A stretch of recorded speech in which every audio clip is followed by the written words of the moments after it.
You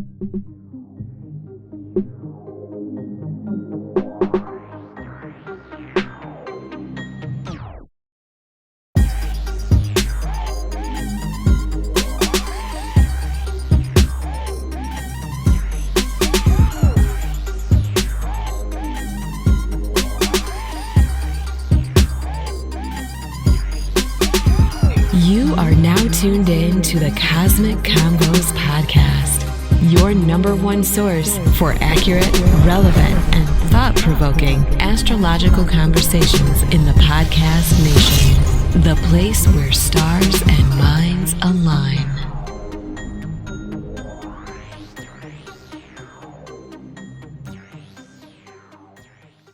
Peace. You're now tuned into the Cosmic Convos podcast.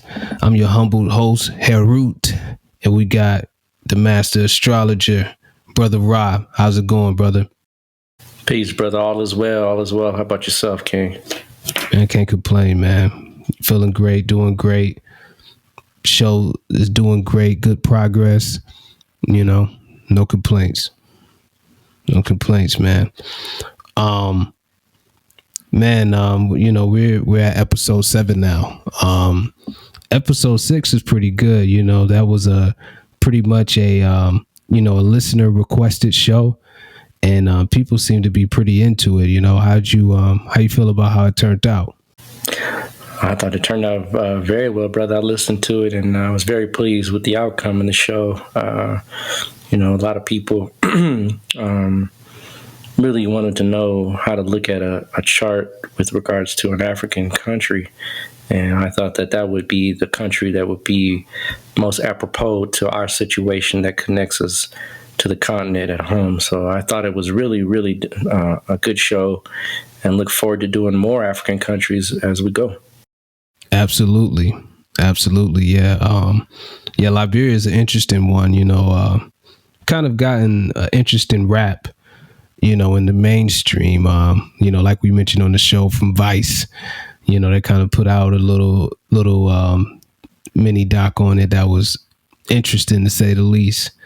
But it's good to, be able to look at the charts and approach, an issue like that from an objective point of view, Absolutely. That's what it's all about, is, giving an objective standpoint, having the ability to really look into something without our own personal coloration and our own personal insights and ideas. Of course, both of us being of African descent, we, of course, have our own personal slants, but the knowledge, the stars, the heavens always have their final say. And definitely that chart is one that shows the ins and outs of their history and their dilemmas.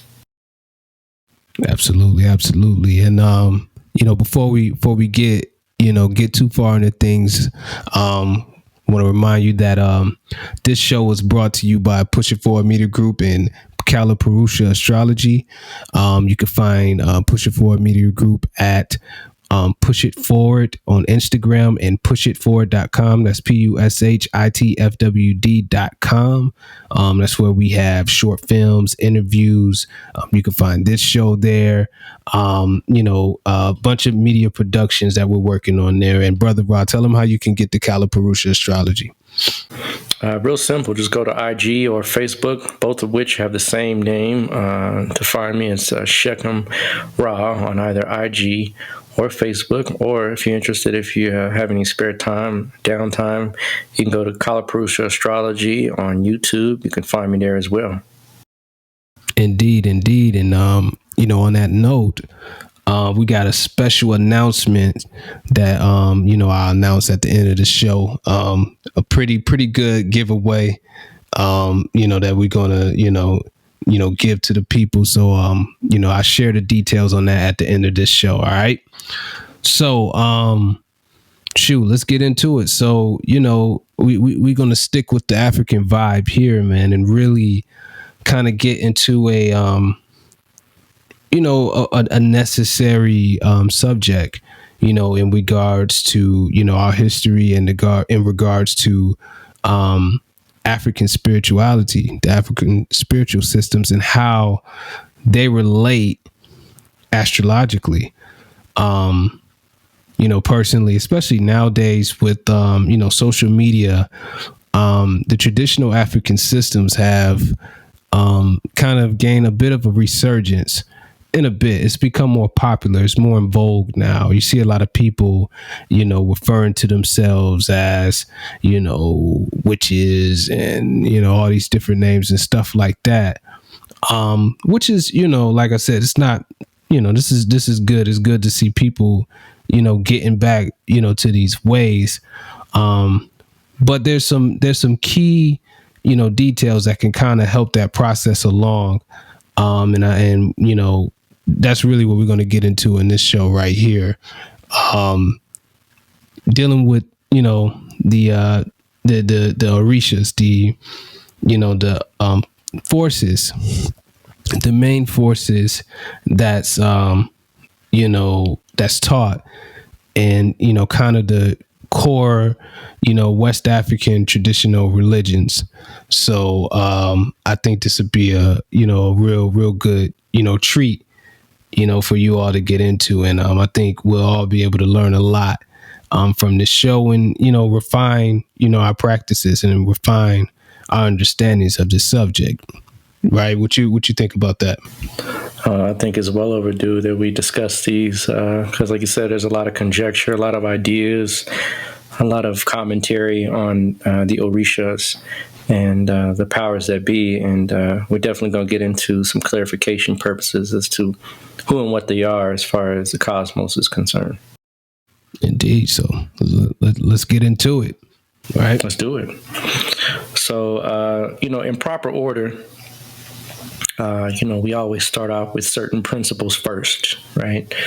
And that's just in proper order with regards to any African spiritual system. You always want to give homage and honor to that particular principle, that particular operative that we would say allows us to navigate the road, right? And that is Eshu, or Elegua, in the Yoruba pantheon, or the Santeria pantheon. And Eshu, rightfully so, being the one that we keep by our door, right? And one that protects us at the crossroads, is one that we really can talk about very easily. It's pretty much across the board that it is the principle of the messenger of the gods. And being the messenger is one that, the language of the power of communication is what exalts man in a great deal above creatures. Not to say other creatures can't communicate, because they do, but the ability to harness and control language, the ability to express ourselves above and beyond body language, beyond symbols and things of that nature, gives us an edge as far as the creatures on this planet. And the faculty or the principle, the Orisha that does that is Eshu. And Eshu is also known as the trickster. It's the one that, really calls us to task to make sure that, our means of expression and our means of dialogue is above reproach. And the reason why it is so fundamental to discuss first is because literally, if you can't talk and can't express yourself in an effective and common sensible way, a lot of things are closed off to you on this planet. The one thing I want to say before we go any deeper with any of these principles or Orishas is that there's a difference between the Orishas and the planets. And when I say difference, there's some commonalities, meaning that they are the same principles, but the Orishas are really terrestrial forces, right? They're forces that are really dealt with on the physical plane, on this plane that we call Earth. And the planets are more cosmic forces. Now, I know some people might say, well, the Orishas are cosmic as well, but you're going to see why, really, when you understand the Orishas, they're really more oriented towards life on Earth, right? Eshu, again, is the owner of the crossroads. And crossroads, again, whenever you have an intersection of one role going another way, accidents can happen, things can change, things can shift, and that's what it rules, is the ability to shift from one direction to another, the ability to change our mindsets from one way to another. And the planet that most represents this is the planet that does shift more than any other planet in the heavens, and that's Mercury. In fact, Mercury, which is a Greek name, really, the name that we would use in what we would call Jyotish is Bud, right? Akin to Buddha, but Bud. And literally, even Mercury is considered the messenger of the gods. So, you can see right there, right off, even the Greeks kind of got it right, and they say they got it all right, but they got some of it right. It's a winged messenger, it has wings on his feet, he's swift, he's fast. And that trickster aspect, is that aspect that Mercury retrogrades more than any other planet. It literally retrogrades 3, sometimes 4 times a year, depending on the year itself. And those retrogrades, as we all know, with dealing with Mercury, you already know, right? Ain't no joke. Yeah, they're gonna deal with all kinds of goodies, right? It's jam-packed with goodies. When I say goodies, we're talking about lessons. We're talking about, making sure that things are checked, right? Making sure your automobile is checked, right? Making sure your computer system is backed up, making sure that your words are right and tight. You're dealing with contracts, you triple check them. I say quadruple check them. All those Make things. Make sure your SD cards is formatted. Yeah, you know that, right? I got a personal story on that recently. Already, whole project wiped away on the Mercury retrograde. Wow, and. They get a bad rap, but what it is basically, it doesn't mean you can't do things during a Mercury retrograde. You just got to do it with caution, do it with a keen eye. But again, that's the trickster aspect, That's the aspect that really calls you to task. And it happens how many times? Generally 3. But guess what? Issue's number is 3, right? Perfect time, perfect synchronicity, right? Perfect synchronicity, Absolutely. You can't get any better than that. For the most part, you can get a minimal of 3. You're going to get 3 per year. And, Eshu's number is 3. Even the calories on the shrine, when you have the Eshu head, it's 3 calories. So you can't get any better than as far as the correlations on that. But again, it is something that we look at crossroads are things that are terrestrial. In the African sense, when you have a major crossing of someplace, you're crossing to one energy with another, right? You're saying that this is one flow from this direction and this is another from another. And when you get that, you get zones or areas of energy, right? Just like in Chinese medicine or Ayurvedic medicine, when you have 2 lines that cross, you get a point. Whether it be on the earth, which we call ley lines, right? Whether it be in the body, called meridians, or sometimes even call people label them as chakras. When those major energies intersect, when you have a vortex of energy that opens and possibilities are abounding. So, Eshu is real easy, he's Elegba is real easy. You always can point him out, in any culture, in any way, anywhere you go, right? But the next one, it's not, these are not hard to figure out once you know certain astrological and astronomical principles. Mercury is the fastest moving planet next to the moon with regards to transits. So that's why it retrogrades so often. It takes 88 days to make a full circuit around the sun. Right. But then it tricks you because it only takes 59 days to turn on its side. Not only, but it takes 59 days to turn on its side. So, it's strange indeed, right? But the other thing, the next one we really want to delve into is one of my favorites. And I'm sure one of many favorites that very popular here in the West, because there's many Orishas. There's hundreds and hundreds of Orishas. We're just going to cover the basics, primary 7. We're not going to get into Oya and Oshain and Oba and the different ones, right? We're going to get into just the major common ones that everyone knows, the 7 African powers, if you will.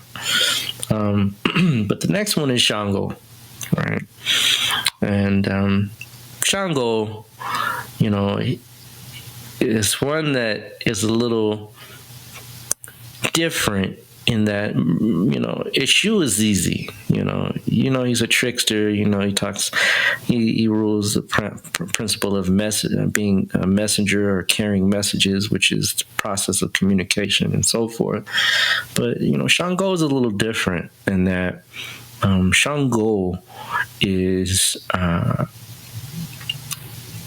in the terrestrial sense, he's thunder and lightning, right? Yeah. Right. And, thunder and lightning is something that happens on Earth. Now, it does happen in other places in the solar system. It's not an exclusive phenomenon to the planet Earth. There are other planets that have thunder and lightning. However, considering thunder and lightning, it's not one that you would, say, well, how is that cosmic? It really isn't cosmic. It's really terrestrial. It's an earthly phenomenon. It happens on planets. Yeah. And, when you understand that, it's kind of hard to kind of, attach it to a specific planet, if you will. And I've heard different things. I'm not going to go into the variances of what I've heard, but just know that that lightning aspect, for example, right? And this is one thing that people get confused. They'll say, well, his day is Thursday, right? Like Thor, like they'll compare him to Thor, like in the Norse tradition, right? The Norse gods, or Thor in the comic books or what have you, because Thor does rule the same thing, thunder, right, and lightning. However, in the sense of understanding what this is really about, lightning is a very powerful force. I mean, people get struck by lightning and survive, and some people get fried to a sin. It just depends on how things are situated and if it's your day or not. But lightning is 50,000 degrees Fahrenheit, right? It's hotter than the surface of the sun. Right, so that amount of energy and heat localized into one specific point in space and time holds the understanding of what really Shango is really showing us, and that is immense power. Right? Yeah, immense power. I'm talking power that can literally split a tree, crack a car, open a house, shake the earth, if you will. And that power, in the sense that when we look in the heavens, and also the other thing is that the little things, the little titles of these particular Orisha given, it gives you a hint of what it is. And it's the king, Shango is the king, par excellence, he's the king, and the king of the solar system is the sun. Yeah. The sun itself is the king. It's the one where all planets circle or center around. In astrology, it represents governments, kings, presidents, CEOs, right? Rulers, leaders, and so forth. So when you understand those correspondences, it's very easy to see how they're related. The title, if you will, of a king is one that rules, when he's a positive king, he rules well. When he's a negative king, all feel his wrath. Well, the sun is the same way. On a good day, right? The sun provides all the light that we need to create photosynthesis, and photosynthesis is the basis for all nutrients that circle around the planet Earth. And it actually controls the weather as well, right? The sun controls pretty much everything that goes on this planet. In fact, there's no sun, there's no us. But the other side of it is that when that sun is too hot, right? When it's unbearable, right? Like that king, like, good old Trump, right? Yeah. Right. When the sun is overbearing, as they say, right? Intolerable, unkind, right? It can ruin crops. Right. Absolutely. It can cause sunburn. Typically not those of African persuasion, but it can happen. Sunburn is still able to hit those of us that are of a darker persuasion. It can create catastrophes. Like I said, droughts. When you have a drought, the water's dried up. You curse the sun almost. If you were like, man, I wish it would just lighten up a little bit, right? So it's that same aspect of the king that, when the king is righteous and, balanced and fair and judicious, it provides all life on earth. But when it's a tyrannical, when it's bossy, right, then it can, definitely cause harm with regards to whatever it lays its eyes on. So, same principle, again, fairly easy to delineate when you understand the inner workings of what these things are. But again, the thunder and lightning is a terrestrial force, and the sun is a cosmic force. So relating the two is, once you understand, like I said, the meanings is fairly easy. Yeah. Moving in to Shango's mother, right? Yemeya, right? She rules the oceans and specifically the shores, the shores that provide us with the life that we need to survive, where all life comes from on this planet. For the most part, it comes from, from the sea to the land. And she rules that life-giving process. And, planetary-wise, the one planet that would be obvious, that would be the controller of the oceans, is the moon. And, again, we're talking oceans. So oceans are on this planet. Now, I'm not sure, and people probably find other, things out there that would say there might be oceans in other. I'm not sure. I haven't heard of it yet. It could be. But from what I know, the only place that we know that it's like a blue planet is our planet. And the planet is blue, right? Primarily because, the ocean is 70%, covers 70% of the planet. So she rules that, and the moon itself, creates, the tides. When it's a new moon, it's low tide. When it's evening, right? The tides change. When it's high noon, the tides change. This is all because of the tug and pull of the moon on this particular planet.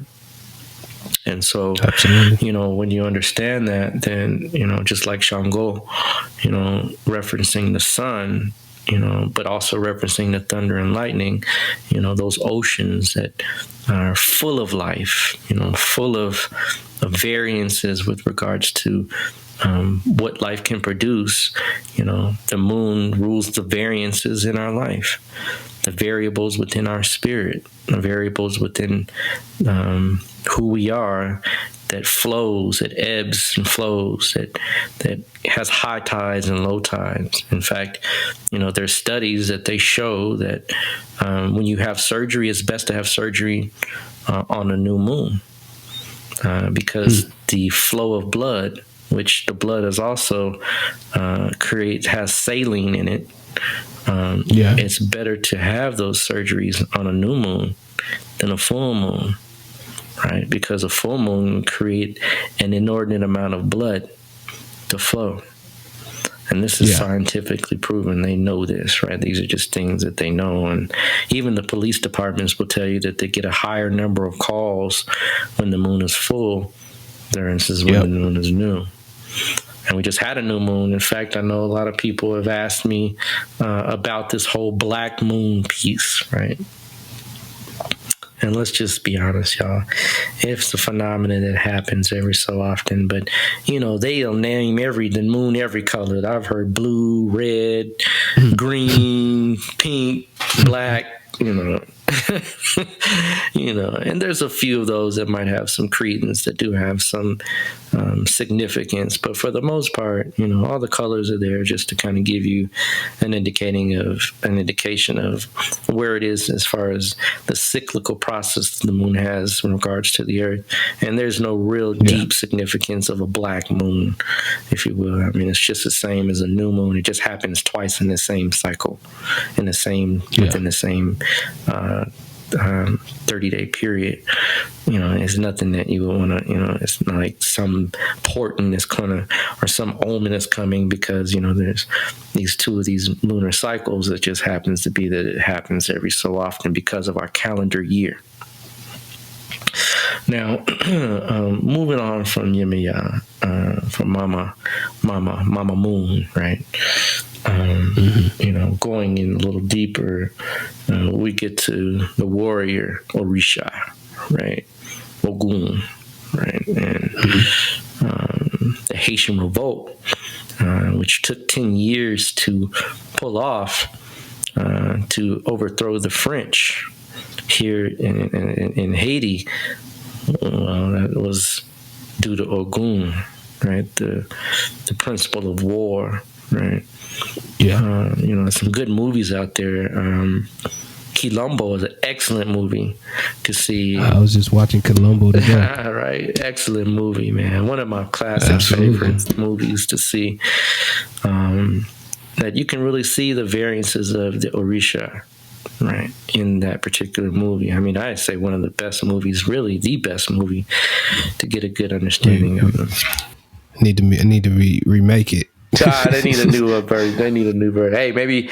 That's what I'm saying. We're gonna make it, man. Push it forward. I was gonna say push it forward. Come on, y'all. I know the genius up and push it forward could definitely tighten it up for 2019, 2020, or going forward. Oh, yeah. But still always a classic.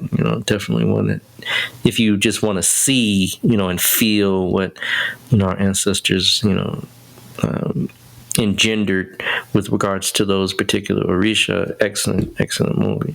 But Ogun is the warrior Orisha, and it's known as the blacksmith. And blacksmiths, not a goldsmith, right? Not a silversmith. Is working with iron, Yeah. And it's the part of the Orishas that really talks about being isolated, if you will, from humanity at large. It's said that Obatala, the last one that he calls, is Ogun, because he finishes the work. He's the one that completes the process. And when you're dealing with a blacksmith, you're dealing with immense heat, right?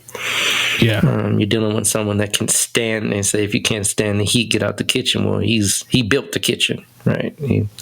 For all intents and purposes, he built the kettle. He built the stove, right? Out of his hands and his tools, but he builds it with iron. And, it's real easy to see, that now, of course, Ogun is also known, right? He can't hold his liquor. So those of you out there that have a partial to Ogun, right, you might want to stay away from that gin rummy, right? Because that gin or that rum, because you definitely, one that might not be your friend, right? But definitely is partial to it, right? And that particular energy, right? It there's an old saying that when a drunk man tells no lies, right? And Ogun is not one to hold the truth away from anyone. He will definitely tell you what's on his mind, right? He will speak it. If it hurts or if it doesn't, you just better brace yourself. And that goes along with that saying, when you lose a focus of, holding the truth, like when that liquor hits you, you're definitely going to release what it is that's inside. And that's that energy coming from inside to the surface, working with those hands with iron, right? Being fearless, being aggressive, being, indomitable. And the planet that produces it par excellence, bar none, is Mars. In fact, Mars, the surface of Mars is red, not because, some coral or old sea coral or, because it has a color because of the sand and the soil. It really is, that is a soil, but it's because the soil is full of iron oxide to be specific. And, sorry, just to cut in real quick, I mean, those of you in the South, especially like in Georgia, I mean, we have a similar type of soil here. Mm-hmm. Iron oxide in the soil creates that Georgia red clay. Right. Exactly. Perfect correlation, King. Perfect, man. You couldn't get any better than that. That iron is what he works with, and iron, is what Mars is all about. The instrument that is very stubborn and resistant to work with unless you have immense amounts of heat to recondition it and reshape it and reform it into whatever it is that you so choose. But the one thing is that you can shape it over and over and over and over and over. And Ogun is that one that can keep battling over and over and over relentlessly. I mean, it took 10 years for the Haitians to remove the French. That's a long time. Yeah. We're talking wars, not just battles. And so that particular principle, again, makes a perfect correlate with Mars. Mars is the renegade of the planets, if you will. He is, I don't want to get too deep into astronomical principles, but one of the things that we took that is the eccentricity of a planet, and that is how it inclines to the ecliptic plane. And, really not the ecliptic plane, but how, I'm sorry, that's incorrect. The eccentricity is how its shape is with regards to whether or not it produces like an oval or, an exact circular shape. The eccentricity, the more eccentric it is, the more oval shape it is, right? And Mars has a pretty, not one of the highest. I think Mercury has the highest eccentricity, but it's pretty. It's I think it's second to Mercury as far as eccentricity is concerned. There's other planets that have different eccentricities. We won't get into those now, but just know that it's one of the planets that kind of, it stands alone, if you will, like Ogun can. And the thing is that, like I said, if you ever really want to get a good chance to see Mars on a night sky, just take a look and you can see that redness from planet Earth without a doubt. I mean, it's a red planet without telescopes, without binoculars, it's red. And that red is symbolic of the blood that's in our veins as well, which is primarily iron. So, and Mars will draw blood just like Ogun will draw blood, right? Yep. You can't get no better than that, man. I mean, batting 1,000. Last time 1 for 1, 2 for 2, 3 for 3, right? 4 for 4, right? So, perfect correlation. The next one we're going to move on to is one that Ogun had a partial liking to at one point. There's all kind of patakis. Patakis are the stories that are, attached to the Orishas. And there's many, right? Each one of them, I'm sure, has several, if I'm correct, several stories that goes along with them. But absolutely. Oshun, right? And the ladies love Oshun. A lot of sisters. I'm Oshun this. I'm Oshun that. Right? I'm Oshun this. I'm Oshun. I'm Oshun. I'm Oshun. I mean, even Beyonce. I was about to say her name, brother, right? Took the name right out of my mouth. Beyonce, right? Did a video as Oshun, right? And so, tying her right on in, she is the Orisha of the river, right? Yeah. And we got two water Orishas. Yemiya rules the water, but she rules that salt water, right? That salt water you can't go in and just get you a gulp of. If you do, you're going to need more water, right? It might be sick after you drink that salt water. Yeah. But the Orisha Oshun, she rules fresh, sweet water, right? Now we know we're not saying like water like it's water like Kool-Aid or sweet water or whatever you want to call it these days. But the water literally is fresh, the water that is consumable by man and animals as well. Well, And, go ahead, I want to make another reference, in the South, that term is still used down here quite often, in reference to creeks, certain lakes and rivers, sweet water. That's fact. There's a big kind of, big creek and not too far from Atlanta called Sweetwater Creek. Wow. And I've seen those names, in different Alabama, South Carolina, all that stuff. So that's something that's been carried over. Wow, that's heavy. Right over across the Atlantic, huh? For those of you that might have the persuasion you're from Africa and not from America, but that's a whole nother story, right? Because the Orishas come from Africa. Right? These things are not indigenous to this particular continent. If they are, I've never heard of them being indigenous to this particular continent. They come with the Atlantic slave trade, bar none. Yeah. Right. Of course, Santeria took it and hid them and subsumed them unto the saints, which, of course, they have their own particular system, if you will, very similar to Yoruba, but into Ifa, but for the most part, it's the same system, just hidden and hidden in plain sight. So, they wouldn't really know what we were worshiping while we were doing our business, if you will. But Oshun, right? Good old Oshun, the one that loves to look in the mirror, right? She is, the goddess of beauty, the Orisha of beauty, of social relationships, of love, and it's undeniable when you begin to see these correlations.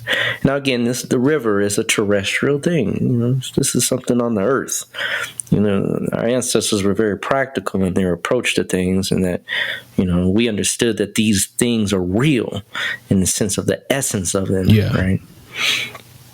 And being real doesn't mean that, we're talking something that is, for a Christian mindset, something you go and sit by and is going to, walk up and kiss you. Although I've heard some stories that, they say that they have, and I'm not to doubt, because I've definitely had some interactions with some powers, if you will. But absolutely, we're talking about the essence of nature, right?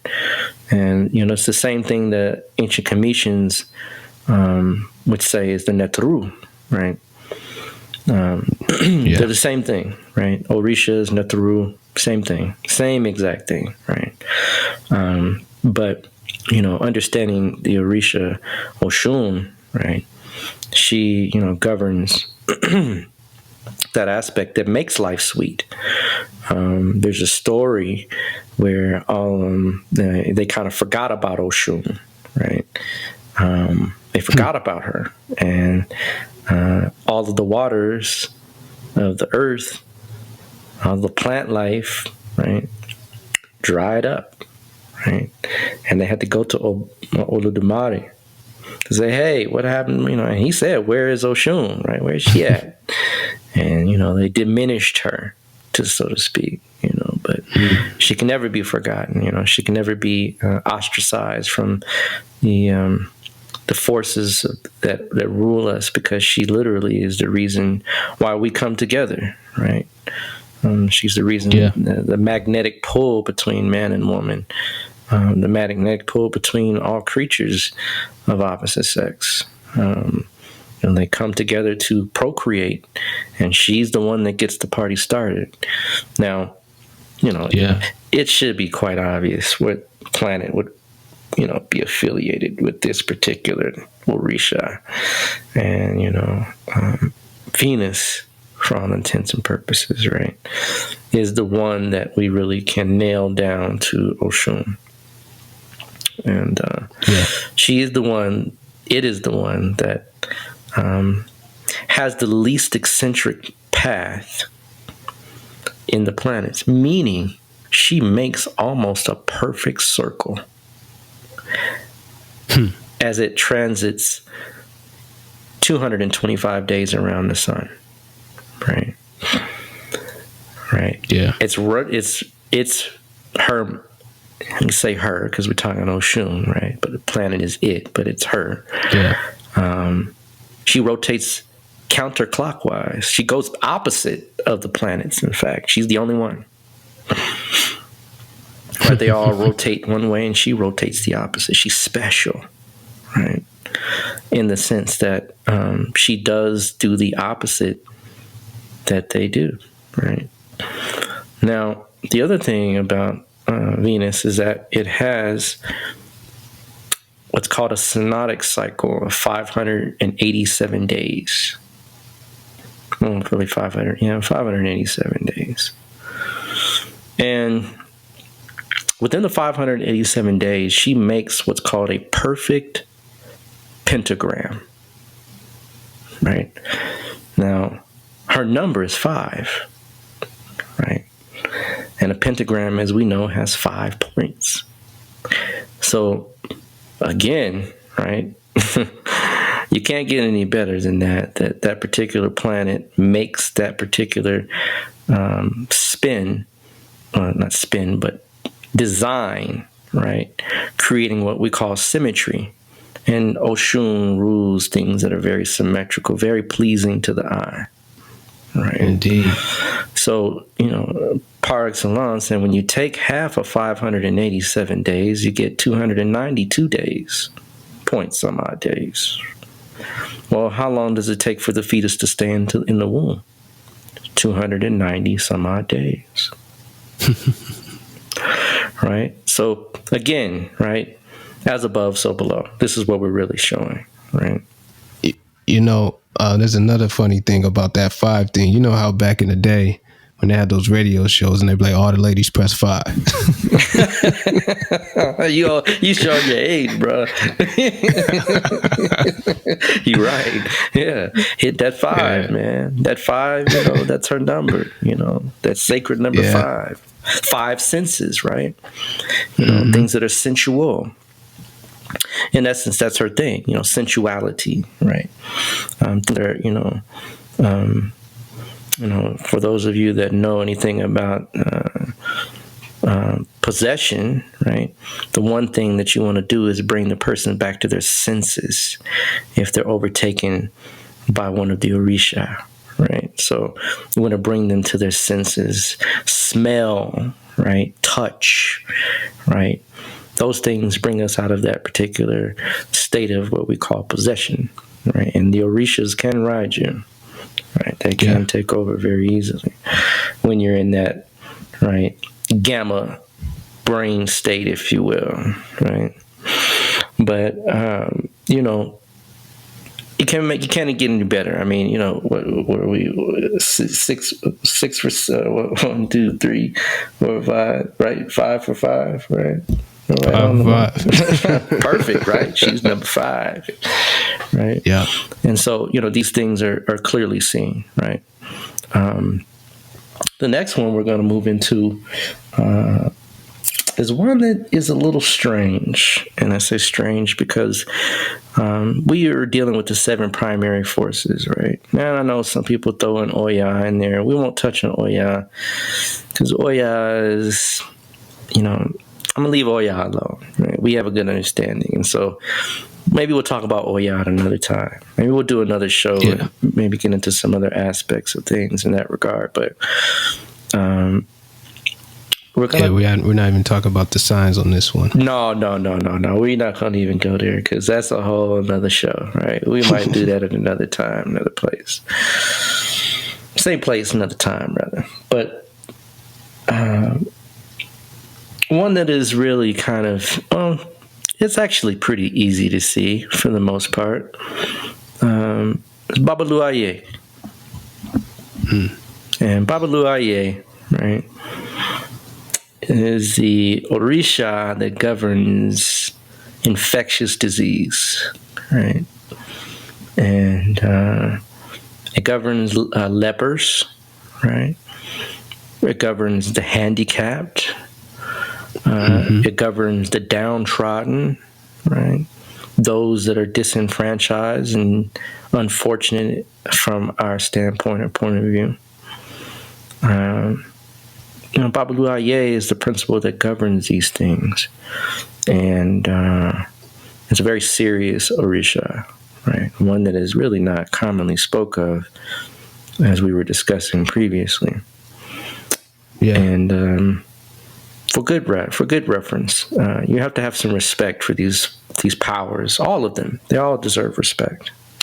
These are forces that are also within us as well. I want to make that clear. It's not something that is just exclusively internal, but just as it is above, so below. Just as it is internally, so it is externally. Right. And absolutely, we can see these things within us because that's exactly what we're looking at is the anthropomorphized aspect of God as man. And I wrote, that's a heavy word right there, man. You pulled that one out. No doubt. Yeah. But, God is man, right? It is. I mean, know thyself is one of the tenets that our ancestors, said, if you know thyself, then you know the universe. And those things that we look around us, as I said, the ancient Egyptians, better known as the Kamau or the Kemetu or the Cometians, depending on whatever your persuasion is. Some people say the Remech. I know my brother probably says the Remech, right? Different words for the same thing. They call them the Neteru, Neter and nature, right? Same word. Yeah. Right. One is East African, one's West African. The West side and East side both understood the same principles, right? Yeah. And, on the West side called Orishas, right? The Orisha that deals with the hard lessons in life, those things that are out of our control, right? Is Babaluaye. When I say out of our control, meaning things that are going to teach us something to look for within the cyclical time, the cyclical process of time, how things repeat, right? Paying attention to small detail, right? You got to be real careful when you deal with Babaluaye because it's saying, hey, are you paying close attention? Are you aware? A great sage said that, comfort is a killer, right? A great sage said comfort is a killer. And most of us don't understand it because we really part of us want to be comfortable all the time. I mean, we want to be in Yemaya's breasts, just relaxing and feeling the love of mama or, in the bosom of Oshun, if you will. But, that's when we get lulled to sleep. And when we're asleep, right, Babaluaye comes to check us and wake us out of that sleep. So, Babaluaye governing those principles of hard lessons, hard knocks. When you hit hard knocks, the school of hard knocks, and you and I both know what that is, brother. Oh, yeah. The school of hard knocks, you definitely gonna get woke up. Oh, yeah. Right? You're definitely gonna get shook up. And brought out of that catatonic state of mind where you become quite self-aware and aware of your surroundings. Well, the principle that Babaluaye governs, again, that cyclical understanding of things is directly correlated to Saturn. Oh, yeah. Right. And Saturn is that planet that really does govern. It's like the hour hand on the clock. you know. We're going to talk about the minute hand in a second, but the hour hand, what hour is it? You know, what time is it? You know, are you paying attention to time? Are you using time wisely? Are you wasting time? Are you careless with your time? Are you aware that there's an end to all things? Nothing lasts forever, right? This is what Saturn teaches us, right? It's a taskmaster, if you will, right? And that taskmaster makes sure that, you know what, when you get a little older in age, right, you realize, hey, I better do something now, because I'm not promised tomorrow, right? As what those infectious illnesses would teach us when we see those with measles, mumps, HIV/AIDS, sickle cell, you name it, right?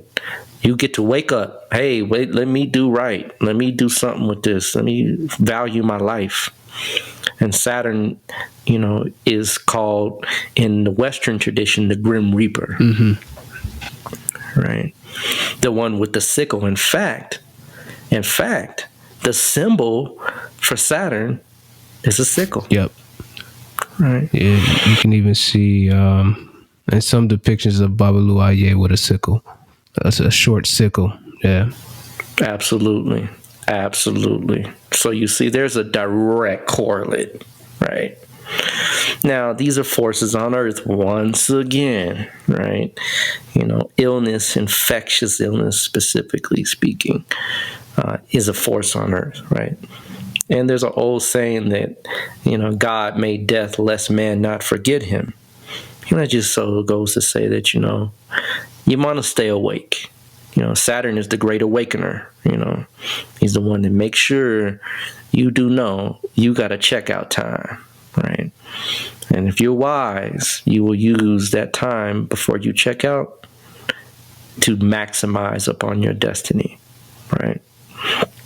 So, you know, Babalu Aye, Saturn. You know, Saturn takes 30 years to make 28 to 30 years. Some people say 29.5. You know, you can round it up or round it down depending on however you look at it.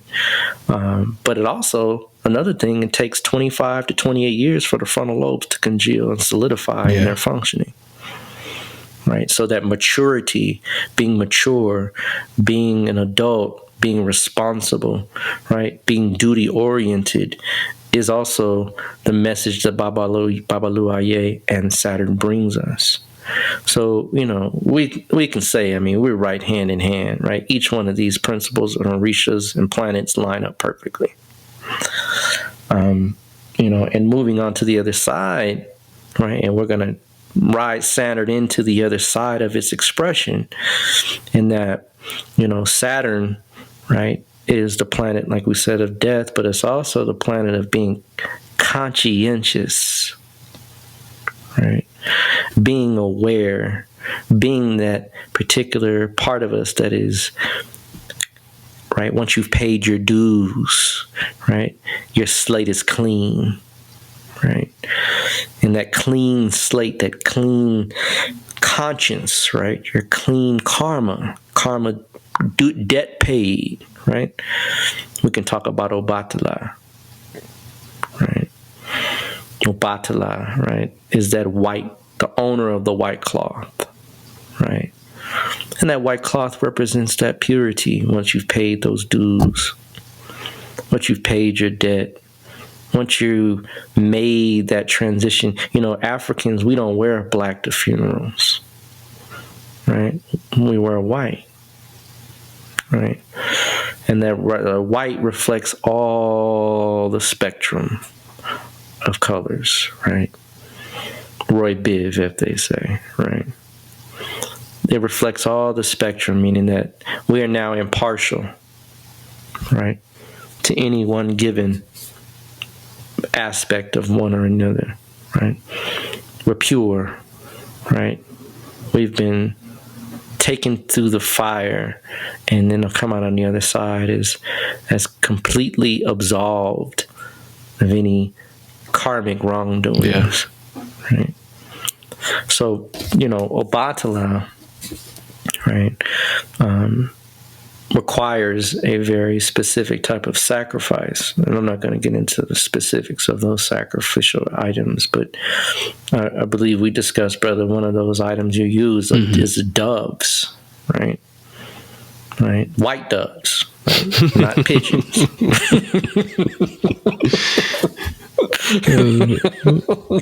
Don't start going out trying to get the pigeons, and I got me one, man. No, let's be nice to the pigeons, man. The pigeons, they just right. Gotta be cool to the pigeons.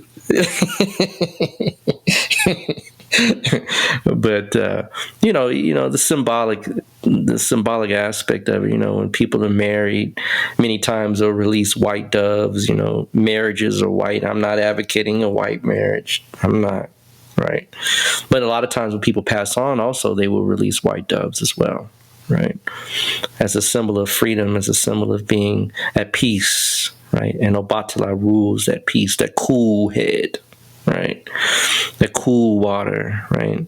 To cool us down, right? One of the things you would do in a ritual dealing with Obatala is casting cool water in front of your house when, that energy comes to your door and it's been a hot, guest to come through the door. He's cursing and acting up, and we got cousins and uncles and all kinds of aunties come in, just ready to tear it up. A good idea is when they leave past the threshold of that Eshu shrine, take some of that cool water and throw it on your front door, right, to pacify that heated energy, if you will. Right. One of the things that, Obatala rules is the number 10, right? And you can reduce that 10, 1 plus 0 is 1, meaning wholeness, meaning being one with all, right? Not choosing a side, whether one or the other, being in the middle, if you will. And, Obatala and Saturn, the side of Saturn that deals with that is that side that, once you get to a certain mindset, and it takes age to do this. It's not something that the youth can really galvanize unless you have a very high spiritual caliber. Some can, but that's an exception to the rule. But for the most part, most youth have to learn the hard way.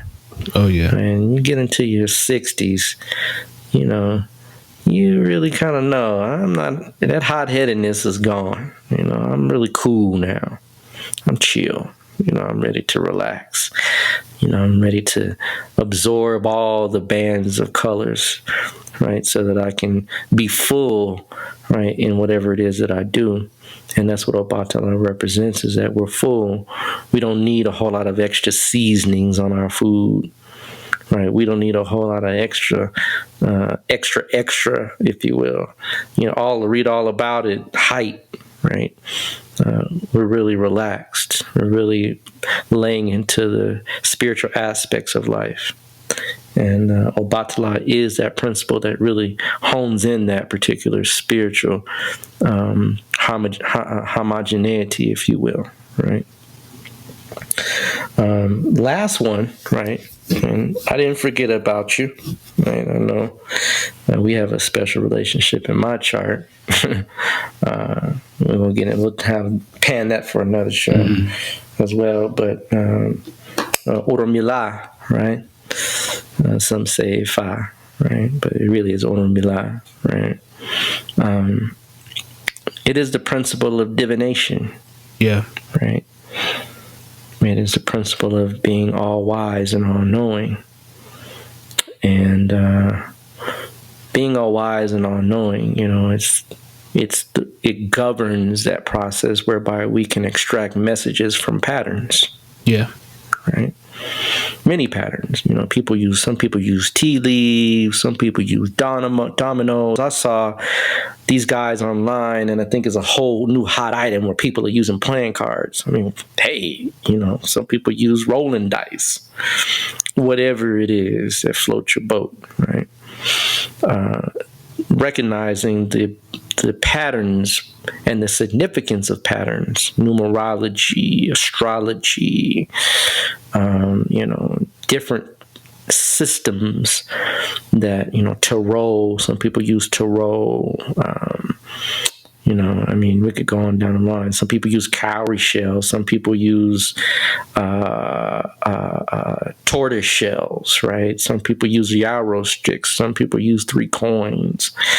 There's so many ways to extract the nuances of patterns. But once you understand that patterns govern creation, patterns govern all things, meaning everything has its pattern. Yep. Everything has its form and its function, if you will. Everything is interlaced with something else that creates a bifurcation process whereby you can tell yin and yang, hot and cold, up and down, left and right, and so forth, right?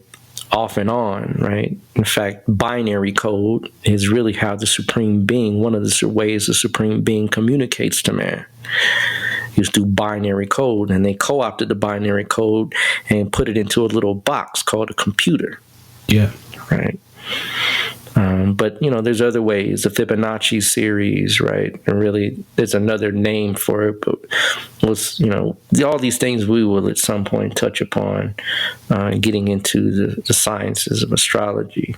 Because there's different sciences within the science of astrology. There's different forms and ways to use it. But, understanding patterns, Fibonacci is a series of numbers that repeats itself or adds upon the last number and then continues and goes forward. That is another way the Supreme Being communicates, through symbols, right? Indeed. Symbol sets. Right. This is the way the Supreme Being allows us to peer into the secrets, right, of the universe. And so, the universal language is math, of course. But, if I took you to another place and, the planet, and you saw the creatures and watched the creatures for long enough, you would understand what those creatures are, in essence, communicating by way of the Supreme Being as far as their form and function, and therefore able to extract a meaning by them as well. So symbols are also another way. But go ahead, brother. One thing that just brought to mind, like when I was in college, I was taking a introductory computer science class. And, when you're learning how to program and stuff like that, you got all these little widgets and stuff that you put together. And, there was a program that we had to put together we had to make a game, and it was called Rand a Number. Right. And, in this program, when you program it, and basically, you just have somebody, pick a number, and then it'll generate a number, and whoever was the closest wins the game. Just, kind of easy stuff to teach you how to program, right? But the kind of background kind of function going on with that rand number thing was that what came to me is that you can't even recreate randomness, right? Because the thing that was generating the number, it wasn't that it was random. It just was such a complicated algorithm that you had to really sit there and break it down and figure out the pattern of why it's generating that number versus that one. But it wasn't actually random,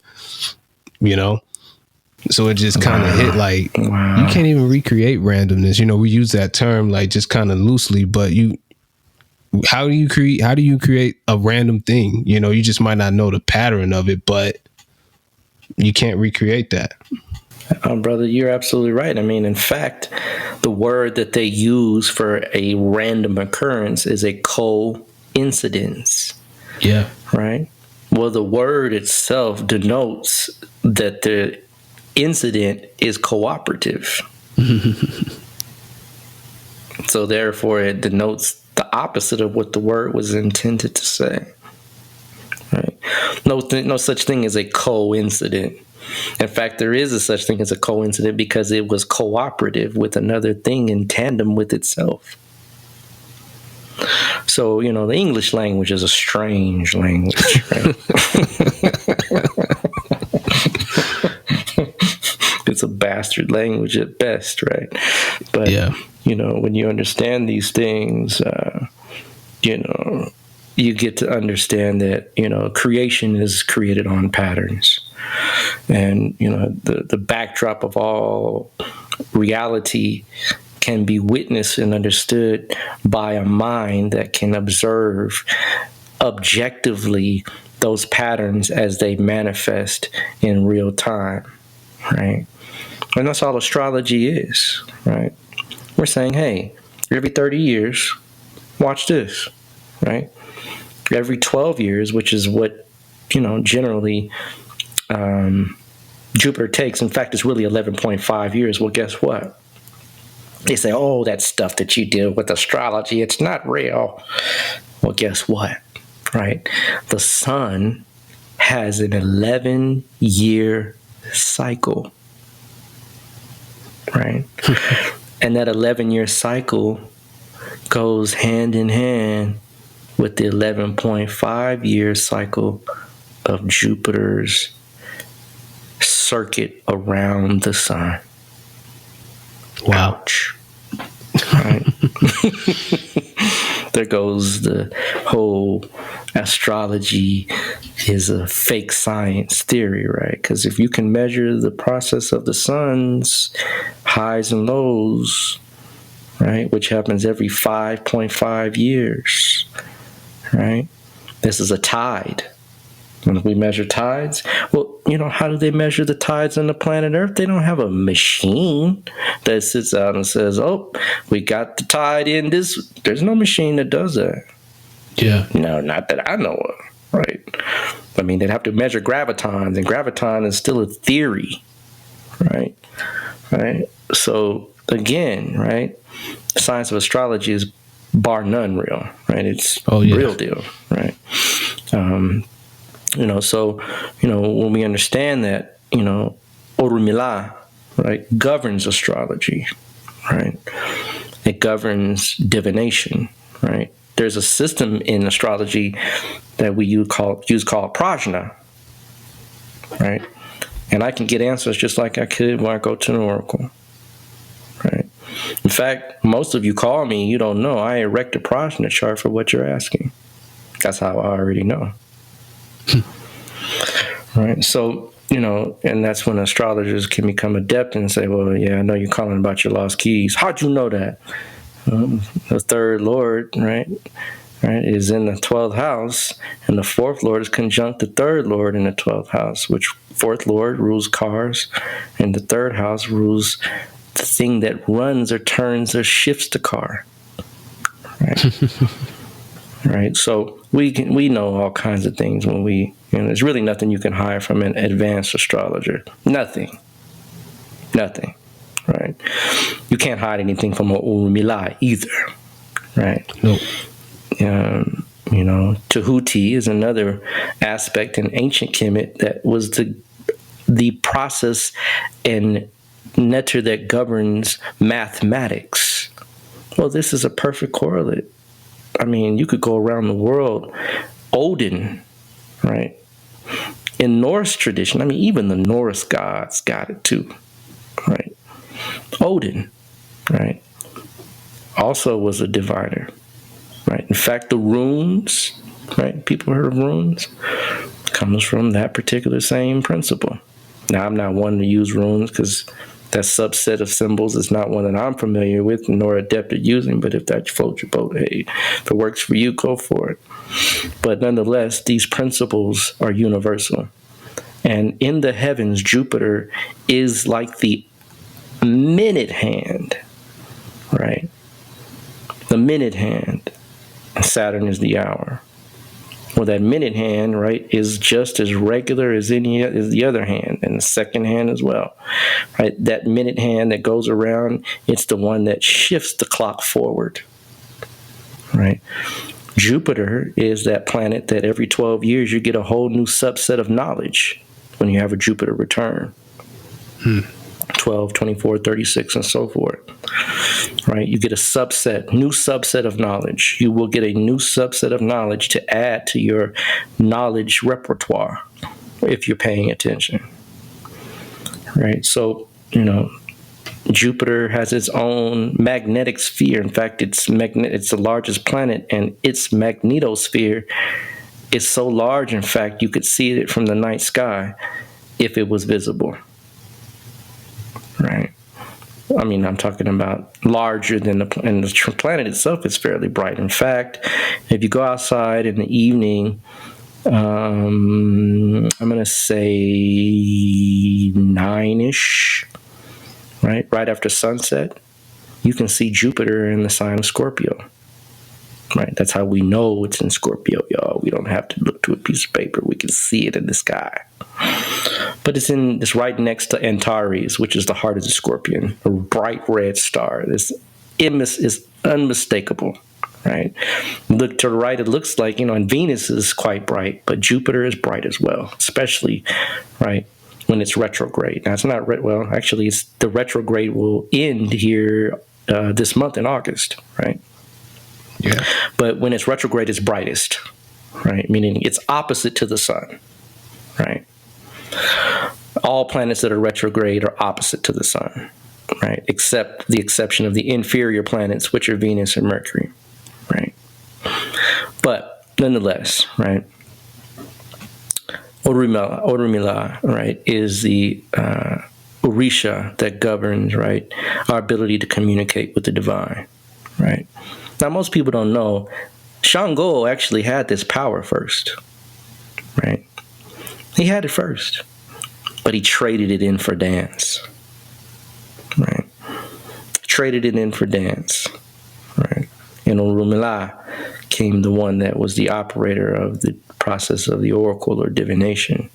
Now, why Shango traded it for dance, a whole nother story, maybe for another time. Right.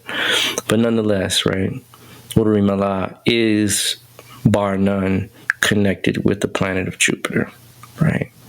And so I believe, brother, that concludes our 7, if I'm correct. Right. Yeah, that's it, brother? Man. What you think? I think that was excellent. It's one of those things where, when we think of astrology, and I know, in the traditions, the various traditional African, religions, the popular ones, that exchange is not common, but we know it's there. And a lot of times, when we think about astrology, we don't really think about Africa and our traditional systems from there. And I mean, God bless the Indians for everything that they've brought to the table, as far as this tradition. But it's good to have this perspective as well, because people are into astrology and they're into the Orishas, but being able to kind of merge the two together and be able to, like I said at first, kind of sharpen up or kind of clarify what you're learning and and what you're into and everything like that. So I think this is definitely been a great show indeed. I'd have to agree with brother. I definitely enjoyed, sharing with the people those correspondences, and we will get into some of the other ones, at some point down the line, because some of them are 1-for-1. Some of them you kind of have to dig a little deeper, and who knows? We might have a surprise show. We might have, someone that can even elaborate on the Orishas in a different way that. We might be able to get a little deeper in the conversation, but this is definitely a good start and a good headway into connecting those particular cosmic principles with the Orisha. So it's an excellent show, brother, and I sure appreciate the opportunity. Oh, as well, man. As well. All right. So, that's going to wrap up this show for this week. Like I said at the beginning, we got a little giveaway we're gonna do, and basically the way how we're gonna do it is, so we need something from you, right? So number one, if you're a listener to this show, number one, you have to, subscribe to our show on whichever major platform that you're listening to our podcast on, right? And take a screenshot of that. And you need to follow us on Instagram. All right.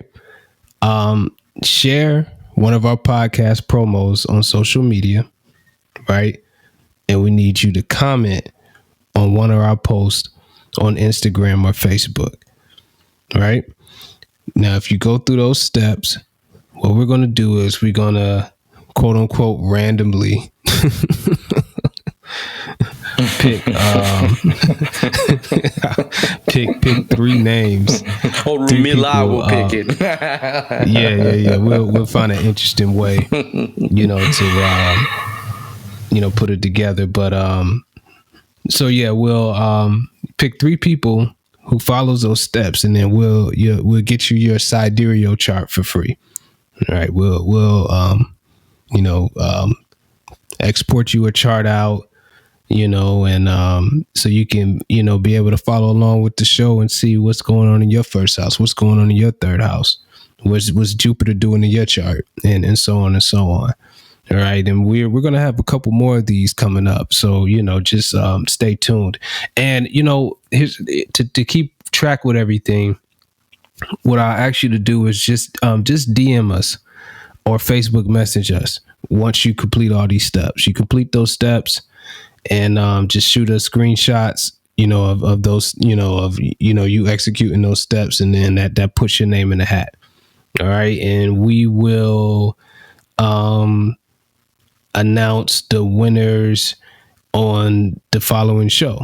On episode 8, we'll announce the winners. All right, so make sure you get to that so you can get your chart. All right. And before we close out, want to remind you again, this episode was brought to you by Push It Forward Media Group and Orishas Astrology.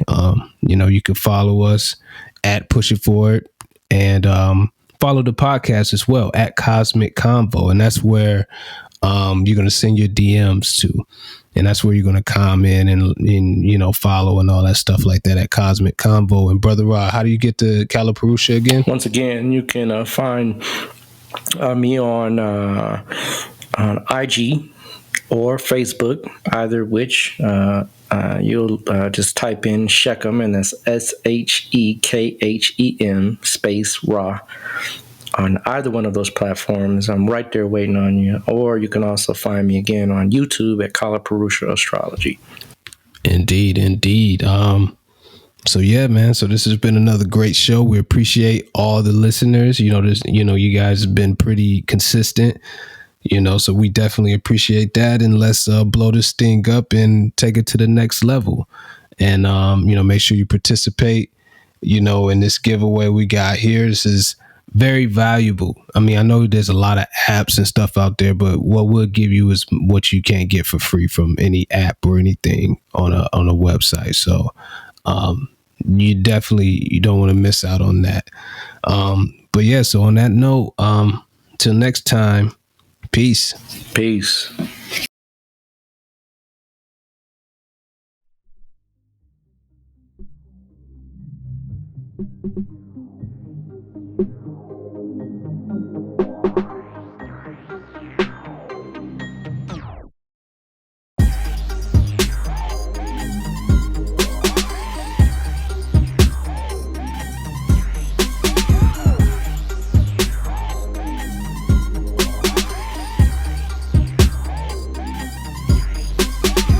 You are now tuned in to the Cosmic Convos podcast, your number one source for accurate, relevant, and thought-provoking astrological conversations in the podcast nation. The place where stars and minds align.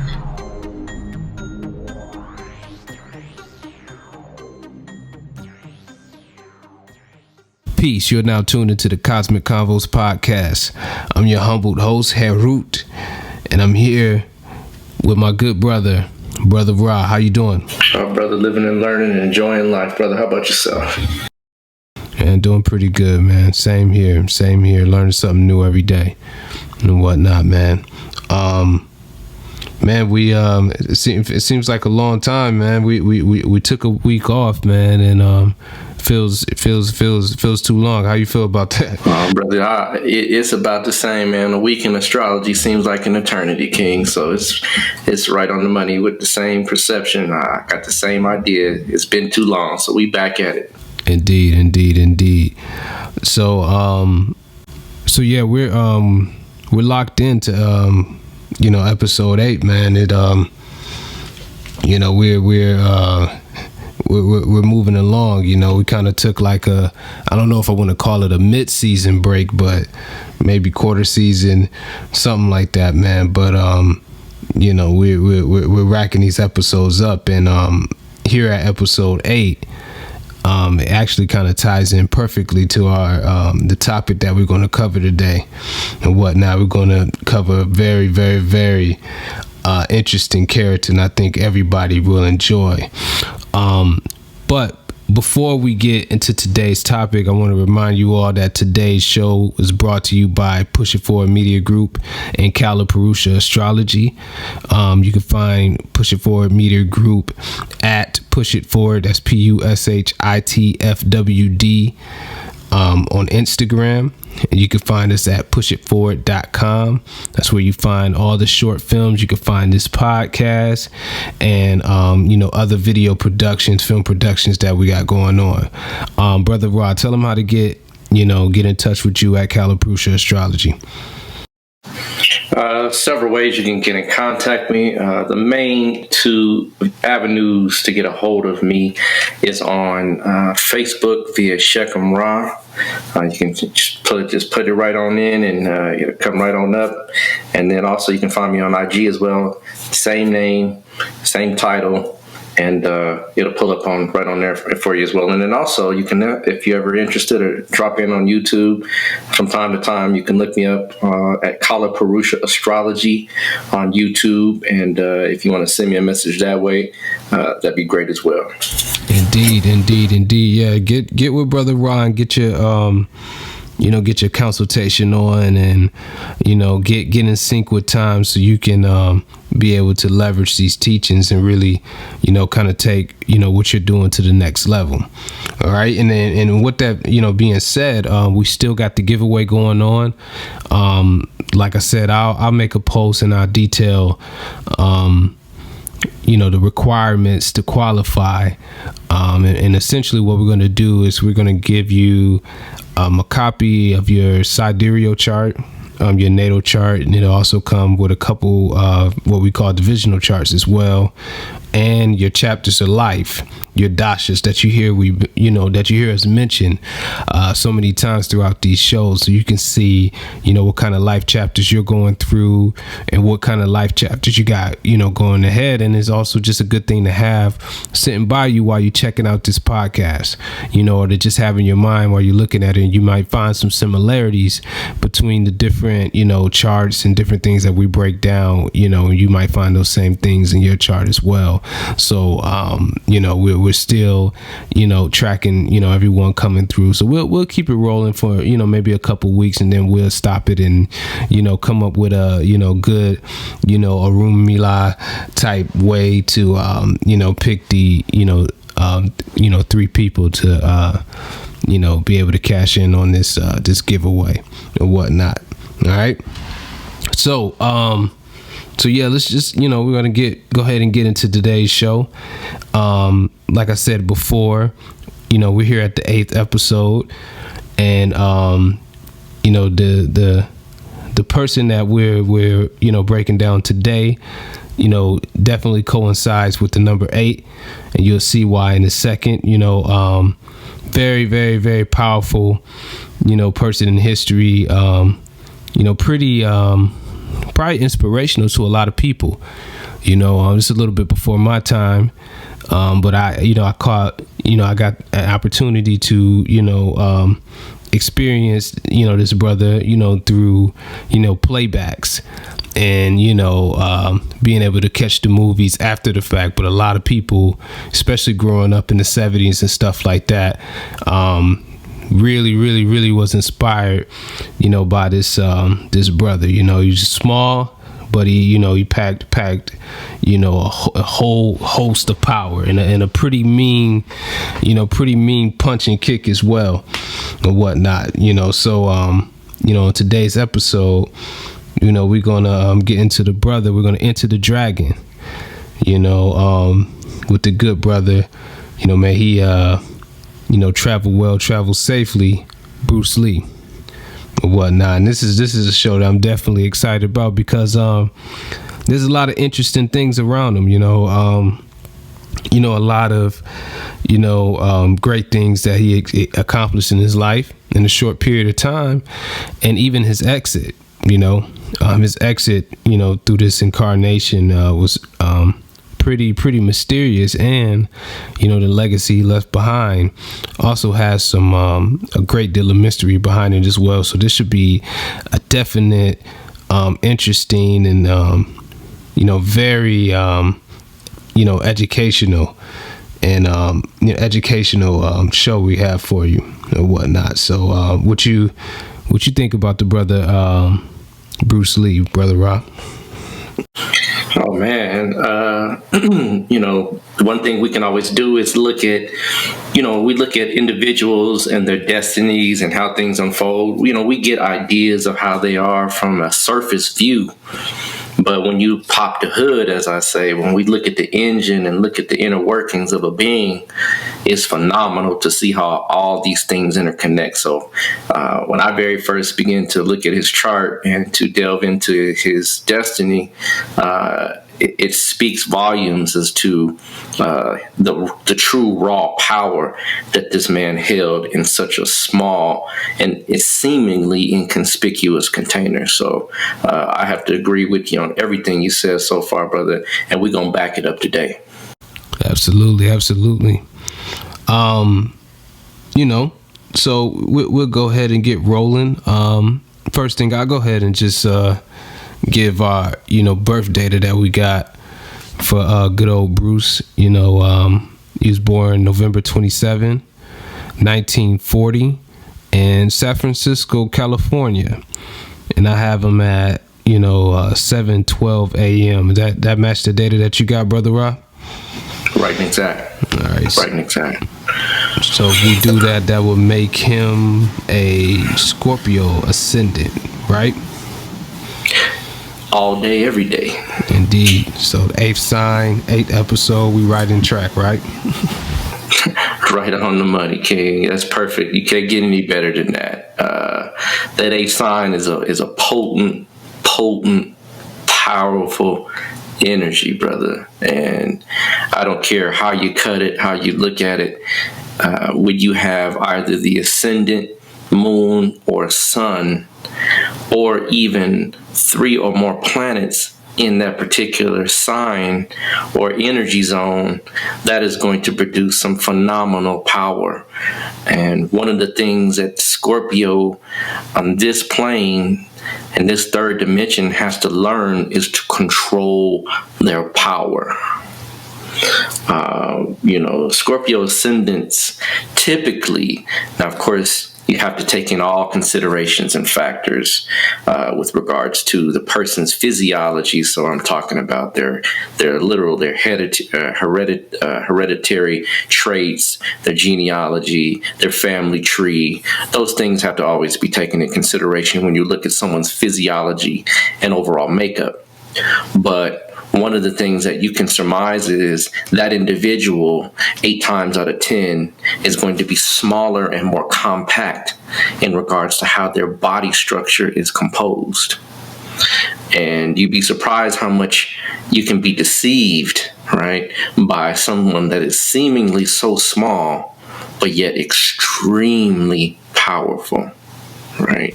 I know several, quite a few Scorpio ascendants, and most part they're very much, I don't want to say they're not petite, but they can be very muscular. Right. If you saw Bruce, he was thin, but he was definitely muscular. Right. And they're also very well built. Right. And when you look at Bruce, you know, he's a thin guy, but those muscles, this physique is structured very well. And that's basically because Scorpio is ruled by the planet Mars. Planet Mars itself rules the musculature system in physiology. So by and far, right, they have the ability to I don't even say become athletic. That's a lesser word to be able to describe them, but they have the ability to be physiologically oriented above and beyond all. So, Scorpio ascendant is a fixed sign, and so they have a very strong will. Right now, we all know the will can't really be strong, and what we truly know, but it's, for lack of better words, they have a lot of kidney chi, if you know what I mean. Right? They have a lot of kidney power. They have a lot of power to add to the will. That supports the will, right? And so, that kidney power, that fearlessness, right? Because, when you overcome fear, right? When you face your fears, right? You gain a notch up, right? That energy notches up, right? You move up a level, you level up, right? That means that, you can overcome great and insurmountable odds, right? Yeah. And that's what Scorpio has the power to do when they learn to control and focus that power. Right. It does make them intense, so they can be very intense, right? Very, right? They can be very dictatorial, right? And that's because the 10th house, which literally governs how the world interacts with us at large, is Leo, right? So 10 houses or 10 signs away from the Scorpio sign is Leo. So that means they automatically have a disposition to try to rule the world. Right. The funny thing is that, and a side note to this is that doing some research, it was kind of odd. I found a few things that really kind of took me back. In that one of his little titles, kind of the nicknames that they gave him when he was a kid. There was one of them I recall. They called him Little Dragon, and he's actually born in the year of the dragon and the hour of the dragon. So in Chinese astrology, that's right and exact. But they also called him Little Phoenix. Mm-hmm. And Little Phoenix, when you understand Scorpio, right? Scorpio in Western astrology has like three basic general titles that they kind of go with. Of course, one is the serpent, reptile, or scorpion, right? That's kind of all rolled into one. Then they have the eagle, right, which is higher level of operation for these types of individuals, that basically they have more discipline, more self-control, versus the Scorpio or the reptile type that really kind of just allows their stuff to hang out, if you know what I mean. They kind of just go with the flow and don't really have that discipline. But when they have that discipline, they level up to the eagle, and the top level is called the phoenix. And the phoenix is a bird that was supposedly known by Greek legend. It's actually called the Bennu bird in Kemet, right? But we won't even get into that. That's a whole nother topic. But it's called the phoenix, and the phoenix is the bird that rises from its ashes. And we're going to see how Bruce actually rose from his ashes. If you know a little something about Bruce, you already know what I'm talking about, right? Yeah. Scorpio is a sign of radical transformation. Now, I know a lot of people out here, they give it the kind of epithet of death, right? The title of the sign, the planet, the sign of death, right? And really in astrology, to be 100% honest with you, which we always are, right? It's really not death, right? If you understand how astrology works, the 8th house is not death, it's how you die. Not when you die or the cause of death, right? And so the 2nd house and the 7th house, which are called Makara houses, are truly the houses of death when you understand astrology, right? So we won't even get into that. It's a whole nother show, a whole nother topic. But just understand that it's not that say that you're going to die, but you're going to be in death-like situations, things that would want you or make you want to be dead. right? So you rise from those ashes when you have that indomitable spirit like Bruce Lee had, like Scorpios can have many times. They have an indomitable spirit. You can't break them, right? You can't really crack that hard external shell, right? Because they're built to last, right? They're built to move in and out of tough situations. They're tough guys, right? So, they have to be tried and tested. One thing about Scorpio, they're born on this planet to be tried and tested in some way, shape, form, or fashion. Yeah. Right.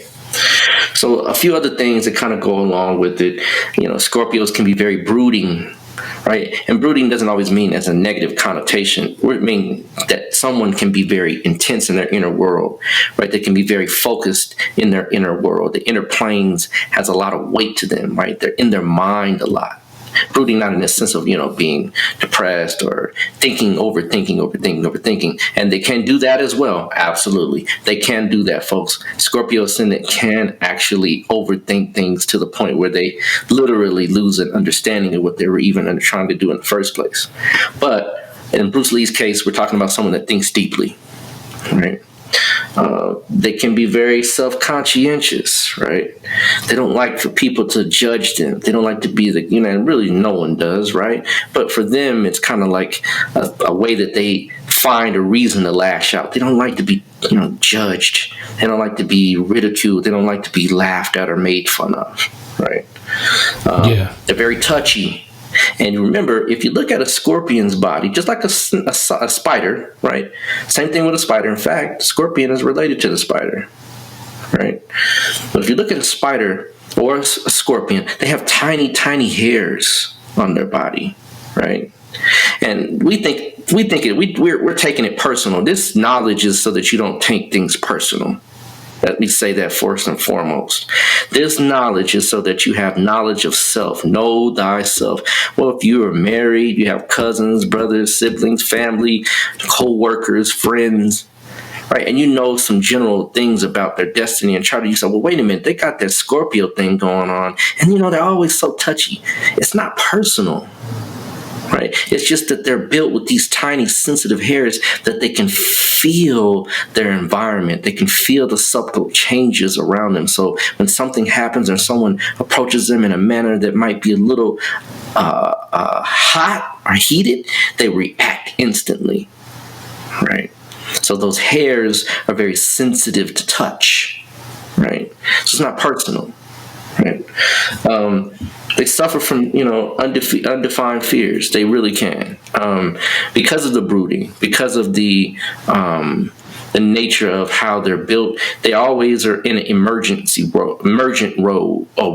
They always have an emergent disposition. They're always looking for something to attack. And they also call it a tamasic disposition, right? They fault find, right? They try to find things to literally combat, right? And this is not personal. This is just how they're built. And once you understand that, you don't take it personal. Yeah. Right. They do actually prefer to live a secluded life. Right. These guys are not ones that are, for the most part, they don't have a public display of private matters, if that makes sense to you. Doesn't mean they're not in the public, because Bruce Lee, from the age of 6, was actually an actor, right?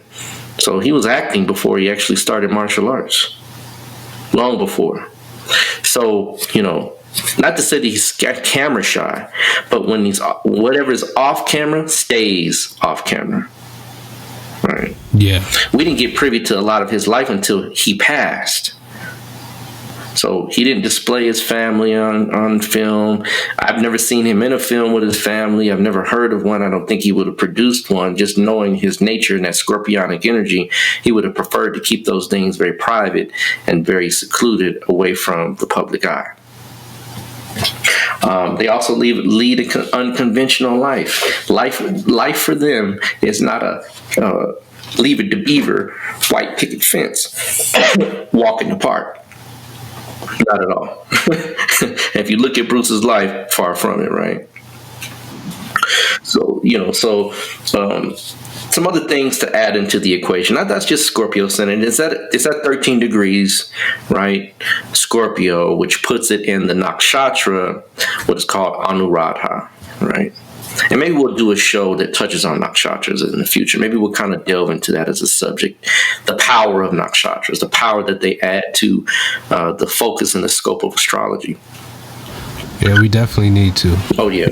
We need to. We will do that, family. We will do that, folks. We will have a show on nakshatras so that you can gain some power that only is produced in the East, right? Through a system called Jyotish, properly termed, misnomered, or mistitled, rather, Vedic astrology. And there's no disrespect for they call it Vedic astrology, because that is something that people are entitled to do. Some people call it Indian astrology. Some people call it Hindu astrology, right? But the proper term is Jyotish, and Jyotish are the eyes of the Vedas, right? Yeah. So back to Mr. Bruce Lee here. His ascendant is very potent, very energized, very much empowered. The sun, the planet of power itself, par excellence, is in the ascendant at 12 degrees within 1 degree of the ascendant degree. That is extremely powerful. Right? Oh, yeah. We're talking about the 10th Lord, the most powerful house in any chart, anywhere, anybody, is not the 9th house, but the 10th house. 10th Kendra houses are powerhouses, right? These are the fundamental basics of which our life, our framework is hung upon, 1, 4, 7, and 10. And 10 is the most powerful of the 4. So when that 10th Lord, wherever it goes someplace, that place is imbued with the level of power, imbued with the level of heavenly access, if you will. The 10th house is our heaven, our mid-heaven, they say, right? So anything that's above you, right, is considered powerful. And so that sun that rules the 10th house is in the ascendant within 1 degree of the ascendant degree. So that means that physiologically, he had a lot of power in that little body. Oh, yeah. 1-inch punch, right? That gives you a good indication of how much power we're talking here, right? Yeah. That 1-inch punch can knock a man back. And I'm not talking about a little man, right? And granted, I'm sure there's, let me say this first and foremost, as well as with regards to martial arts, there's always somebody better than you. Always. And many times these people that are so dynamically potent in martial arts aren't on camera. You'll never see them. You'll never know them. You won't even hear about them. But the one that we did hear of, the one that actually transformed that Scorpio thing again, the way America took in martial arts, right, had a relationship with martial arts, is to a large degree, right, because of Bruce Lee. Oh, yeah, without a doubt. Right. Without a doubt, right? So that 10th Lord in the ascendant, again, we're talking about Scorpio, built for power. 10th Lord in the first house, within 1 degree of the ascendant degree, more and more power. Right. So, that says a lot. But let's get into some deeper aspects of this individual's life and destiny, because it really is a true story that we can look at and say the heavens have definitely written this man's destiny. Right. Some other things that we want to be mindful of is that the ascendant Lord itself, which is Mars, right, is conjunct or with, right, we call it UT in Jyotish. UT means with or conjunct. Is with Venus itself, right? So when the Lord of the Ascendant is with Venus, they have the need to perform. Right? Any type of planet. I'm not talking about, Saturn can make some adjustments too, but for the most part, major planets, when they're rule the Ascendant, when they're with Venus, they can produce someone that likes to perform. Right. Acting, right, as I stated, was done. He was acting at the age of 6, right? So from jump, right, we're talking about an individual that was, destined to give a good show, right? Now, moving into what we call the dashas again, the life chapters. And this is when we begin to see the pattern of how life unfolds for us, right? How life is articulated through time schedules and through appointments that planets make in our lives, right? And the dasha, or the life chapter that he's born into, is a Rahu dasha. Now, astrology, this form of astrology, has many, many ways to read a dasha because there's so many interlacing and interconnecting factors with planets and how they act. You have to understand the trumping order of how these things go. But when you have a Rahu dasha, you always look to say, okay, well, what house is it in? Okay, well, Rahu isn't really a planet technically. It's a sensitive point in the sky. But it's given the power and the status of planets because of the story of Srabanu that was cut in half, that became the demon known Rahu and Ketu. Right? Yeah. But Rahu has what is called, right, a karmic distribution planet. The planet that rules Rahu is the karmic distribution planet, meaning it is the planet that disseminates, right, and activates whatever Rahu has in store for that individual's chapter of life. Now, Rahu is in the 11th, right? But Rahu's lord, or the ruler of Rahu, right, is Mercury, because it is in Virgo. And Mercury is in the 12th house. Now, that says volumes because, right, and just as a side note, as I stated, when Mercury is with that Venusian energy that gives him the gift of putting on a good show, Mercury is also about precision. So this was a very precise individual, right? But back into the Rahu Dasha, right? Rahu, right, ruled by Mercury, Mercury being in the 12th house, this individual, and the ascendant lord is in the 12th house. So this really shows that this individual would be born in a foreign land. And Rahu rules foreign things. Right?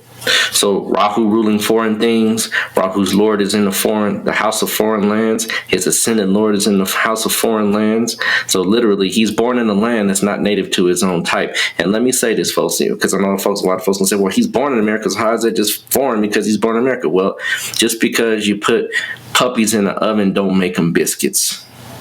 Right? If you have an African born in Siberia, yeah, he's Siberian by citizenship, but he's African by birthright. Right? But Bruce Lee is Asian by birthright, Chinese by birthright, but an American citizen. There's a difference, folks. Yeah. Right?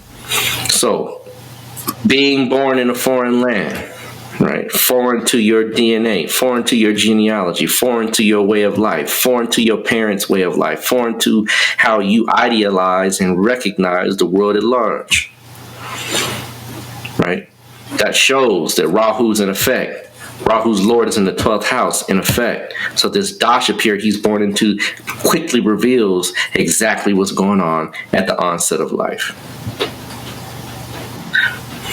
Now, next thing I want to touch on, right, is that in the movie, and look, movies are movies, right? I'm talking about the Dragon movie. There really hasn't been very many other documentaries that would be quote unquote motion picture worthy, right? Other than Dragon, right? And it's a good movie. I'm not knocking the movie. Excellent movie, right? Got a lot of people interested in Bruce Lee. I already knew about Bruce Lee because I'm a 70s baby. And like you were saying, man, we had this Saturday morning, turned on the tube. We didn't have cable. We had like 4 channels at best, man. We had 4 channels and we was happy with 4 channels, bro. It wasn't like we had to have a whole lot. But when we turned on that Sunday morning TV, man, it was, pow, pow, pow, pow, all the whole bit, man. Martial arts TV, right? and late nights too, right? Sometimes the late nights would get you in and get you some good martial arts TV as well. So, we was kids acting it out, acting like we was doing the bit, right? And I even dabbled a little bit in some martial arts as well, right? So by and far, right? That was the main thing when I was a kid. But the movie portrayed him as taking martial arts at a very early age. This is not true, right? This is make-believe. This is the motion picture industry. And they have to do this stuff to kind of make the movie a little bit more exciting, right? A lot of filler that they have to do. Yeah. So he didn't begin his martial arts training until 1953 to 54, right? Now, we're on the Dasha kick, right? So we're in the life chapter unraveling of this man's life. We already established his general makeup, which is the Scorpio, Sun in Scorpio, but now we're understanding how this life unfolds in a 3D way, right? On the third dimension, right? On this plane. And so Bruce Lee, in the year between 1953 and 1954, begins his martial arts training. This is at the age of 13. Right? Well, just so happens that the Dasha period that ensues is Jupiter Moon in 53. Right? May 22nd, 1953 is when the Jupiter/Moon, when I say moon, remember we said Rahu is a dasha, right? Well, we have sub-dashas, right? Or dasha bhuktis, or dashas that have dasha planetary periods within planetary periods to kind of refine and hone in and specify what the larger planet is doing in a smaller framework. So Jupiter, right, Rahu, let's give an example. Let's go back to Rahu for a second. Rahu gives a person his life and unfolds it within an 18-year cycle. Right? 18 years. So 18 years is not going to be the same thing for 18 years. These small nuances, these shifts, these changes are dictated by the sub-period, right, which the sub-periods are only going to do what the main period has in store. So there's kind of an interrelationship between these two, and that's how you begin to read the life chapters. Well, Jupiter now is the life chapter, but that is in 53 and goes all the way up to 1958. So when 53, 54, he's in a Jupiter Moon Dasha. Moon is in the 12th house, right? But Jupiter is the planet that rules gurus, right? Teachers, higher knowledge, wisdom, spirituality, right? Expanding your consciousness, expanding your mental awareness, right? And so Jupiter, that's what a teacher does. That's what a guru does. He expands, he takes you from one minimal thinking level to a higher level of understanding. And that's exactly what happened. Now, here's the great thing about it. And I get right back to Jupiter Moon. But Jupiter in itself, Jupiter is in the 6th house. Right? Now, it says a lot. For those of y'all that kind of already studying, it should click real quick. 6th house is the house of combat. Yeah. So his guru, Jupiter, teaches him the art of fighting. 6th house. Can't get any better than that. Nope. And he had he had very, very, very, very notable teacher too. Ip Man, right? Yeah, I mean, Ip Man has gained notoriety unto himself, which he deserves it, because Ip Man wasn't no joke either, right? And his guru was powerful, right? Well, here's the other thing, right? For Scorpio ascendant, the 6th house is also ruled by Mars. So not only do we have a 6th house placement for Jupiter, which perfectly fits him in with the context of fighting, now it's also ruled by the planet Mars, which is also fighting. Yeah. Wow. I mean, You can't make this stuff up. I can't fit this into a framework as if I'm like looking at something that's, I just came up with and concocted on my own. This is written in the heavens. Jupiter is giving him a guru that is a fighter, that is teaching him how to fight and teaching him to overcome his fears. Jupiter Moon, back to that particular arrangement, the moon itself is in the 12th house, but it's in opposition to Jupiter, so that means that there is a one-to-one relationship between student and teacher. And moon is within 8 degrees of Mars. So that means that moon is conjunct Mars, and that is called a Chandra-Mangala Yoga. We talked about that in the past, right? Chandra-Mangala Yoga means this person is no joke to be reckoned with. They have an intense, fierce, even sometimes mean streak, depending on how things are arranged. We can't get Man, these Chandra-Mangala yogas are everywhere, bro.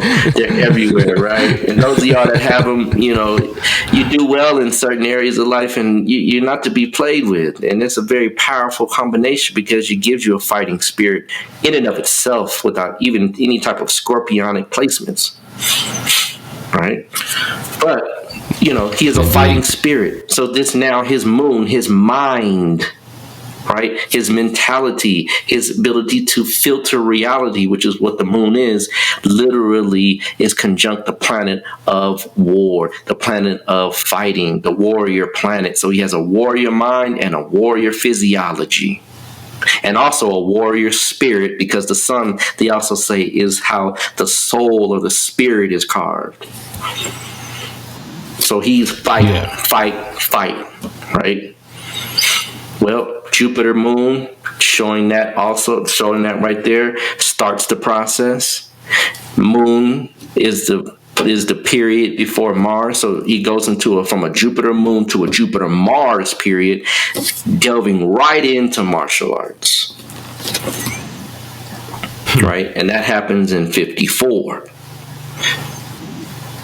September 21st, 1954 is when Jupiter Mars Dasha begins. I mean, you can't get any better than this, folks. I don't know about y'all, but when I looked at this stuff, I said, this is phenomenal. This is phenomenal. Right? Now, moving forward, right? And we're going to tie into the next dasha, but I just want to make a quick statement about the dasha, and that whenever you have a shifting period between one dasha to another, it's called a dasha sandhi. Dasha sandhis are real rough for anybody, right? This is a period when we are really changing the energetic sheaths of our body, right? The energetic sheaths, meaning you have a manamaya kosha, you have a pranamaya kosha, you have a annamaya kosha, right? Koshas are sheaths, different bodies within us. We don't just have a physical body. We have a psychic body. We have a chi body. We have a mental body, right? We have a causal body. We have different bodies. But the bodies and the way they unfold and interact with the way life has planned, these sheaths change their structures and they begin to reshift when the dasha sandhi, or the period between one dasha and another dasha, changes. Right? So he's in a dasha sandhi in 55, from 55 all the way up to 58. So I'm sure at this period he's continuously training and mastering certain levels of martial arts. Well, in 58, right? In 1958, right, the dasha sandhi ends for Jupiter Rahu and the Saturn dasha begins. Right? Now, Saturn dasha ensues for quite some time. It's for 19 years. So Rahu's for 18, Saturn's for 19. Right? So these are not short periods. These are not periods that are just going to fly by. And even the shortest of them, which is 7 years, is still fairly quick. And Mars and K2 are the shortest periods of those two dasha periods, right? And for good reason. Right? Because K2, if it was any longer than 7 years, most of us wouldn't be able to endure those intense times. And it's meant to unlock and unravel deep things within the spirit. But aside from that, back to the Saturn dasha. So Saturn dasha, right, it starts in 58, right? if I'm correct, I believe he moves to America in 58. Right? I think so. He moves to America, right? Yeah. So that shows that this is a change, right? This is a shift. This is a reorientation. And Saturn rules the 4th and the 5th house from the moon, so he goes for education, right? It rules the 4th house from the ascendant, education. You can't get any better than this, folks. This is written. This is written. This man's, all of our destinies are written. And it's not that the fact that the destiny is written, it's what you do with it. Yeah. It's what you do with it. You know, you can't change what we call Secker's plan. Can't change that. That's impossible to change unless you're at a high level of being, and unless you're a barman or a sage, a literal walking divinity, piece of divinity on earth, who self-recognized, self-realized rather, is what they say. You're self-realized, you can change destiny. And it takes an enormous and a great deal of force and energy and consciousness to change destiny. But it can be done. But you have to be high level, high caliber, a higher caliber being. So for the most of us, we have to walk this destiny, but it's not the destiny itself, it's how you walk it. And even getting there, you still got to go through. I mean, your destiny is part of how you even get there in the first place. So, absolutely, yeah, absolutely. You're born, and you're not born a sage. You're not born a god, man. You're not born a reflection of divinity. You're born with the potential of it. So you have to walk through those early years, and those early years are pre-scripted as well, folks. So you still got a taste of destiny. Oh, yeah. Even at the highest level, right? But he's not there, and I'm saying, not to say that this man didn't have some self-realization. I'm sure he did, right? Many 4 planets in the 12th house, this man was all into spiritual knowledge, what we call self-liberation. Other word is moksha, meditation, all these things that the 12th house represents, trying to get out of the bondage, quote unquote, of reincarnation. Now, of course, there's no such thing, because even if you're a divine man, you don't mind coming back and helping those that need help. So that's a misunderstood process as far as trying to escape called the samsara of existence. That's not true. Yeah. A divine man will never try to escape the fact that he's from this planet, is of this planet, and literally will help this planet once he himself reaches a certain level of self-realization. So this is not something that is really truly of African-centered thinking. It is something of a European-centered thinking that filtered down into India. Yeah. Yeah. Right. Yeah, he or she. We don't want to get in trouble with the ladies. Okay. You're right, bro. You're right. He or she. But the Saturn Dasha period begins in 58. Right. He goes to school, comes to America. Right. Right now, again, and I'm not going to get into too many deeper aspects to kind of confuse people, but just know that there's a direct relationship between the 12th house, right, and the Saturn period, because Saturn is also in the 6th house. It rules the 4th house and the 3rd house, but the ruler of Saturn is in the 12th house. So again, we got foreign travel. Yeah. So Saturn is in debilitation in his chart, right? It is debilitated in the sign of Aries. Right now, the debilitation is canceled. What is called a Nietzsche Bang Raja Yoga means a deficit becomes an asset. A liability becomes an asset. A deficit becomes a strength. A weakness becomes a strength. Many ways you can say it, right? And we'll see how and what happens with this particular Saturn Dasha here in a very quick second in regards to that transformation process that Bruce Lee had to go through. But for the most part, Saturn in Aries creates someone that's very impatient, impetuous, poor planning, reactionary, revolutionary. And there's nothing wrong with being revolutionary. We need good revolutionaries from time to time to shake up the status quo. So that is by far a very powerful thing that can be an advantage. But he was revolutionary to his own kind. right? They didn't want him teaching the Gwai Lo. And that's in the movie, and that is in reality, folks. He did have a fight that he fought for the right to teach his own students, and he won that fight, right? Tying that fight into the movie and comparing that movie to reality, he didn't get his back broke at the fight. Right. So again, we got another misnomer, right, or misinformation in the movie where the guy jumps on Bruce Lee's back and cracks his back. That never happened. Never happened. But what did happen is in 1969, when the Saturn Dasha is in full swing, right, he broke his back. Right, and he broke his back. Now let's talk about it. Saturn's debilitated, right? Saturn rules bones. It rules the skeletal system, right?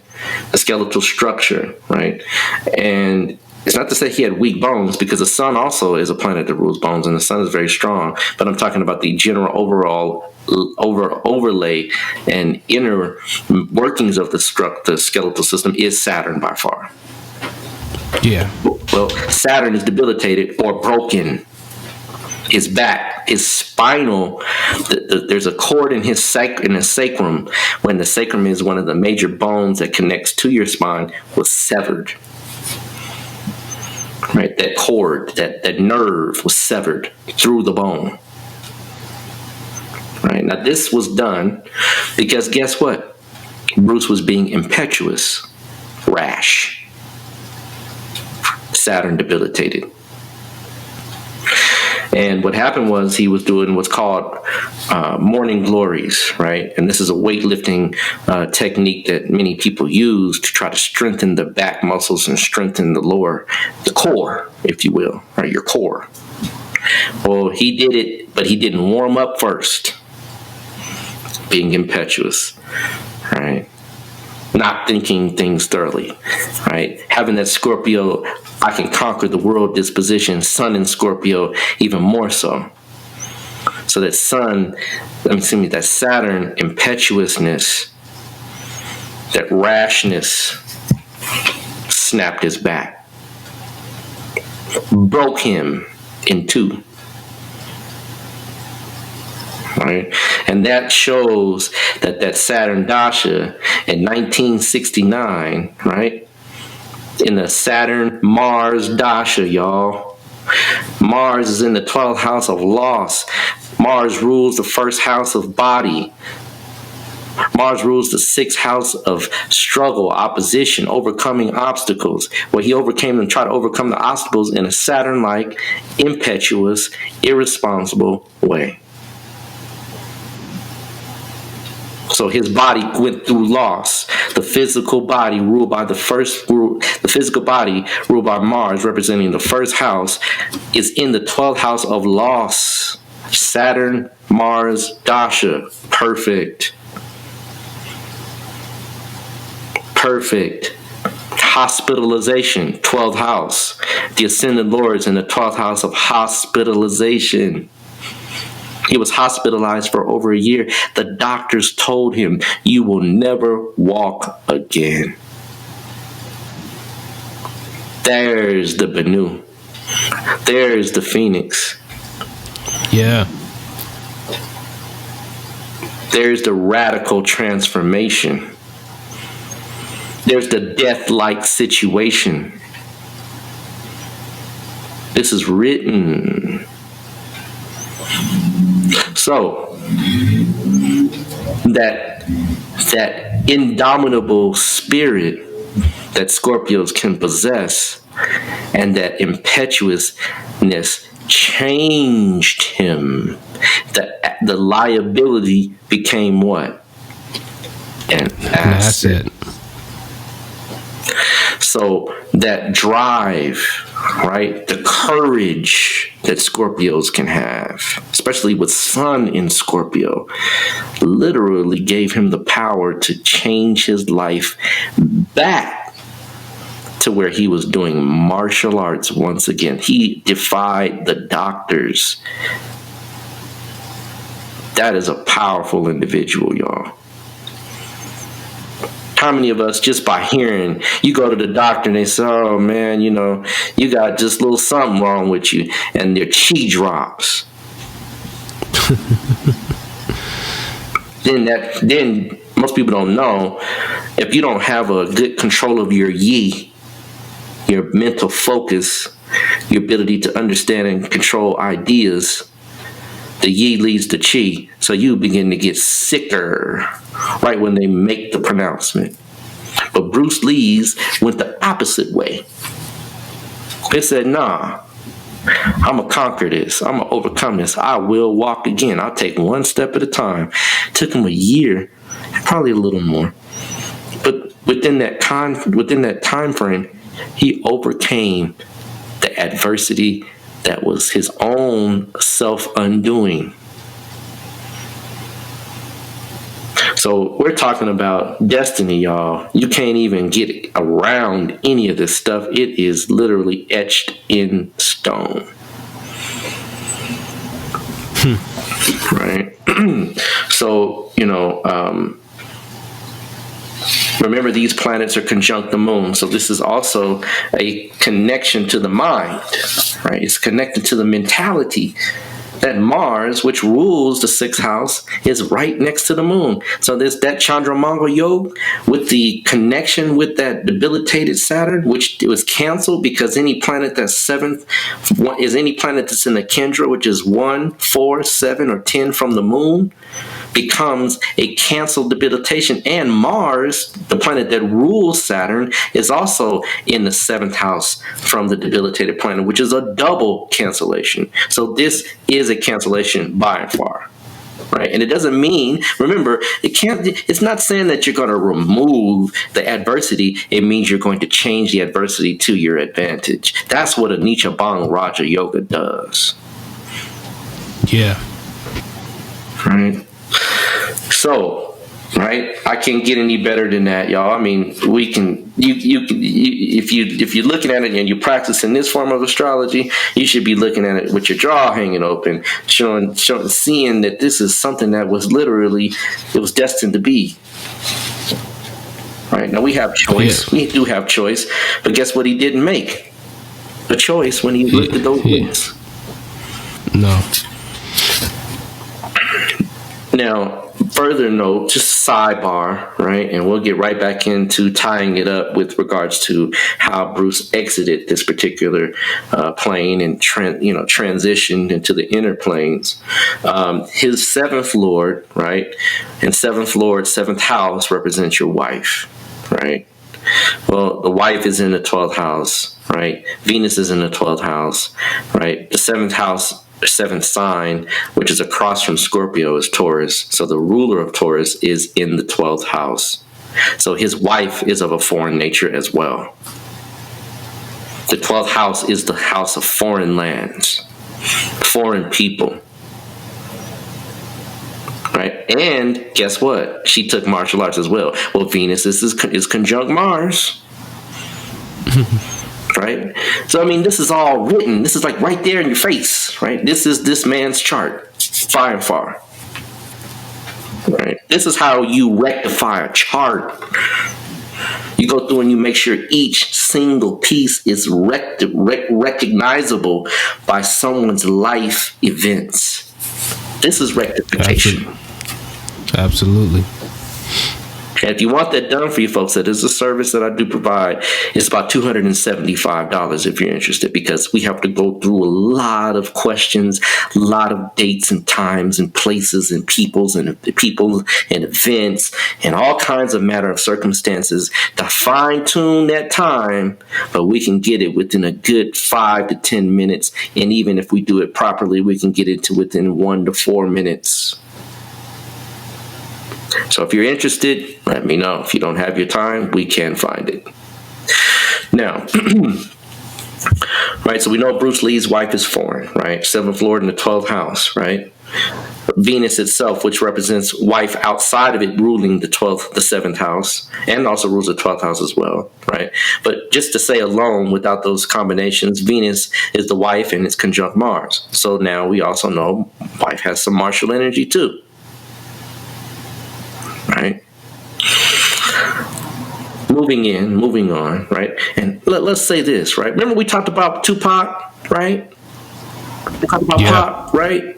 And we said Pop's mom was incarcerated, right, during a period of her pregnancy, which pregnancy and the moon is mom, right? Yeah. Well, guess what? Bruce Lee is born in a foreign land. His moon is in the 12th house. Mom was in a foreign land at the time he's born. I mean, come on. Come on. 12th house is just in prison. It's foreign lands. Right? I mean, this stuff is phenomenal. It is phenomenal. The power of this science is unfathomable. And I'm not knocking anybody's approach to Western astrology. If you do what you do, by far, do it well. Anything you do, do it well. But this science, I don't have to fudge nothing. I don't have to cut nothing. I don't have to add nothing, subtract nothing. I read it as it is, and it reveals the destiny. Absolutely. So, moving on into Bruce's end, right? And, may that individual, brother, and man, be well honored by his ancestors, right? May he be a Sheps amongst his own. But Bruce exited this plane July 20th, 1973, right? And it was still in the Saturn Dasha period, right? It's in a Saturn Rahu period. Well, folks, this is what I truly surmise. And now, here's the thing. And just as a side note, again, these side notes will detract from where we're going and we'll come right back, right, to where we're headed into the ending of his life during the Saturn Dasha. But his children, the 5th house, right? We talked about that, right, King? Remember, God, we talked about the fact that 5th house's children, and it kind of like talked about curses and things of that nature. Yeah, we did. Yeah. Well, and I'm not saying, look, we have to be very careful. We have to distinguish certain things. Now, the movie itself is a movie. It showed him fighting some curse that was placed on his family for XYZ reasons, right? I get it. But in Jyotish, in this form of astrology, and in other spiritual sciences and spiritual systems, they do have curses. I'm not saying whether or not a curse is 100% real. It can be, though. I mean, let me say this to you. Let me say this. Curses can be real. They can be real. And guess what they say?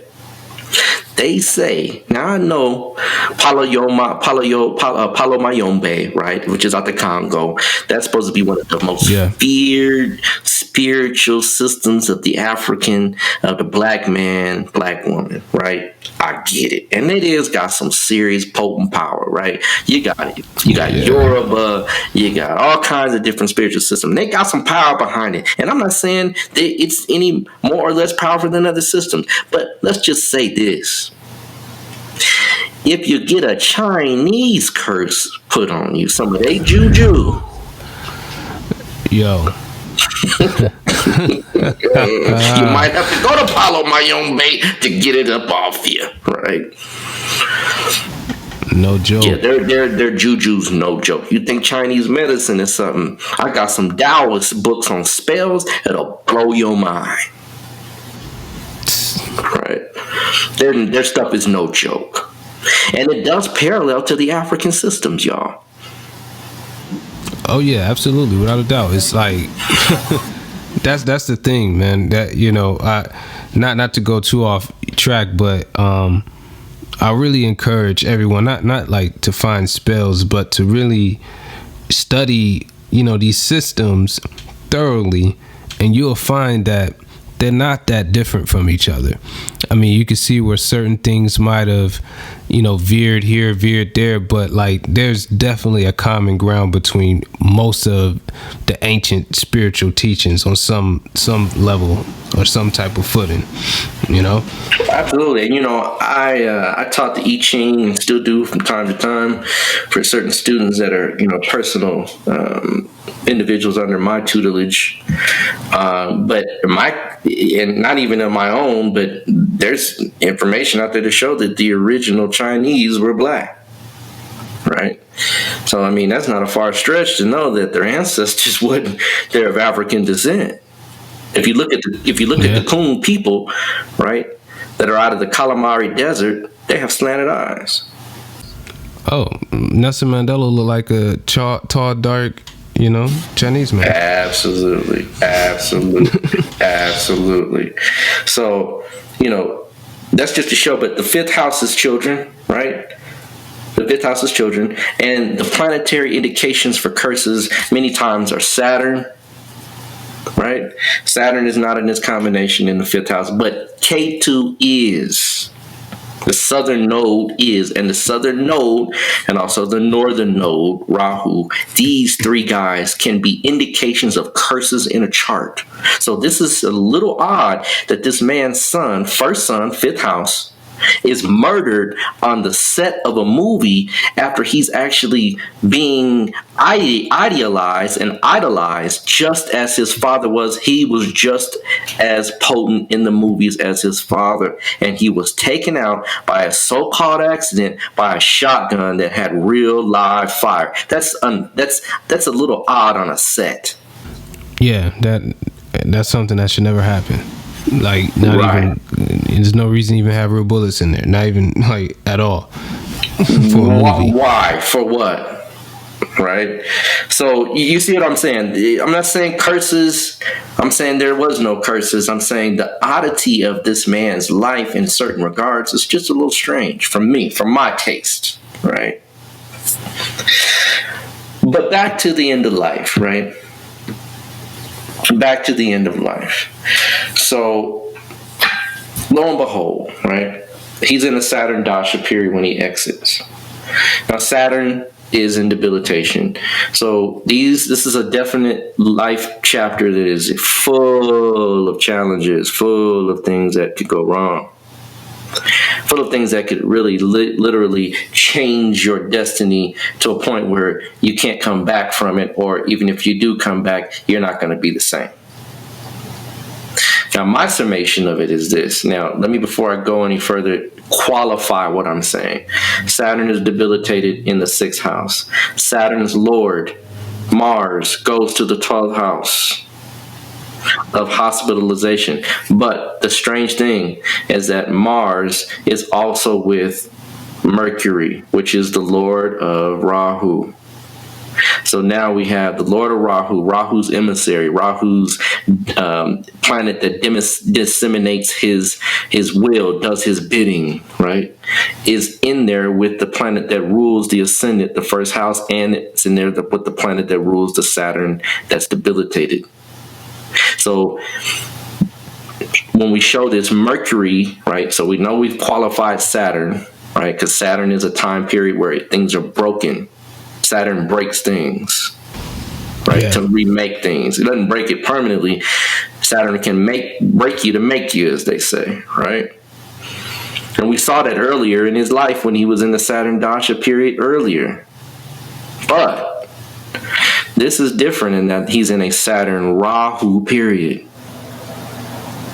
Rahu's lord is Mercury. Mercury is the nervous system. It governs the nervous system, and it's in opposition.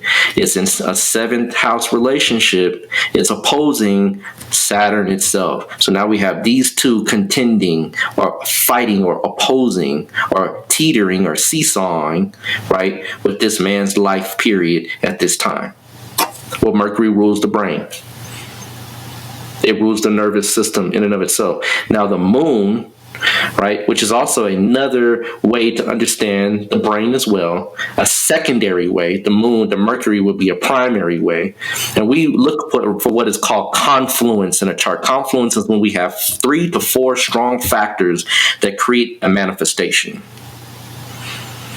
Right? It's like a thread that becomes a tapestry, a thread that becomes a pattern becomes a tapestry, right? So we have a tapestry that is written, that has been etched or created to manifest something to go on with the brain, something to go on with the actual physical body, because it's also impacting the ascendant Lord. This is how you read dasha periods. This is how you read your life chapters. So Saturn restricts, it blocks and constrains, it does create obstacles. Well, remember, he overcame one obstacle. My surmise is this, and this is what I truly do in my heart of hearts, believe. Can't prove it because we can't exhume the body and really understand it. And some people say it was a curse. They said, some people say Chinese took him out. It's very well possible. Right? And it could be probable. Possible and probable are not the same things. I'm saying it could be either or. But I do know this, that when you overcome or overcompensate in one area, another area will take the blow of where your compensation comes from. Yeah. And the nervous system, that spinal nerve, that's the nerve that was snapped when that sacrum, that bone cracked, he might have healed it on one end, but produced a cause and effect on another end where now it's pulsating and erratically firing in another area, which is the brain. Yeah.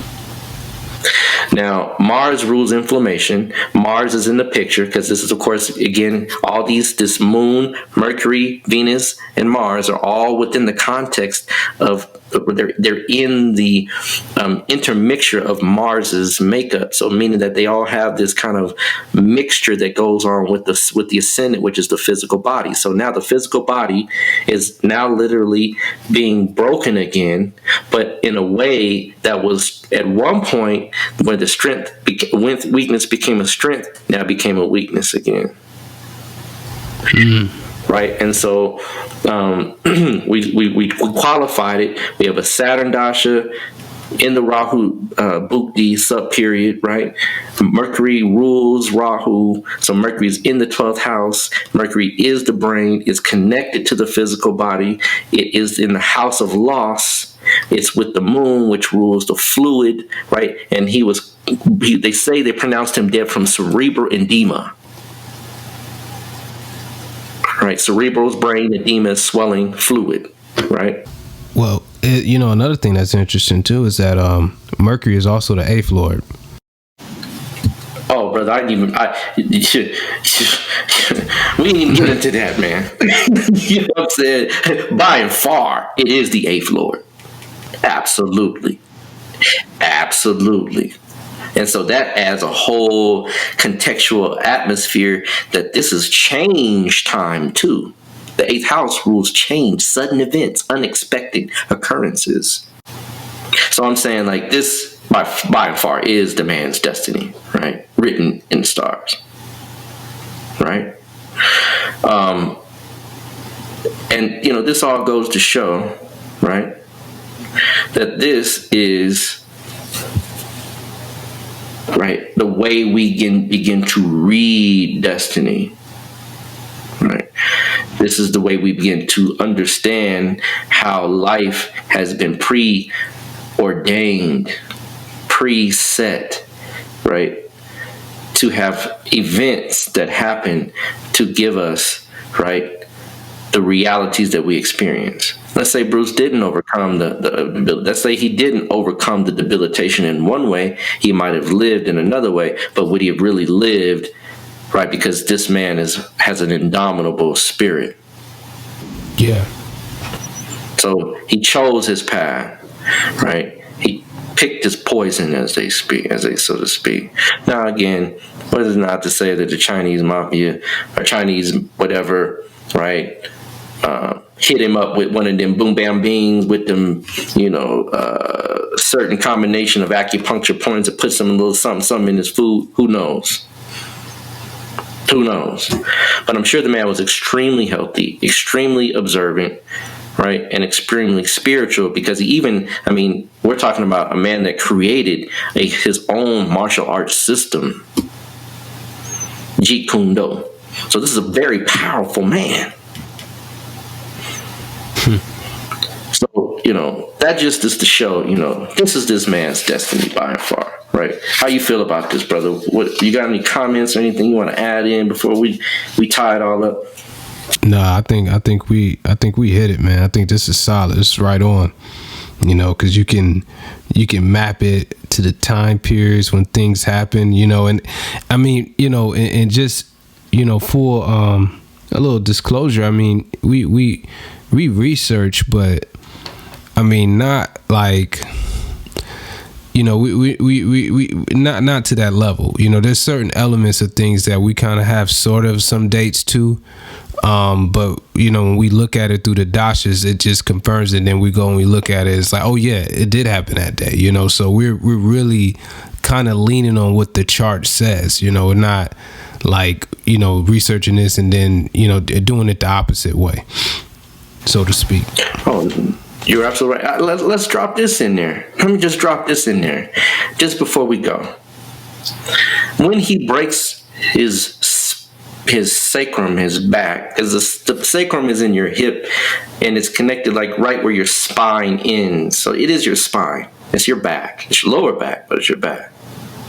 Well, guess what? Scorpio rules the sexual area of the sexual organs, which is the sacrum, right?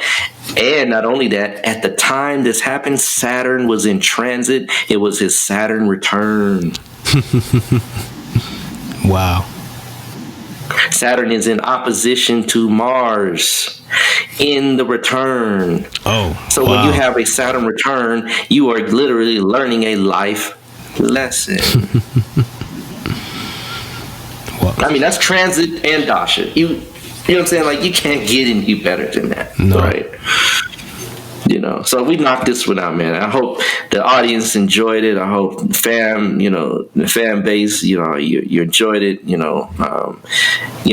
Like Katef said, like brother said, get your dosh, get your information. Use these opportunities to begin to learn how to surmise things in your own destiny, and then the destiny of those around you that you are care for or you love, so that you begin to learn how your destiny and their destiny is carved and written, and can even begin to use and co-opt it to walk a more dignified and spiritual life. Absolutely. Yeah, I think we pretty much sum that one up, man. It's nothing else to say. It's a phenomenal science indeed. Without a doubt. Yeah, indeed. So with that being said,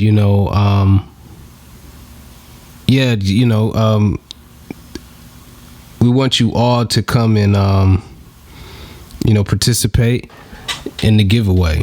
And part of the purpose for this show is that we want to have fun with it, for sure, but we also want to take astrology out of the realm of like tabloid magazine, or like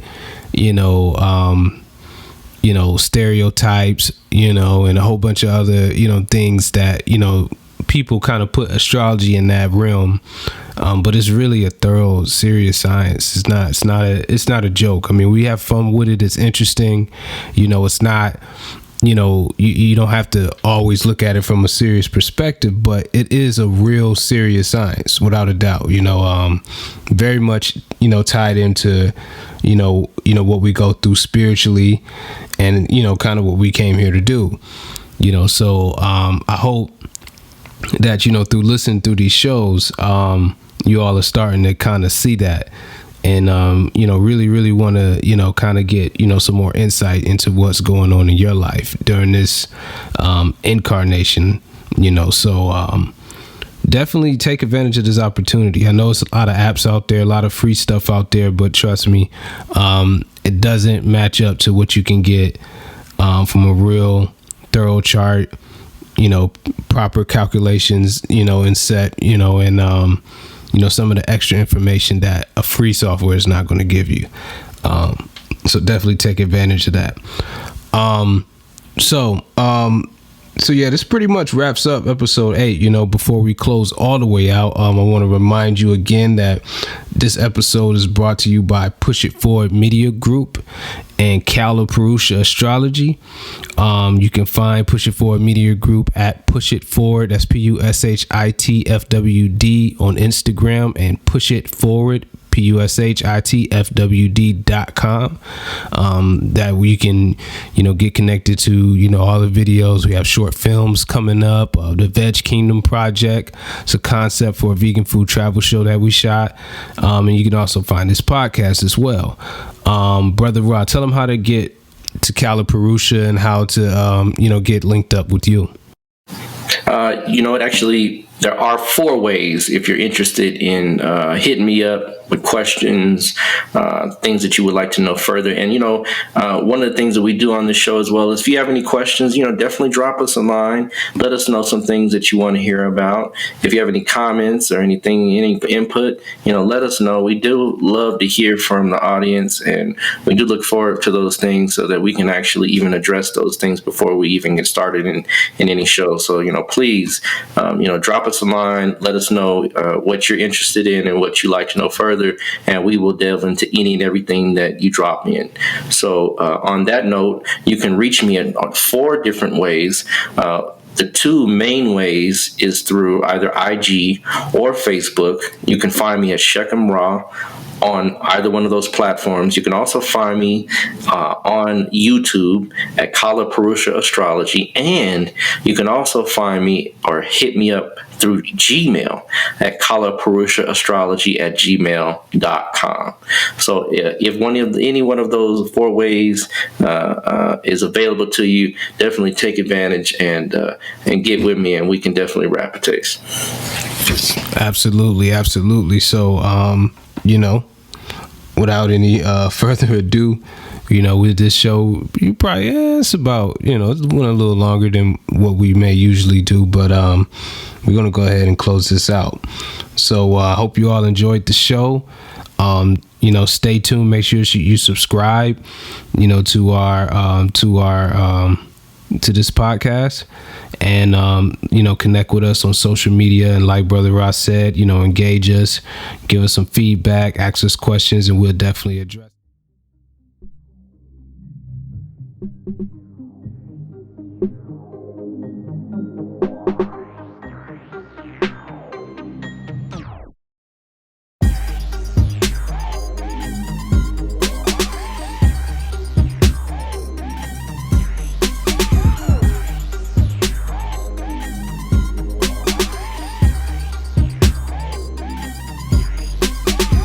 You are now tuned in to the Cosmic Convos podcast, your number one source for accurate, relevant, and thought-provoking astrological conversations in the podcast nation. The place where stars and minds align.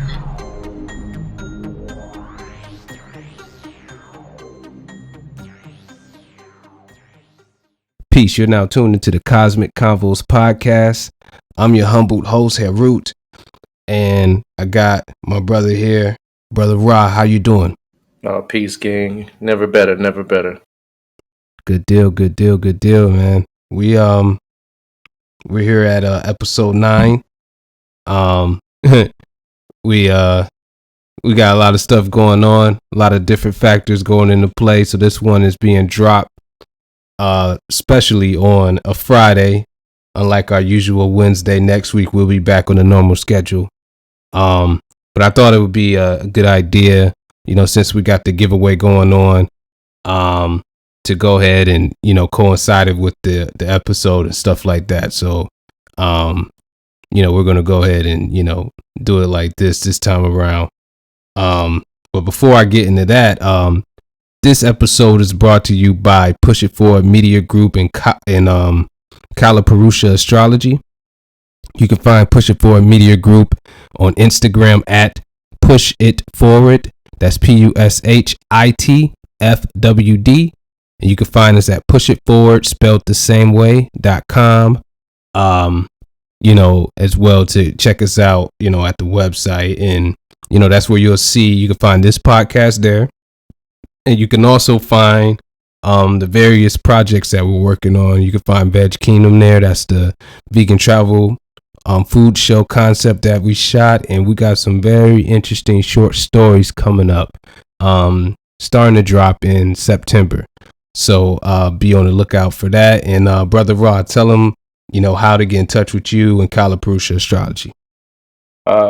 Some of you have been reaching out to me, and definitely been a pleasure, interacting with the fan base, and giving y'all little pieces of the puzzle. A lot of y'all are really interested in astrology, which is a beautiful thing, because when you very first begin to learn it, it seems overwhelming, but when you have someone that can point out certain factors, things become very clear very quickly. So definitely, stay in touch, keep studying, keep asking questions. That's what I'm here for. And at some point in the future, we'll have, because we're finishing up the Astrology Fundamentals course, Part 1. We'll be starting Part 2 at the end of September, and then Part 1 will be retaught again midstream October. So all y'all that are interested, get your hit me up, get your request in, so I can send you the links. Get your bread in, so we can get tight and right, and we can start really delving into this science in a very professional and concise way. But most of you have been finding me on IG, and that's Shechem Ra on Instagram or IG, and also I'm on Facebook as Shechem Ra as well. And then you can also find me again, of course, on YouTube at Kalapurusha Astrology. It's another way you can hit me up. Or text me, or email me through that avenue as well. So either one of those will work pretty well. But most people are finding me on IG, so that's usually where I get most of the contact from. All right, good deal. So yeah, last episode, man, that Bruce Lee episode did pretty good. We got a lot of engagement from that. How do you feel about how that episode came out? Yeah, I'm getting all kinds of feedback from that. Everybody really enjoyed it. Bruce Lee is, world-renowned martial artist. So when people hear that name and tie it into the astrological pinpointing pieces of the puzzle, it gets interesting. And people really chimed in, and I'm sure most of those that really do study astrology start looking at all the different placements that we talked about. So it was a great show. I really enjoyed that show, and really enjoyed the feedback that I got out of that. So there's going to be a lot more of those to come very, very soon. Indeed. And yeah, we really appreciate you guys, getting on there and hitting us up and engaging and asking questions and commenting and stuff like that. We really do appreciate that.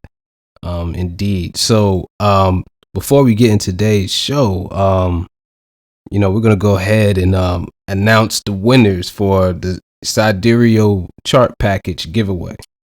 All right. And, basically what we did was, we took everyone who, essentially followed the instructions to a certain degree, people, they did most of it. We took those people that was clearly, trying to participate in the giveaway, and we took it and put it in a list and numbered it, and utilized some of the, oracular, symbols governing the show, and that's how we, picked the name of the winner. So, what I did was, if I have your actual name, I'll put it out, and then just basically all of the Instagram handles is what I'll use, and then I'll shoot you all a DM as well to get your birthday. We won't put that publicly, but I will say your your handles and stuff like that to go ahead and put your hat in the basket. All right. So the first one we have here is one of our Instagram followers, and that's a.celestial being. So I'll DM you so you can get your sidereal chart package. The other one we have is one organic Peckham. That's on Instagram as well. So I'll DM you as well. And we did more than 3, right? We definitely did more than 3. The other one is Emmanuel Favors. So I'll get with you as well on Facebook, and we have YHRPR87. So I'll DM you for your birth data, and we have Haru Nefer from Instagram, and Ra.Divine from Instagram. So those are all our winners, and so I'll hit you all up on Instagram and to get your birth data and stuff like that. And yeah, we really appreciate you guys following us and sending comments and all that stuff.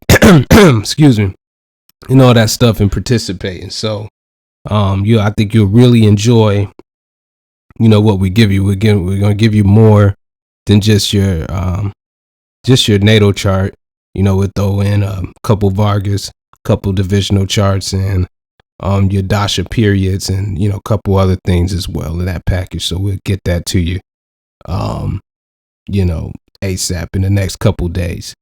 And then we'll probably do a show kind of going over some chart fundamentals to kind of help you understand what you're looking at, because if you're not used to astrology, I remember when I first ever saw astrology chart, it looked like Chinese to me. So we'll help you out a little bit on that or whatnot. So yeah, man, real.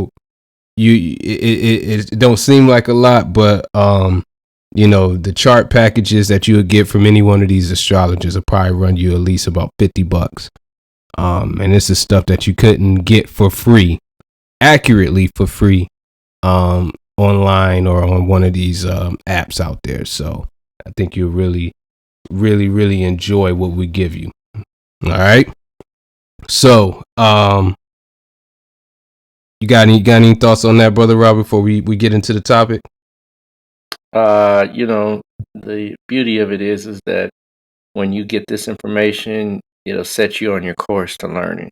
It really will put you in that position to move forward, to begin to analyze and synthesize the information, and it becomes a spark. When I very first had my chart done, I got the information, and then, like you said, it looked like Chinese. I'm like, what is this? Like, how am I supposed to read this? The dasha periods aren't very self-explanatory, if you will. Shim to whom, rest in power was my first reading, and that brother there, when he gave it to me, I sit there and looked at that. I said, man, yeah, okay. Okay, right, I got it. I'm going to understand all this. And he broke it down, very well. But even still, his relating to me what was in the information didn't look like the same information that was disseminated. But over time, you get it, and you'll begin to understand it very easily, very quickly, when you have a competent person teaching you how to understand those pieces. And like Harut said, we will have a show that just gives you some things to look at and what you can use to say, okay, what does this mean when we have your Navamsha chart? What is the general import of that? How do I look at it, and where can I take it from there? It won't be a show where we teach you how to read it, but we'll be able to teach you how to look at it. It's a little different. So okay, the D9 is this. The dashas run from this date of birth or this date until this date. There's these different periods that we're going to break down, and what the periods are, how many years they last, that kind of thing. So we'll give some very general outlays of what you're looking at, so that when you get off the podcast, it won't mean that you'll have all your questions answered, but it will mean that the questions that you didn't have answered, the basics will be at least laid out for you. So that's going to be a great show. And again, as Ruth said, thank everybody that listens, that's listening, that's staying tuned. The show is going to get better and stronger as we go. So, definitely, every week chime in and, keep it going so that at the point in which you really do decide to take this science seriously, you can already have a good baseline to start from. Absolutely. Indeed. So yeah, we're gonna go ahead and get into today's topic, and kind of today's topic came from I was talking to a brother a few weeks back, and this brother's very deep in the financial game. Does a lot of real good things, from a finance perspective. And he's also in astrology too. And he was like, you know what, man, like, I don't have the time to listen about the political, candidates and all that stuff like that. I need to hear some stuff about the money and stuff like that, and I definitely agreed with him as well. So today we wanted to get more into a more practical show. We'll bounce back and forth. There's some some philosophical things that get you to kind of see how life is kind of organized and stuff like that. But we also have a more practical aspect of astrology that addresses kind of our basic needs. So today we're going to cover the topic of wealth, and what to look for in a chart to see the wealth potential. And then we're going to cover different levels of wealth, because it's like they say, it's levels to this, and we got a couple of key conditions that we're going to get into, and we'll mention a couple people that kind of fit these conditions to kind of bring it home for you. So I think this would be a real great show, and especially for you all who already have your chart, or you all who are going to get your chart from us. I'm pretty sure you're going to be looking at your chart, trying to see if some of this stuff is popping off in your chart.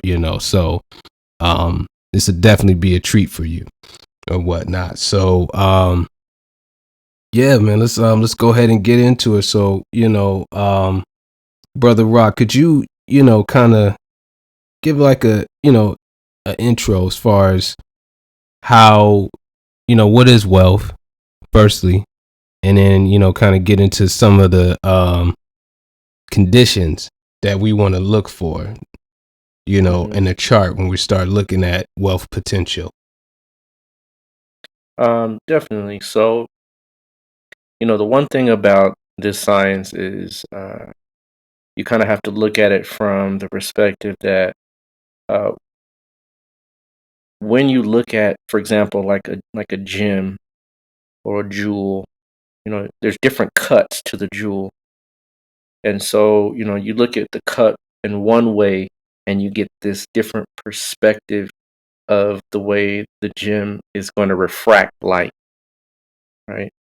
And then you turn the gem slightly to the right, slightly to the left, and then you get another refraction, another different perception of what is the potential refracting property or strength of that particular diamond, ruby, whatever, right?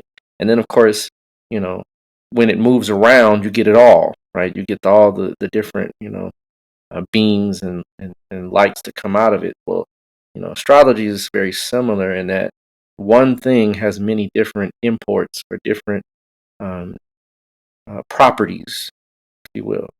So, wealth is a relative thing, right? It's not something that we all agree upon in the sense of the word that, what's wealthy to one may not be wealthy to another. but we do understand money, right? Money is a little different, right? Because if I say I got $500, you got $500, we both got $500. What that $500 means to me, it means to you is relative, but $500 is $500. And so, um, true wealth, true wealth is always having what you need when you need it, how you need it, right? Um, there's different levels of that though. And when you have what you need, when you need, how you need it, if you only need a Volkswagen, right, and you need a 2 bedroom house, right, with a decent washing machine, dryer, whatever you need is relative to your destiny, because the Supreme Being understands that you only need so much because you're only given so much propensity to do so many things in your life. Those of us that need more acquire more, and those of us that have more are required to do more. Yeah. So it's always relative, right? So I could see one yoga in one person's chart, and what a yoga is, and we've been sending out, little cosmic jargon, little terms that you can begin to attach to and learn to get some understandings of what we say on the podcast. So, like yogas, houses, things like that. Well, a yoga is a planetary combination of many sorts. It could be a combination from the perspective of how many planets are placed in one particular sign. It could be um, how the planets are referenced and placed to one another. How many planet or what planet is placed in what sign. It just there's so many. There's a book that by B.V. Raman, which is a very advanced astrologer out of India. He has a book called 300 Yogas, 300 combinations. And there's more than that. I mean, there's much more than that. We're talking about in the thousands, folks. So that's a lot of different ways to look at this and to configure these planetary placements and how they interact and work with one another. But there's some primary yogas that we look for to really understand these placements and say, you know what, this placement will yield this particular potential. So, and let me say this is not an exhaustive, people. This is just touching on the surface. We're just getting a few things you can go and look at, maybe at your own chart. If you got family members, friends, uh, people that you can just take the information, and I advise you to do that. Take the information that you get. If you can get somebody's birth time, date, and place of birth, take it and run with it. Research it, learn. That's how I begin to learn.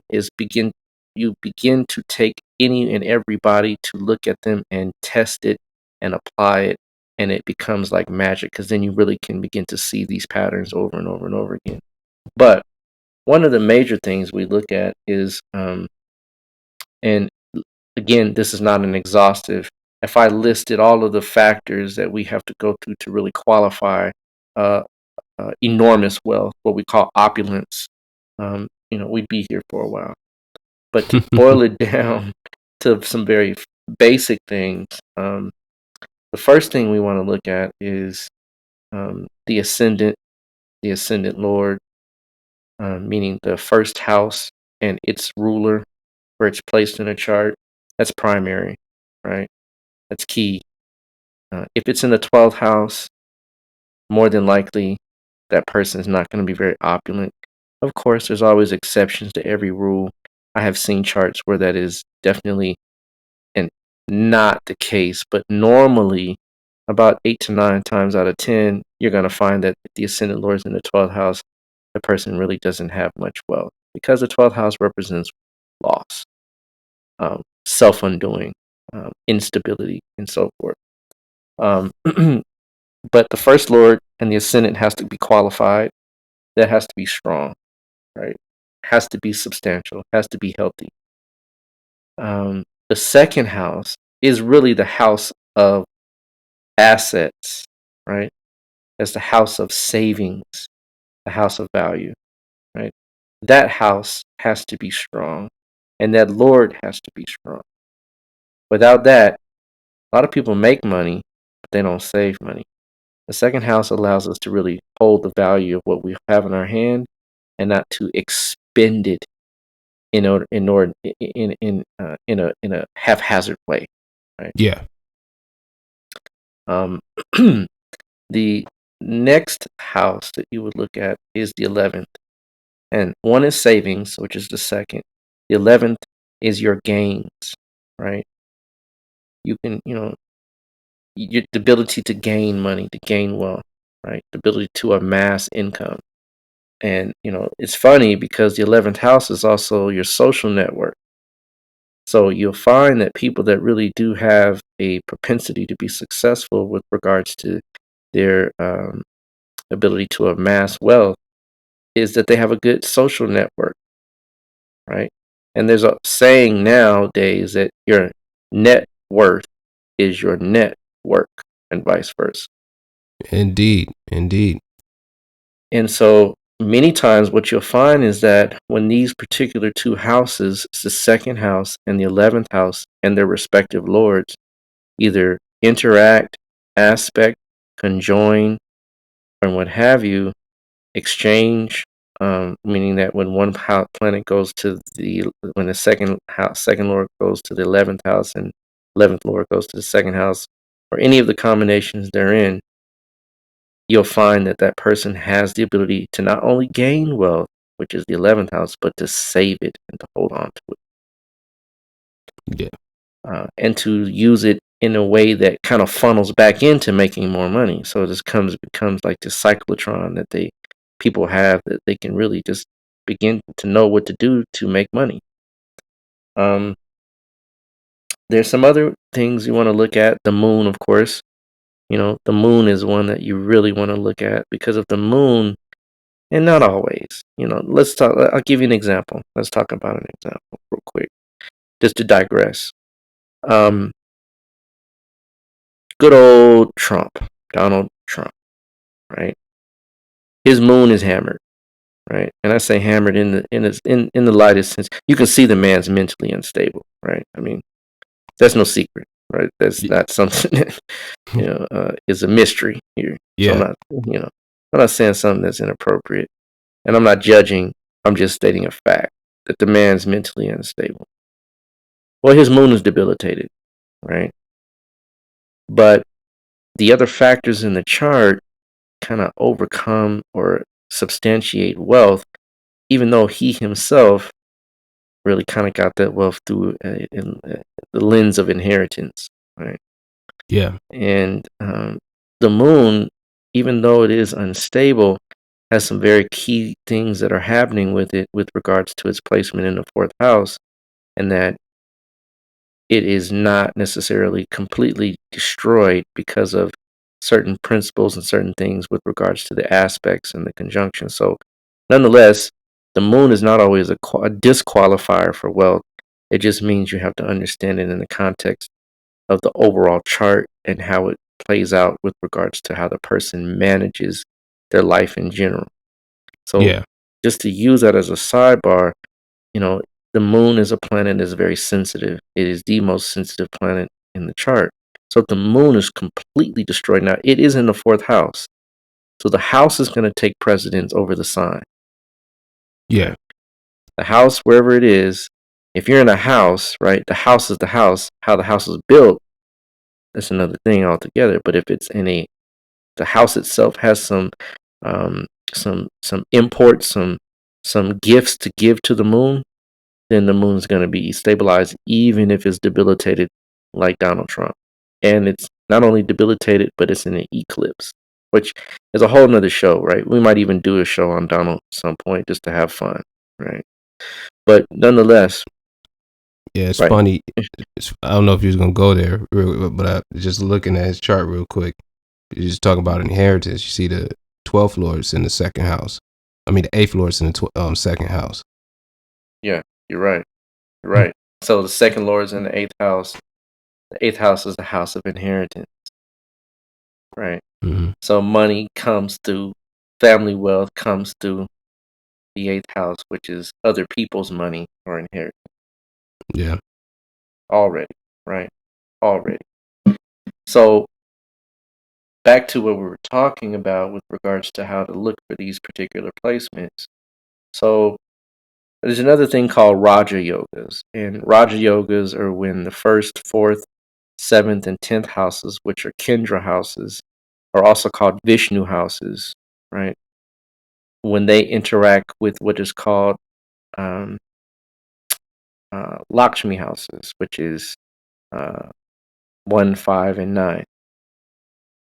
And so when any planet ruling the first, fourth, seventh, or 10th houses is either aspected or conjoined, the fifth lord or the ninth lord was created what's called a Raj Yoga, and these usually can happen in any house, right? It could be a Raja Yoga on the 12th house, Raja Yoga on the 6th house. Raja just means king, like Yeah. like Bobby Raj, like right. It just means king, right? Um, Yoga again is a combination, so it's a kingly combination, a kingly connection, a kingly import, and everybody has these, y'all. Everybody has Raja Yogas. Everybody, right?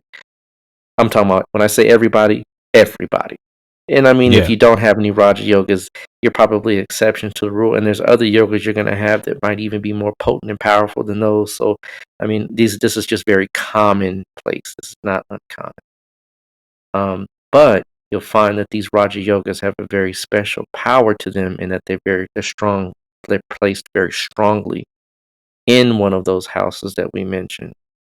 So um, that's another important. You want to look at Raja Yogas and find them in the chart, and you'll find a pattern of these over and over and over in a very auspicious placement.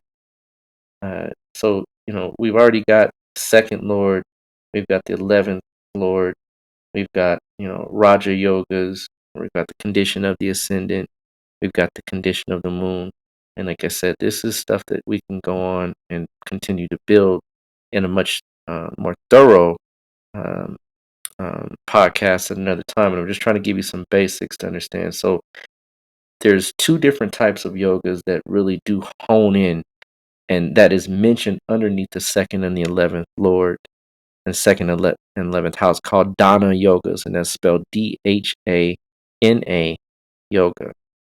Right. So Dana yoga is when the 7th lord and the 11th lord interact in some way, right? And the other piece of the puzzle is what's called a Lakshmi yoga. Now, remember I said the first, fifth, and ninth houses are the Lakshmi houses, right? Well, Lakshmi means this. Lakshmi is the goddess of wealth in the Santana Dharma um, uh, spiritual system, right? It's not Hinduism, right? Hinduism is a kind of a bastard word, if you will. It's really not the proper term for what is practiced. The proper term for what is practiced in India is called Santana Dharma. In Santana Dharma, you have an assortment of different principles, devas, and things like that, which they call gods, but they're really not. It's the same way in Kemet. They're called Netaru. They're called deities. They're not, right? They're principles or aspects of forces of nature. But Lakshmi is, quote unquote, goddess of wealth, right? Well, lakhs is actually a large number that they use to count in high value in India. I believe, I want to say it's 1,000,000, not 1,000,000, 100,000. I'll double check. Right? But lakhs literally means a goal. So when you have a Lakshmi yoga, which is the interaction, there's several ways it can be manifested in a chart. And we'll talk about some of these in some of the charts that we'll have coming up here very shortly. But a Lakshmi yoga is where you have the ascendant lord and the ninth lord either in the same house, meaning conjunct, or they're aspecting one another. And they usually have to be aspecting each other from a very prominent house, 1, 4, 7, and 10, 5, and 9.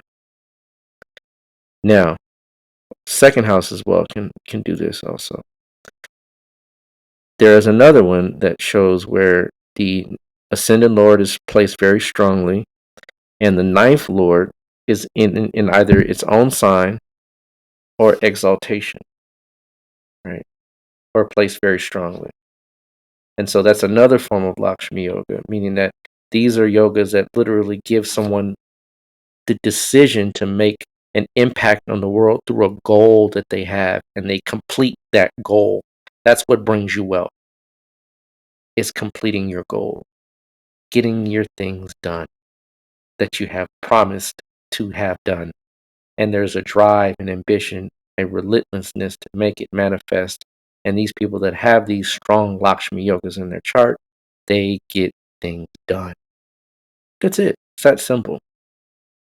Right? I'm not talking about going to the grocery store. I'm not talking about buying a car. I'm not talking about I'm talking about major goals, Yeah. major goals. Of course, also, you want to look at the period of time for these things to manifest. And again, I said, this is just a very tip of the iceberg. If I listed everything that really goes into looking at the specifics of, from, the average person that's an upper middle class to, Jeff Bezos type wealth, each one is going to have a different scale and weight to it. And when you see them, though, they're undeniable, right? You can't even, you're like, wow, look at this chart. I mean, that's what jumps out at you. Wow. And then you look at their pocketbook, you're like, wow, too. But here's the other thing I want to slide in before we do get into some charts. In the Santana Dharma position of things, there's 4 different types of people. Now, let me set this before we even go here, right? India was conquered many times by invaders from the north called the Aryans, right? Yeah. And they have co-opted much of the knowledge that was inside of India prior to their arrival, but they have co-opted and made it something that it wasn't originally. So they have 4 different classes of people, right? Now, I don't always agree with everything and everywhere because it serves to, in the I Ching, it says it serves to further to eat away from home. Yes. Right? So we travel the world to get knowledge from the Asians, Chinese, from India, from Native Americans, from Kemet, everywhere. Because the body of sorrow was cut in 14 pieces, where each piece fell, a shrine grew. Right? So we can go around the world and find the different pieces of knowledge that we can reconstruct the body of God, if you will, to get a full picture of what full knowledge means. But India does have some very powerful imports and things that before the Aryans got there had some valid knowledge. They say there's 4 different classes of people, right? And this is called the Varna system. This is under the laws of Manu. Again, right? Remember, these people come in, they set up their systems, and they co-opt the knowledge from people that are indigenous, and then they shift the whole piece. But some of it is true. So you have the Brahmin class, which are the spiritual leaders, the teachers, and the higher ups, the hierarchies with regards to knowledge and spiritual abilities. You have the Kshatriya class, which are the warriors, the kings, the princes, governors, rulers. You have the Vaishnavas, which are the businessmen, the merchants, textile dealing in textiles and exchange of goods. And you have Shudras, right? Which are the lower class, the servants, the workers, and so forth. Now, Kemet had the same thing. We just didn't call it this, and it wasn't based on color. Right? It was the same principle thing. You had the ruling class, you have the priests, you have the people that deal in textiles and deal with, the exchange of goods and things, and then you have farmers, right? It's an organizational structure. It's just life. Everybody has roles. It's not like a demeaning thing. It's just, every corporation needs a janitor. Exactly. Every corporation needs a CEO. And and everybody has roles to play. So don't, I wouldn't look at it like a right. Lower class, upper class. It's just right. This roles of people in life. Play. That's it. Right. But the Vaishnavas rule the world. Right. And Kemet The Brahmins and the Kshatriyas ruled the world, right? The Yeah. proper rulers, right? But the business class rules the world, right? Business transactions, big money rules the world. It doesn't mean these people are gifted in some spiritual way. It doesn't mean they're better than us. It doesn't mean that they have more moral value. It doesn't mean that they're upright. It doesn't mean that they have. It just means that they know how to conduct business, and that business has been promoted to the level of God in this world, Yeah. right? Yeah. Let me make that clear, right? Because I don't want people to start thinking that, money is a very important tool. Resources are needed in any aspect of life. But when we begin to worship them and put them on a high exalted status, that's when we have the lopsided things that we have in the world. And that's when people begin to have this disposition that these people are gods, and they're not. They just have goals Yeah. and they meet their goals. That's it. Um, And so what you have to look at is the time periods that these things manifest in, because there are very specific time periods for the unlocking of karma, when karma unlocks, when karma manifests on the physical plane. And that's what the dasha systems are used for. And they are phenomenal. The dasha systems, the Vimshatari dasha system, which runs from up to 120 years, is the king of the dasha systems. There are other dasha systems, y'all. It's not just one, and I'm not going to get into a list of all of them, but the king of them, right, is Vimshatari, and it really is, because man's allotment in life is 120 years, so it matches perfect. So, with that being said, you have to look at the dasha periods. You have to look at the time frames for these things to unlock and unfold. And when you begin to look at the chart and see when these periods, meaning the second ruler, the ruler of the second house, the ruler of the 11th house, even the ruler of the fourth house can even have also some imports with regards to wealth, because the fourth house is the house of property, right? Immovable property, homes, cars, right? The second house is also the house of gems, right? So it doesn't just mean necessarily money. It also means the things that we put our value into and what we put our hard work into, as far as amassing and making sure that we have, in order just to have the basic necessities in this day and time. So, those are pretty much, what we look for. There's some other yogas and some different types of charts and different type of constructs that we look into, but we've already been in for almost 30 minutes, so we're going to definitely start covering some charts and looking at some specifics around each person, and what those different things can mean around different levels of wealth.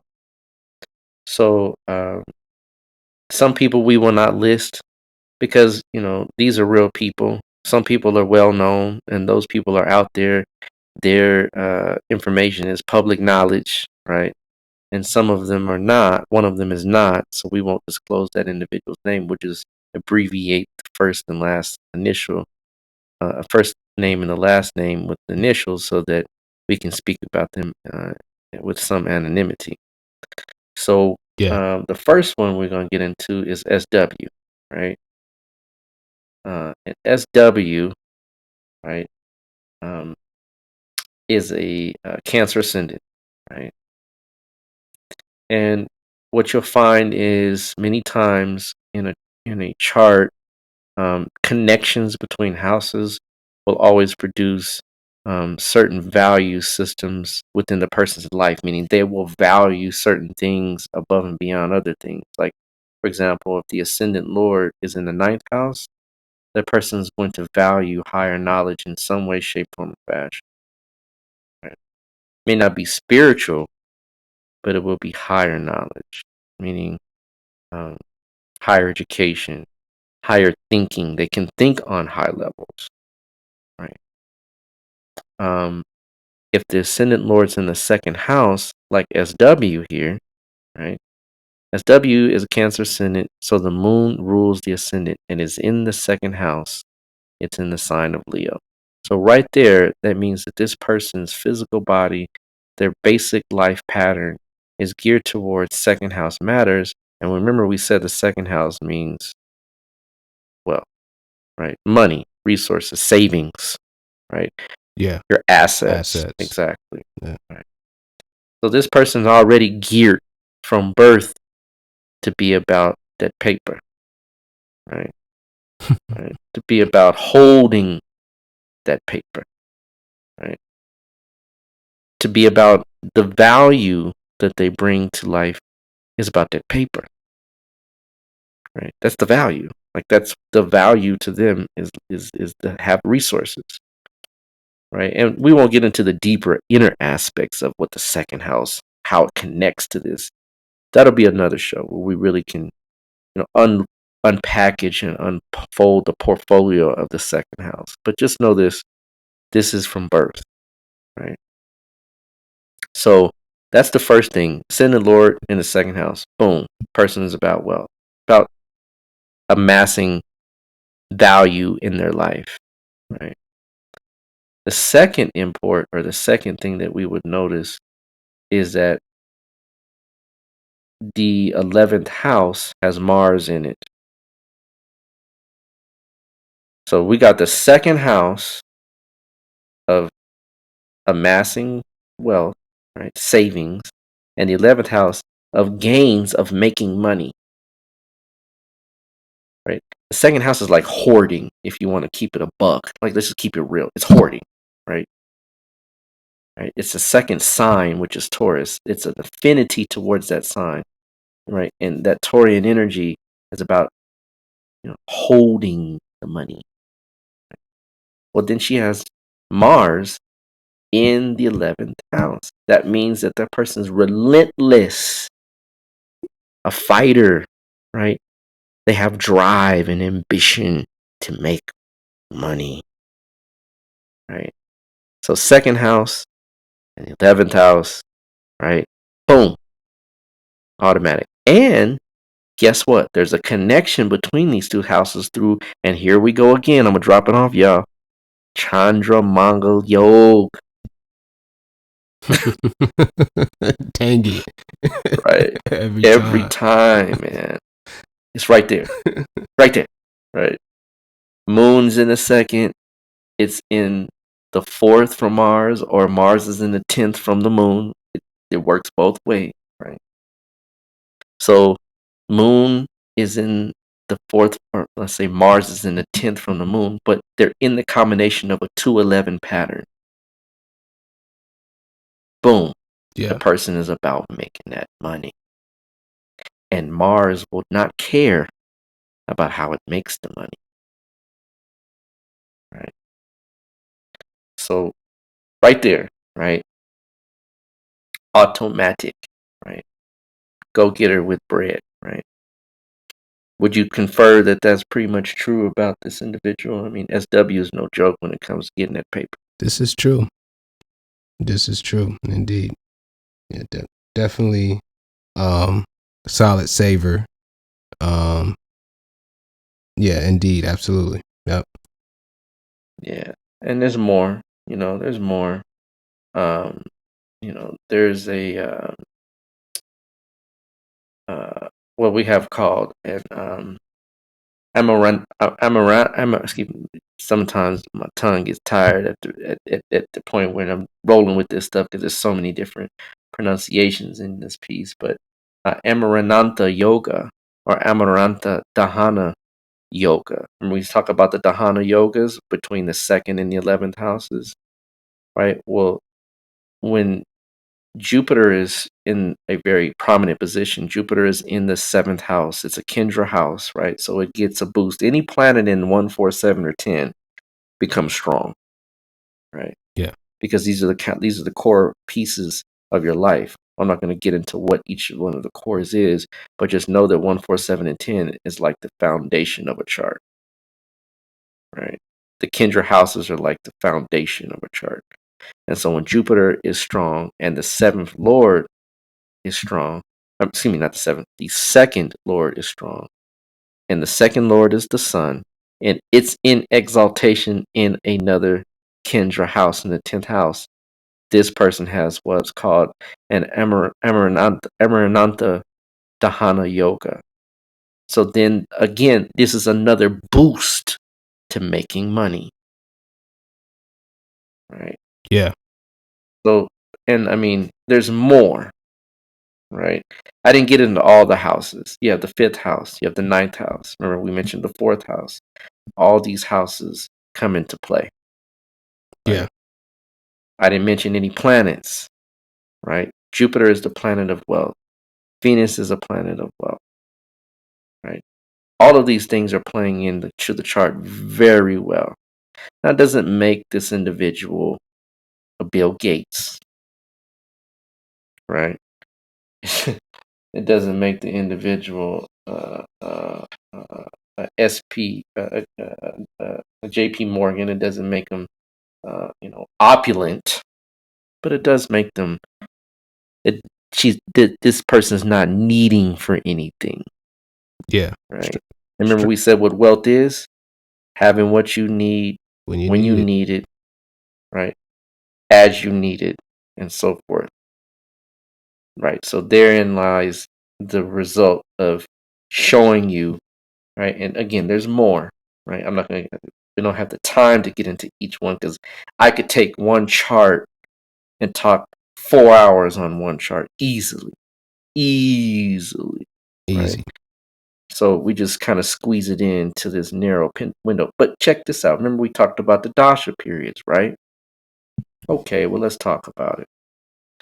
So, right, this person has ran their moon dasha.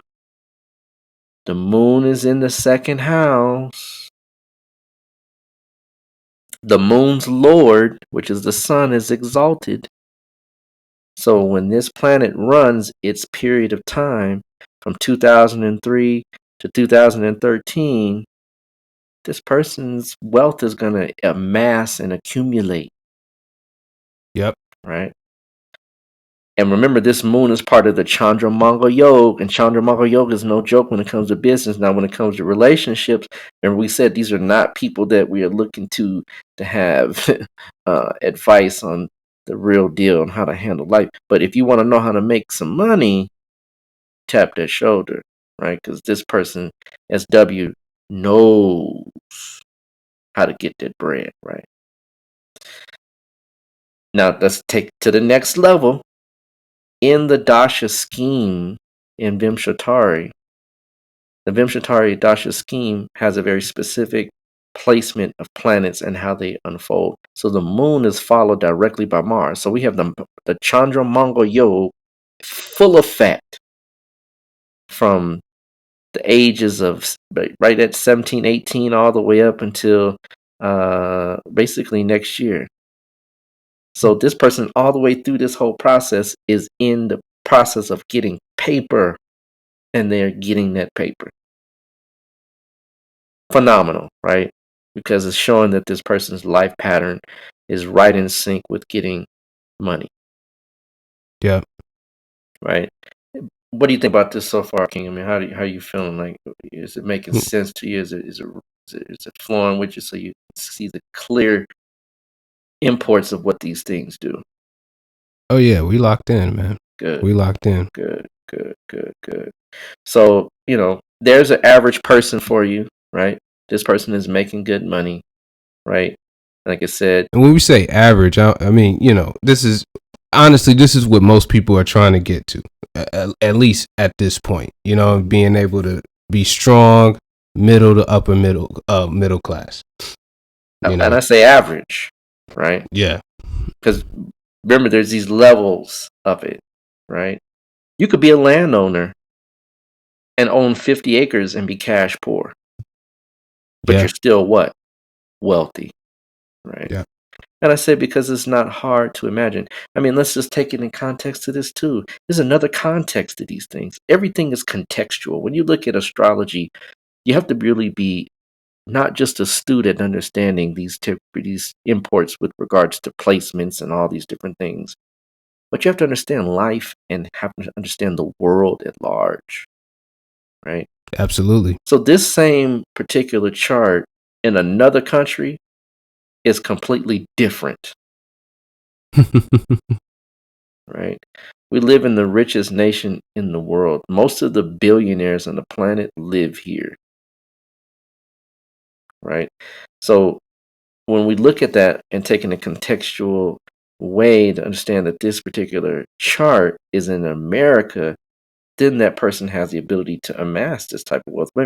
Maybe in a village in Africa, they just might be the head of the couple of cows, right? Yeah. They might have maybe a little couple of carts and a bike maybe. But to them, relatively speaking, they're like, wow, they got all this wealth. So I'm saying you have to understand relative terms, right? And I say average, I mean average. We don't know who this. They don't know who it is. We know who she is, but they don't know, right? Now the next Yeah. person we talk about, and we're gonna get into that here very shortly, right? They're gonna know, right? Right. Um, and let's get into it. Now, I was gonna say we got Hammer in it. We're just gonna throw that. We got Hammer in the mix, y'all. We got Hammer in the mix. Hammer got some things to teach us about astrology, right? And his Oh destiny in yeah. his life. But we'll save the best. We'll save that for last, right? Because Hammer Hammer is no joke, right? But the next individual we're gonna delve into is good old Drake, Aubrey, if I'm correct, right? Yep. And Drizzy. Drizzy, right? Drizzy Drake, right? And so Drake, right? Guess what, y'all? Check this out. So, right, he's a Leo ascendant, right? And um, this is a little different because each chart has a very specific kind of process and deal. But I'm gonna touch on. He's Leo ascendant. His ascendant lord is in the third house in Libra, right? So it's debilitated, but the debilitation is canceled. And Anicca Bong Raja Yoga is a whole nother topic to delve into at another time on how it works, why it works, what it does, right? What it doesn't do. But for just the sake of time, understand that his debilitations become his assets. His liabilities become his assets, right?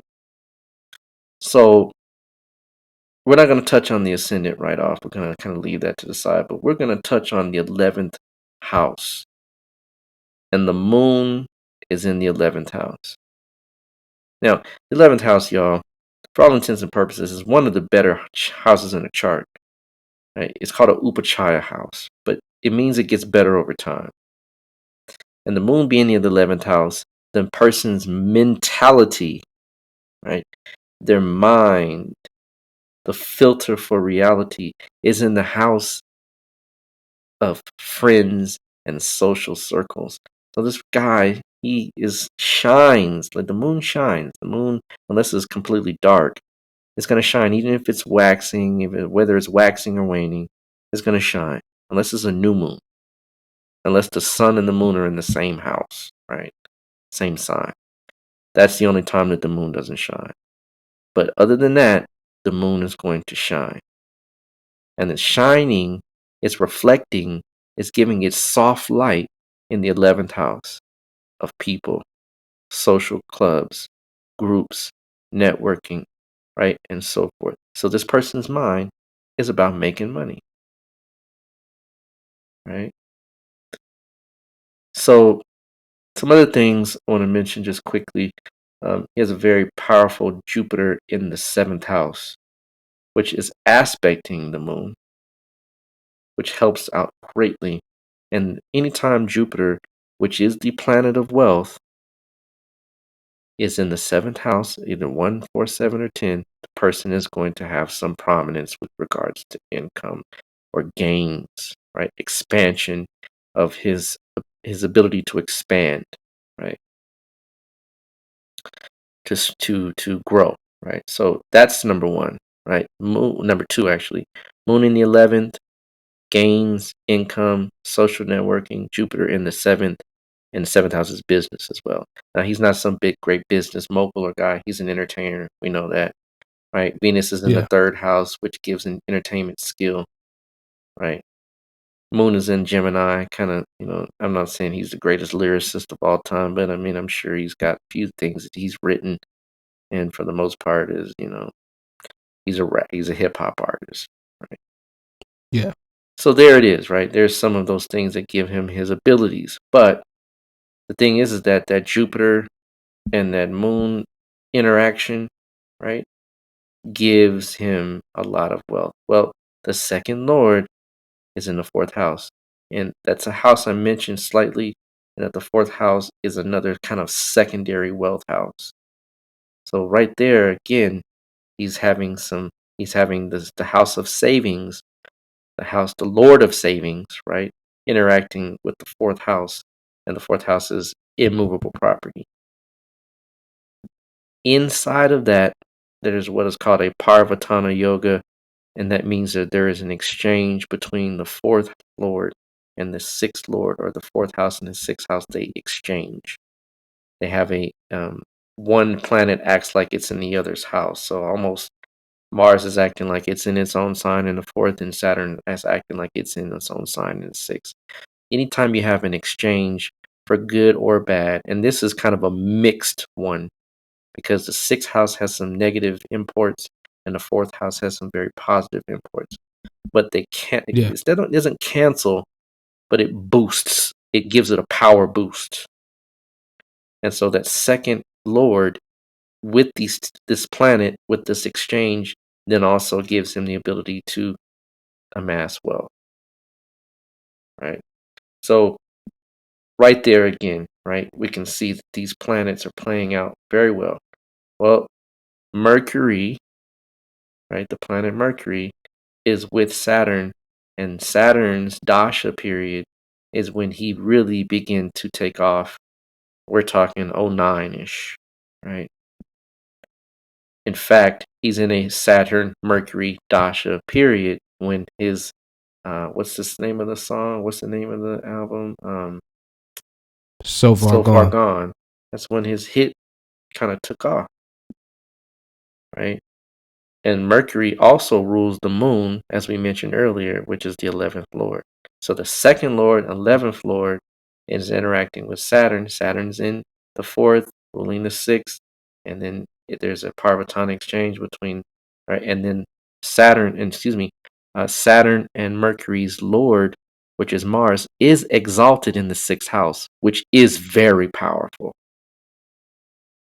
Right? Very. If you want Mars to be in a house, that's the one you want it in. Right? And it's exalted. And it's Parvatana, which is the exchange we just talked about. So there again, boom, wealth. Through efforts, though. Through efforts. Not just where he didn't have too much to do. Through efforts. Right? That's why he's also just a side, he seems Teflon like, somebody try to diss him, they can't beat him. Stick too well, yeah. Didn't stick too well, right? Yeah. So again, it just shows, right? These things are right and exact, right? Right and exact. So, and I won't get into the other deeper imports and how these things kind of work in the whole bit, because there's much more to it than that, of course. But for the most part, this is what we're looking at with regards to, again, planetary placements, yogas, and dasha periods. Can't beat it, right? So, the second to last fellow we're going to talk about here, and give me a second here. This individual right now we're getting to, so we started off with SW, right? We're kind of working our way up, right? Because we're at Drake level, right? Money, right? And that's not chump change, right? You can spend it all in one life, right? But it's not chump change, right? And that's something you and I would turn down in a heartbeat, I'm sure. And I'm sure none of our listeners would turn down that kind of money either, right? Nah, no doubt. We're talking about some good money here. And, he's making it. I mean, he's making it. It's not that he's just coming into it on his own. He's doing it all within the context of hard work and staying busy and so forth. The next individual we're going to deal with, now we're talking big money, y'all. Big money, right? $79.1 billion. Big money, right? Mr. Warren Buffett. The Oracle of Omaha. Yeah, Omaha. yeah. Good old boy from corn-fed Omaha, right? Corn-fed, right? Being corn-fed. And I'm telling y'all, if y'all ever been to Omaha, and I'm not saying anything about anybody who's from Omaha, I got much love for folks in Omaha. I hung out in Omaha, had a good time. But for all intents and purposes, and I haven't been there in a while, but when I was there, it was a lot of corn.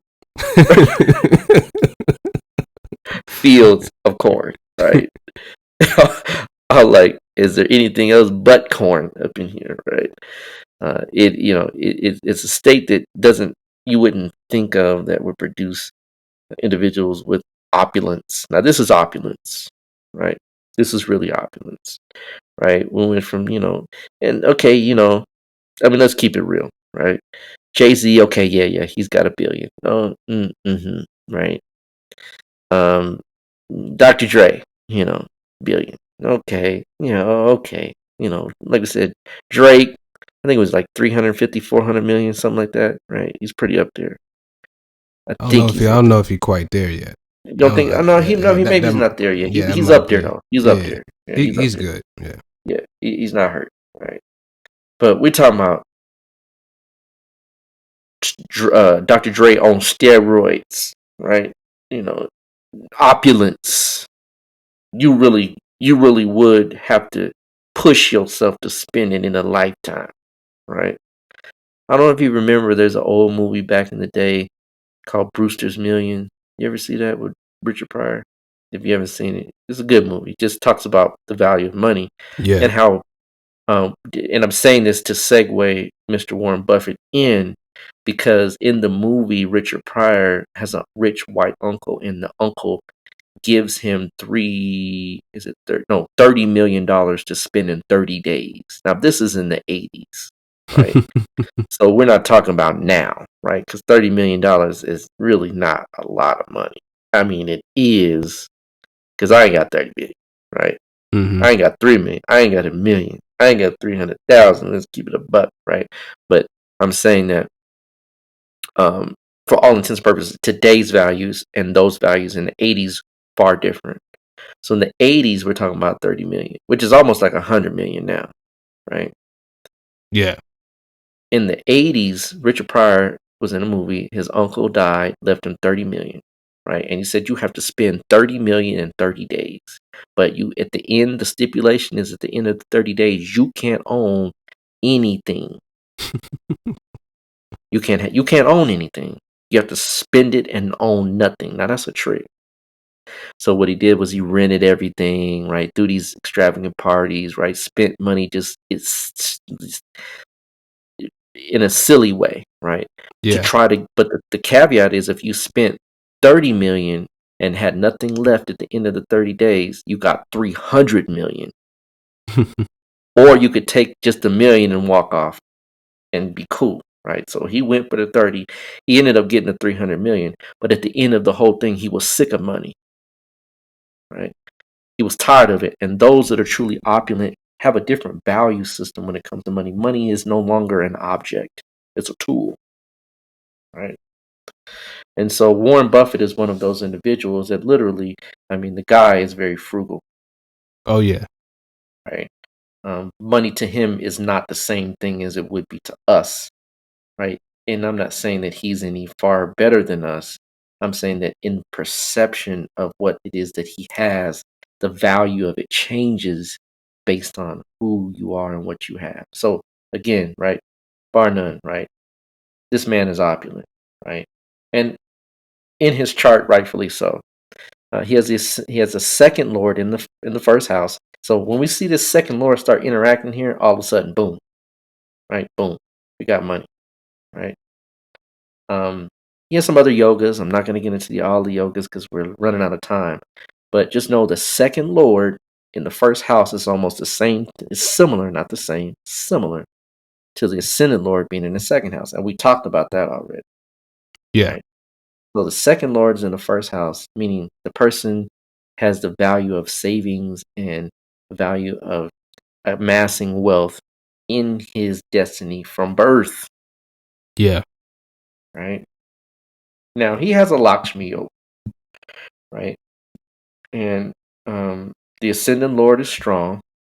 When I say strong, the Ascendant Lord is in the 7th house, meaning that it gives strength. And remember, we go back again, the Kendra houses 1, 4, 7, 10. Any planets there are given strength. Well, the Ascendant Lord, the ruler of the chart, is in the 7th house, given strength. And the 9th Lord is in its own sign in the 9th house. So therein lies our Lakshmi Yoga. Right? Now, there's other things going on, right? K2 is in the 11th, and K2, which is the southern node, right? Or they call it the dragon's tail, is in the 11th house. The 11th house is an Upachaya house. It is one of the best houses, again, other than the 9th house. It is a very powerful house when malefics are placed there, meaning any type of malefic, meaning Sun, Mars, Rahu, Ketu, Saturn. Any of those 4, right? So 5, when they're placed there, they get power. And it makes him filthy rich. Right? Filthy rich. Now, he has other yogas. He has what's called a Bahadra yoga, which is Mercury in the 10th house. He has Venus in debilitation, which is canceled, also giving him some boost and powers in the 10th house. So a lot of things going on with regards to his wealth and powers. But Saturn being in the ascendant also gives him that frugality, that ability to say, you know what, it really ain't all that important. Or I can wear a regular suit. I can drive an average car, right? I don't have to have the Beamers and the Benzes and the Bentleys and all the B's that go with it, right? Yeah. The bling bling and whatever else, right? He is very frugal, right? But that frugality comes in with that Saturn in the ascendant. Now, back to dashas, right? And this man is quite old. I mean, he's 88 years old, so he's been through a good number of dashas, and he keeps on kicking. If you live 120 years, you get all the dashas. So we can pretty much go back and find any dasha that he's been in. But he does start off in Saturn. That's kind of odd, right? Because Saturn starting you off, you start off poor, Yeah. right? But remember, Lakshmi calls those goals out, right? And I'm sure when we go back and look at his right, he's in a K2 period from 22 to 28, or 22 to 29. That's when I'm sure. I mean, and this man runs business schools. He creates business schools, right? So, bar none. I mean, the man, I'm sure, throughout K2, throughout Venus, right? Those 2 periods, I'm sure, amassed great deals of wealth, right? Great deals of wealth. So now we're going to slide into another aspect of this, and there's some other qualifying factors or qualifications that you want to be mindful of, because there's another side to this. Just like you have a dana yoga, you have what's called a dridra yoga. A dridra yoga is the opposite effect, right, of the dahan yogas. And what happens is that there's several combinations, right? I didn't give all the combinations because we don't have the time. This is not a class, but this is something that we can use to just kind of get our feet wet, get our palate wet, get our tongue ready to taste the knowledge of astrology, and that we can start to use these things and look at different people's charts and understand why they might be wealthy or why they might be impoverished. Well, Yeah. the impoverished side is the Daridra yogas, right? And the Ridra yogas is when, and there's so many combinations. Like there's more Dahana yogas that I've mentioned, right? Than just the 2nd and 11th and so forth. You have 2nd and 9th, 2nd and 5th and so forth, and 11th. All of those are Dahana yogas. They're all Yeah. are. Right? They're all different imports. But we're going to talk about the effects of what happens when the opposite types of things take place. And we're going to use that in light of good old MC Hammer, right? Hammer time, right? Hammer. Don't hurt him, right? So Hammer, which is he was balling at one time, right? Hammer had it going on, right? Um, Stanley Burrell is his, um, official name, right? He's a Gemini ascendant, right? Gemini ascendant, and we're not going to give the times and places because this is pretty much public knowledge. If you really want to know about these charts, you can go to a website called Astrodata Bank, and Astrodata Bank usually has these times, and there's a rating system for the times. So we try to bring you strong charts. We try to bring you people that have strong um, data, right? So that we don't just guess and kind of just go off the wall. And these charts are rated uh, either from birth certificate, which is an AA rating, all the way from A rating, which is family members or they themselves talk to their mothers, or in close members that are reliable in the chart, all the way to B's, all the way down, right? But this is a very strong chart in that it's stated that his birth certificate is the source of the data, right? Yeah. And so there are yogas that create poverty, destitution, right? And literally misfortunes, right? Miseries. Um, and let me say this again too. Let me make sure I make myself clear here, because I don't want folks to start going wild and start looking at everybody's chart. Oh, you're gonna be broke. No, you have what is called a will. The more that will comes into manifestation, you can change the course of your destiny. Right? Absolutely. And so I don't want to limit folks to their charts, because this is not really the way it works. But you have to be a divine being to change the course of destiny, right? It's not a task that is bequeathed to most of us to do, because we haven't really worked on our will. And the will, when it becomes like a laser beam, right? When it can pierce through reality and cut and carve new things into the destiny, then you can shift.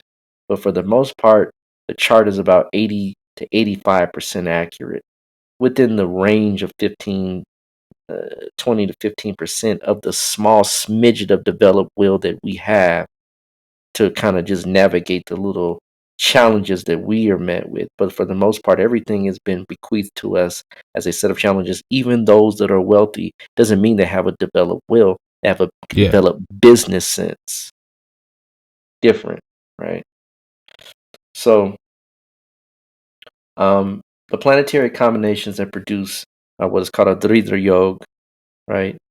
And the Dridra Yoga literally is a yoga that literally snatches the wealth, right? It takes it back, right? It puts you in a position where, in Dridra, let me spell that for you: Daridra, Dridra Yoga, right? Is when the 8th or the 12th lords interact or infect, right, one of the other major placements that we talked about: 2nd lord, 11th lord, right? Even the 5th or 9th lord, and therein and so forth. When those are infected or affected by these particular placements and these yogas, then the wealth diminishes, right? It goes away. Well, Hammer, good old Hammer, right? Hammer has Rahu in the 2nd house. Now let me say this: Rahu in the 2nd house can give big money.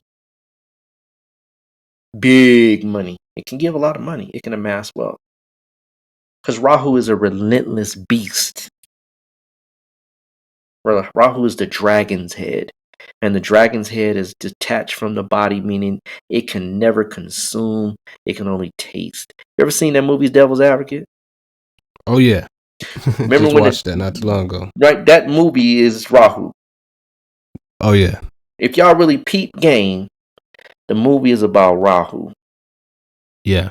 remember, the devil was telling the guy that was the Keanu Reeves, his character was being talked to by the devil, and he was kind of telling him how God, quote unquote, has played a trick on man, right? Well, he's really, the devil's the one that's really operating this thing here, but he's kind of making fun, and he says, God says, look, but don't touch, Yeah. touch, but don't taste, taste, but don't swallow, right? That's Rahu, Yeah. right? Hey, you can have a little bit, but you can't consume it because Rahu is the part of the dragon that the head has been removed. So literally, it can never consume, it can only experience. You mean the stomach, right? Yeah, it can't consume and digest anything because it has no body. Yeah. It's just a head, right? And so this head can only it can taste, but it can never be satiated. It's insatiability. Now, Yeah. that can be good sometimes because if you have an insatiability for knowledge, right? Knowledge just can't be consumed anyway, right? So that can be beneficial, right? And that's called a Guru Chandal Yoga, right? Yeah. Guru Chandal Yoga means that you are literally a rebel against the mainstream of religion in today's times, but you will literally be relentless about getting higher knowledge. So it can be beneficial. I know about that. Right? Right. However, in the majority of the cases, right, Rahu, right, when he's not really hitting it with Jupiter, he is going to be insatiable wherever he is. So if he's in the Yeah. third house, he's insatiable about, right, expressing themselves. And actually, Rahu doesn't do bad in the third house. Remember these 3, 6, 10, and 11 are Upachai houses, so any malefic there can gain power, right? But Rahu's in the second house in good old Burrell's chart, good old Hammer. Yeah. Now, I got Rahu in the second house, right? And it means you can amass wealth. You can amass a lot of wealth. Now, I've already been through my ride, Tasha. And thank you, but no thank you. I wouldn't want to go through that again, right? Hold up. Right? Shoot. I'm good, right? I'm good, right? And I didn't have divine knowledge. I had a whole lot of other things I shouldn't have had, but I made it, right? Yeah. Right? I walked out of there with a t-shirt and a bullet wound, right? So T-shirt right? and a I'm bullet good, wound. right? I'm good. I survived right? Rahu. Hey, I survived Rahu. We need to make some t-shirts, right? And put it on Cosmic Combo. I survived Rahu, Yeah. right? But Rahu in the second house can make you insatiable about money, right? Make you insatiable to the point where you do any and everything for it, right? It gives you kind of a strange early life too, and I'm not going to get into that too much because that's a whole nother divergence of the conversation. But for the most part, it does really it gives you ability to make money. It really does, right? Because it's in the second house of savings and assets and wealth and right value, right? So our values, right? So in the 90s, right? In 91, 90, 91, all the way up to what we said 96, right? It was about 96. Yeah. Hammer was the deal. Like Hammer was hitting. Of course, he dwindled off when gangster rap hit. Hammer Time was trying to compete with gangster rap. So he kind of got stomped out by NWA and DJ Quick and MC8 and all them Snoop Dogg and Tupac and all them stomped him out, right? But he still, for the most part, because Hammer was family kind of music. You didn't have to worry about your kids turning on Hammer, and Hammer wasn't talking about shooting up nobody and that whole bit. Even though Hammer got a gangster side, don't be fooled, y'all. He's from Oakland, right? But for the most part, his music was very positive, and it was all about dance and things like that. So in the 90s, when his Rahu pop period hit, and right his Rahu Dasha, according to the birth data, I would fudge it a little bit, but I would say maybe his birth time is a little bit before what they say. But we'll just give it, carte blanche. November of 1990, right? Hammer hit, right? Hammer was hitting, right? And all the way up to 91, 92, right? He's hitting. So Rahu gave him, he let him taste it. Oh Go on, man. get your little taste, Hammer, right? Go on, get your little jug out this, but it ain't gonna be for long. So, right, Rahu Ketu is the dasha he's in. Dasha Bhukti. Dasha is a primary period. Bhukti or Antardasha is the secondary period. Right? Really, Antardasha is a proper term. So Rahu Dasha, Ketu Antardasha, right? He is getting it, right? Getting that bread, right?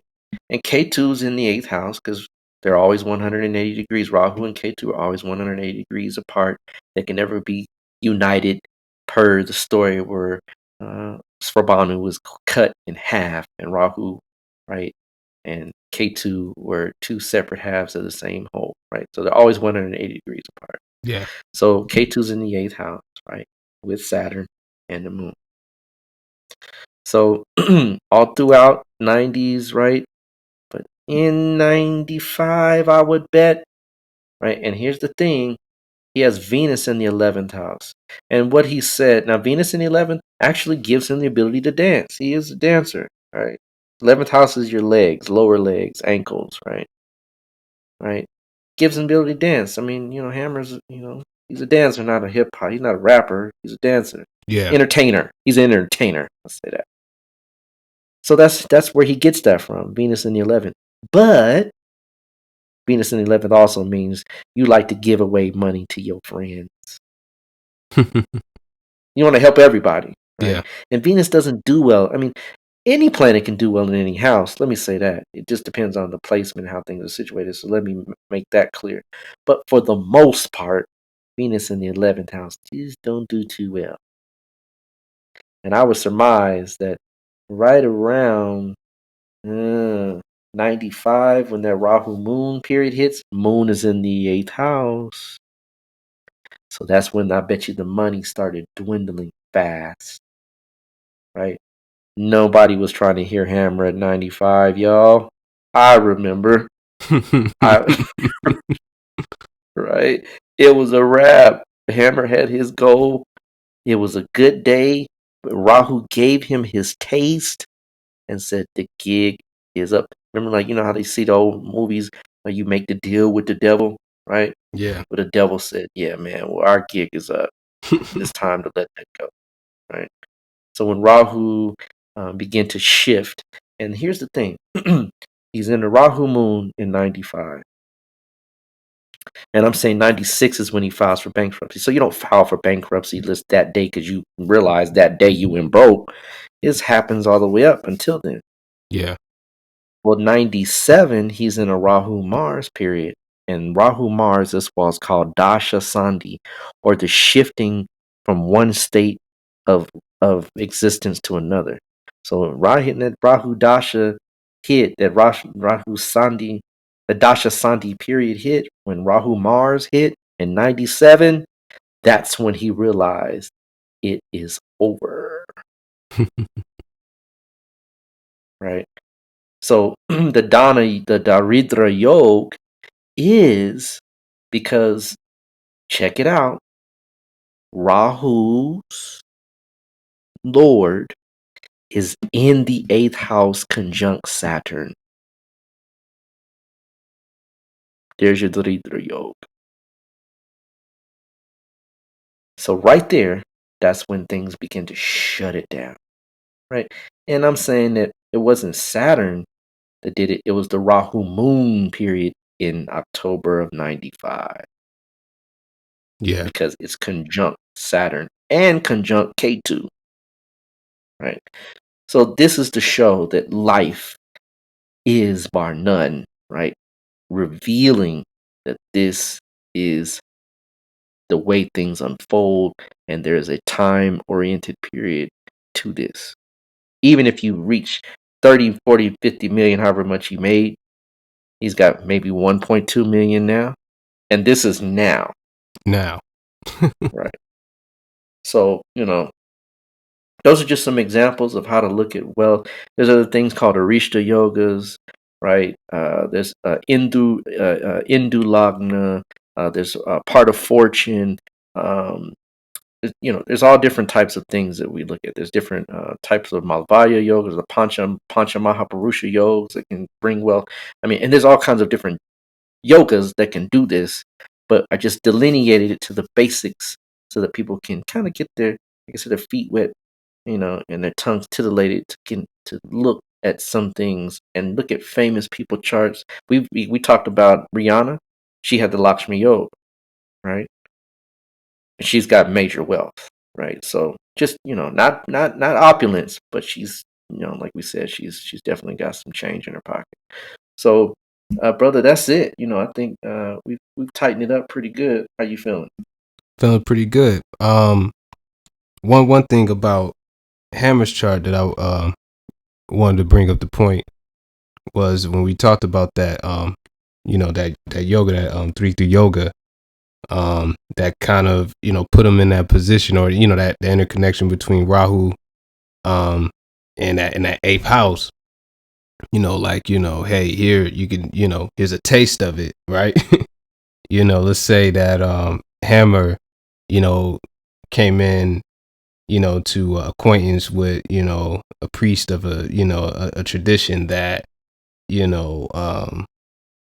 delves into the oracles and different things like that, and got a reading, and he worked it. He probably could have sidestepped that situation. Would you say? Let's not say sidestep. Not sidestep, Let's but say like backstep. Yeah.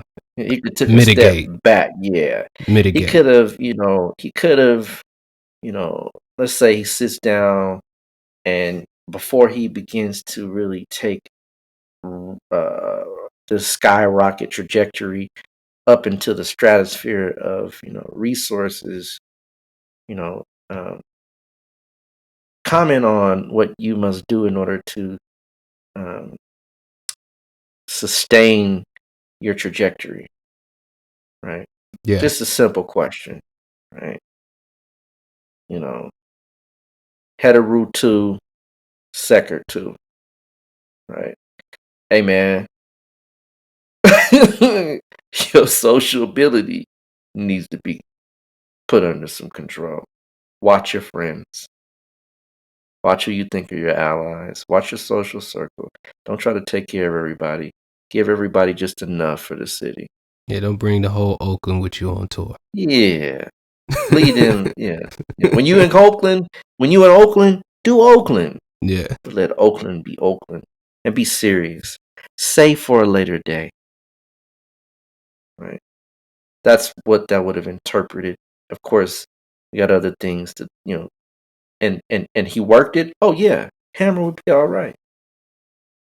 Hammer would be all right. But hey, those of us that are in the know, just in the know. You know what I mean? And it's unfortunate that the world can't benefit from these in mass. But destiny has called that forth too. Yep. Yep. Destiny has called forth that too. For all intents and purposes, it's designed this way too. Yep. So but absolutely to 100% agree with you. If those brothers and sisters would avail themselves of a spiritual system, whether it be Ifa, Medu, I Ching, one of those three most potents, yeah, then they can definitely circumnavigate those wild woods of Rahu, right? Because when you're in a Rahu Dasha, Jupiter, i.e. Tahuti, the oracle is your best friend. Because without it, you begin to the serpent skin, right, begins to encrust over your eye, And the serpent, when it has to shed its skin, has to rub up against something very abrasive in order to peel that layer off to be able to renew its vision, right? And so that's what the Rahu import is that rough abrasiveness Stanley Burrell, aka MC Hammer, had to rough up against that bankruptcy to peel off the layer of confusion and ignorance that Rahu has given him to learn from through his friends, social networking, all the people that he helped. No one was there to help him. Yeah. Right. So again, right. And when we learn, our spiritual science says that even though it might look like you on the outside, it may not be morally like you on the inside. Right. Yep. So, bar none, I think we've got this one. Call this one a wrap, my brother. Indeed. There was one other thing that I looked at too. Just when we were talking about Warren Buffett, and we was talking about kind of like what was creating that Lakshmi yoga, that sun, ninth lord being in the ninth house. I was just looking it up. He was technically declared a billionaire, and when he was 30, around actually when he was 56 years old, and that lands him right at the end of his sun dasha. Oh yeah. Right around. That took him a while. So it took him a while. Yeah. It took him a while, but like I said, when you're older, right, you can get the benefits of getting all those dashas underneath your belt. But here's the thing: it didn't happen overnight, and I mean, up to $1 billion, you're still good, right? Yeah. So 50 Venus dasha, right? He's building his wealth, right? K2 dasha, building his wealth. So at 50, he skyrockets, and then there you go, sun in the ninth house in its own sign, right? And ninth house is the house of fortune, quote unquote, if you will. Right there, perfectly stated, bro. Perfectly stated. And it's 10th from the moon, right? 10th from the moon, meaning he becomes a leader as well in regards to how he feels and perceives his own value and work. Already. Perfect. Thanks for pointing that out, King, because that's perfect. I didn't even realize that that's when he hit, and that sun moon period. Perfect. Absolutely perfect. Yeah, right on the money for that one, man. Indeed. So yeah, like we always say, we'll probably do a part 2 of this one. Oh yeah, definitely a part 2, part 3, however, because there's so many layers to this subject alone or whatnot. So this was excellent, man. Excellent show, bunch of different levels, see both sides of the coin, and get into the aspect of what can make astrology a non-fatalistic type of thing, kind of show you, how it fits into the equation of life, and everything like that. So this is definitely an excellent show. Before we get out of here real quick, I just want to remind you all that this show was brought to you by Push It Forward Media and Calabrusha Astrology.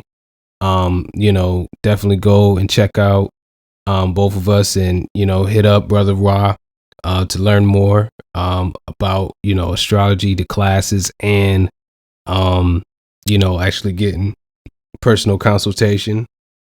As you can see, very, very, very thorough in this particular subject, and definitely won't be it's an investment, let's put it that way, right?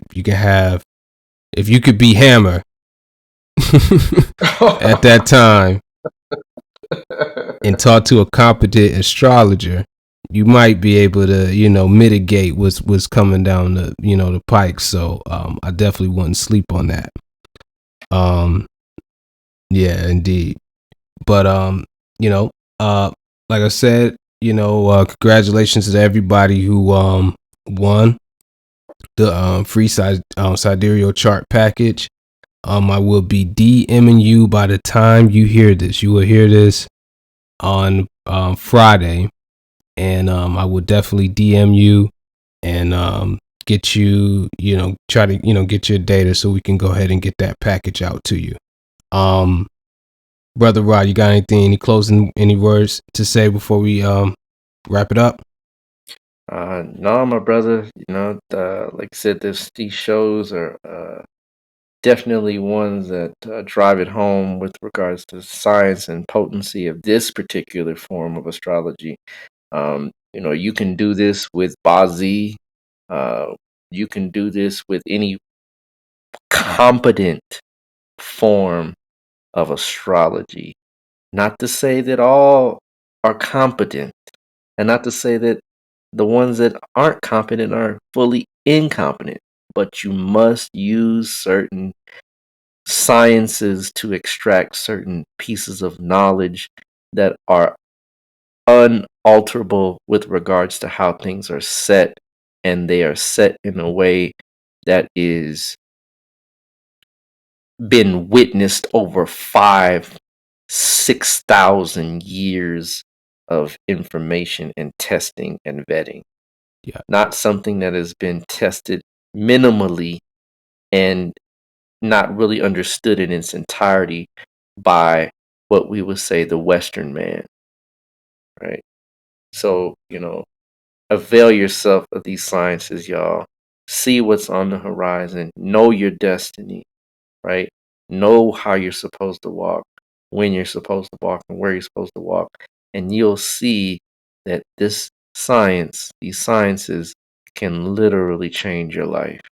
They can change your life and those of the lives around people that are around you, your children's lives, your mother's lives. How many of us would have loved to known if we have someone in our family, hey, go check yourself out at the doctor. Well, what do you mean? How do you know that? Just go. They get to the doctor, they find pre-stage cancer, they knock it out. You're looked upon as some kind of miracle worker. No, I just looked into destiny. So Yeah. avail yourself of these services, y'all, because I'm telling you, I've helped many, many, many, many, many people. And those of you out there that don't listen, you get that whooping real good, don't you? You get that whooping real good, and then you look at the science and say, you know what? It's real. Oh, So yeah. definitely take advantage. Absolutely. So on that note,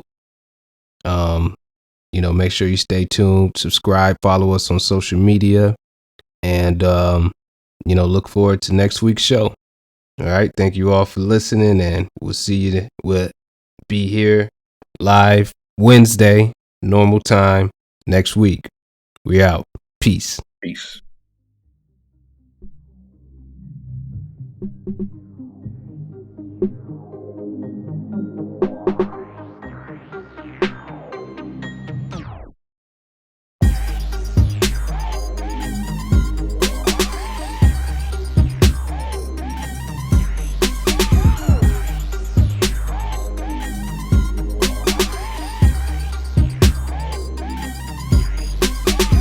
You are now tuned in to the Cosmic Convos podcast, your number one source for accurate, relevant, and thought-provoking astrological conversations in the podcast nation. The place where stars and minds align.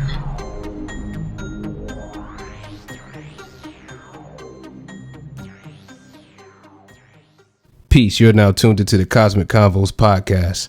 I'm your humbled host, Herut, and I got the good brother here, Brother Ra. How you doing? Peace, King. Never better, never better. Good deal, man. Good deal. We're here at episode 10. Number of completion, man. It's a good milestone we're at, man. How you feel about that? Brother, it's gonna be greater and greater later and later. When we get to that 100th episode, we're gonna look back at this as a marker to say, you know what, we made a whole multiplicity of of the Osirian completion process from 10 multiplying times 10. So I said this is a perfect milestone to do what we're doing today, to talk about what we're talking about today, because it definitely deals with that first number in 10. Indeed.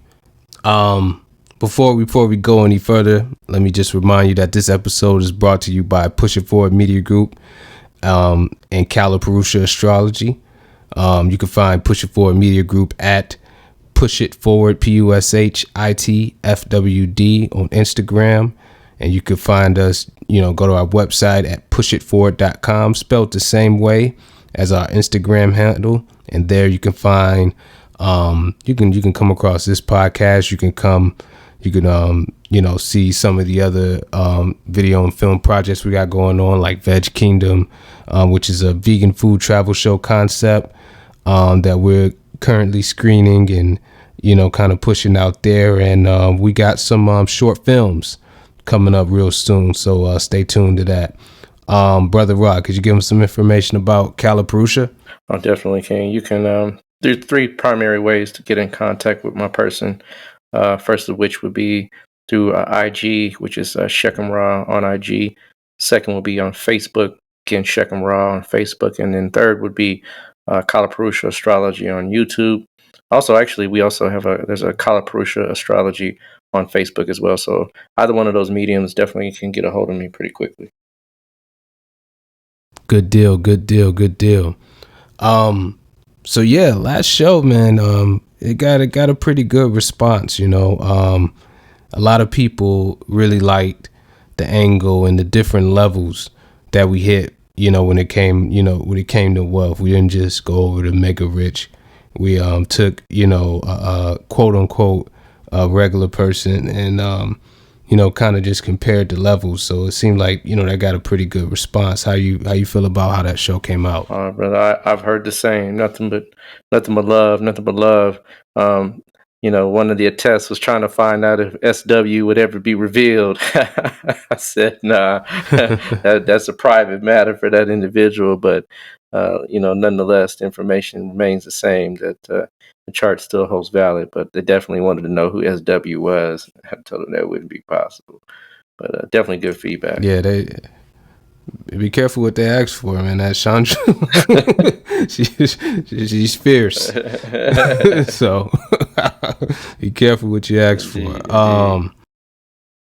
Absolutely. On another level too, we had the the giveaway.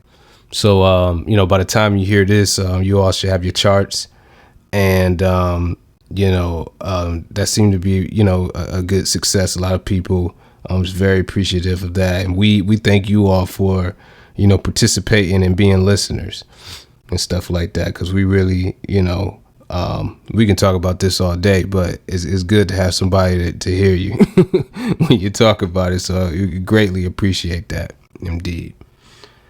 So yeah, let's go ahead and as Brother Ra hinted at, us coming up, doing this episode 10, we're gonna hit a real fundamental show, and a lot of people have been asking for something like this, and we're getting to it. We didn't, what we don't want to do on this show is to just turn it into a class per se. You know what I mean? We kind of want to talk about the topics, almost like audio, articles, so to speak, and stuff like that.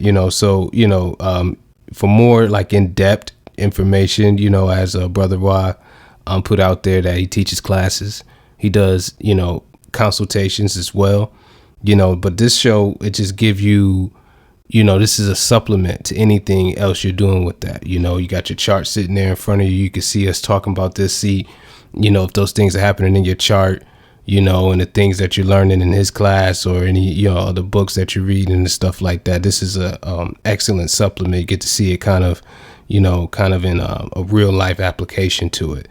But with that being said, today's topic, we're gonna really hit on the core of your chart. The reason why this topic is the reason why your time of birth is so important. Without an accurate time of birth, it throws off you really, there's ways that you can find out information, of course, but it's it really is essential to have that, that accurate time of birth. So we can know your house structure and everything like that. And today we're going to talk about the ascendant, the first house of your chart. And this is pretty much, like I said, it's the foundation of your chart. The strength, the weakness of that first house, I mean, it kind of tells a lot, about what's going on with you. And so I'm gonna let Brother Ra go ahead and give his spiel, on the importance of the first house and different types of first house situations and different things like that. No doubt. Well, Atef, you said it very well. That's exactly what it is. The ascendant is the most important part of your chart. Without the ascendant, you really don't have much to substantiate with regards to the predictive side of astrology.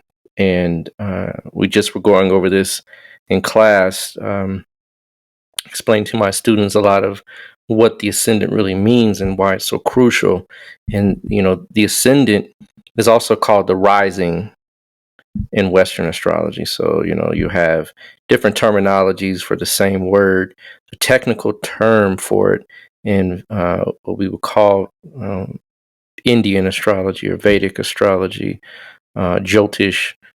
The proper term, which is what it is called your lagna, and your lagna is spelled. It sounds like Lugna, but it's actually Lagna, lagna, right? And your lagna or your ascendant is, it's a trifecta of information, meaning that you can have a date of birth, and the date of birth will reveal a lot of information. Let me first say that, and that a date of birth will give you a good deal of information, right?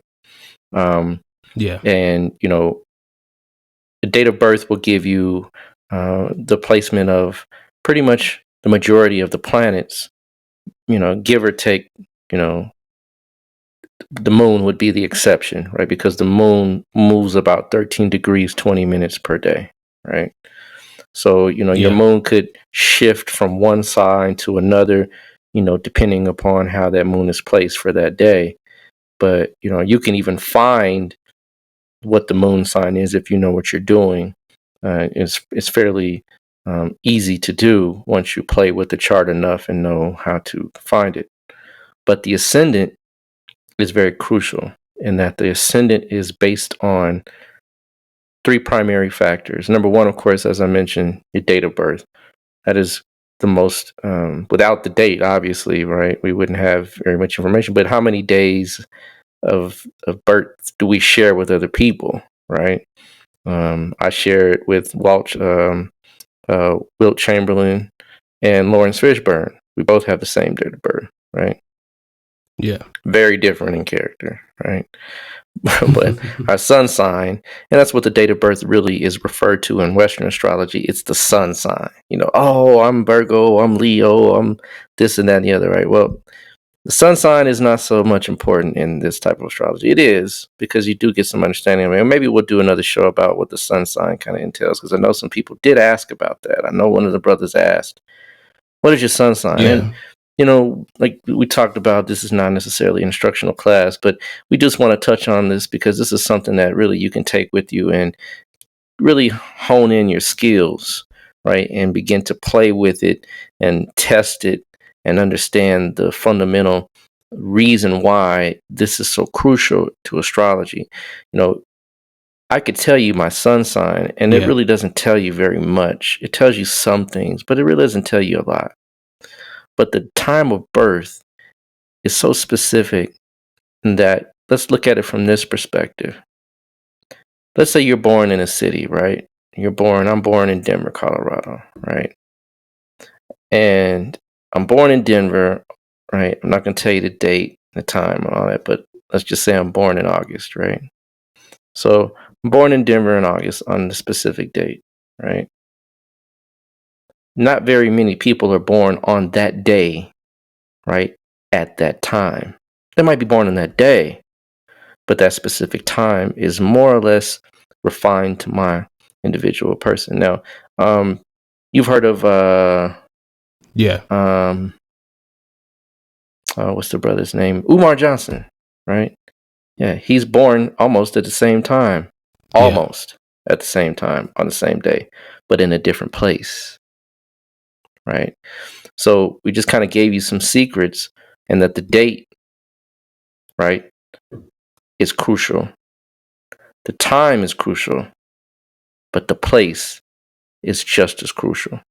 And this is why. So we have 4 primary time zones in America, barring Alaska, barring Hawaii, right? Within the continental United States of America, there's 4 primary time zones, right? So 4 primary time zones. Basically, within those time zones, we have 4 different hours. Each time zone is an hour. But astrologically speaking, it takes 1 hour for the ascendant to move 15 degrees. Every 4 minutes is 1 degree. So 4 minutes of a chart can shift 1 degree of the ascendant.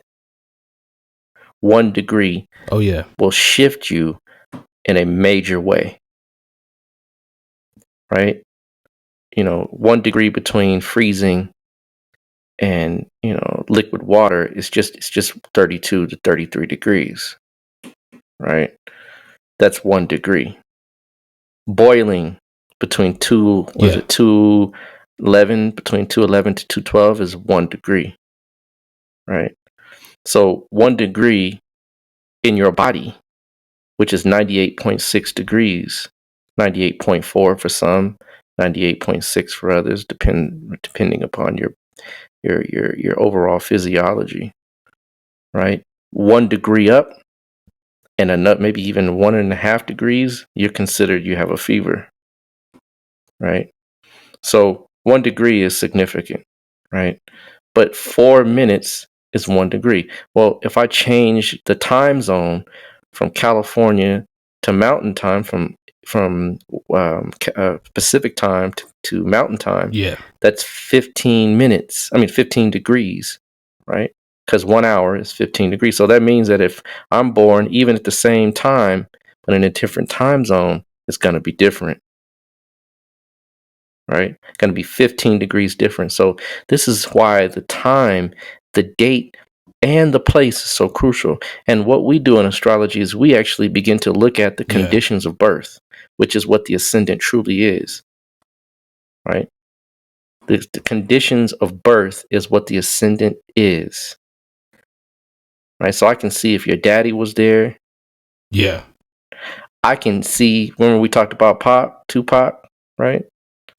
His ascendant is Aries, right? And I've rectified his chart pretty well. I wouldn't say it's a dead on, but I say it's pretty darn close, right? The moon is in the 12th house. Remember we said the only way the moon is in the 12th house is if we have an ascendant, right? So the moon being in the 12th house, we know that moon is in Pisces. He's an Aries ascendant, right? Because the moon in the 12th shows us that the mother was going through some very shifting times during the birth, right? She was either in prison and hospitalized. In fact, funny story, just to kind of sidebar this, at my place of employment, right? I have a guy that he's one of our trainers, one of our department trainers, and I said, he thought he was into astrology until we had a conversation, and he said, I'm not, I dabble, but I'm not proficient like that. But he gave me his time of birth, date of birth, and so forth. And I just looked at it real quick. I didn't really study it, but I said, oh yeah, your mother was hospitalized when you were born. And he said, wow, my mother had major surgery while she was pregnant with me. Right? I said, there it is. Right?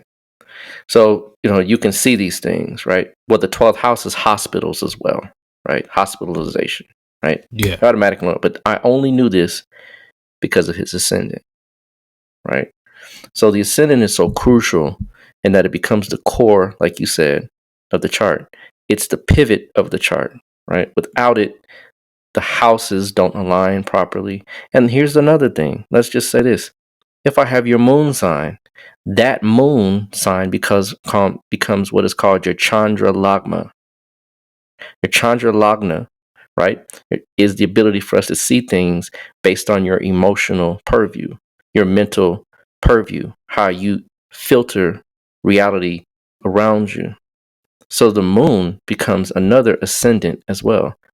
So we can also see, a lot of times, and even in fact in India, they'll say what your sign is. They say their meaning or they're implying what is your moon sign, right? Not your sun sign.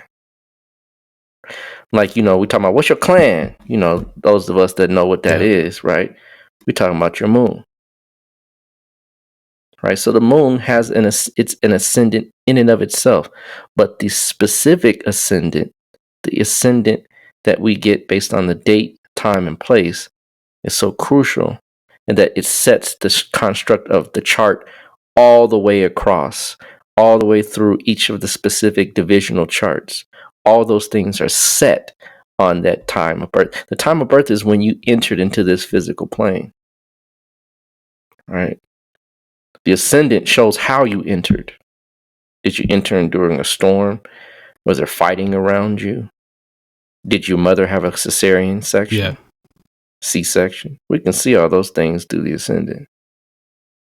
Was the father present? Was the mother perplexed?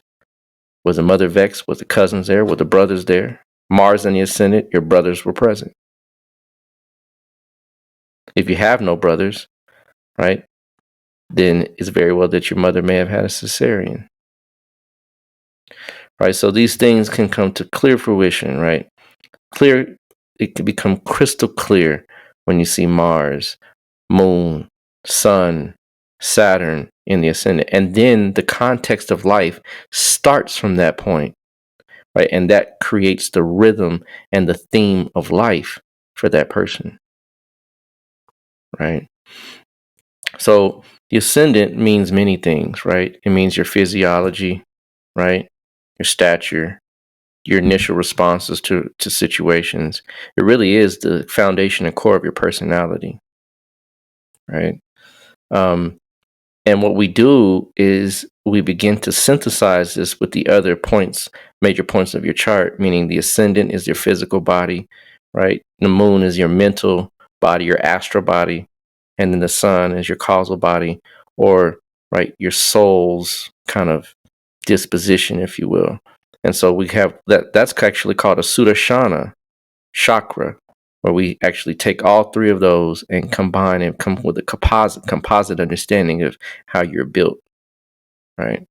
But the ascendant placement is so crucial in that it dictates the other houses, right? It dictates the second house, the third house, the fourth house, and so forth. So without that, you really don't have a chart. You have a kind of a consensus, if you will, of what is going on. But you cannot predict without that ascendant. And some people say they can. I beg to differ, right? The other thing is that the ascendant degree is crucial, because the ascendant degree aligns your chart and your horoscope with a specific portion of what is called a nakshatra, right? And that nakshatra, or asterism, for those of you that may have heard it that way, right? That is another way that we really can pinpoint the theme of your life and how it comes out, how you manifest in real time with regards to how your personality is slightly different from others. You might be a Leo ascendant, right? And then you might be slightly different from another Leo, because that specific degree locks you in to a whole lot more than just your sign, right? The other piece of the puzzle is the ascendant lord. So if we know the ascendant lord, we know the planetary energies that also govern you, and that planetary energy that goes to a specific house, to a specific sign, is also another way the personality is shifted or colored, right? It's called your Lagnesha, which is a specific term. Your Lagnesha is another way we can begin to see, and anything that impinges on that ascending Lord, wherever it is, how it's placed, if it's retrograde, if it's in a combination of yogas, if it's with one of the nodes, if the ascending Lord is with one of the nodes, definitely you're going to have a very different life experience than many of us that don't have that, right? It's going to tell us where you are headed in life in a general sense, where you vibe, where you process things the most, where you integrate the most, with whom you integrate the most. The ascendant Lord is that important as well. So we have the ascendant degree, the ascendant Lord, where it's placed, how it's placed, where it's placed in the other divisional charts. All those particular arrangements are very specific so that we can gain a clear, concise understanding of what is going on with your destiny. So, like I said, there's other types of ascendants. You have your Chandra Lagna, your Surya Lagna, or Sun Lagna, Moon Lagna, right? There's other types of ascendants called the Indu Lagna, and I think I mentioned that in the last show. The Indu Lagna is how we begin to see how your wealth is situated, how you process wealth, right? You have what's called a Ruda Lagna, right? A Ruda Lagna is it's a way that we count specific way. We count the number of houses. I'm not going to tell you how, but that's a whole nother show. I don't want to give a whole instruction behind it, but just know that the Aruda Lagna is how a Maya, or the perception of a person, is filtered into reality. Meaning that how sometimes you see people, you initially meet them, and you would get to know them, and they're very different than what you imagined, right? That's what we see through the Aruda Lagna, right? I mean, there's other Lagnas. You have a Vigati Lagna, a Vernata Lagna, a Hora Lagna, a Pranatapada Lagna. There's all kind of Lagnas, right? And these are all specifics to understanding how you process different levels of reality. So it's not just the actual ascendant or the Lagna in the basic sense of the word, meaning we look at different Lagnas to understand how things situate in different perspectives throughout your chart.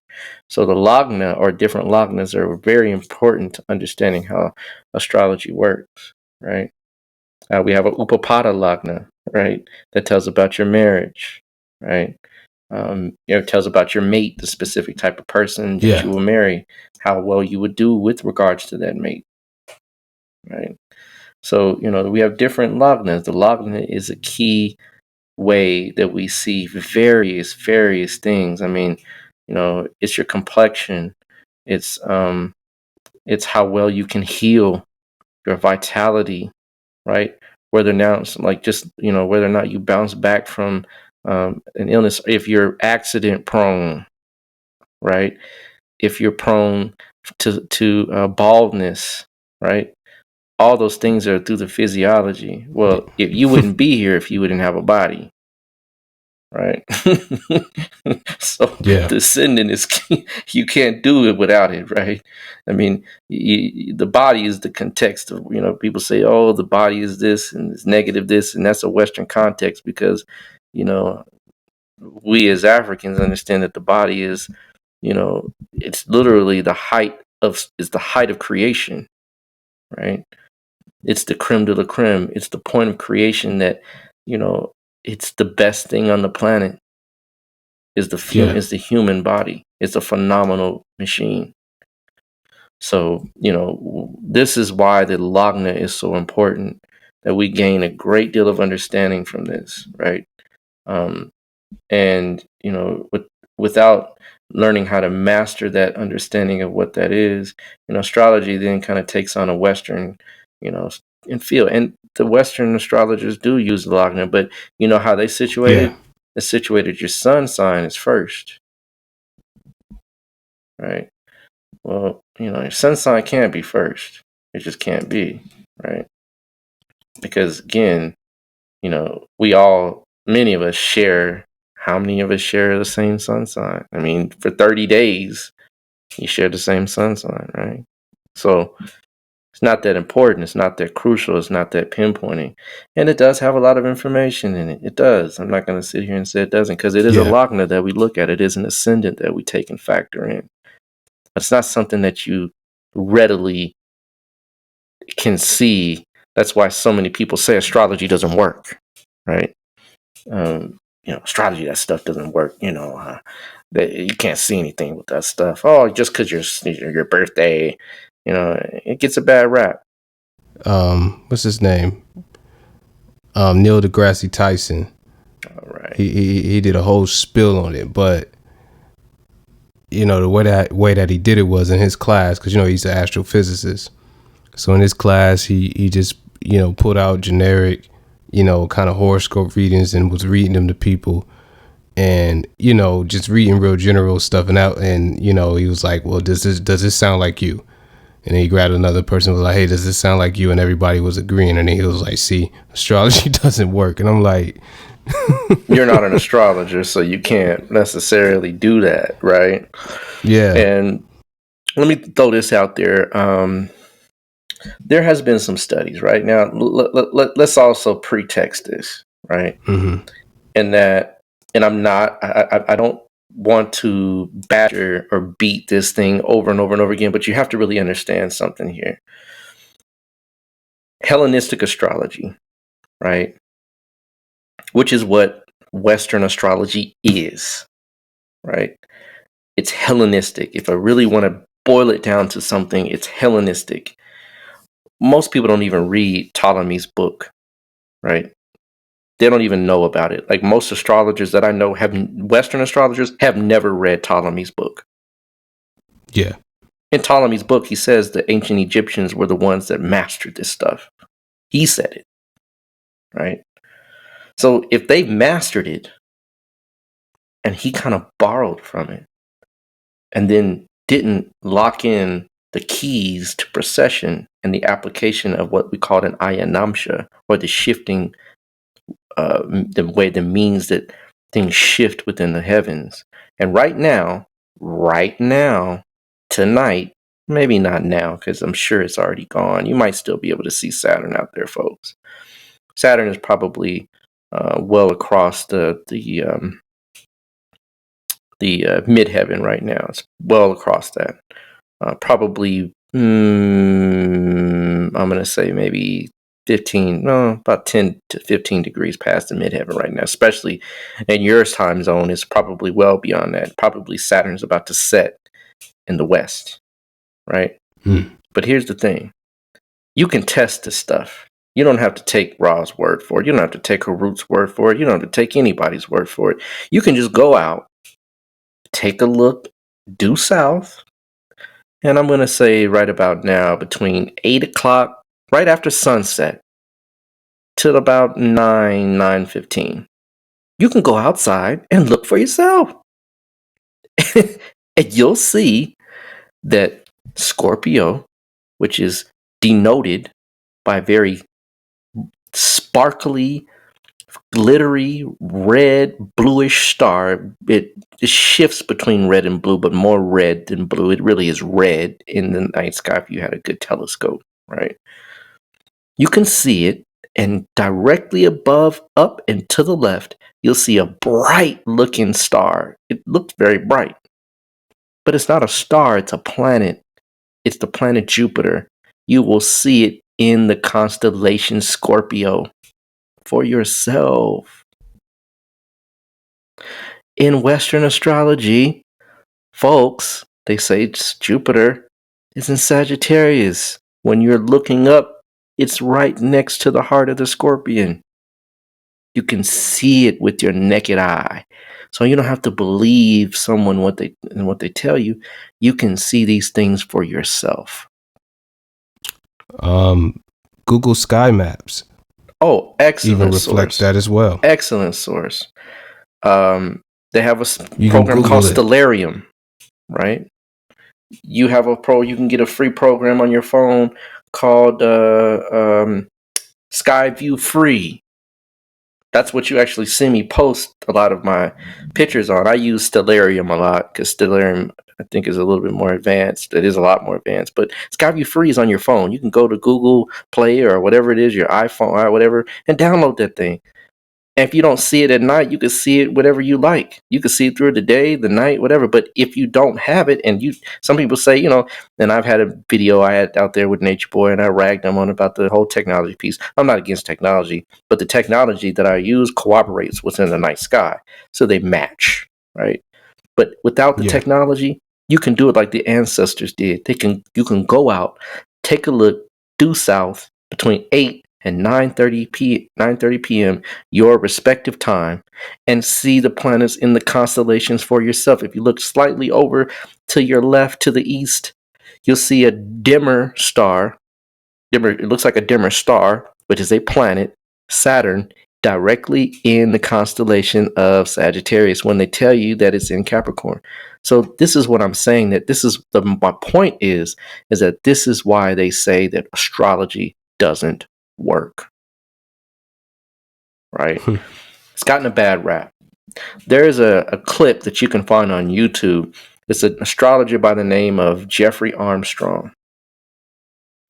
And so Vedic astrologer, right?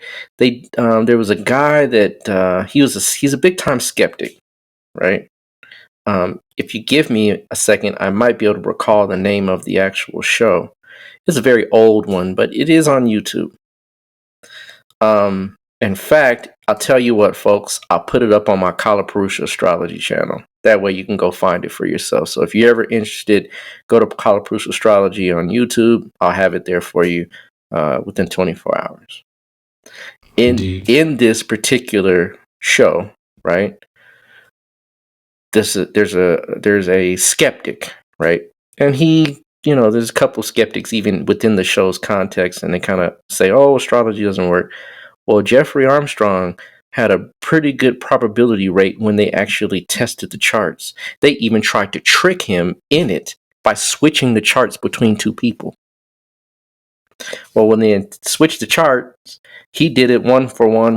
And, of course, they said, "Oh, well, that doesn't really fit me. I'm this, I'm that, I'm this, I'm that." When they flopped him back to the right person, they said it was a 90% accuracy, 88% accuracy.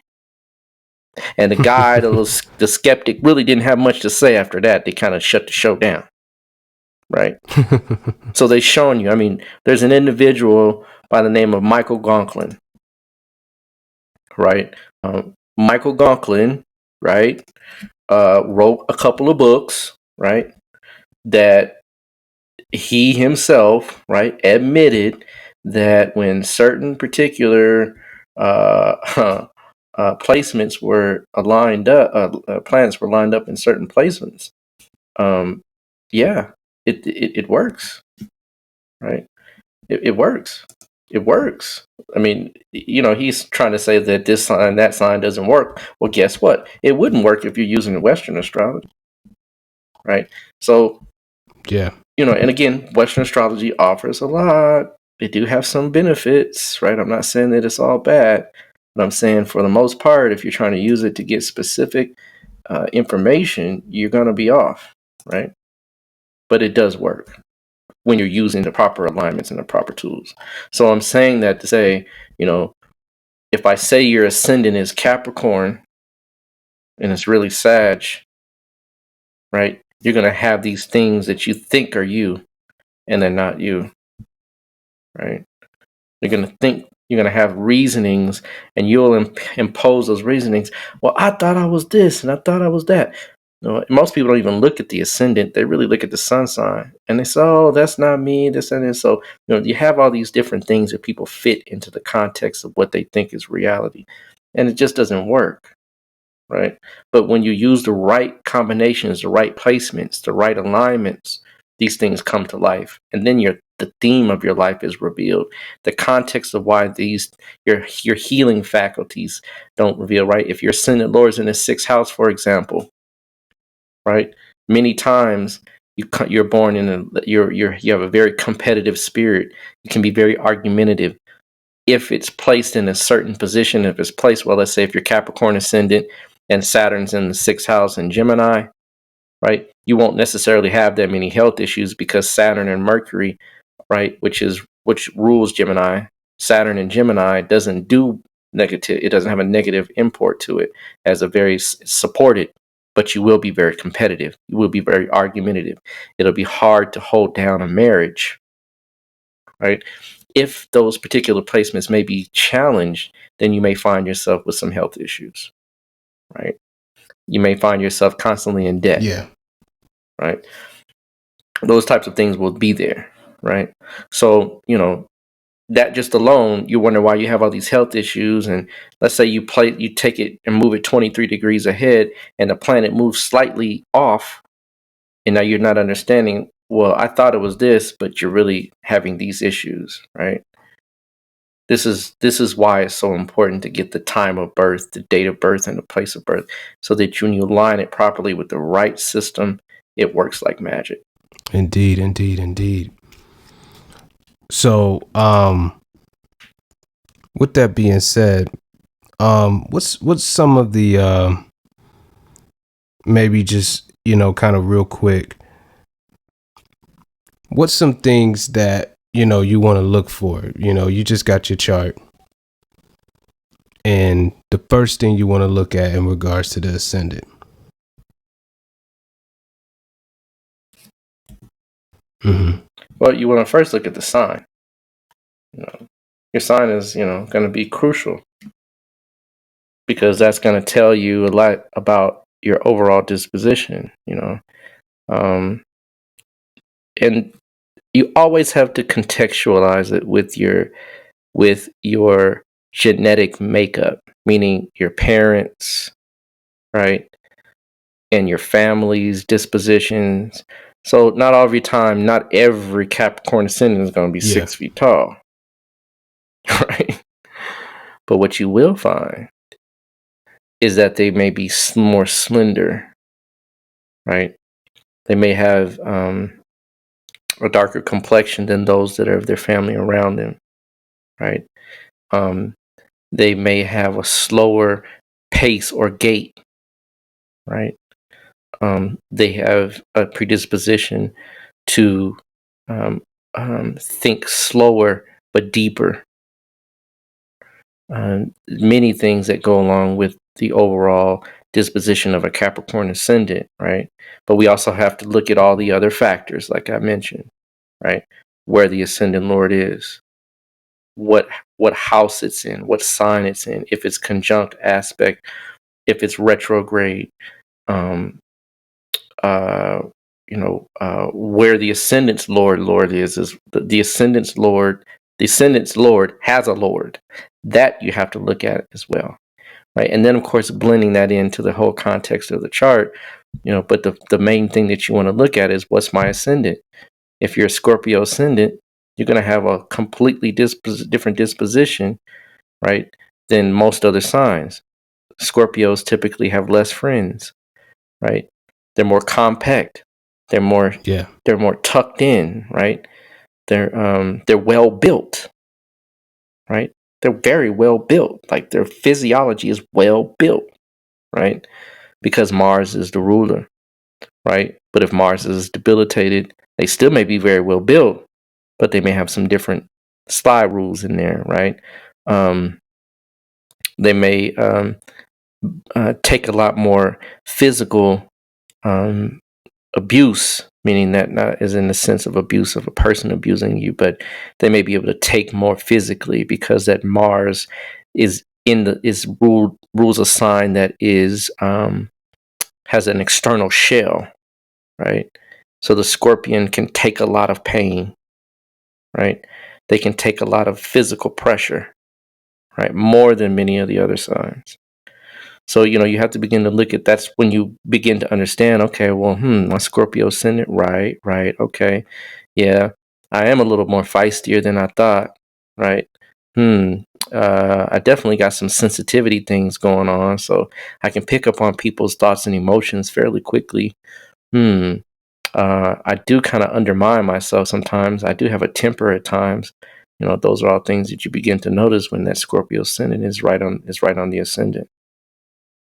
That Scorpio rising is very well known, right, for being no nonsense. They will get rid of you in a heartbeat, right? If you're non-essential to their life and their development, they'll drop you like a bad habit, right? You notice why? That's why this. Let's take a tidbit of it, right? Scorpio as the ascendant.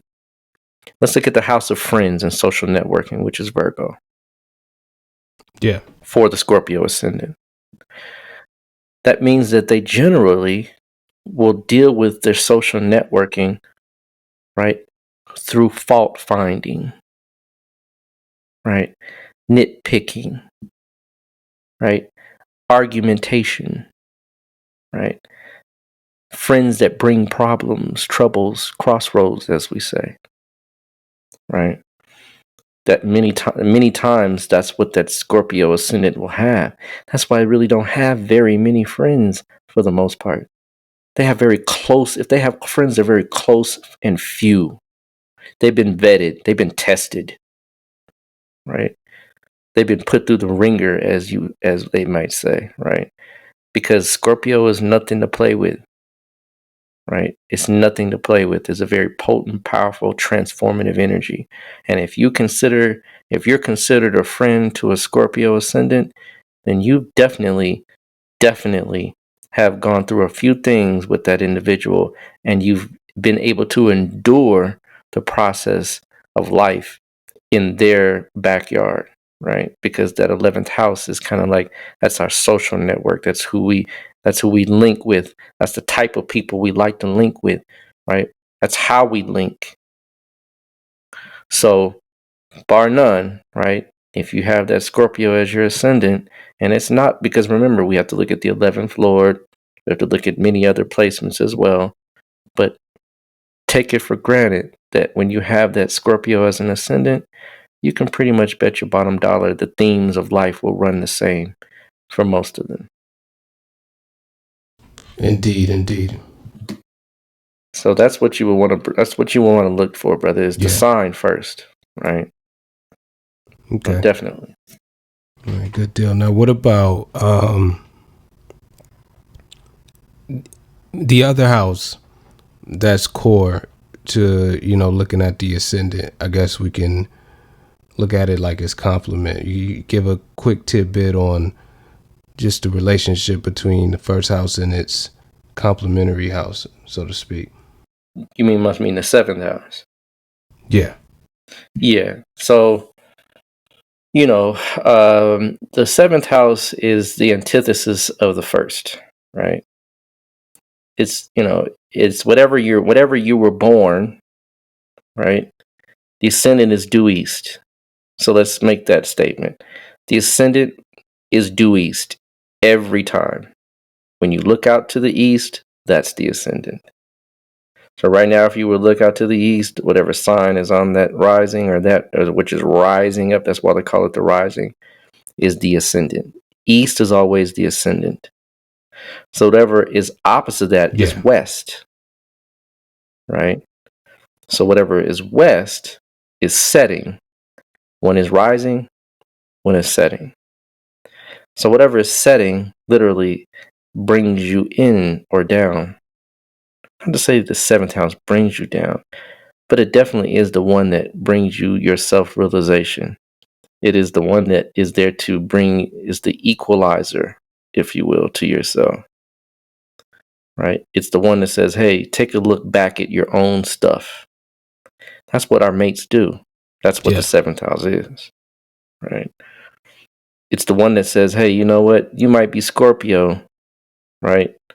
And Scorpio ascendants typically do get very attractive mates because the 7th house for them is the Taurian energy. Well, let's flip it. The Taurian energy, right, which is, if it's the ascendant, will get a Scorpion-like energy that attracts them through their first primary marriage. That means that the Taurus, because of their sedentary ways, right, because they like to, graze in the Elysian fields, because they like the comforts of life, the stability of a good bankroll, They get mates to shatter and shake them so they learn how to maneuver and come out of that comfort zone. Right? That's what the scorpion energy will do, because they attract a mate that is, let's just say, tumultuous. Let's say it's definitely going to bring them something to think about outside of the comforts of their little old home, car, and life. Right? So the seventh house, which is the antithesis to the first, right, gives you the thing that can offset your comfort zone, or what you like to do, where you like to be, where and how and who you think you are. Right? That's what the seventh house does. That's what the antithesis does. It says, look, you are this, and this is all of it is us, right? You only attract what you are in the first place, but you attract many times that which is called you to come out of that place of being without challenge, right? We really don't like challenge in our life. If we had to choose, most of us would go throughout life without challenges, right? But the mate, because they see your mess, they see everything, right? You might be the greatest person in the world, but your mate sees all your flaws and your weaknesses, right? And they're there to counterbalance those things, not only to test you, but also to support you as well. So the seventh house is crucial in that. And when you're trying to choose wisely, you want to always take these things in consideration. Now, in this astrology, the opposite is not always bad.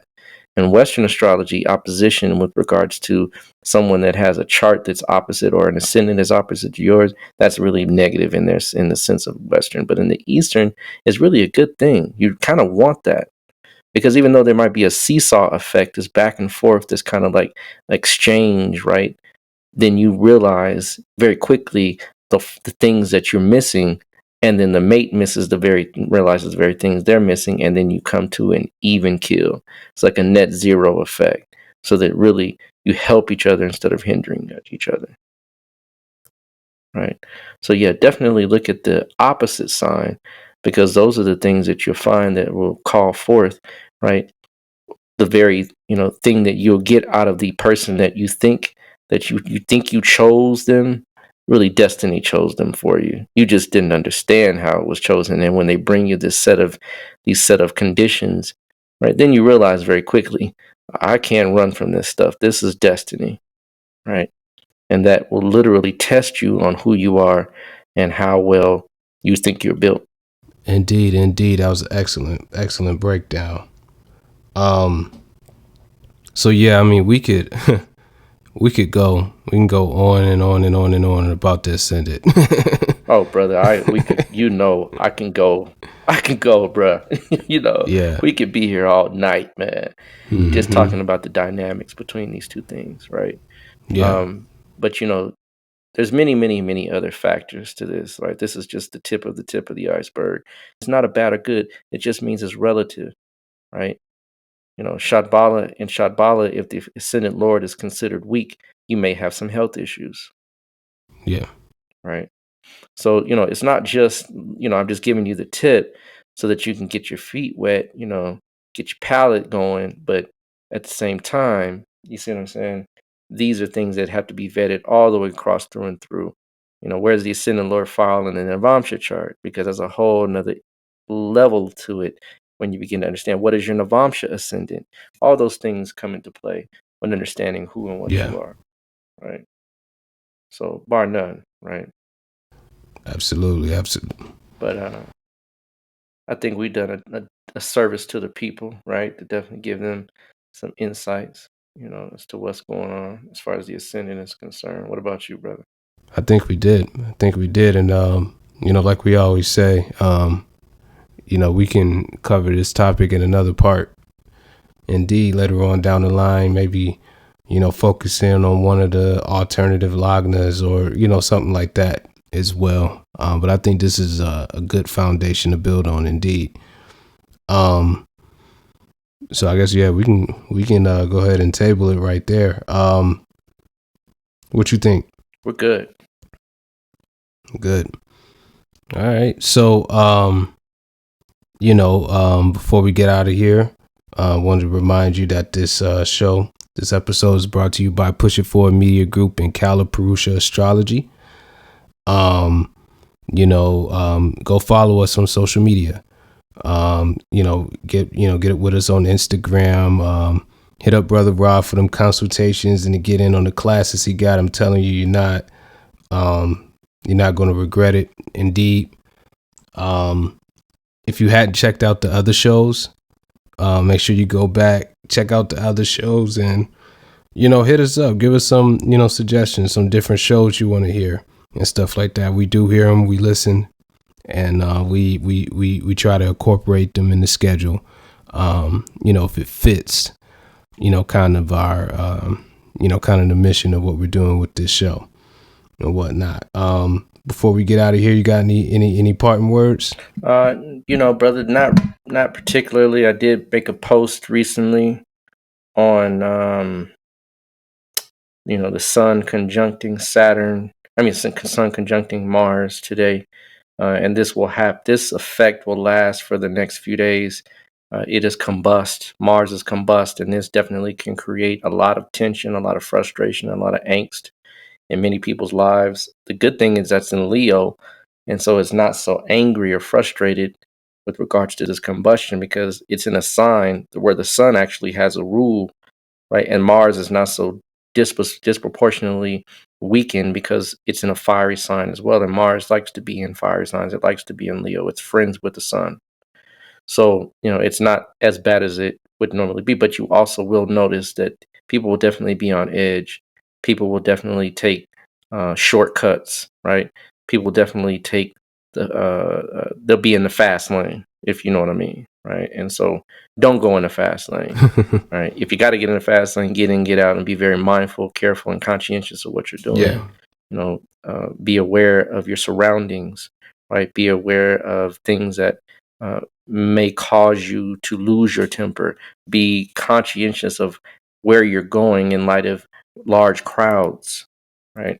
Because large crowds, when people bump, especially back east, people bump each other, step on your shoe, or you step on somebody's shoe inadvertently, and then here you go, you got a whole, look at the whole Popeyes thing, right? People are nutting up Over some chicken. If you do that kind of thing, if you go to Popeyes, it's packed. Remember that sun is conjunct Mars, right? You want to be a little careful, yeah, right? I hope most of our followers aren't going to Popeyes chicken, but if you do, just be a little careful. But for all intents and purposes, it'll last. Keep your eye out and look out for those types of things that come your way, because they're, one little word in this science goes a long way. As we learn, the ascendant or lagna, right? It has a lot of imports to it than just the sign that's in your first house. So with that said, brother, I would say I think we're good. What about you? Think you said it best, man. Think you locked it in and whatnot.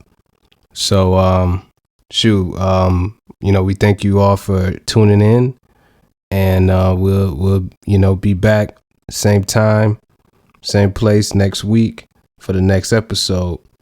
And like I said, give us your feedback, and we look forward to getting this next show out. All right.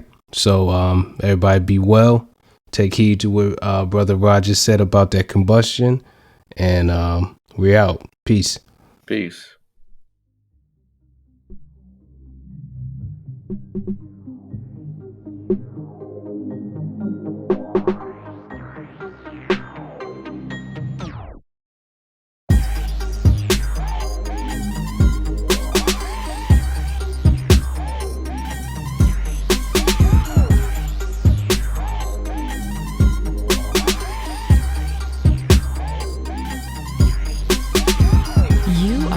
Tuned in to the Cosmic Convos podcast, your number one source for accurate, relevant, and thought-provoking astrological conversations in the podcast nation, the place where stars and minds align.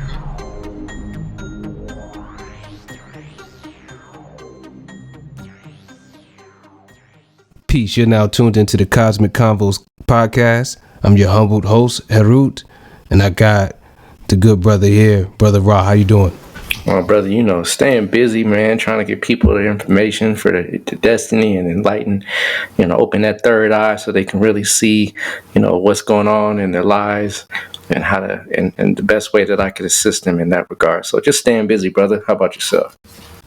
Pretty good, pretty good. Got a lot of, little projects, things going on, a lot of, things that's in the works that's coming up and whatnot. But before I get into that, I want to remind everybody that this episode is brought to you by Push It Forward Media Group and Orishas Astrology.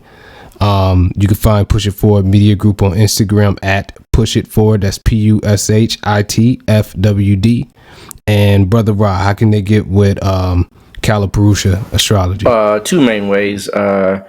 You can hit me up on IG, Shechem Ra on IG, or you can find me on Facebook, Shechem Ra on Facebook, on FB.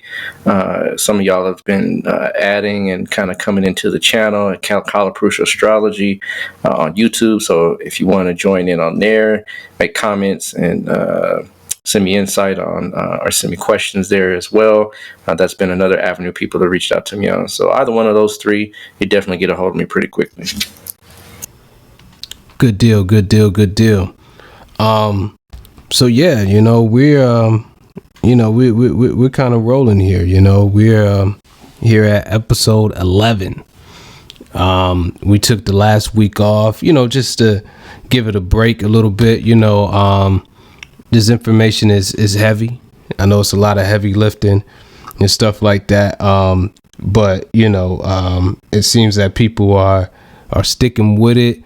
And it's inspiring them, to go and learn more, and they're asking for books and, different things like that. So, that's real encouraging, and really appreciate all the listeners and all the feedback that we get. What about you, Brother Rock? Yeah, I've got a lot of people that's coming in, chiming in, which a brother definitely appreciates. Keep the questions coming, keep the comments coming.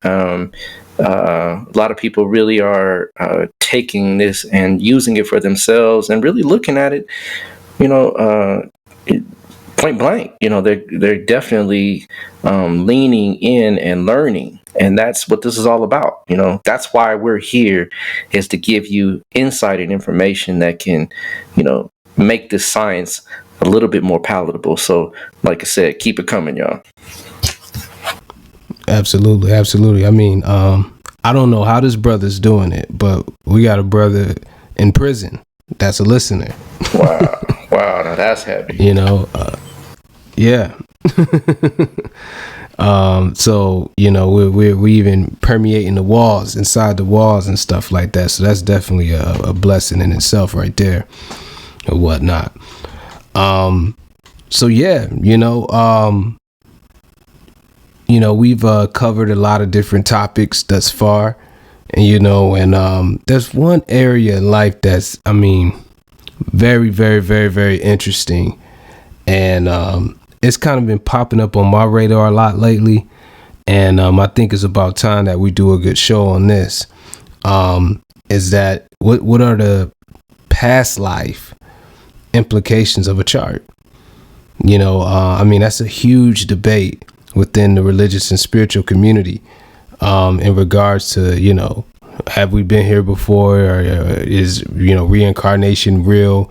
What's the stick on it? But, in ancient times, we really didn't have a debate about that. It's pretty clear, in the way that, we observed life and, and observed our own lives, and just seeing the different things that you may, lean to, without any outside input or anything like that. We just kind of was able to verify it, through a number of situations. And, today we're going to kind of, hit one angle of it, of actually seeing it in an objective form through a chart. Okay. Right? So, Brother Ra, what's some, why don't you go ahead and get us started off, just on, this topic, and, where we should, begin. How should we look at this subject? Well, the science itself, astrology, and it is a science, y'all. I know some of us out here don't really acknowledge the fact that this is a scientific application of things, and there are individuals that, and here's the thing, right? For example, there's no way to measure certain things in nature. It just isn't, right? No one can measure the gravitons that the moon places on the planet Earth. No one has ever measured that. There's not a machine that they can produce on Earth that can literally say there's gravitons, right, that are influencing the planet, and here's how many, right, per the space or relative space between the moon and the Earth. That just doesn't happen. But what we know, and this is proven, right, through observation, and this is a science of observation, you will begin to understand that when you use this repetitively enough times, you see patterns, and the patterns become clear and concise, where you say one thing and it differentiates that person from all the people in the room, all the people in the building, all the people in the area, the neighborhood, right? It literally gets to the point where you observe the information and it becomes that concise, where you have no doubt that this is a science. But my point is that the moon makes and has an influence on the planet Earth. How do we know? Because we see the tides. Yes. Right? The tides have an ebb and a flow, a high tide and a low tide. Right. And of course, we can go on down the line to talk about how the moon affects, 70% of the body of the water of the earth. We're all made of 75% of water and so forth. That's nothing that is new. Right. They've shown statistically that people bleed more when there's a full moon. Right. And even statistically speaking, there's an individual by the name of Michael Conklin. There's books that he's written on astrology that have shown, and he says that signs don't matter. Of course, well, if you're using an incorrect basis of astrology, which is tropical as far as the placements are concerned, you might say that, right? But he does show some statistics that shows that planets in the midheaven is typically indicated as the 10th house of a chart. Any planets there have a specific impact on a person's career or what they do on a global or mass scale. So, and this is an individual that literally did it intentionally to try to prove something and prove the opposite. He proved it was true. And there are people that try to fudge his information. That's not the topic of the class, or a topic of the discussion, rather. But Michael Conklin has had some reputable information to show that there are influences that they can substantiate with planets and placements in certain aspects of the sky. So this stuff is a science. Absolutely. Right? It's not a science as in like we use it as in meteorology. And guess what? Meteorology is not 100% correct all the time. Oh, absolutely not. Right. I'm taking what they said is going to be rain, and I get a dot, a drizzle, maybe if that, right? So, these sciences, it's not a science as in to say, computer science or medical science, right? It's not that type of science, right? But it is a science nonetheless, because we can use things and observe things statistically speaking over a period of time and gain some insight through those patterns that repeat. So with that being said, right, when we talk about karma is how we literally accumulate over lifetimes what they call in the Eastern tradition, and especially in India, called Sanchita karma. There's 3 different types of primary karma in the East. You have Sanchita karma, which is like your karmic bank, right? It's like your karmic, your karmic pool of what has happened in all of the things that you've accumulated around what we call your ba, right? Or what they call your soul in other traditions, right? In the Western tradition. Your Atma is the other term, right? your para atma, right? So the atma, or the soul, right, or the ba, has these accumulations that have accumulated over lifetimes, right? And they gain a momentum, and that pool from which they're pulled from is called sanchita karma. That's one level of karma. The next level of karma, and they have different karmic theories. This is just one, right? They have other karmic explanations to try to gain an understanding of how this stuff works. But the next one is called prabdha. Prabdha karma. Prabdha is the karma that's being spent as we speak. So this life is prabdha, right? Prabdha means that when the time you hit the ground running, you take that first breath, right? That's prabdha. All that's being exhumed and exhausted through this life, and that's what a chart is. It's prabdha karma. We really can't see sanchita karma through this. Yeah. Right? Then you have what's called kriyaman karma. And for lack of better words, it could be translated as future kind of karma, but it's really not future karma. What it is this. So, and one positive karma can't override a negative. That's a misnomer. So you think that you can do something positive and get out of a negative. It doesn't work that way. Right. You still have to receive what you can do is burn the seeds of karma through spiritual practice. Yeah. Right. And that burning the seeds of the karma literally will render certain karmas innate. But there's an old saying, right? Good karma and bad karma are still relative.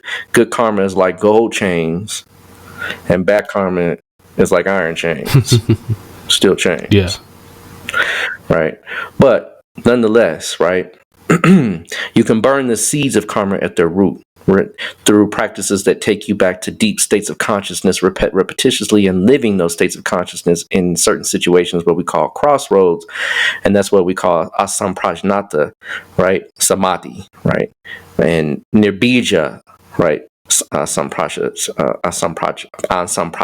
samadhi, when you literally burn the seeds up, right? You're going deep within your being to literally go beyond, right, certain things. And that's when you can change your destiny. Yeah. That's when you can literally alter the course of what you've expected in your prabdha. But sanchita, right, and some of the sanchita still burn up, but you literally have to still go through other processes to get to that. And it's even told in the Kemetic psychostasia is what they call it, right? Where you see the sing and you see the ani, right? He's going before the scales, and his heart is weighed against the feather, right? Right. That's the prabdha karma process of being weighed, and his samchita karma is the asar, waiting for him to realize himself, right, on the other side. Well, guess what? If that karma has been found wanting, this prabdha that you didn't live according to what you knew, what your conscience told you to do, right? You don't get to go to see yourself. You don't get to go to become the true self. Some people say, say it in different ways. I'm not going to get into that. That would take us down a whole nother path. But nonetheless, Amawit is waiting for you. And if you haven't lived this life, this prabdha properly, you are recycled and reborn. Yeah. Right.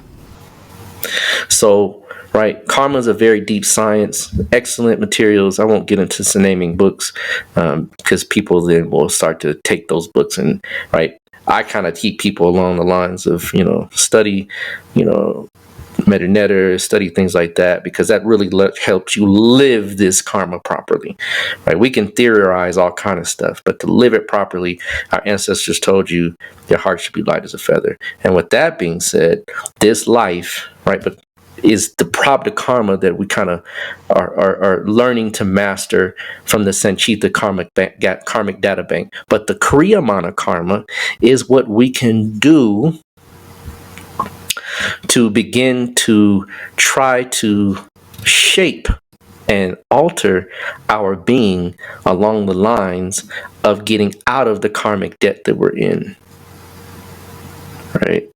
And I could be on this show just talking about karma alone, right? The concepts and the understandings of how karma truly works.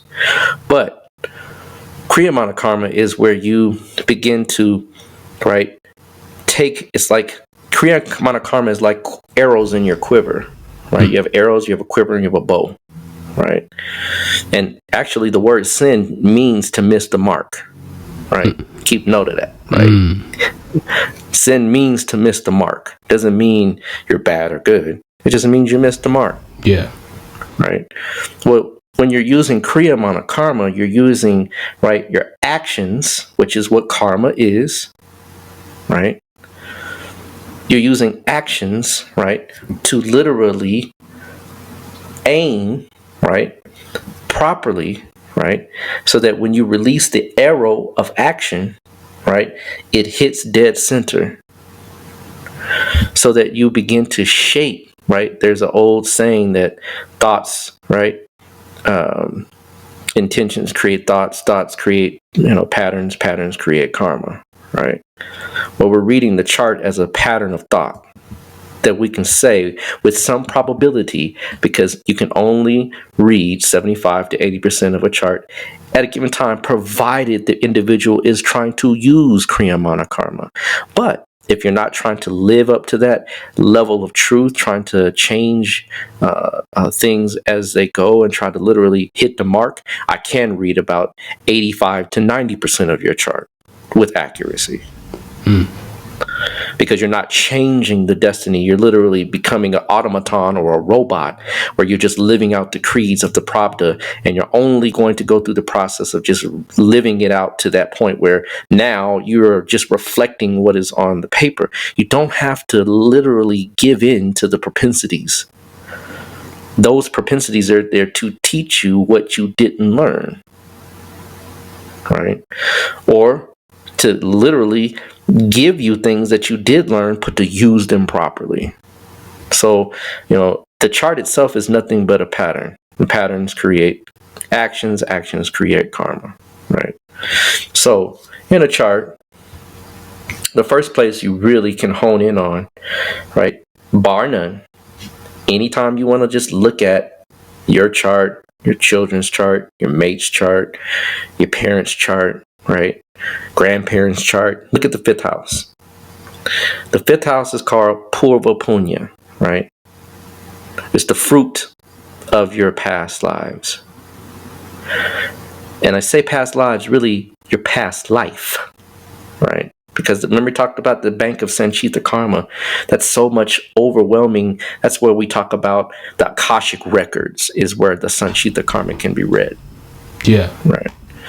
And that takes a very high-ordered being. And I know some people have this mediumistic thing that they do. I get it, and I'm not knocking that, because that is very much is real. People can read your past lives if they have a very disciplined life. If you come in there, the lady smoking cigarettes, right, and they got people rolling dice on the floor next to her, and she, cooking bacon in the back, you might want to be a little leery at what you're getting, right? Yeah. Just be mindful, right? I've had some people that I've seen, and they are mediumistic, but the message is a little skewed. Yeah. But if you see they're very disciplined, live a very quaint lifestyle, they don't have a whole lot of trappings, they live very simple, right? They have a very disciplined and orderly way of doing things. They have a very reserved disposition, right? And they're meditative by nature. Then you might have a little more, you have a better chance of getting some good insights from that individual, because mediumism is a very real part of, like people say psychic, I say mediumistic, but it is very real, right? Because we're all psychic in some way, right? Yeah. But nonetheless, the fifth house is a house that we can literally understand Purva Punya, right? Or past life credit. And the fifth house is the house that is almost the quintessential house of the chart. A lot of people think that the ninth house is, and it is to some degree. But if you count, and what we'd use Bhavat Bhavam, right? The fifth house is the ninth from the ninth, right? So it's the higher octave of the ninth house. Literally, it is what is coming in with you. as you incarnate in this particular present time and space. So when you read the fifth house, planets that are placed there hold a great weight and deal from what you actually have accumulated in your past life. Yeah. Right. And so you'll find, for example, that people with Mars in the fifth house, right, have a high propensity for being able to deal with engineering, being able to deal with as well sports, athleticism.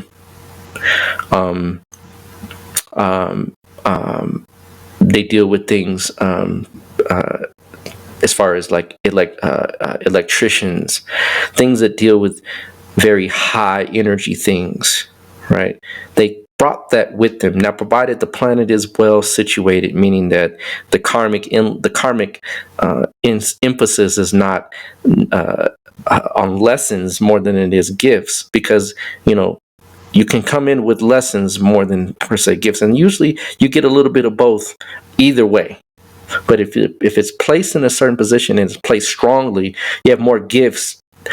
There's some gifts that come with the curses, and you can flip it. If its propensity is challenged, there's more curses than there are gifts, even though there's still gifts with it, if that makes sense. Right? Yeah. The other thing is that you can see Purva Punya through who we bring into this world. Whoever you bring into this world is literally the beings that come through you, and they're the ones that are waiting on you through the relationships that you've obtained in the past lives. We'll call them children, right? Right. Your children tell all, right? Yeah. The apple don't fall too far from the tree, right? But the fifth house is a house of gifts, talents, right? Because the fifth house is the reason why it's quintessential. When I say quintessential, it's key, it's central, it's important. It has a primal place, right? Because it's the third house from the third. Right? The third house, if you count from, this is called Bhavat Bhavam.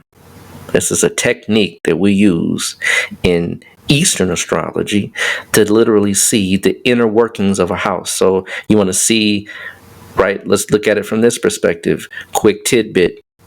The sixth house is the house of enemies. Well, if you count the sixth from the sixth, it becomes the 11th. The 11th house are your friends. So what is the old saying? The enemy of my enemy is my what? Friend. So, right. So the 11th house, right, becomes your friends because it is sixth from the sixth. Yeah. Right. Well, the same thing applies with the fifth house. It's the third from the third. So your hands, your efforts, right, your intellect, right, is your third house. Well, that which is doubled becomes your intelligence, and literally the fifth house is your intelligence. It's what you bring with you in this life from the past. So if you find Jupiter in the fifth house, the person is a teacher. They try to promulgate or promote knowledge in some form or fashion, and they usually have a certain relationship with their children. The children come out and they're very mannerable. They're very high ordered, right? They don't usually talk back. They usually follow instructions very well, because Jupiter is literally bringing that past life energy through, and the people that come through you, which is your children, the house, the fifth house, which is the window through which it comes through, literally shows that Jupiter gives you a sense of, I don't say enlightenment, but knowledge, right? The gift is knowledge, right? If the sun is in the fifth house, right, that means that person has a keen intelligence, very keen, very sharp individual, but they usually only have one child, right? It's very interesting how this stuff, and I'm telling you, you'll see it over and over and over and over and over and over again, right? The patterns of karma, right? So the fifth house is that Purva Punya, the past life credit, what we bring with us, how we literally come in, and what is kind of coming with us that is innately there with us, right? The talents, if you will, right? When we say intelligence, I'm not talking about intellect, right? Your intelligence. The fifth house is the second from the fourth, meaning that it is the wealth of your the wealth of your education, the wealth of your home life, the wealth of how you were raised, which is, again, guess what? Your past life credit, right? If you have a home life that was a certain way, and the fifth house is situated in a certain way, fourth house is home, fifth house is your intelligence, then literally this is the wealth that's gained from how you're raised. And the way you're raised literally is a feed-in from the past life. Right? Right. It gets real, I don't want to get too complicated because, it gets real hairy when you get to really looking at all the intricacies of it. The fifth lord also tells a great deal on how how an individual is going to deal with their past life credit. Yeah. Right. Aspects to that fifth house, to the fifth lord, conjunctions to the fifth lord. Right. And the fifth lord through all the other divisional charts. All these things tell very specifically how you came in with credit from another life. So that's one aspect of reading past lives. Now, again, the whole chart is the past life, y'all. Let's just keep it a buck. Everything in your whole chart is here, and you reincarnate. You were reborn, rather. Some people are reincarnated. That's when you don't get caught up with Amuhit. But many people are reborn. Most people are reborn, right? And so, right, when you are reincarnated, people say, what's the difference? Quick tidbit, right? When you're reincarnated, you pick up where you leave off. You get parents, family, structure that literally supports you in the ability to literally come in and take over and go further in your spiritual development and growth. Right. You remember your past lives, not to say consciously, but subconsciously a little more. You have more what they call deja vus, and you have these, I know this. You get people that come to you that give you insight, help, right?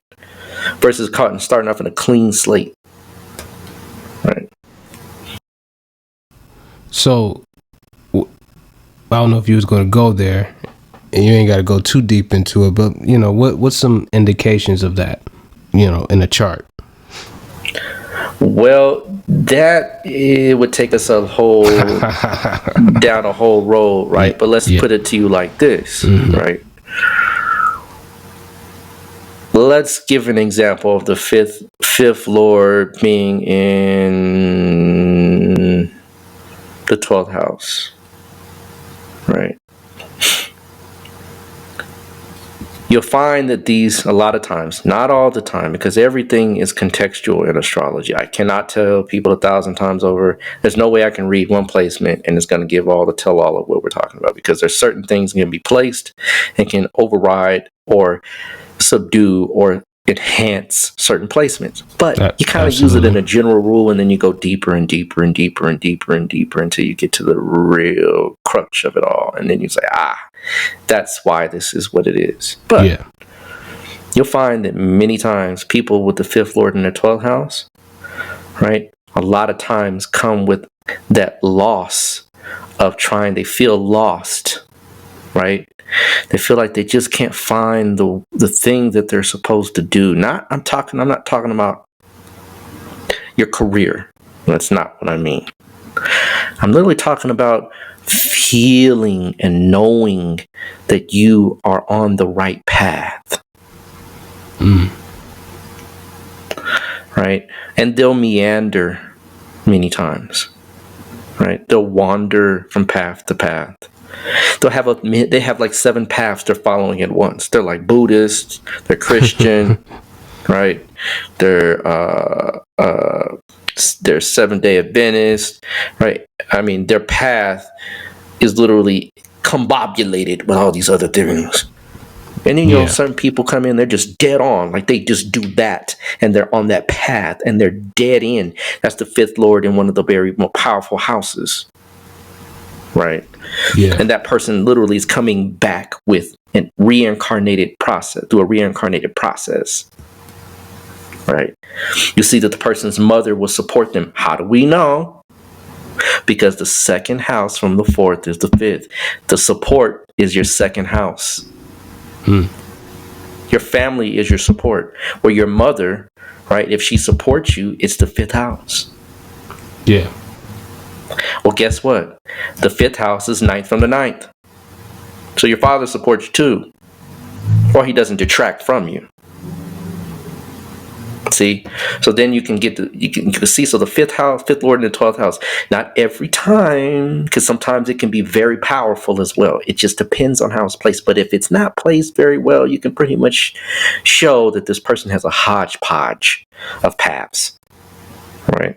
They don't feel the strength of they don't feel the strength of their destiny calling forth. They're kind of like, and they may get it late. They usually get it later in life is what it is, right? They kind of wake up at the last hour. Right? I've been doing this since I've been my 20s, right? In fact, even before I was 20, I was doing this kind of same thing. I just kind of sidetracked in my Rahu period. That kind of knocked me off a little bit because Rahu, in my person's chart, is very situational. Is very strong in certain regards. So, right, Rahu can take you off of that to give you certain lessons. And we're going to talk about that in just a second, right? Okay. But bar none, right? The fifth house, the fifth lord, where it's placed, if it's in the 12th house, if it's in the 8th house, if it's in the 6th house, is not so bad. 6th house is a house that literally can strengthen it by going through obstacles, by facing your demons, quote unquote, as they say.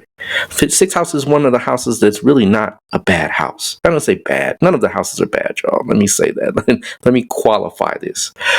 No house is bad, right? But there are houses that present certain challenges that are seemingly insurmountable until we learn certain lessons in life, right? So the 12th house is one of those.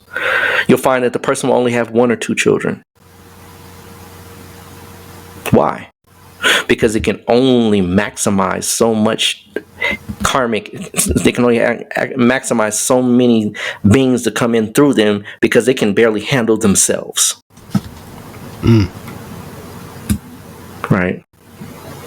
The 12th house is a house that is the house of so-called self-undoing. Right? That's a house where we kind of try to escape reality. Yeah. And if your 5th lord is in the 12th house and it's really situationally unpleasant for this, what we call comfortability zone, because no comfortability is a killer, as we both know, brother, right? Comfortability is a killer, right? But nonetheless, that person is uncomfortable with their destiny. Right? Uncomfortable with what it is that they have to do. They don't really feel strongly about their path in life. They don't really kind of know, should I do this or shouldn't I do this? Or, should I marry this brother? Or should I marry? Right? Because guess what? Here, talk about the 5th house again. The 5th house is the 11th from the 7th. So it's the gain that you gather from your marriage. 11th house is gain, right? We'll count from 7th house. We come all the way to the 5th house. So your wife literally will be supportive if the 5th house is placed and 5th lord is placed well. Yeah. And if you have a support in your mate, guess what? You do very well in life. So you see how pivotal this Purva Punya thing is, right? This 5th house lord and placement, right? Because I know you didn't know we was going to get that deep, brother. I know, but I got you, right? I got you. Right? I know you. Because, y'all, Harut is no joke. He's sharp on this, y'all, for real. This brother is no joke. He definitely has a keen understanding on this science. But, I got something for the brother, too, right? I got something for everybody. So the 5th lord, 5th house, literally is your karmic, right? Kind of like credit card, right? You got, right, good credit or bad credit. Look at your 5th house, right? And the planets of the Lord of the 5th house, right? And with that said, right, because I don't want to get too deep, right? Because trust me, right? This stuff goes way far beyond what you can imagine. But I'll tell you one thing though: most Pisces ascendants, because that fifth lord is the moon, Cancer is the fifth house. I can tell you, brother, many times, and I'm talking about almost, I would say 7 out of 10 times, and that's a pretty good propensity. Pisces ascendants have girls. Yeah. Right? So that fifth house, even though it may not even have any planets in it, the moon ruling it brings the karmic inlet of female entities through the life pattern. That's how powerful the fifth house is, y'all. Right? And they're all powerful. Each house is powerful. Don't tell me. Somebody said, well, what about the 12th or what about the 9th and all that? Yeah, they're all powerful. But the fifth house has a very specific placement in that it does give you a quick way to know if this person is coming through with this kind of good credit deal. Right? K2 in the fifth house, right? And that's going to lead us right into our next segment, right? K2 in the fifth house, right? Many times, and I'm saying many. I've done thousands of charts, y'all. And it's a repetitious pattern. K2 in the fifth house. Now, there have been some exceptions to the rule. There have been. I have seen it to where if Jupiter is placed well in the fifth house, the fifth lord is supported very well. The person comes in with very psychic children. The children can be very odd in nature, very advanced as well. But if it's very much mediocre, and most people's charts are mediocre, y'all. It just is, right? They're not all bad. It's not all good. It's kind of like in the middle, kind of. Usually everybody kind of is in the middle. There's an old saying that, right? Most people lie in the middle except the saint and the true criminal. And the true saint and the saint and the criminal are the same thing on opposite ends of the spectrum, right? Yeah. Right, because everything's relative. But most people's karma, most people are mediocrity at best. But if it has a mediocrity or mediocre, or let's say maybe even towards that scale of the where it kind of wanes more than it's waxing, then that person with K2 in the fifth house will have a child that will give them literally problems. The child may come in with some physical defect. I have to tell it harshly because the science is very real. It's not here to candy coat things. And I'm not here to tell you that, it's all archetypal. No, it's not. These are things that we read with impeccable integrity. We can see it, right? There's nothing you can hide from a true astrologer. You can't. Nothing. Yeah.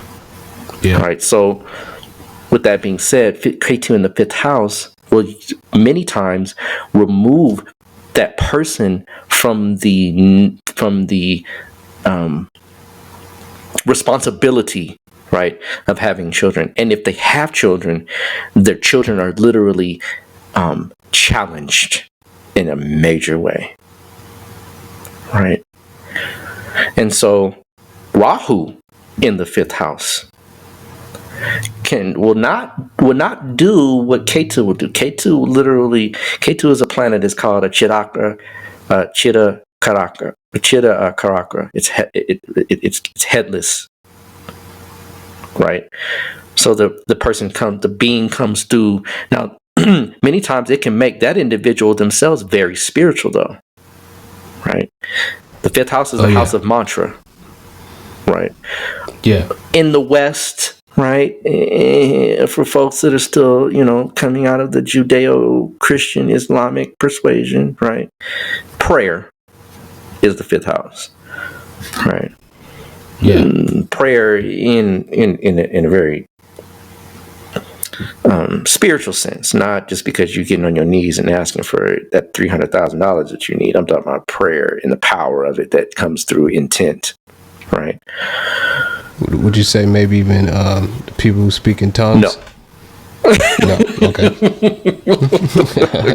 Good point, bro. No, we're not talking about tongues, right? We're talking about a silent aspect of things. In fact, they tell you in the Bible, when you want to pray, go into your closet. Yeah. We're talking about the intent, powerful single pointedness, right?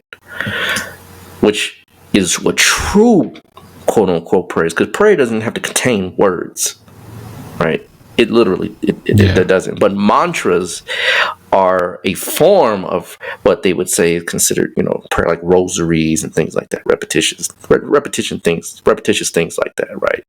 Using the mala with 108 beads, right? That kind of thing. That's what I'm talking about, fifth house stuff. Because all it is creating an intent, right? Yeah. It's changing your mental patterns to match something else, right? Yeah. So the fifth house is that. It is that. And if you practice that in a great deal in the past life, your fifth house will be very prominent in this life. But when you have K2 there, right, that person can literally go there very quickly. They can go to the level of intent that you and I probably look at each other like, whoa, they're gone somewhere else, right? They're literally in a state of inner concentration very quickly. But in the world that we live in, most people are looked at, they're a little off, odd, they're special. Well, the children come through that way too. And the children, because they come through a vector that is powerfully karmic, and we're going to talk about just that, the Rahu K2 axis, which is another way that we see karma in a chart, right? K2 in the fifth house is literally that potent state of being, right, in the fifth house, where that person is singularly focused. But you know what? Sometimes singularly focused can be called autistic. Savants. Right? Mm-hmm. And they can have children that are savants. How hard is it to deal with an autistic child? Whoa. Right? It takes your whole life over when you're doing it right. Right? Yeah. So that's what I'm trying, if Rahu in the fifth house doesn't do what a K2 in the fifth house will do. It makes the children, right, rebellious. Right? And I'm telling you, bro. Yeah. They literally, now of course we got to look at the fifth lord aspects, all of that, right? We have to look at the D5, right? The D7, right? And people say, well, the D7, the Satam, I'm talking about the Saptamsha, which is a Varga chart. We'll get more into these things as we have more conversations on, Cosmic Convo, because that's what it is. We're talking about cosmic conversations.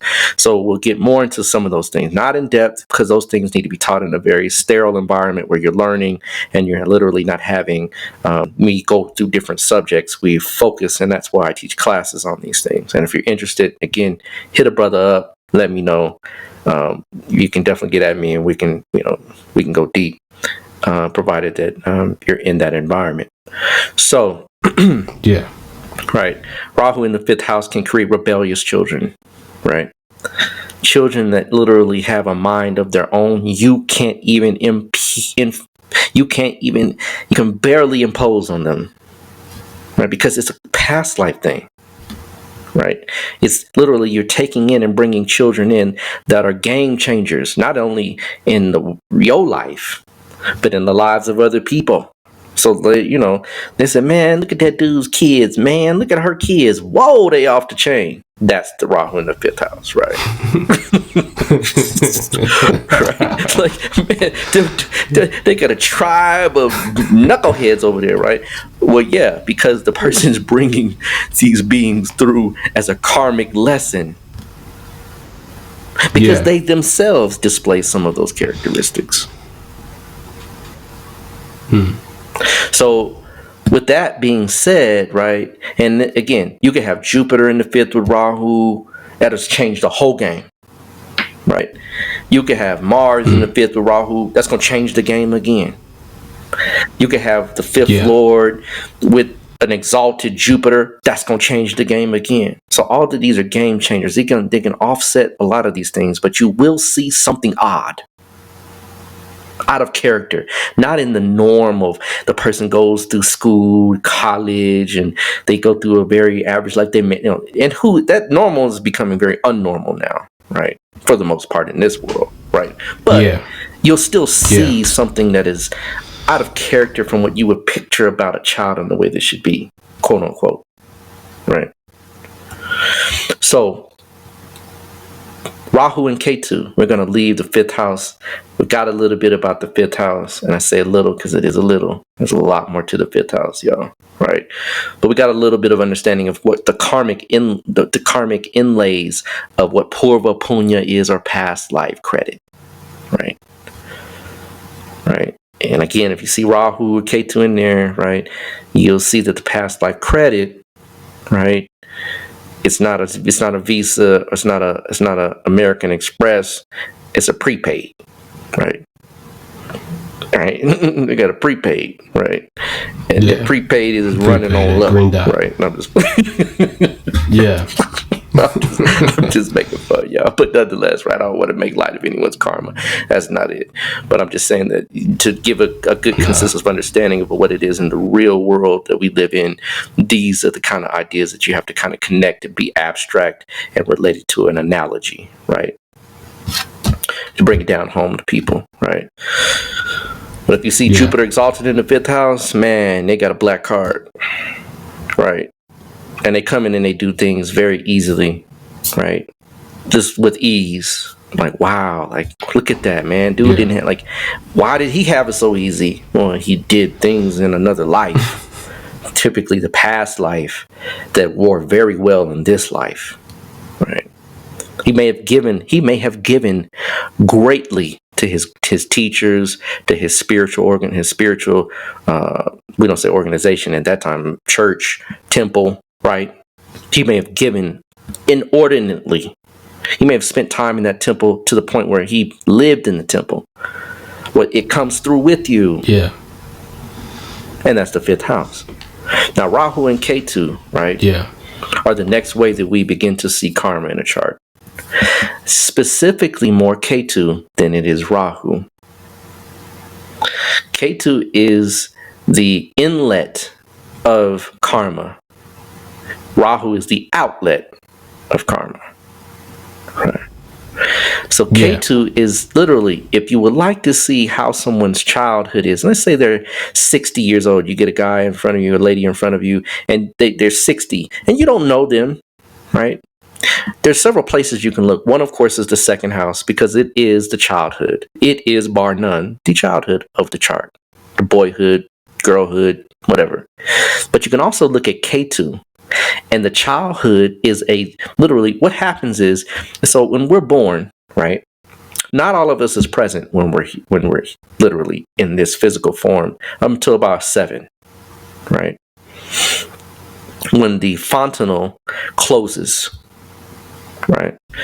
Up until then, the fontanel is still open, and there's still karmic programming, right? Karmic residuals that is filtering through to the individual. And 7 is a very specific number, because 7 is when Saturn makes its first square to itself in the chart. Saturn is the planet of crystallization, right? So the person is now crystallized. That's why these years, those formative years, brother, and you about to have seed come through. Congratulations on that, my friend. Those formative years are crucial. Appreciate it. The womb womb is crucial, right? Because the crystallization process is culminating, and it'll culminate up until 7. When a child is 7, you can pretty much guarantee that's how they're going to be. Now, if you cut 7 in half, that's 3.5, right? Well, the terrible 2s, and I'm going to tell you, brother, I have 3 children, the terrible 3s too, right? Right. 2 and 3 is when you literally have putty in your hands, right? And you can titillate and bring in the positive karmic inlet, right? so that they can get the best of what it is they were supposed to get in this life through you and through the mother. But the fontanel is not closed. It's very open, right? Children are in that alpha state constantly, right? So they're in between worlds, right? The past life is still coming in and manifesting through situations, through family members, through experiences in school, through the parents, through health, through TV, through music, through all of those things. And so K2 is in the story of Svrabanu, right, which is the demon. And I'm not talking about demons as in like Satan and the devil and all that. I'm talking about the aspects of us that are propensely powerful and without conscious guidance, right? That power part of us, right? It's a demon called Svrabanu. He was cut, right? His head was severed, right? And where the head was severed, the head becomes Rahu and the rest of the body becomes Ketu, right? So Ketu literally means that part of us that has no head, or that part of us that has no control, or hence that part of us that is from something beyond our conscientious understanding, which is the past life. Right? So that K2, wherever you see it, it is literally the childhood and the connection to the past life. Right? So the childhood, because we know that the fontanel doesn't seal until 7, until Saturn makes its crystallization process known. That means that up until that point, the past life is still there. In miniature form. Yeah. Right? So you see some children, they come in and you're like, wow, man. That little kid's gonna be a little such and such. He's a little genius. Or, wow, that kid's got a smart mouth. And say, oh, it's the parents. Many times I've seen it that the parents don't have certain characteristics that the child will propensively have. Now, it's rare because a lot of times the child is nothing but a sponge and he's receiving what the parents is. But guess what? That's who he chose to be born through. Or lack of better words, defaulted in being born through. Right? Because when you choose, you're reincarnated. When you default, you're reborn. So you see many times people will be reborn and the parents are just, rab-nab cursors, right? Just every other word is B and F and B and, right, MF and MF. And the child's going to do that too. But they're born into that karmic environment because K2, right, and the Lord of K2, I won't get into the Lord, but just K2 in its placement is going to show a strong propensity towards that element of unsavory atmospheres. Right? So, with that being said, right, then you get to see where a person is coming from and where they came in through, right? And how it's coming in. So, for example, let's talk about an actual example, right? Now, I'm going to talk about anyone's personal example. I'm not going to use any stars. I'm not going to do that. We'll just use a placement of K2 in one of the signs, right? So, let's say K2 in Capricorn, right?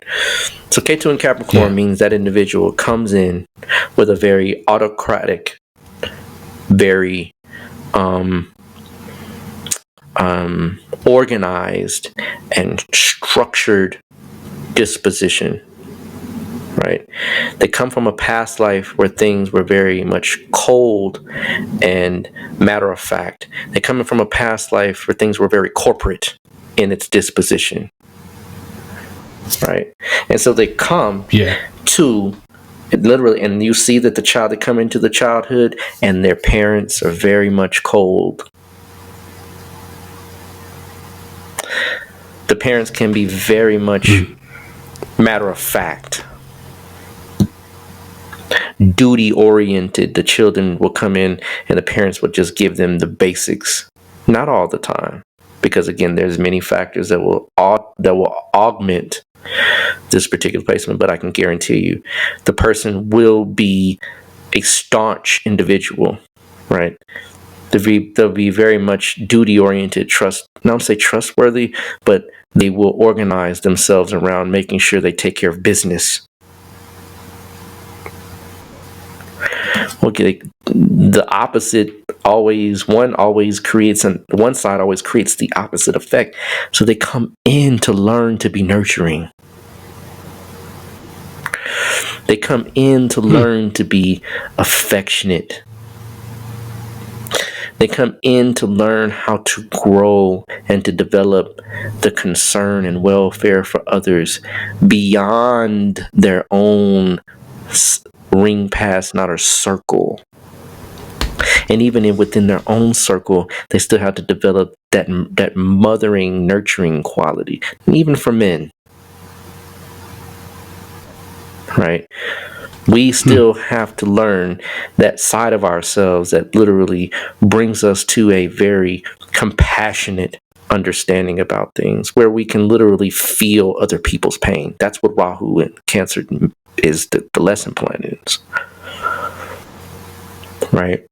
So Ketu in the last life shows that they were literally, may have been in a place where, right, it was just the order of the day that you would do what you do what you were told to do. And they did it. They did it.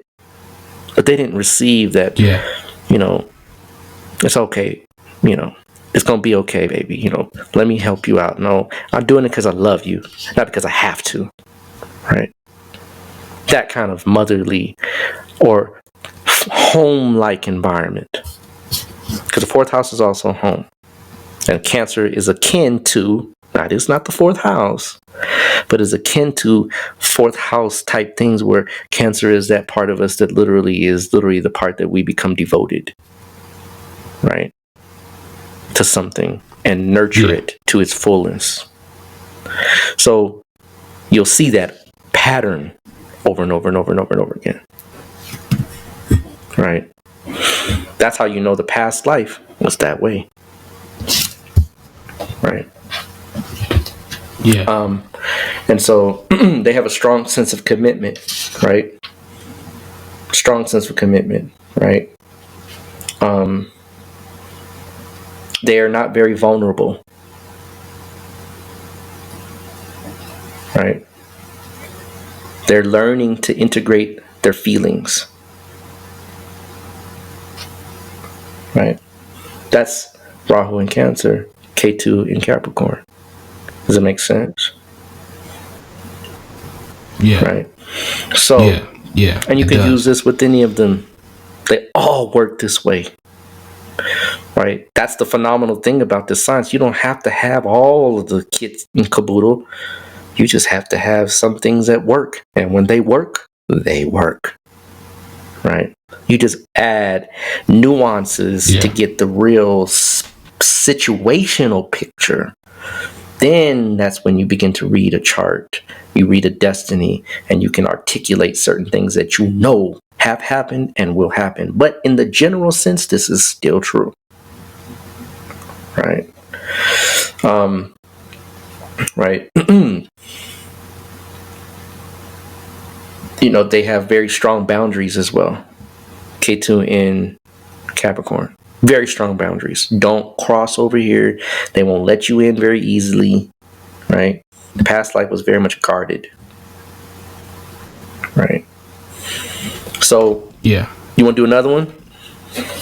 Let's do another one, right? Let's do another K2. Let's see. We'll do K2 in, let's say K2 in Libra. That's a good one, right? So K2 in Libra, right? This life, and I'm going to start the other way now, because now we're going to look at from Rahu, because Rahu is the what we are here to learn type deal, right? Right.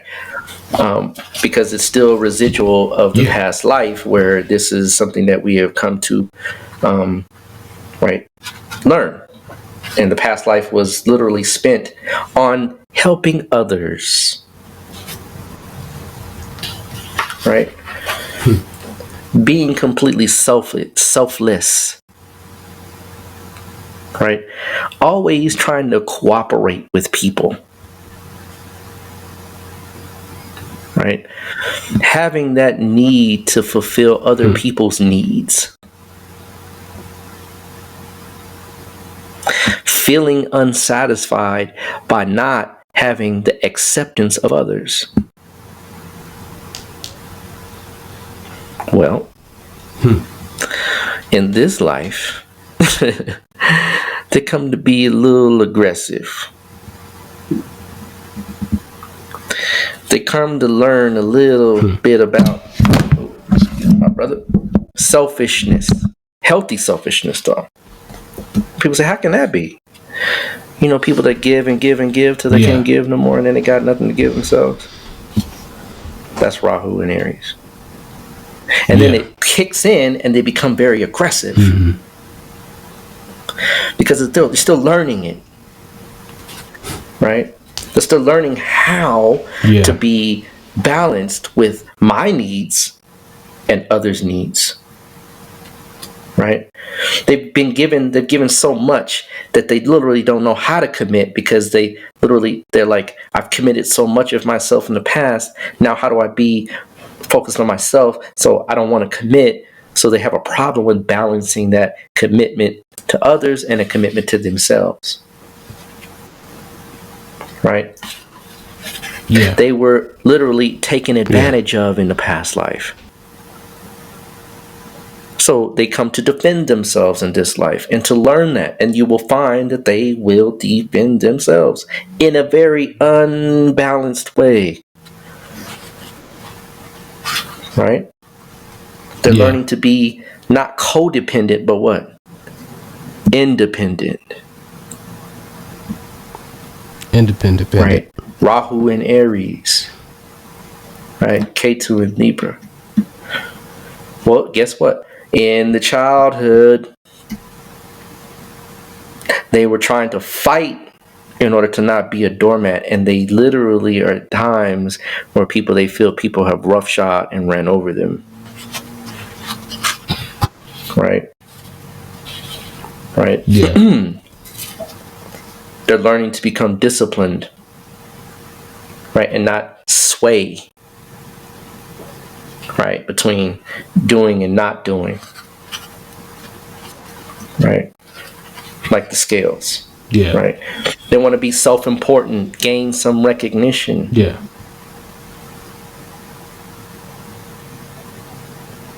Right. So that's how you begin to see these patterns of karma. Right. So Ketu is a keen example of past life stuff. Right. Right. Very, very interesting.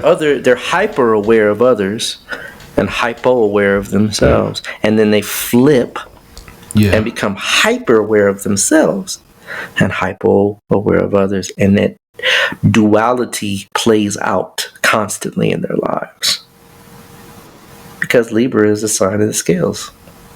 Yeah. Right? So you see each one. Yeah. And you learn, wow, right? This is phenomenal. When I first learned this technique, I said, whoa, and it works every single time. Guess here's another one. We'll do one more. Right? So Rahu in Virgo, Ketu in Pisces. Past life was spent being taken care of. Yeah. Past life many times was spent in a situation where they were either incarcerated, in a nun or a priest of an order, or in a situation where they were never stable, or they were extremely well taken care of, and so they literally in the past life, right, wandered many times. Right. They didn't have a care for details, routines, right, organization, being on time, meeting deadlines, They just were carefree, and they very much are in this life.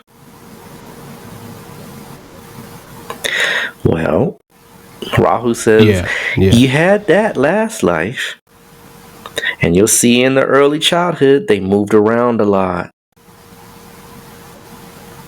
The home was unstable. I'm not talking about fourth house. I'm not talking about fourth lord, second, nothing, moon, nothing. I'm talking about straight up just K2 and Pisces. The parents didn't discipline in the sense, not in the sense because right and wrong, but discipline in the sense of, hey, make your bed, brush your teeth when you go to bed, eat at a certain time. They ate at 2 a.m, right? 1 a.m. Lunch was when lunch was. Right. And here's the thing, the parent doesn't mean they're a bad parent or anything like that. It means the parent might have been working 2 jobs. So they're a latchkey kid, right? They kind of go with they do what they do, right? And get minimal guidance as far as dealing with the daily things of life. This life, they come to deal with that. So you'll find that they will be disorganized. Right? You come in the house and it's like, whoa, man. Whoa, how do you live? Oh, I don't know. I do me, right? And their mess becomes their order, right? Yeah. But then when you try to say, well, hey man, why don't you take your cabinet and organize it? Like put the spices here, put your cans here, put this here. Right? They look at you like, what?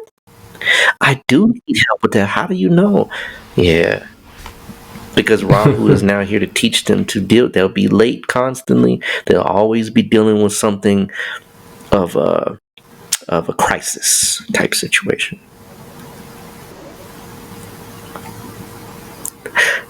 Bar none, bro. You could take this to the bank, right? Now, K2 is in, Rahu's in there with Virgo. They become so much so it does the opposite thing, right? That they literally now, because the planet in that sign is stabilizing Rahu, and that's where these nuances come in, right? K2 in Pisces and Jupiter, they're very spiritual, super spiritual. Like off the charts spiritual, right? Like, whoa, like to meditate all the time, right? So these things can be offset, what I'm trying to say. But without those filters, without those avenues being, controlled, when you just have straight that axis in there, you'll see it very consistently. Right. So that's how we know, right? And I'm not going to get into houses. I'll touch on a house just for a tidbit, right? For example, right? K2 in the 7th. Right? Not sign, house, right? They're focused on themselves because they've already kind of done the marriage thing, right? The marriage thing is not so important to them. I can do without. I can be by myself. Huh? You're like, what? You don't know nobody? Yeah. Or they get a very spiritual mate. And when you have a spiritual mate, guess what the mate is doing all the time anyway? Meditating. Right? So they really don't have that kind of conjugal connection, if you know what I'm saying. Right? You see what I'm saying? Like, this is how you begin to play with it and literally see that K2 in the 7th house, right? And they were probably very hypersexual in the last life. Right? They got it in. Right? So kind of like, I'm good. And they will carry it over in this life. But they won't make any bonds. They won't bond. They won't connect. Right? K2, for a tidbit, y'all, wherever K2 is like Teflon. Teflon non-stick. Right? The grease slides right off. Right? Right? Yeah. Takes very minimal effort to remove whatever is there. Right? That's how you can begin to see K2 in the 7th. Yeah. Right? Let's flip it. Let's put K2 in the 1st. What do you think that's saying? That's saying that Ketu. Exactly. They themselves. They're codependent. They deny themselves, right? They deny themselves to the point where the person, the mate, becomes a god. How do we know? Because the story of Srabanu. That's interesting. What was he trying to do? He slipped in. Yeah. He's a demon, right? In the story, y'all. There's not no demon. This is not stuff where we talking about, some being that's floating around that is tempting people, and that's not what we're talking. It's all metaphysical, mythological stuff, right? But for the story's sake, it's a demon. Yeah. And the demons, right, and the divas, right, or the asuras and the divas, right, and there's a whole backdrop to that conversation as well, because there's some racial hidden stuff with that story, but we won't get into that. That's a low another.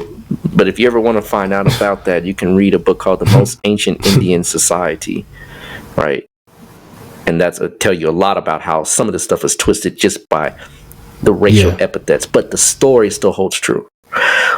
But in the story, the demons for Banu, the demons and the asuras they're churning Vasuki, which is the serpent, right? That brings forth that makes the world kind of move and turn, right? Vasuki is wrapped around the world, and they move and they pull and push, right? The demons and the asuras. Make a long story short of the story, Vishnu was giving out the nectar of immortality, Soma, right? Amrit. They really call it Amrit, right? He's giving out Amrit, and Amrit gives you the power to live forever. Yeah. Right. So in the story, right, the demon was very crafty and very intelligent, and so it said, "Wait a minute."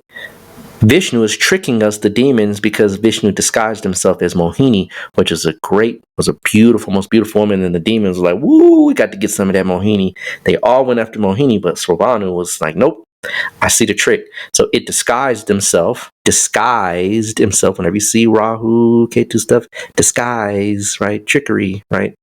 Smoke and mirrors, right? It disguised itself and went in as a god, as a diva. Yeah.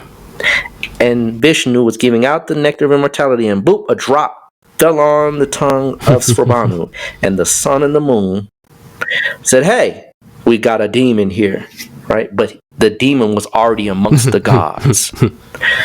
Well, fast forward, Rahu in the 7th house, the person's mate becomes godlike to them.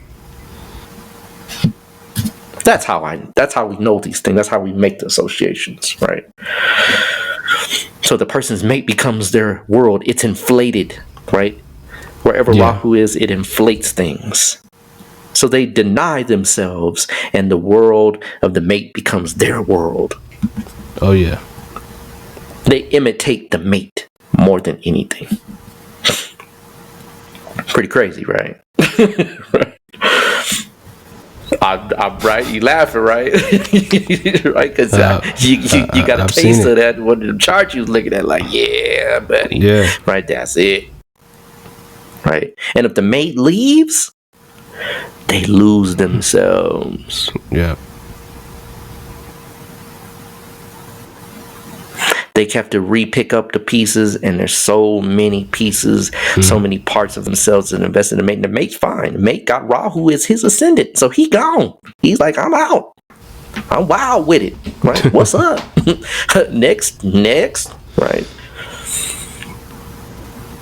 It's deep stuff, right? This you could take this to the bank, y'all. Yeah. Right. For real. Right. Yeah. Right. For real. Right. Rahu. We'll do another one. Rahu in. Let's do Rahu and Aquarius. Or are you gonna do houses? We did. You want to do Rahu and Aquarius? Because I kind of left the signs alone a little bit. I was doing houses, right? But Rahu and Aquarius, we did 3, right?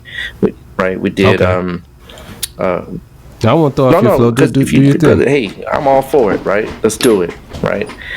K2 in Leo, because we got to go to K2 to get kind of the Rahu, right? K2 in Leo means a past life person was special, of prominence, right? Nobleman, king, right? Someone exalted. So they come in with that.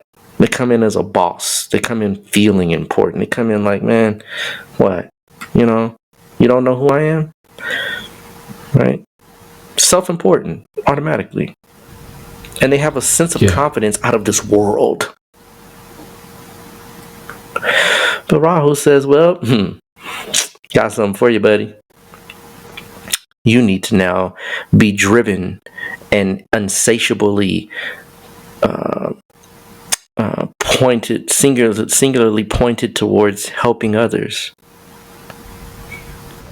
Yeah. Right. You need to literally open the door for others.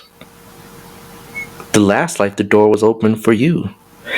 This life, you must help others. So you'll find that they have a humanitarian side to them. Yeah. But then they swing back to this self-important side. Like, well, dang, dude, you here to help other people, but you boast in yourself at the same time. Make your mind up. Right? And they many times can use their self-importance to help others. That's the trick, when you use one to do the other. Yeah. Right? You'll find that many times that they have a very odd view of things. They're very much the rebel without a cause type individual.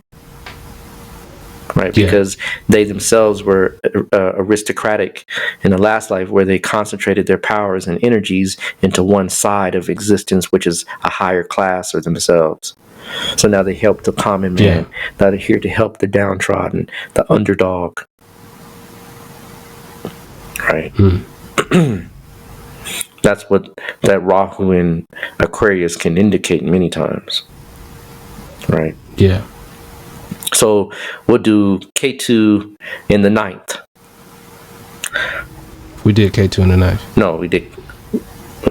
We did K2 in the 9th, Rahu in the 3rd. No, we did K2 in the 1st, Rahu. We flipped those, right? We talked about K2 in the 5th, right? We talked about. Oh, you know what? That's what I know what happened. All right, keep going. I know what happened. All right. So K2 in the 9th. I had a chart in my head. I got you. It happens, bro. Yeah. It happens, right? I got you. Right? Yeah. So K2 in the 9th, right? The past life was spent being very dogmatic in light of what we would say, for the lack of better words, God. Netter is the proper word. Right? Yeah. They were very much disciplined about what they believed. Right? Don't test my belief. Right? They come in very staunch about what they practice. I'm a Muslim. Right? Don't test me about my Muslim-isms. Right? Right? They come in with a very full plate, full cup of God. But you know what happens when your cup gets too full. Right? It spills and makes a mess. Right? Yeah. And so it becomes messy. People can't get to them. They're hard knocks when it comes to religion, right? They don't like to bend, if you will. They'll break. And they'll break you in the process of religion too. Love the Lord, man. Come on, taking you to church with me this weekend. Right? That kind of person. Well, Rahu's in the 3rd house. Rahu's going to expand the intellect. He's going to inflate the intellect, rather, not expand. Let's not say expand. Jupiter expands. Rahu inflates. Big difference. Yeah. Rahu will not grow. He inflates like a balloon. And that Rahu inflation, because it's a head, right? It keeps inflating. So the intellect gets a little stronger and a little stronger, because it's trying to take away from that dependency on that dogmatism till you begin to question the dogmatic view. Yeah. You say, wait a minute, man. Now something ain't right. The intellect starts to do things like, wait a minute, nah, chief. You lying.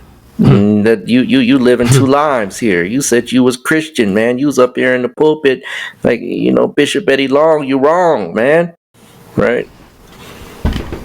Yeah.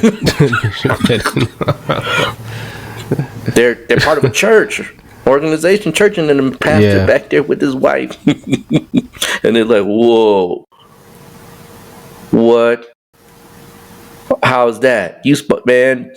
But wait a minute, this supposed to be Christian, man. And then all of a sudden the intellect challenges, right? And they begin to think outside the box. Then Then they begin to question things in a sudden manner. Like, man, it still holds on to the past, but there's now a little more in something else they're checking out. Right? So the intellect and the religion becomes the axis, right, where they begin to balance themselves. Right? They test things about what they try, and they literally try to practice what they preach. I will say that. Right? But they practice it so religiously and dogmatically that it begins to break down, because religion is not something of that nature that the supreme being can't be put into a box. Yeah. So I have to come out of that box at some point through the intellect. Does that make sense? Yeah, absolutely. So that's Rahu, Ketu in that type of axis, right? Right. To flip it, right? Rahu now becomes, right? Ketu in the third house says the intellect holds, right? They are very smart individuals. Very smart. Their intellect is very sharp. Very, very, very sharp. Very witty. Very quick. They think quick. Right? They can put pieces of the puzzle together. You'd be like, wait a minute, hold up, man. How did you do that? Whoa. Wait a minute. You lost me. Right? Because the intellect is keen. They come in with that. Right? They can question things and break things down quickly. Boom, boom, boom, boom, boom, boom, boom, boom, boom, boom. Right? But the intellect can only serve so much. And so they now have to search out the supreme being. Right? They have to wander and find and taste of the nectar of God, so they become insatiated with God. They become fanatics too. Just like the K2 in the ninth, but in a different sense, because now their intellect doesn't serve them it only serves them in these small little circles. So now they have to literally become consumed with the supreme being, with their spiritual systems. Yeah. They live it every day to the point where it literally takes their head off into another place. And a lot of times they'll find that in relationships they can suffer because the person now, and remember the ninth house is the third from the seventh, so the communication between the mate and that person can now take on a taste of always talking about God. And the mate's like, hey, can we talk about something else? Like, no.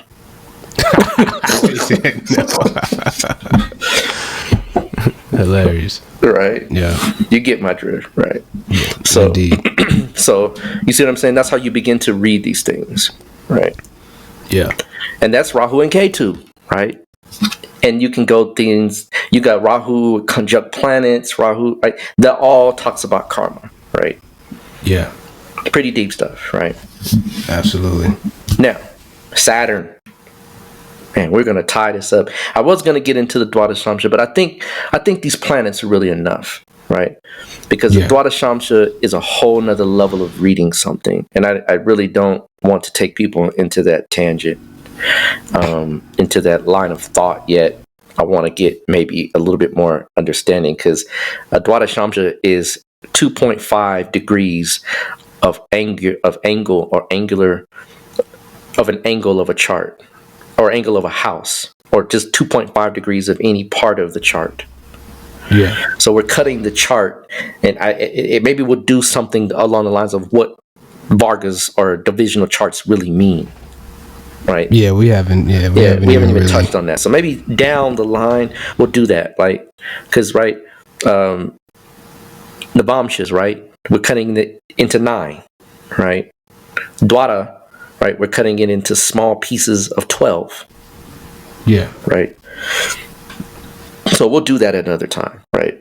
But we're gonna delve into Saturn, and then think that will take us out, and we'll get a good beat on how to read basics in karma basics, right? Yeah. So Saturn is the next one, right? And Saturn is, right, the planet that literally talks about scarcity, right? The planet that talks about where we feel the most inadequate,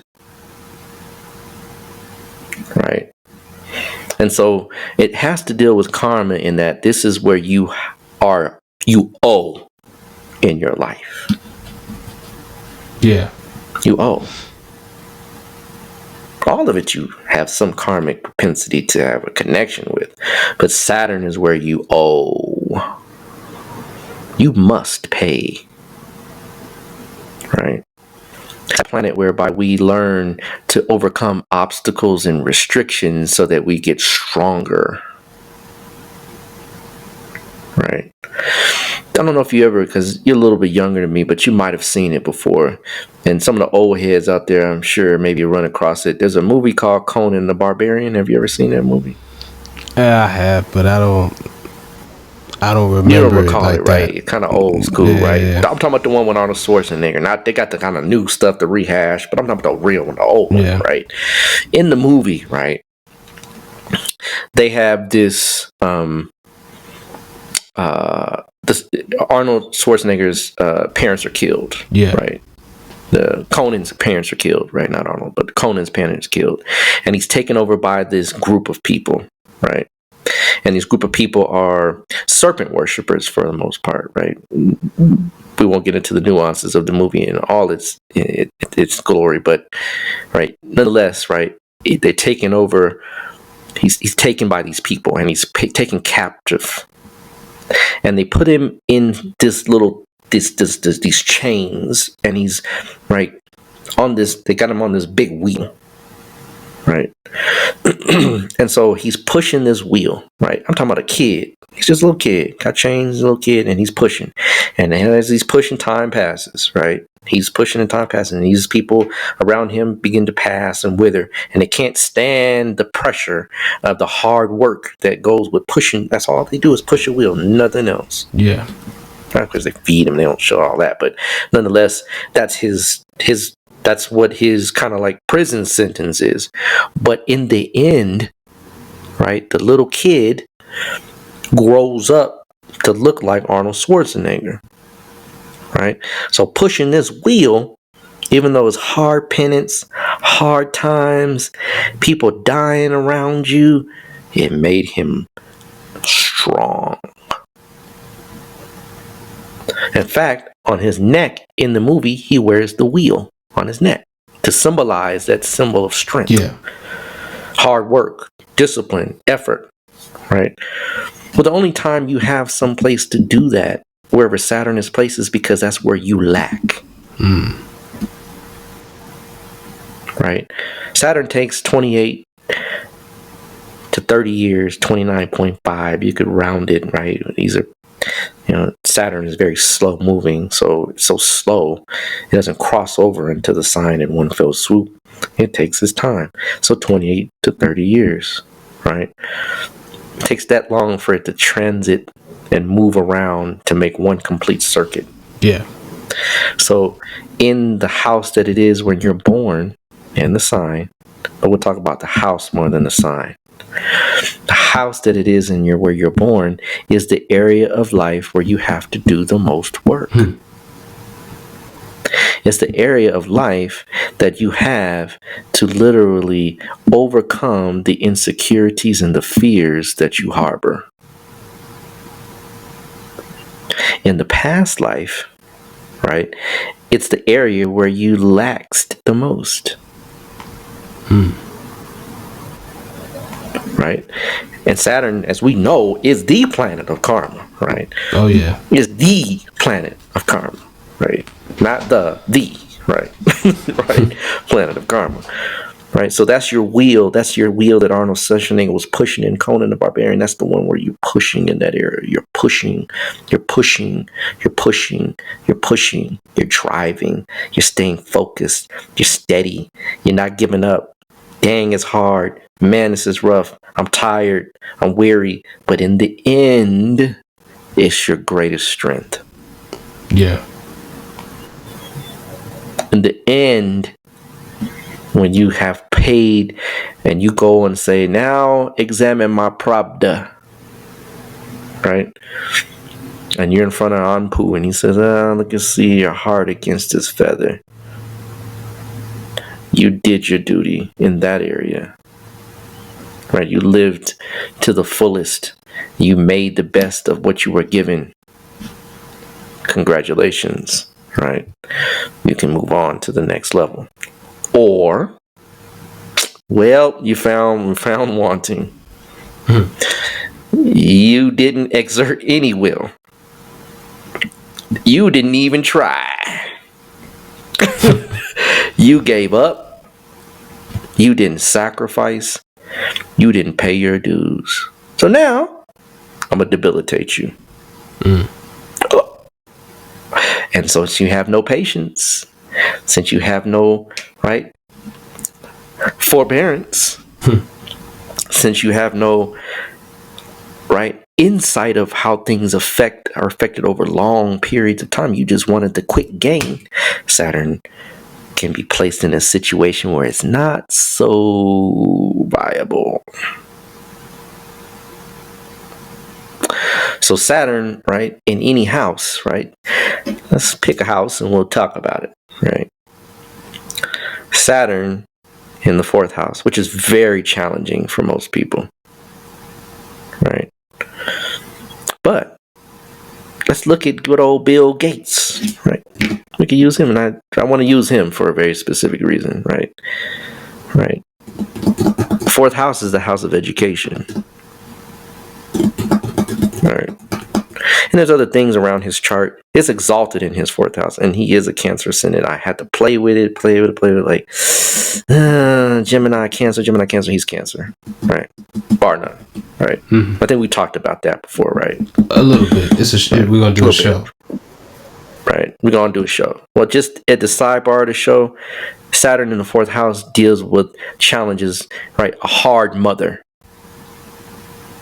right? A home life that's extremely disciplined. Now, it could be on the side where the home life is completely oppressive, or it could be the home life where the parents are trying to get you to go to military school, where they want you to do well in college. They pay for your college education, and right, and you're like, man, I don't want to do that, right? But nonetheless, that Saturn in the 4th house can be very difficult for people because the home life is very structured, organized, disciplined, right? And you are there to pay your dues along the lines of living in accordance with a life that has already things that are preset for you to go through. We all have preset things, but I'm talking about things that you don't want to go through. The mother is very stern, right? Because there's something that you didn't learn and you weren't disciplined enough in the past life to now this life you have to get that lesson, take that pill, right? Drink your cod liver oil, if you will, right? When I was a kid, they gave you cod liver oil. Man, that was the worst tasting stuff to your palate on the planet, next to liver. Right, and it's cod liver oil. So, right, the liver's in it, right? Man, right? and you were tasting your head or your rear back because it's like, what the heck is this?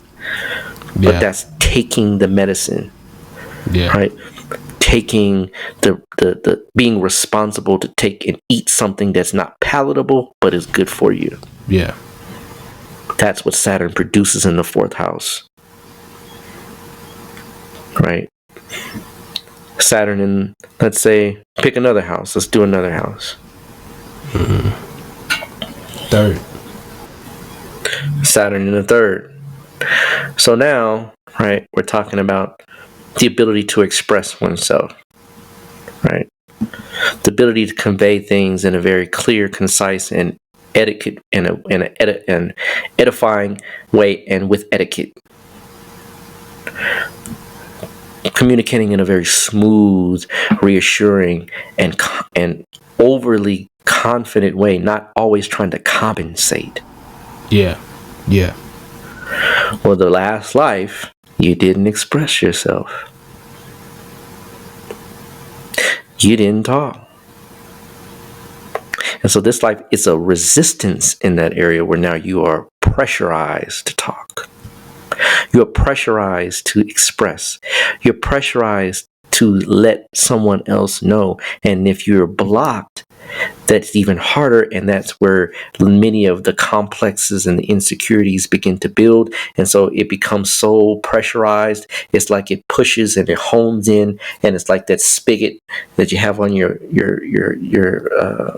hose in your yard. It becomes focused. And then you actually can do well because you're literally pushed and harnessed into that area. Yeah. Of communication, of expression, of moving from place to place. You won't move so much because if you move so much, you can't learn to express yourself in the first place. You can't be you're not stable. So literally, Saturn in the 3rd can many times say that person will literally be blocked, right, from leaving certain areas, right, where they're literally congealed into one local area. And guess what it does? It helps you build your connections with your people around you. Right? It tightens the connections with people around you. Now, simultaneously, it aspects the 9th house. We won't get into that, right? Because that's all of them are simultaneously have aspects, right? But Saturn in the house itself, that congealment of karma is focused so that you learn your life lessons in that area, right? So all of these things can be used, right? Right. And I know somebody's like saying, well, man, do a sign. I hear him right now. All right. I got you. Right. So let's do a sign. Let's say Scorpio. Okay. Let's do Scorpio. Right. So Saturn in Scorpio many times, right, will create someone that is hyper secretive. Right? They are pressurized around holding things that they deem unsavory to other people behind closed doors. Right? They literally are in a portion of their karmic processing whereby they are they have many fears, right? And so they become stuck in how they deal with things. Right? Scorpio is a sign of transformation, so they don't change very quickly. And when they do, it's like all of a sudden, because they've been so much resistant to this change, now they get stuck in this process of trying to stay the same, that literally they get crushed. Right? They get crushed to the point where they become all of a sudden completely different. And it doesn't happen because, remember, Saturn is a slow process, right? Right? They're very tense, right? So that tension, right? When someone's tense all the time, they seek to escape it, right? And so they seek to escape it through sex, right? Sex behind the scenes, right? they escape it through, many times, can be criminality. Not all the time. Because you have so many other placements that can offset this, right? But they can be very defensive. Yeah. Right?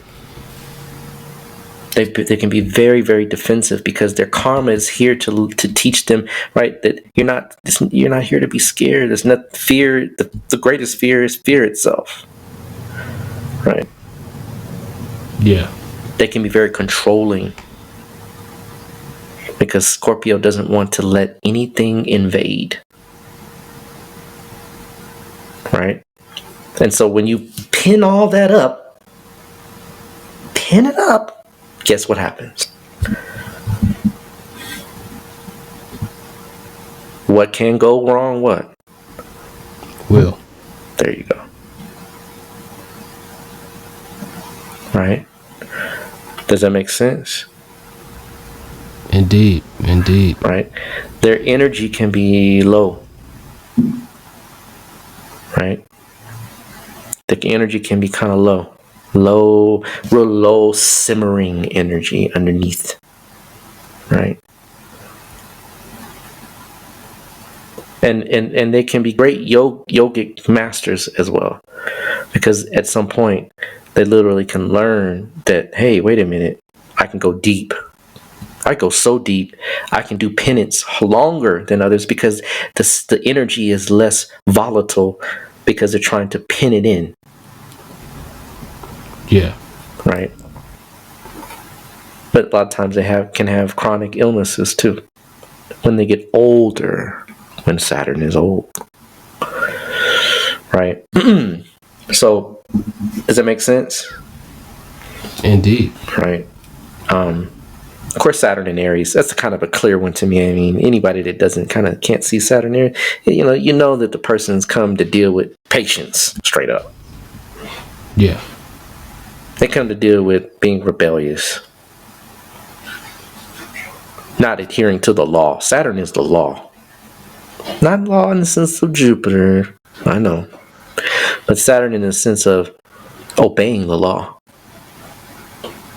Living according to the law. I can receive the law, but for me to live it is a whole nother ballgame. And that's Saturn. Yeah. Right? Not wanting to finish things out. Right? Giving up so quickly that they move to so many different things and so many different times that literally they're exhausted. Right? So, and again, like, I could go on. I would be here forever. I think we got like an hour. What are we at? Like, like we're pretty far in, right? Right. This is true. Right. So, you see what I mean? Like, this stuff is deep, man. This stuff is real deep. We're at an hour, like, good deal, right? So, yeah. With that being said, you got any questions, brother? Any comments? Anything you want to drop in on the people or drop in on me? Because I know, brother, you know this stuff pretty well. You know what? I think we're good. I think we're good on this one. I think we've held the ears. We've held the ears long enough. Well, the last couple shows, or at least last show, I think was pretty short. It was. We try to balance it out. Man, if we went into the Dwada Shop show, we'd be here, right? Oh man, y'all be ragging on us, man. Yeah, there they do. Oh man, come on, man, right? And we might do a part 1, part 2, cut it up on y'all, right? Make you thirsty, Indeed. Right? Absolutely. All right, cool. But yeah, I think this is enough to whet the appetite and get everybody digging, looking in their charts, reading, finding stuff. You know. Indeed. So yeah. Well, with that said, before we get out, brother Rod, you got anything you want to impart on the people? No, my brother. I think just stay tuned. These things are going to get greater later, right? This is just number 11, right? And as we go, we're going to get deeper. We're going to get into some things about the Varga charts. We're going to get into some things about retrogrades and, good stuff like that, where you can start to look and see things around you and kind of surmise things. And hey, you know what? That matches. That makes sense. That's applicable. So, stay tuned, work with us. We had to take a break last week and kind of come back and reorient, but we're here and we're going to be here. So, for that being said, that's really all I got to drop on the people. All right. Sounds good. So, like I said, again, this episode is brought to you by Push It Forward Media Group and Orishas Astrology. You can find Push It Forward Media Group at PUSHITFWD on Instagram and the website at that same spelling. Coming up this fall, we got a short film that will be dropping pretty soon that I think everybody will enjoy. Brother Ra, how do they get in touch with you in Orishas Astrology? Yeah, once again, you hit me up on IG, Shechem Ra. A lot of you have hit me up on IG. So continue to do so. Continue to come through. Ask your questions. It doesn't mean I'm going to give you a whole book. I'm not going to answer your whole chart, right? I'm not going to do your chart for you because you hit me up. I will titillate you to where you have the interest of learning more for yourself. And if you, of course, would like to do and get a reading, let me know. I am stacked right now with readings, so kind of forgive a brother. I am literally doing 6 readings right now and maintaining a household, so it is a little challenging, right? And I'm teaching class, so brother's plate is full, right? But hit me up. We'll definitely schedule it out so that gives you some time to gather your ducats and get your ends right. I did want to say congratulations to the people that did win their basic horoscopic delineation. I'm sure you all had a ball with that. I know it probably seems like Chinese, if you will. But, it's a good thing to have so that you can begin the process of learning and knowing thyself. So, again, congratulations to those winners last week, our last show that got an opportunity to get that done for you. Again, if you want to hit me up, Shechem Ra on IG or Shechem Ra on Facebook, or you can drop me a line on Orishas Astrology on YouTube as well. Boom. So, real quick on the charts. To help y'all out a little bit, I'll probably, we'll probably post something on Instagram, showing how to just read the chart. Like, what's the house? What's the, what sign? What is, just the mechanics of it. To run that through real quick to help y'all out real quick. Yeah. All right. So, with that being said, we'll be here next week. I appreciate you all listening. Stay tuned, and we're out. Peace.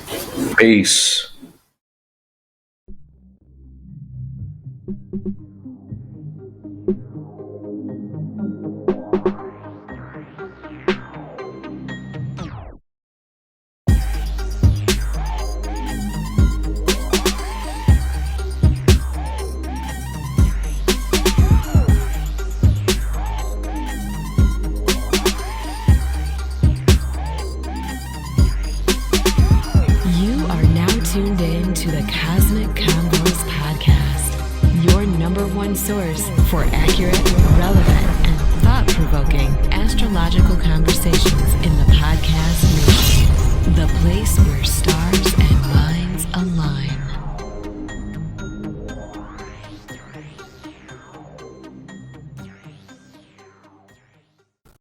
Peace. You are now tuned into the Cosmic Convos podcast. I'm your humbled host, Herut, and I got veteran astrologer here, Brother Ra. How you doing? Peace, brother. Living and learning and taking it a day at a time. How about yourself, King? Same thing, man.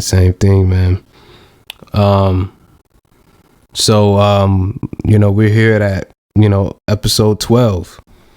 We're racking the shows up and stuff, and this past week we just launched the podcast to be streaming on YouTube now. How you feel about that, brother Rod? You get a chance to check out some of those? Yeah, that's really nice, man. It's a nice way to put it out there to the people, and they have another avenue to get to the same information. And YouTube is such a major avenue that people use. It's perfect. So anywhere y'all go, we're there.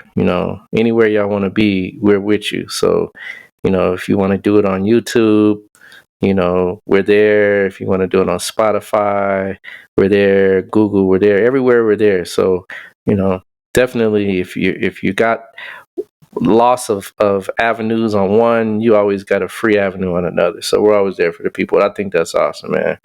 And I have to say to the folks, this brother's definitely putting it out to the people. So hats off to this brother, because he's definitely putting in a lot of work.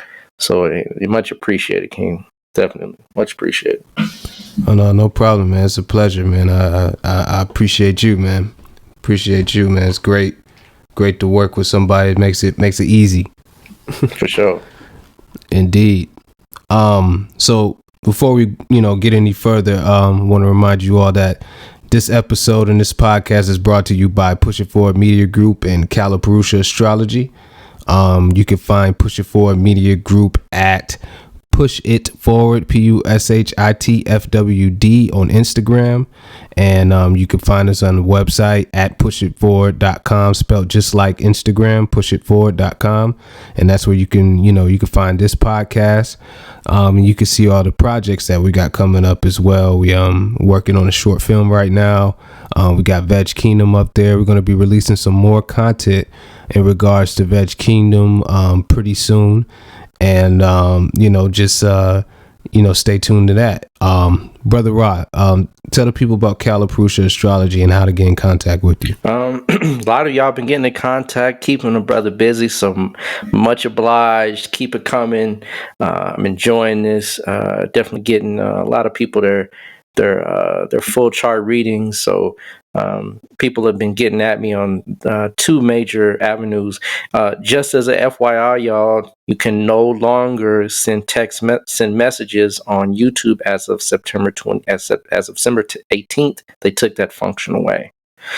So you wouldn't be able to hit me up on YouTube like you used to be able to, but I'm still there, still kind of in the process. I'm still, thing about YouTube is it takes production time, and I haven't really had the time to produce because I'm producing charts for people, so that that takes a lot of work when you do it right. So that's why the YouTube channel really hasn't taken off, but time will afford me to be able to do more of that and get more of that as time goes. I do have shows, things that are waiting. I just haven't edited them. So they are there. They're coming. I assure y'all it will be worth the wait.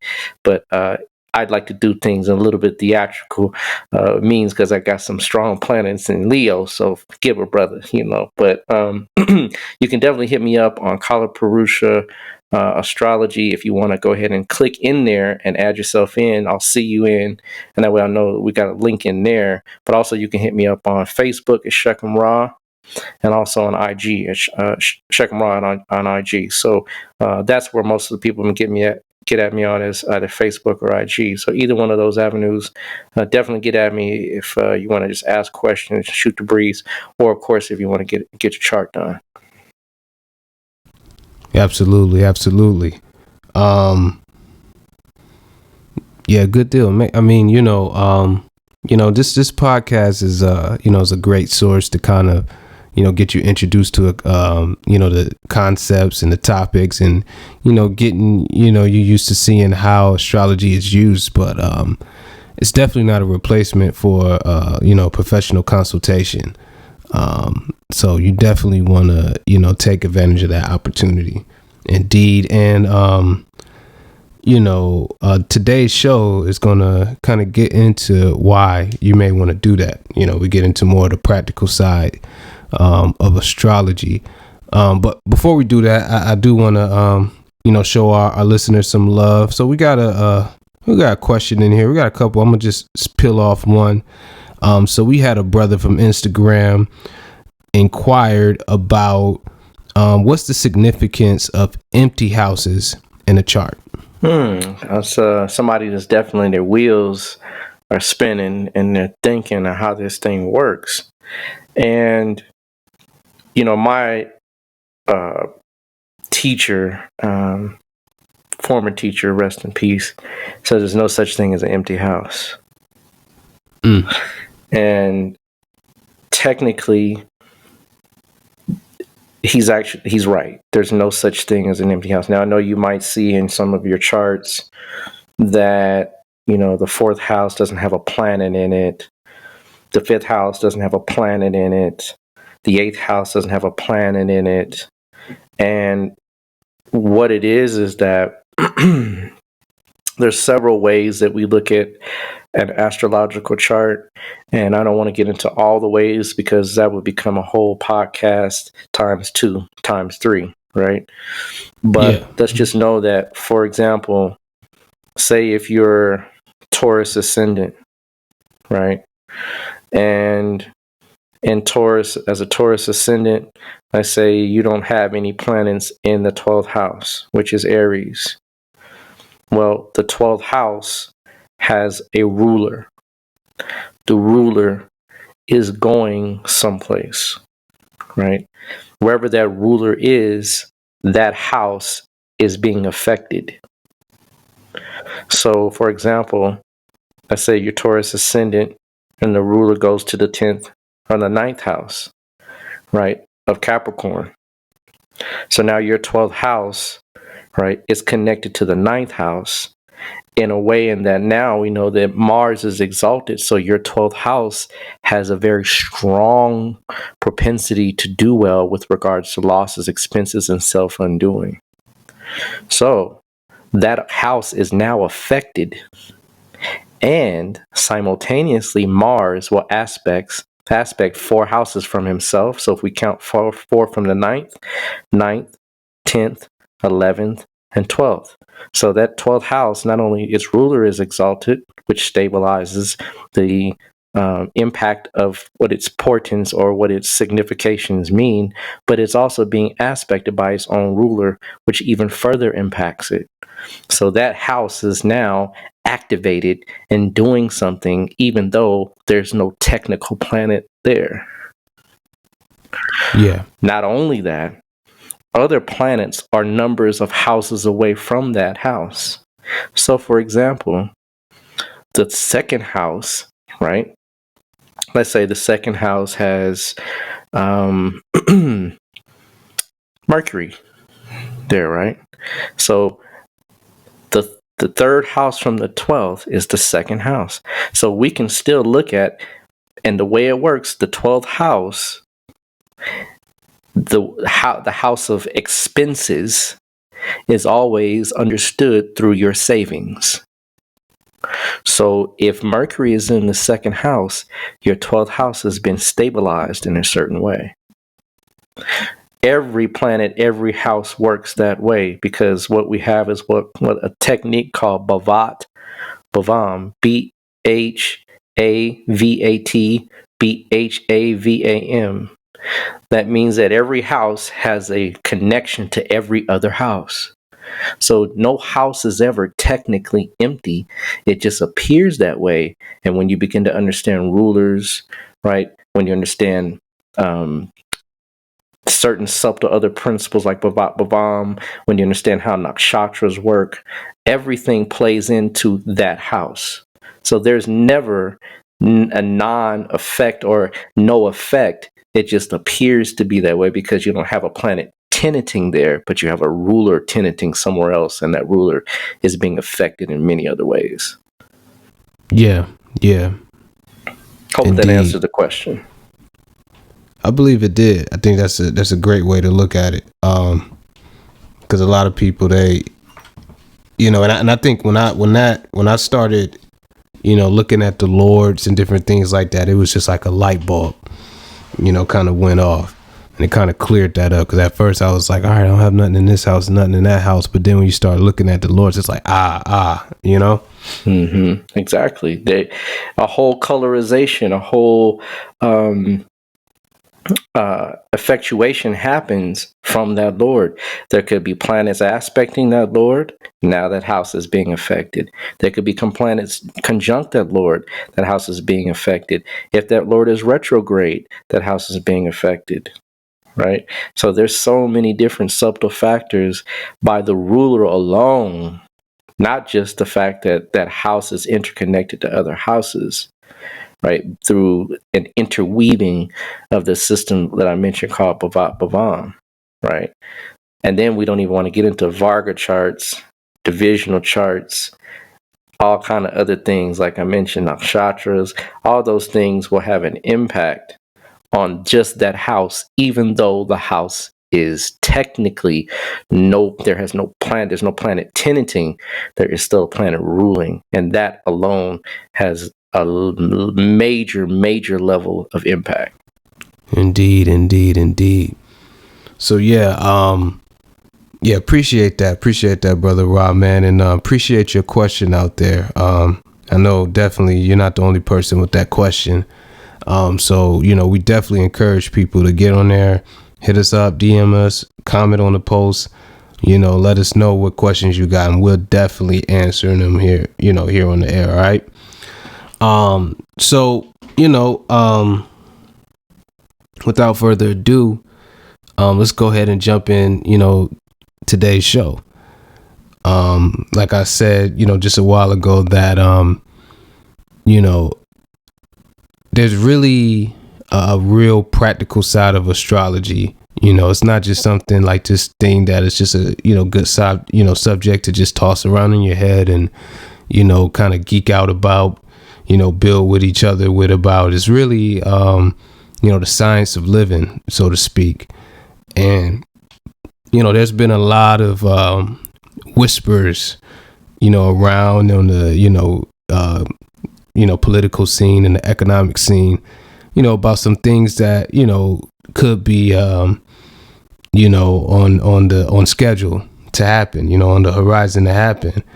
And when these type of things happen, it's a perfect time to go and start looking at things astrologically to see kind of where you fit in everything, and how maybe you should start kind of planning your life, planning how you're gonna how you're gonna structure things, when you're gonna do this, maybe you'll cut back on this or do more of this, based on what is happening astrologically globally.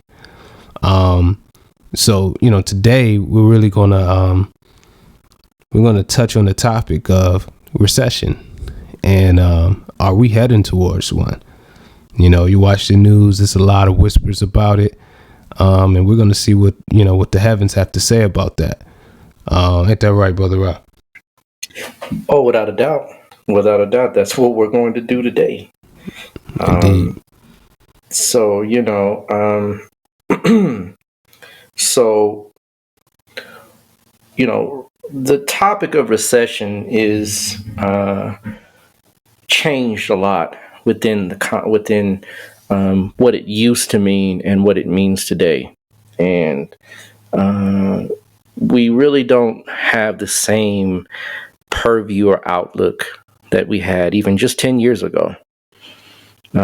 Things are changing that fast. Things are rapidly changing, and you're just witnessing the dying of an old order and the influx of a new order. And so one of the major things that has shifted the whole economic scene, number one, is the internet. When I was coming up, right, I was a young man, learning and observing the world around me. When I heard a recession, you would see it on the news. You would see it in the newspaper. We don't even have newspapers anymore, y'all. Yeah. Newspapers are a thing of the past. So imagine the change of going out to they had a newspaper machine. You put 2 quarters in, you open the thing up, you get it, and it says national recession or recession about to hit. Well, no longer is that the way things operate. So the internet alone, just one factor alone, has shifted the way information is transmitted, information is disseminated, and information is absorbed. And so it's much faster. With that speed, the national process of recession has now changed to a global process of recession.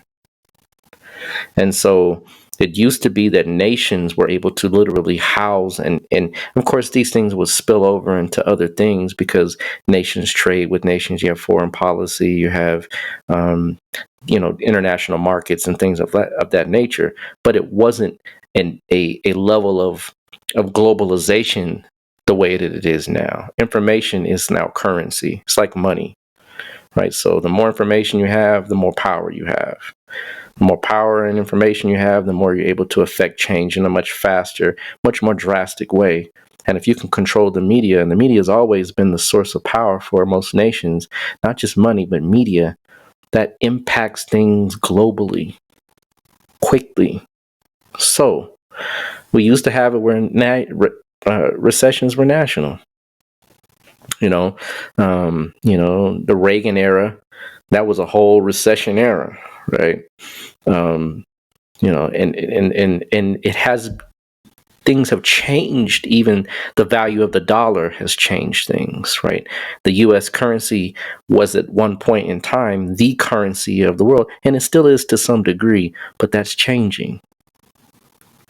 So with that change comes a perspective of what recession is. And now we have what's called a global recession. And global recessions are a lot more delicate, a lot more pieces to the puzzle, and a lot more moving parts. So that it's hard to sometimes see specifically when something is going to hit, because we have all of these shared markets. I mean, think about it like this, Atef. Before, when I called AT&T, I would call AT&T, and AT&T, an American would pick up. I call AT&T now, someone in India picks up. Yeah. Right. So we're talking about jobs that are literally designed and created to serve Americans are now being facilitated and serviced by foreign powers.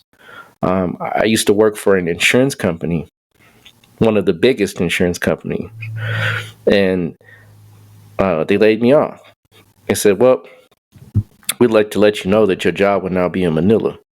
Wow, Manila? Wow. I got to move to Manila? They said, "Yeah, you keep your same rate and pay. And we won't pay for the move, but if you like your job, you can stay and go to Manila. You can go to Manila." No. And think about it like this. The money that I was making, the people in Manila, that money is like 10 times more, at least 5 times more than the value of our dollar is here. So they're literally rich working for a company that I was working for here, making the same amount of money.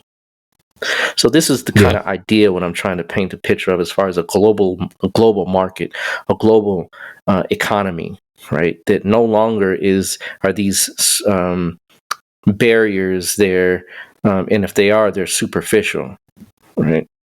So people transmit, and interact monies in an instant now. Right. Yeah. I can send money to you around the world by the press of a button, whereas before I'd have to do what? Go to the foreign. I can't remember the name of it. It used to be where you go and they still have them, because when you go to each country, you have to exchange your currency if you have paper currency. Yeah. But now computers do all of that for you in an instant, so you get the value of your money instantly. So, but you used to have to go to like Western Union, is what I'm saying, right? Yeah. And they still have Western Union kind of thing now. But, if you have a PayPal, right? Forget about it. You're done, right? Yeah. The Cash App. I don't even think Cash App's in other countries, but it's catching up quickly. But PayPal is, for sure. Oh, yeah. Right? And so there's other ways and means to transact funds. So this is a global market. This is the picture that we're painting. This is what we have to see with regards to recessions, and of course the recession hyper style, which is a depression, right? And we haven't had a great depressions, but we have great recessions in the midst of how things have happened. In 2008, we had a great recession. That was a major recession, right? It hit massively, right? We're going to talk about what a recession is here in just a second. So just trying to get people to understand, the listeners to understand, and everyone that's tuning in, that this is a global market. No longer are we under the auspices of just the American U.S. economy, right?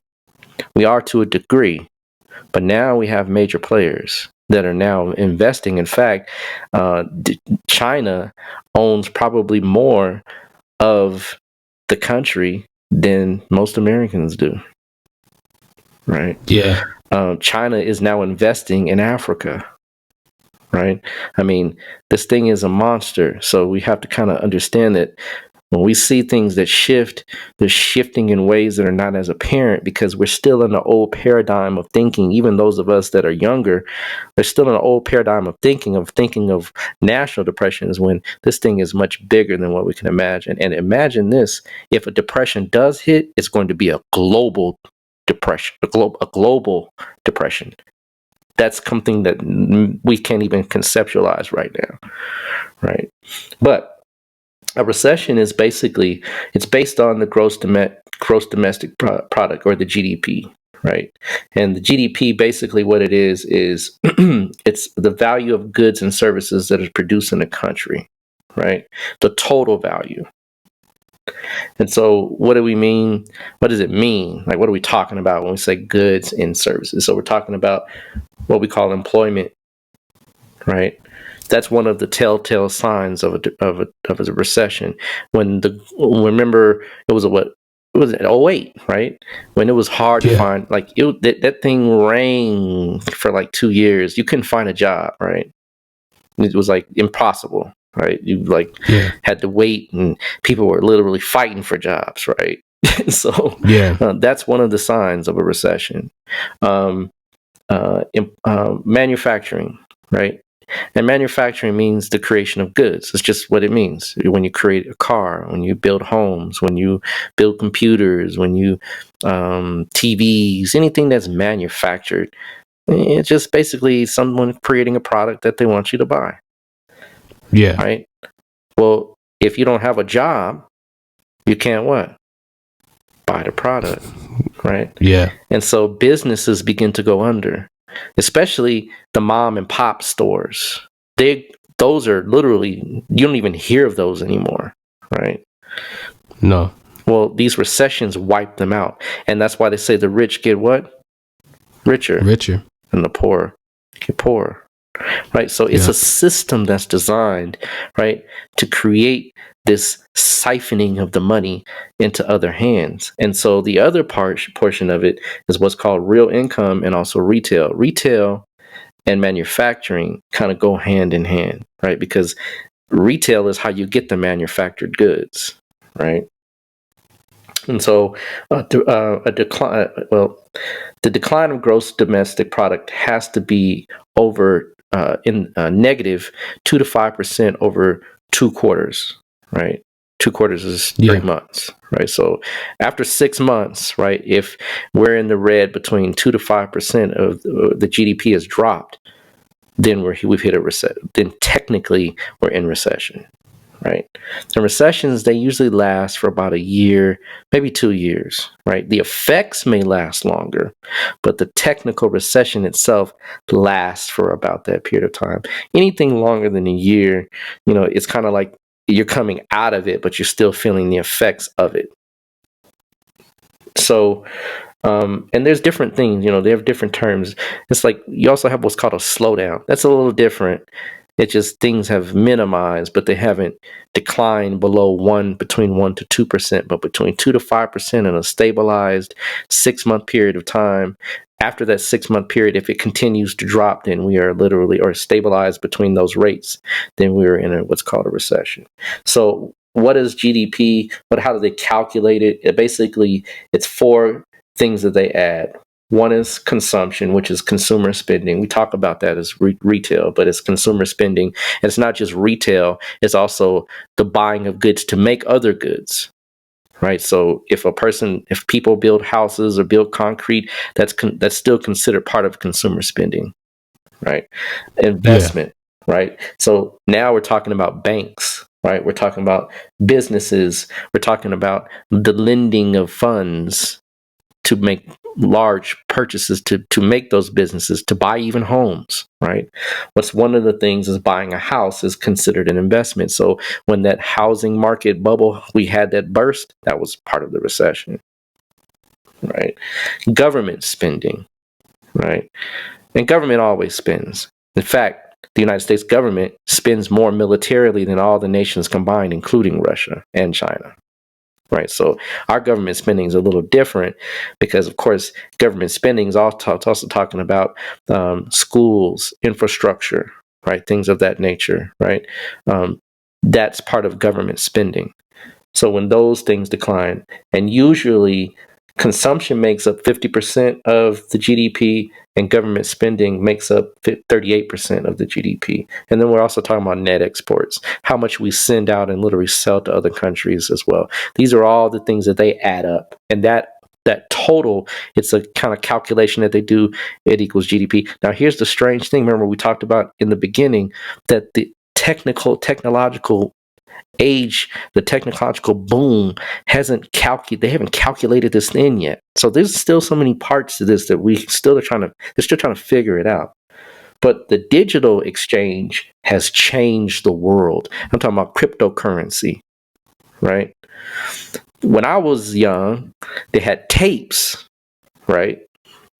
So if you went out and bought a P Public Enemy tape, man, you had that tape in your Sony Walkman, you was hot to trot, man. And you can only carry but so many tapes, right? Then the tapes changed to CDs, right? So the CDs, you can only carry so many CDs. Well, we don't have CDs anymore. In fact, you can go on and pay $10 and have unlimited music for a month. Yeah. So now CDs are gone. Right.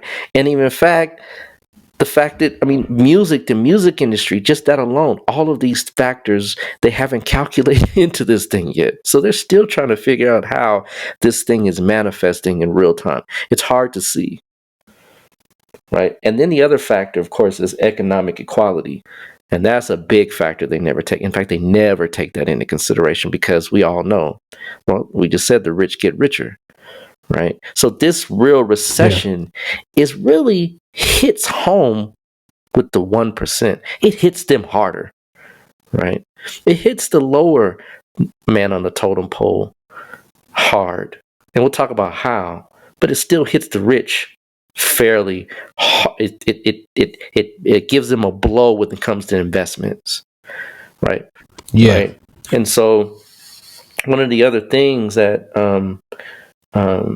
when we talk about manufacturing decline, we're talking about hiring. These manufacturers hire less, right? So there's less jobs, less flow of money, right? And if there's a less flow of money, this also affects bonds, the bond market, and this is the way that investors literally. Bonds are very secured things to invest in because it's backed by the government, so-called.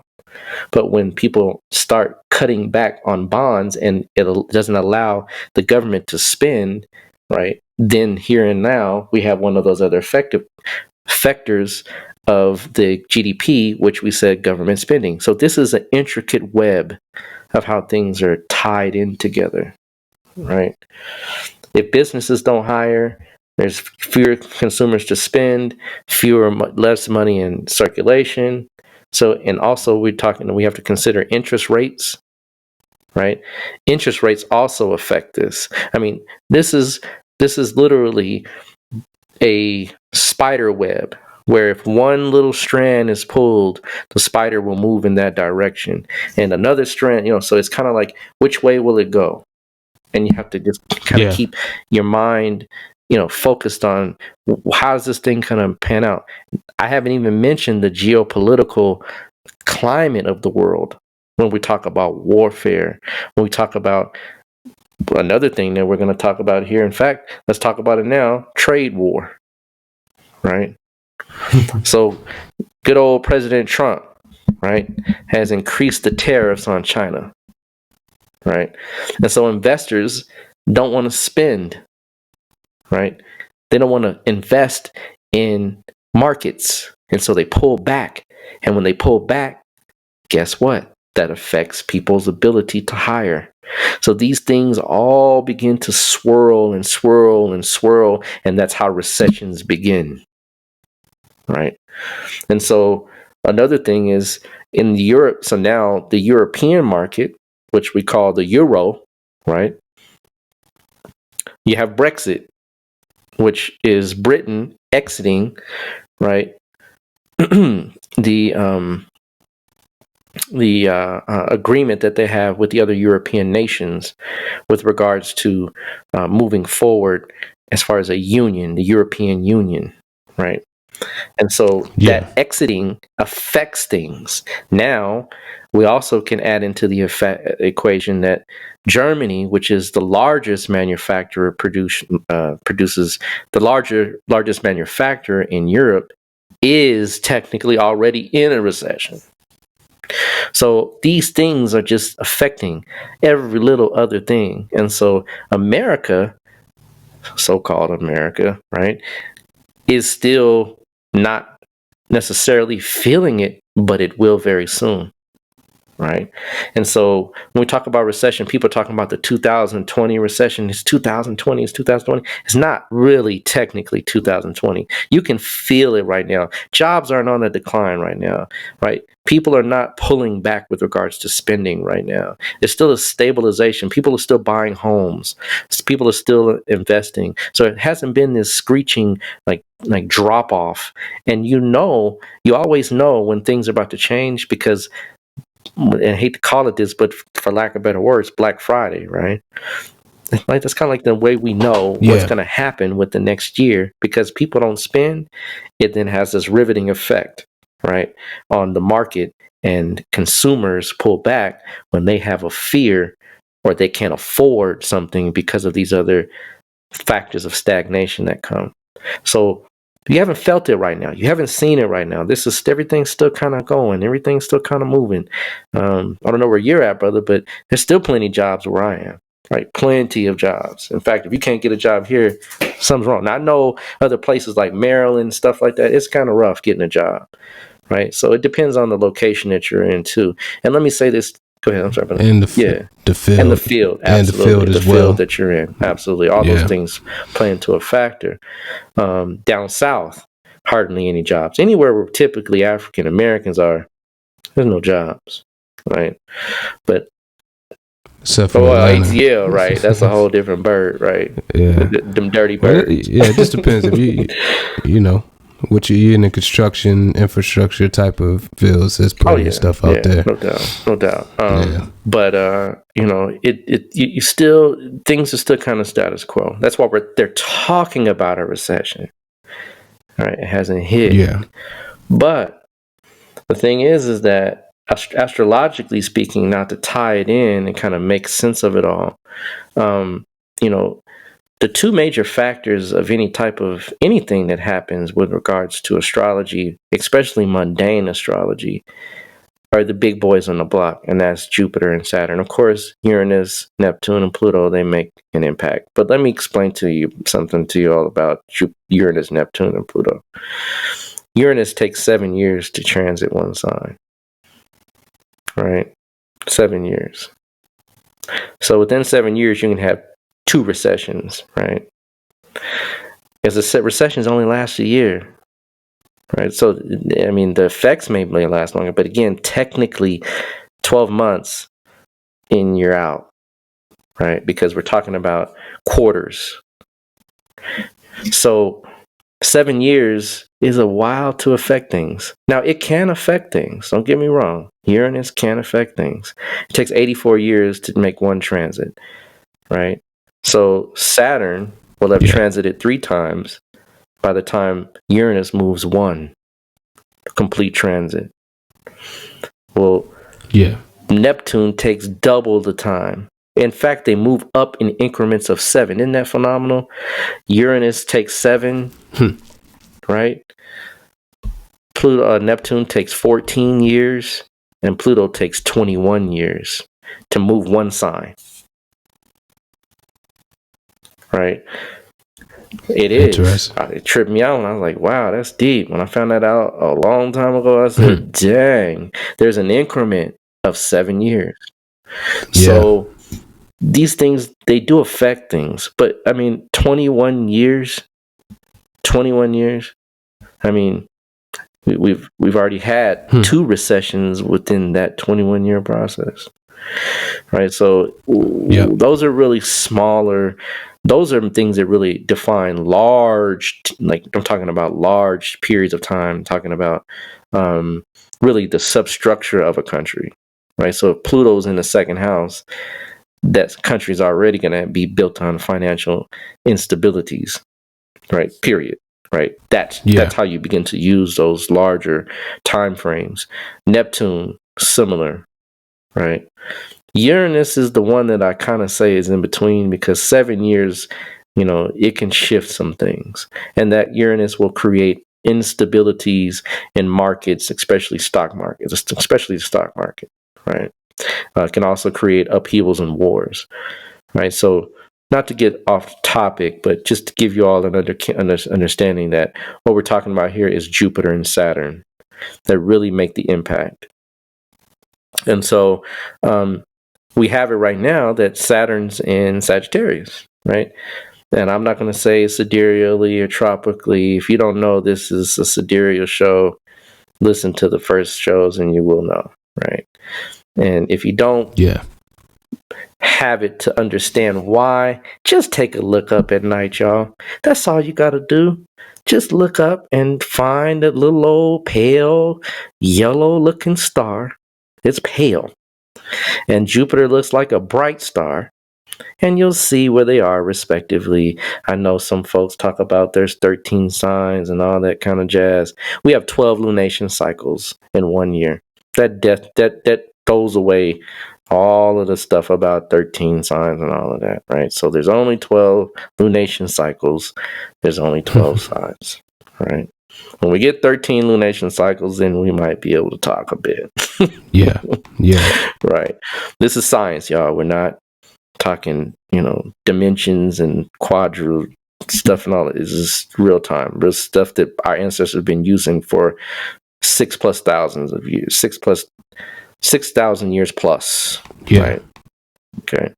So back to Jupiter and Saturn. Saturn is in Sagittarius right now, right? So Saturn being in Sagittarius, right? It's moving through, and Saturn takes 2.5 years to change a sign. Well, Jupiter takes 1 year to change a sign. So Jupiter is at the end of Scorpio. It's 25 degrees Scorpio, right? Saturn just went out of its retrograde phase and it's moving forward. But what I use is the American chart, right? And the chart of America is a Sagittarius ascendant. And I've talked about this in a few shows before to give you an understanding of how important it is to really understand that this thing, what we call the United States of America, its chart has been vetted and has been rectified, I'm going to say to the nth degree. And when I use this, it works like clockwork, right? And so what we have is Saturn is in the ascendant of America's chart right now, right? And so what you've seen is over the past, let's say, almost 2 years, right? Really 3, I would say almost, when Saturn kind of was in Scorpio, you felt the change and the shift and the separation and the coldness in America, especially because of good old Trump, right? Right. Trump being this not so bright fella, right, has been the instrument of a lot of these issues when it comes to the economy, especially when we talked about this trade war with China and the tariffs that have been imposed on all of these so-called backdoors and espionage deals and sensitive lines with Taiwan and Hong Kong and all this stuff, right? All of these little small mini wars, if you will, have been effectuated, and they call it a trade war, y'all. It's called a trade war. So we're at war, but just not in the war when we sense as far as guns and weapons and things. The weapon that we use is money. Yeah. Right. So we're at war, but it's a trade war. And so Saturn is placing a very strong hold, a very tight grip on America's chart. But Saturn is neutral to Sagittarius. It's neutral to Jupiter. So it's not going to have that effectuation that would be so, we would feel it like, oh, you know, like things are hard. It's not hard in the sense that the economy is not what it used to be. Like the value of a dollar, of course, is horrible. But when it comes to the overall pulse of the nation, you don't hear or see a whole lot of unfortunate circumstances when it comes to finances or the stock market or things like that, or the housing market. It's not hit like that. So Saturn being in a sign it's neutral in the ascendant, it doesn't do the damage that we would think it would do in other signs that it could be. If it was in Cancer, if it was in Leo, Scorpio in the ascendant, then this country would definitely be feeling something very different. So that's just how you know this is a Sagittarius ascendant. You can sense and feel and see the effects of Saturn in Sag. Now K2's in Sag as well, right? So K2 in the Sag as well means Rahu's in the 7th, and foreign policy has run amok. As you can see, the 7th house is foreign policy, right? America has 4 planets in the 7th house, meaning that foreign policy and the 7th house is big business, and foreign policy and big business are in bed together, right? Yeah. Well, it's run amok right now, right? It's kind of going haywire. And you can see that with all of these things going on with regards to Russia, with regards to our role in the Middle East. It's shifted so much and changed so much with regards to China. All these things have shifted majorly, and there's just a big fog, kind of a crazy fearmonger type of energy in that particular area of foreign policy. It's just it's a lot of blurring of lines, a lot of gray areas. That's what Rahu will do. It's like smoke. It's like clouds. It grays things. Yeah. So, but Ketu in the ascendant has definitely split the country in half, right? Ketu splits things, right? It literally busts things up, right? So now you have this anti-Trump, Trump lover, right? I mean, even everything is polarized in the country for a lot of different reasons, a lot of racial stuff going on, right? Just things that are there that you can see where Ketu has an effect on the ascendant, but Saturn's there as well. Well, they're moving apart. Saturn is moving one way, Ketu's moving the opposite way, and so they're separating. Well, Saturn will be moving into the 2nd house of America's chart in Capricorn. In fact, by the end of the year, right, Saturn will be in Capricorn. Now, Saturn is the planet that restricts, it delays. I even say can sometimes deny. It's said that it doesn't deny, but I've seen other things that says it can. If you don't use timing correctly, that's how Saturn will deny you. If you don't use timing in the way and sense that it should be, it can deny you. Yeah. Right? Well, Saturn being in the 2nd house, the 2nd house is the savings of any one or any person or any nation, any company. It's the savings. It's the bank of an individual or a thing. And so Saturn will be in its own sign. So we won't, and this will be during 2020, 2021, and 2022, right? It will be in its own sign. So Saturn being in its own sign is not going to harm America's banking system. It may slow it down, but it won't create a recession necessarily. The way the recession will happen is the other big boy in the block, and that's Jupiter. And Jupiter is fast. It moves faster. In fact, Jupiter spins faster than any other planet in the solar system. Right? It takes 9.5 hours to make one day on Jupiter. Right? So it will move right out of Scorpio into Sagittarius. And so it will literally stabilize the country for 2020. We won't feel the recession here like that. We won't feel it. But because Saturn is moving and it moves, right? It doesn't tarry, right? It's going to move into the next sign. And when it does, November 21st, 2020, that is when we'll begin to see the beginnings of recession in America. Right? Now, the second house is where Jupiter will move into. And the second house is your resources, your bankroll. So America's bankroll will be shortchanged, right? And what happens with recessions? Let's talk about a little bit what happens to the common man, not to the rich investor, not to the business owner, not to the people that are up in the 1% that really will kind of just lose on some of the value of their dollar, but they won't really lose the dollar. We already don't have the dollar, right? So when it comes to the common man, right, he won't be able to necessarily, let's say he owns a home, right? Let's say he wants to sell that home. Well, during recession, things recede. They slow down to a point where nothing really moves. The flow of goods and cash slows down. So no one will want to buy a home. So he might want to take that trip with his family, right? To, the Bahamas, right? He is not going to go on that trip. His home will sit there. The interest rate on his home will decrease. The value of his home will change. Right? He'll try to rent the home. People won't want to rent the home because people will lose their jobs during recessions. And no jobs, no money to pay the rent, no money to buy the house. So therefore, he feels the pinch. So he may not be able to do that big Christmas that they like to do every year. Right. And this is when you begin to see that right after November 21st, what do we have the following Friday? Black Friday. Black Friday. Yep.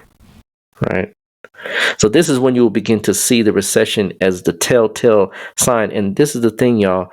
America is the canary bird, right? Right. In the mine. You take canary birds in the mine and know if the gas was leaking, right? And the canary bird fall over, it's time to get out. Not to say leave the country. That's not what I'm saying, y'all. But I am saying that we are the thing that begins to show the rest of the world that, hey, there's a problem financially speaking. Yeah. Right. And so when this next election comes, and this will be the death knell. This will be the shifting piece of the puzzle that will tip the scale when the election happens November 3rd of next year. And when I'm going to say selections instead of elections, because we covered that already, right? We did a pretty good show on that, I must say. Yeah. Right. When the selections happen next year, right, then you will see the shift and watch how things unfold. So the beginning of this will happen at the very end of 2020, and 2021 will be the onset and begin to be the full swing when Jupiter is in debilitation in Capricorn in the second house. And Saturn will be there, and Saturn is the ruler of Capricorn. So he says, you know what? I was in your sign, man, for about 2 years, right? 2.5 years. I did my time in your sign. Right? But now you're in my side. Yeah. Right? And you're debilitated here. Right? You don't bring that religiosity, optimism, holding up your beliefs and all that kind of stuff. That stuff don't work here. Right? We're about hard work. And that's what's going to take. Hard work to pull through this next recession. It's not going to be like the 2008 recession, y'all, because Saturn was in Leo then, and Saturn was in an enemy sign then. Saturn was the culprit that caused it. And remember, Saturn is, they say, the black man in astrology. It really isn't, but this, they like to say that. But guess what happened in 2008?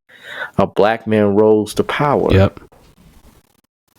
And Leo is the sign of the king. So the black man got a taste of what it was, a small taste, right? Not a real one. A dab on your tongue type deal. You remember how I felt, right? When you saw, even I was like, okay, all right, I'll give it up, brother. We got a brother, quote unquote, and I say quote unquote, in office, right? Yeah. Right. You know, got a taste.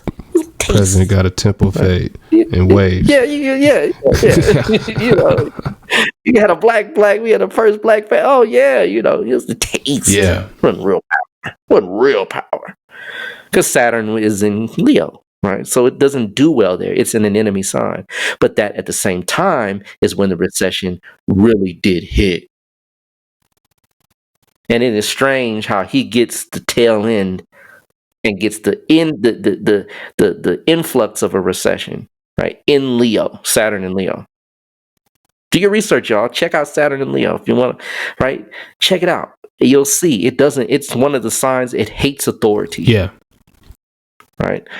And so literally the country, a lot of the country did not like the fact that this black man was in office. Yep.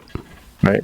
So you say, I mean, this is how astrology works. This is how you begin to see it in real time, as above, so below.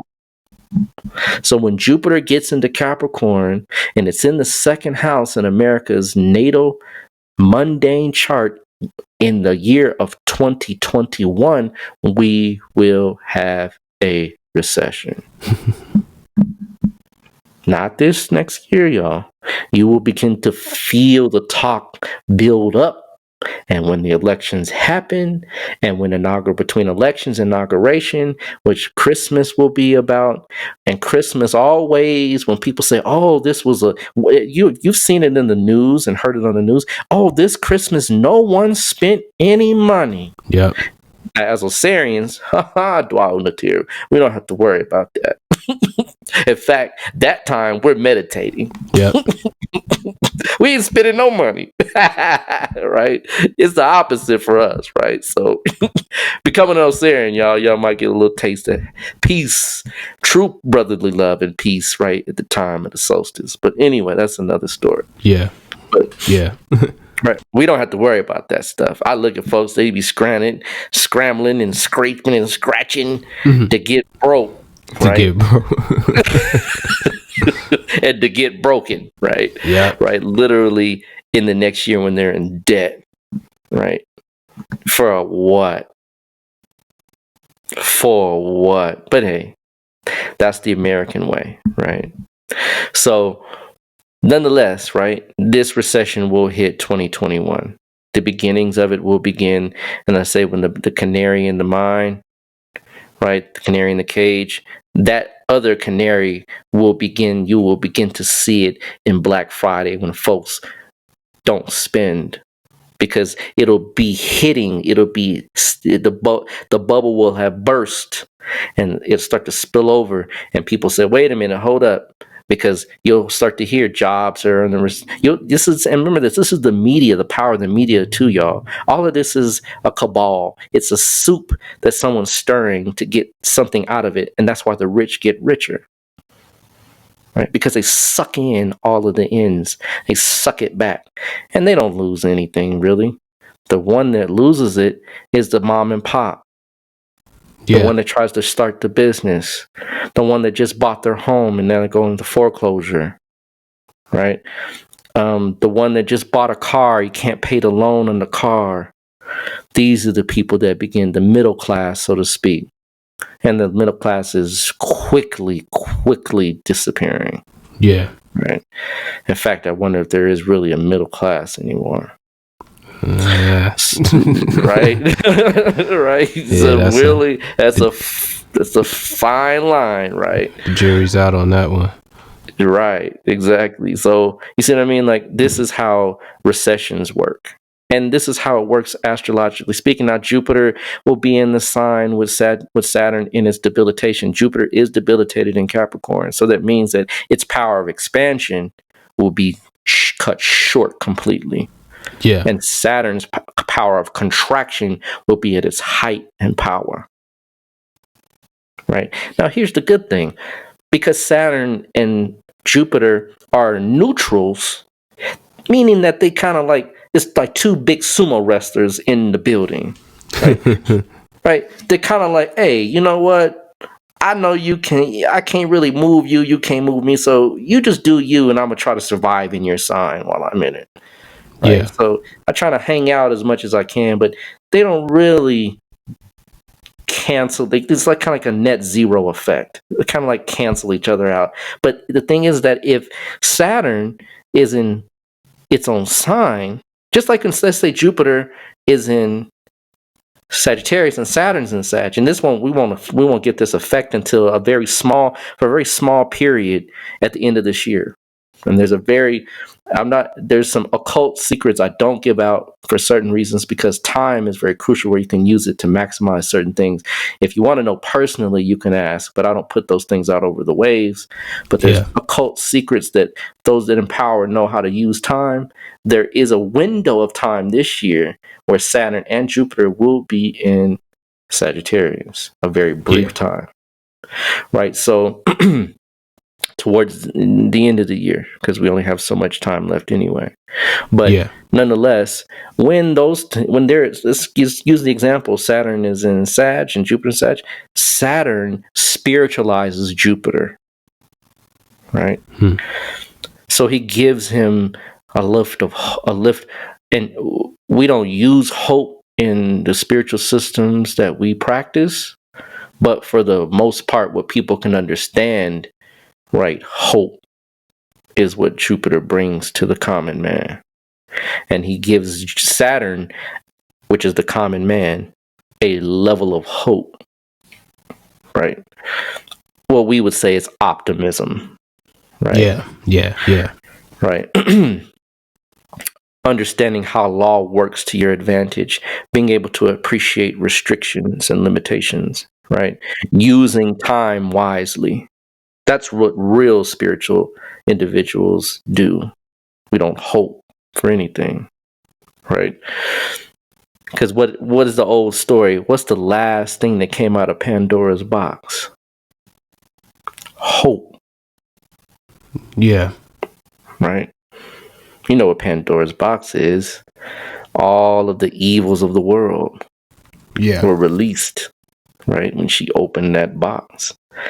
And the one thing that came out of it was hope at the end. That's a European concept, right? But we will things into existence. We manifest things through certain practices, but that's a whole nother story. But nonetheless, when Saturn and Jupiter in Jupiter's signs, right, it spiritualizes Saturn. But when Jupiter is in Saturn's sign and Saturn's there, it materializes Jupiter. Right?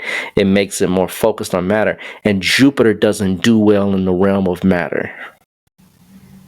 Material resources, exchange of business, hard work and effort and sacrifice and timing and longevity and endurance, right? Because it literally is the planet that literally gives us, right, the ability to expand through understanding how things interconnect on a large level. Well, it can't expand if something's contracting at the same time. Yeah. Right? And so its view becomes myopic. Its view is minimalized. Its view becomes, right, A, B, C, D, instead of, right, A to Z, 1 to 3, and then A1, A2, right? It doesn't think in exponential. It thinks in terms of, right, it doesn't think quantum. It thinks in analog. Yeah. So that's when Jupiter loses its effectual power in its sign of debilitation, and that's why it's debilitated there, right? So that's when we begin to see the telltale sign of this particular recession is towards the end of 2020, and in the year of 2021, we will begin to see the effects, full bloom, of people losing their jobs, homes, interest rates shifting, becoming higher, right? Or even to the point where they're low and they stabilize low, but there's no investing going on, so there's no businesses growing. So all of these things will become, right, situated so where now you had better hold on to the job that you have. This is how we use it. This is the practical advice. Well, how do we use it? Hold on to the job you have. Save. Yeah. Right? Hold off on buying a new car. buying a new home, right? Taking that so-called family trip, right? Hold back now, right? Because then you can begin to say, you know what? Brother Ross said, baby, we can't go right now. We shouldn't go. You can. You have free will. You have a will that makes you free, rather. There's no such thing as free will, but you have a will that makes you free. You can go, right? And then this year, next time, when that money is gone, you'll be like, dang, we should have held on to that $15,000, babe. We shouldn't have went to Walt Disney World, right? Because Walt Disney World will be there when it's all done. Your children might be a little older, but they'll still enjoy it. Yeah. You'll be able to get something out of the fact that you've made a wise investment into yourselves. Not to say this is a fear thing, because when things shift, then you can invest wisely. When Saturn moves out of its sign and Jupiter moves out of debilitation and moves into Aquarius, and they will kind of keep stand in step from some time, because Jupiter will eventually surpass Saturn and be in Pisces, right? And Saturn will be in Aquarius. And then at that point, you might be able to get some more groundwork and move forward in some momentum, investing and expanding and doing other things, because Jupiter will give you some of those gifts of expansion. But it's just wise right now for the next couple of years, just be mindful of your spending. Right? Now, would you say that, you know, if you're, you know, an investor, you know, these times when you start seeing stuff going down, it's probably the best time to invest on that end, because you're going to catch it at on a low that you're not going to catch it when it swing up. Let's look at the other side of the equation. So when the homes aren't being bought, the prices go lower. Yep. And that's how the rich get what? Richer. So if you can invest, if you can, I said can, you have to know thyself. That's one of the most important things. That's where your personal chart comes into play, right? Yeah. That's where the word of G, of Netir, comes into play. You can get consultations on these things, right? Because everyone's circumstance is very different, right? You might have saved up $100,000. Right? And then here comes that house that was 300, now it's 150. Yeah. But you better make sure somebody to take it off for you. Right. But you better make sure your income is stable in making that investment. And you don't buy and go broke. That's one thing of investing. If you're an investor, you know, you don't buy and can't afford it. Yeah. Right. So if you got 100,000 and that's all you got to invest, be wise, right? Be wise, because then you might be able to leverage, right? There's all kinds of things to do with regards to these cycles, y'all. It's not just one thing, but I'm telling you that if you don't have that money to invest and you have that money to go on a trip, don't go on the trip. Hold back, right? Use it wisely. Time is a master's tool to make things manifest. It works against one, but it also works for one.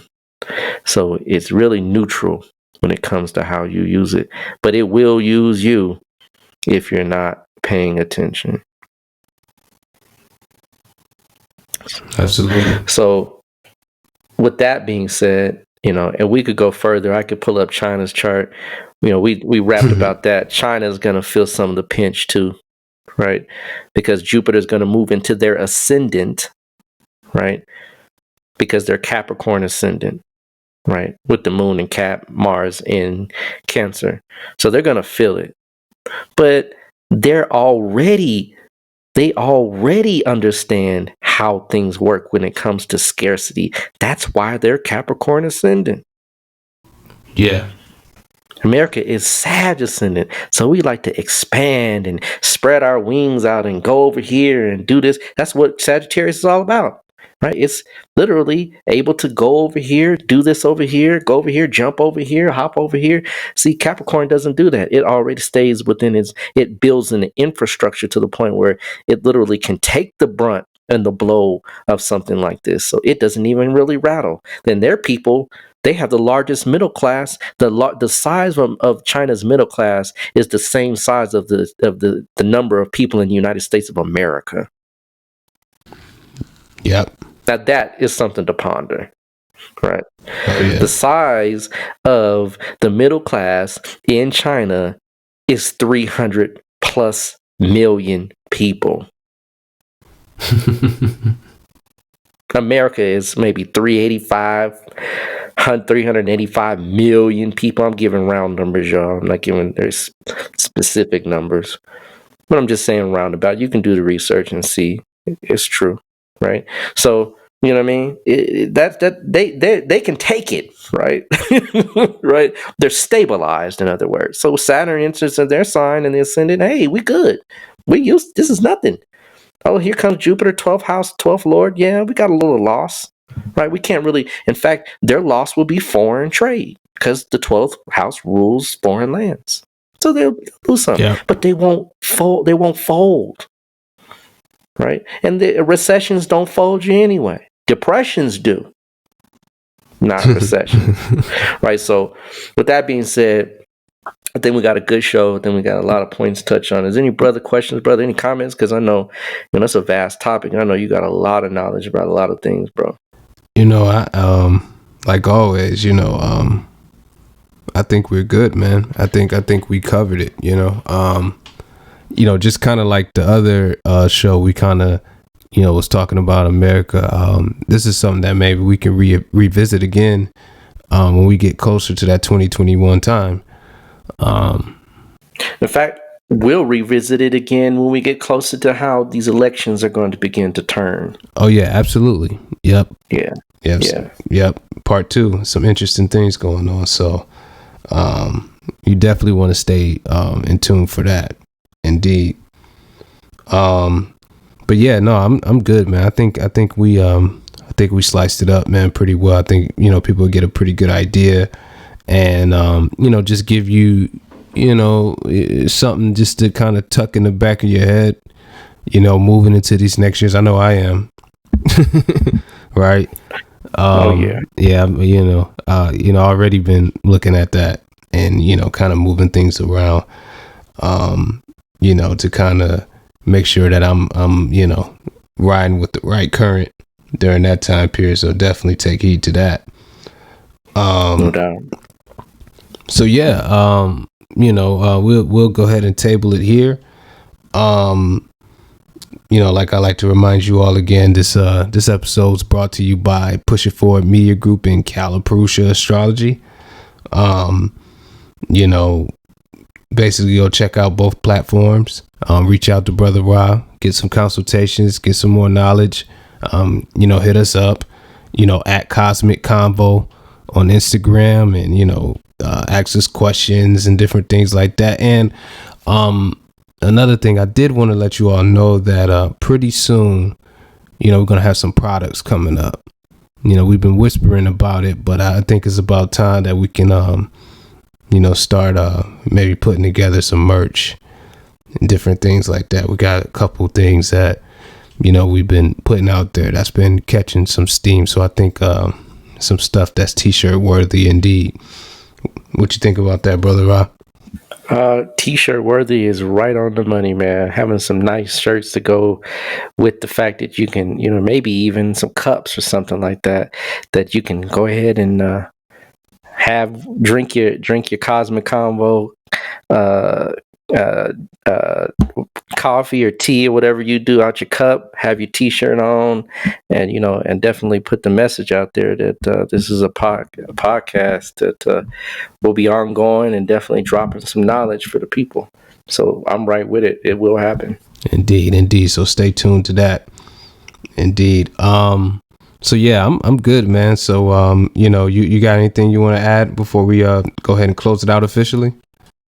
No, just pay attention, watch the news, pay attention, watch the trends and see how this thing unfolds. And when it does and it manifests, then you actually can begin to say, okay, you know what? How do I use this? How the powers that be use it for long-term cause and effect. And I'll leave it there. Sounds good. So, thank you all for tuning in. Make sure you check us out next week for the next episode. And we're out. Peace. Peace.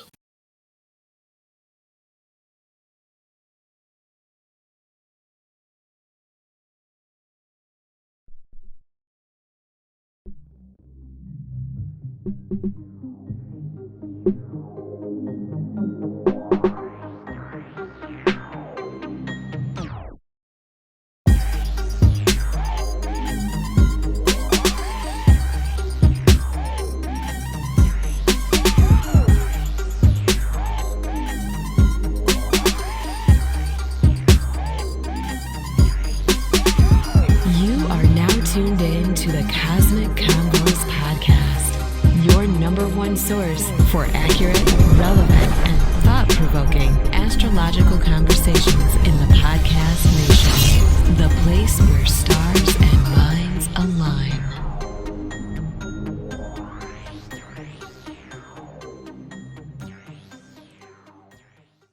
Peace. You're now tuned into the Cosmic Convos podcast. I'm your humbled host, Herut. And I got my partner in crime, Brother Ra. How you doing? Peace, brother. Never better. Good deal. Man, we're out here at episode 13. It's interesting. And the topic we're gonna hit today, it just kind of hit me, 13, and we'll get into that later. But before we move any further, I want to remind you that this episode and this podcast is brought to you by Push It Forward Media Group and Orishas and Astrology. You can find Push It Forward Media Group at Push It Forward on Instagram. That's PUSHITFWD. And you can find us online as well at the website pushitforward.com, spelled just like our Instagram handle. Brother Rod, tell them how you can get it in touch with Orishas and Astrology. You can hit me up on IG at Shechem Ra, or you can find me on Facebook as well on FB at Shechem Ra, both the same name. Indeed. So we got another good response. I think we got another classic, in the chamber with last episode. When we touched on the economy and kind of, what to expect, in the very near future. How you feel about the impact of that episode? I got some good feedback from it, definitely. Folks are a little probably apprehensive to really say anything because nobody wants their pocket to be hurt. And, I've got a few people that said some things, but, these things are great to really allow time to tell, and so, time will be the test and judge of any valid astrologer's predictions, and we always kind of sit on pins and needles, if you will, just to try to make sure that we covered all bases and make sure we dotted all our I's and crossed all our T's. But in fact, I made a prediction a while ago. Everything as the chickens have come home to roost, and we'll actually talk about that today. So, but I thought it was very, very good, positive feedback from those people that did speak up. Indeed. We're going to hit some more. I mean, today's show is kind of in that same vein of things. We like to, we like the theory. We like to talk about, the celebrities and all those different things as well. But, both of us utilize astrology in a very practical way in our daily lives, how we plan, our careers and, how we go about our relationships and different things like that. So hitting these type of topics, where we get more into like, the economy and different things that impact, pretty much everybody that's, alive in these, in these spaces right now, are very important. It's just to show the practicality of astrology. It's not just some, fun, party trick, type of thing that you get your astrologer out and start making little predictions that's interesting and stuff like that. It's really, a method to that madness. So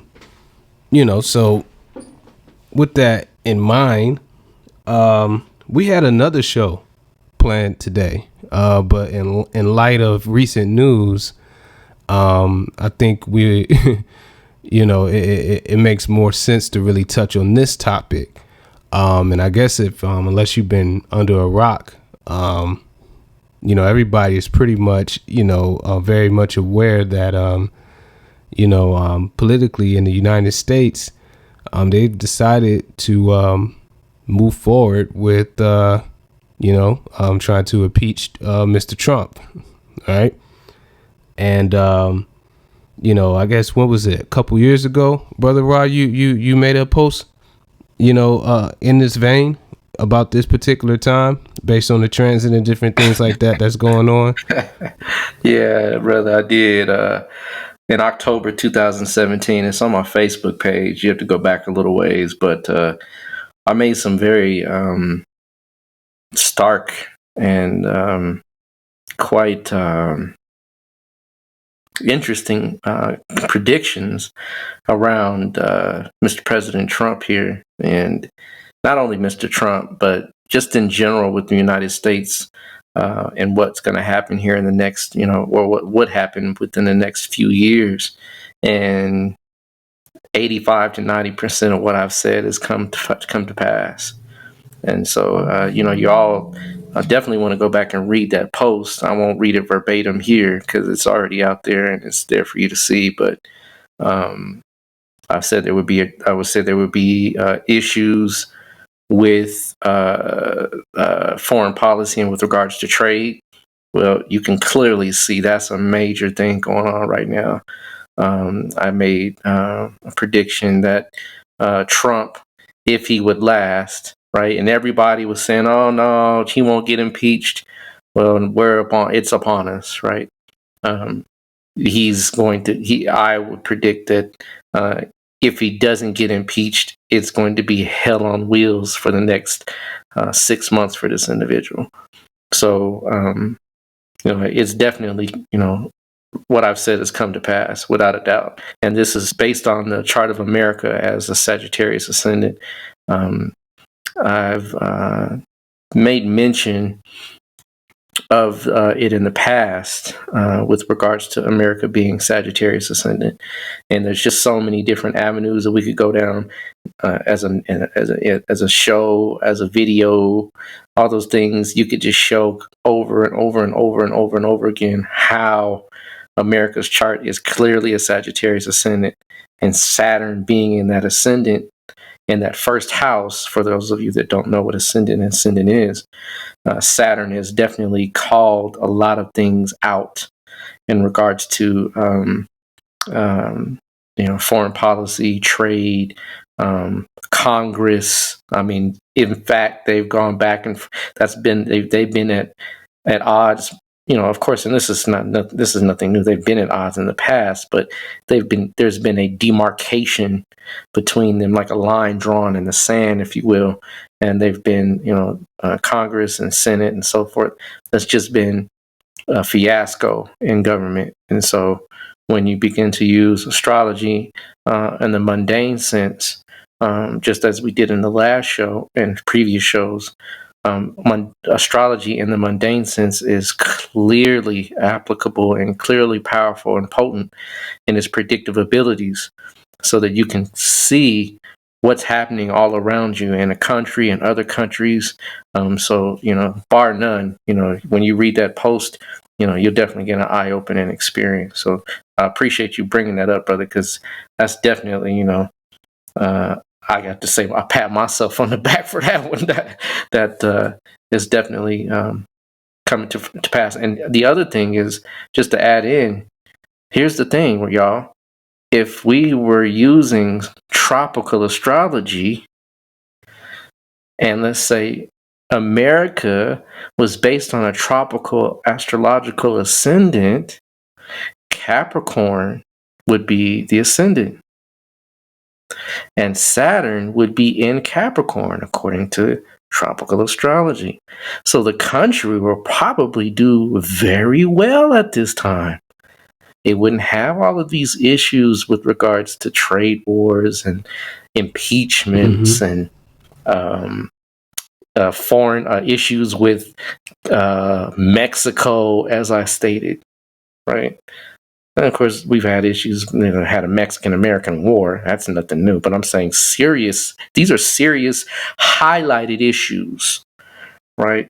When it comes to our relationship with these different entities and these different areas of governance. So, bar none, you can see it, right? You can see it. So, I just say that, if you use tropical, we would be in a very powerful time. America would be in a stabilized environment. We wouldn't be talking about recessions necessarily. We wouldn't be talking about trade wars or impeachments, none of those things. So, and also I use, of course, the Southern Node K2 in the first house as well. But, Saturn is enough. Sometimes just that planet alone will bring heavy, heavy consequences with its transit in any house, in any sign. Indeed. Yeah. And that's interesting to bring up, that if we were using tropical astrology, we'll be looking at a totally different picture. Yeah. And and that's really, that's the seriousness of it. Because in ancient times, like we touched on it in our very first episode, an astrologer was like a cabinet position, in leadership, whoever was, in charge at that time, astrologer was right there with them, advising, a part of that advisory board, and in modern times, it's just been kind of, watered down and demoted into something else. But, this is the true power of astrology, being able to see what's coming, Yeah. And the funny thing about it is that you really, it's called occult knowledge for a reason. People think occult is like, and it's like the word cult. A cult is not the same as belonging to or participating with or operating with a cult. It sounds similar, OCCULT, and then the word cult. Cult is part of that word, but occult, OCCULT, the word itself, it just means hidden. It just means hidden. It just means something that's not readily apparent to you, but it is readily apparent to those that look beyond the veil of common knowledge. And so those powers that be, I would guarantee you, if they're wise, they have a backdoor astrologer somewhere. They have somebody that they call upon to make these. In fact, Ronald Reagan's wife, Nancy Reagan, was ridiculed, right? For making astrology a major part of how she influenced Ronnie Baby's his decisions. But we must remember, the country itself is founded based on Masonic tenets and Masonry. Well, if you ever read the book called Morals and Dogma, there's a whole chapter. It's the 24th degree, called the Night of the Brazen Serpent. In that chapter, Albert Pike, the author, a 33rd and a 3rd degree Mason, a 33rd degree Mason rather, clearly states that astrology is a fundamental part of Masonic lore and knowledge. And he also states that sidereal astrology is the real astrology. And this is in the 1800s. So you take into consideration that the founders of the United States are bar none astrologers or deal in the realm of astrology. Benjamin Franklin, George Washington, Thomas Jefferson. People say Thomas Jefferson wasn't a Mason. Best believe he was. He just wasn't a proclaimed Mason. John Adams. All these people are astrologers. Masons. And so Masons acknowledge the power of astrology. Of the country itself, the people that were founding it, used occult knowledge, hidden knowledge, to found the country. So you have to wonder, at some point, did the torch get passed on and hidden by hidden means, and it's just unspoken, and it's literally hidden so that you wouldn't have the same powers that they have. The book I mentioned, The Illusion of Choice, right? Someone founded this country based on some things that we really don't understand with regards to how things work. Every 8 years, Venus has a specific cycle, right? So you just have to take note and say, maybe this stuff is hidden because they don't want us to use it in our everyday life and begin to make proper decisions and see how they're influencing things, behind smoke and mirrors. Yeah, indeed. And I think even beyond not wanting people to know, I think they've just created an environment to where people don't want to, take the necessary steps to know, True. and stuff. True. Like, it's just kind of created an environment of that. So they're concerned about other things and not that. They don't have, feel like they don't have time to, dive into that because everybody's,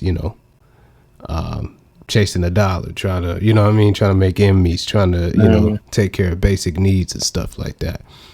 No doubt. And it's interesting too. Not a little off subject. I was in Haiti a few years back, and they were.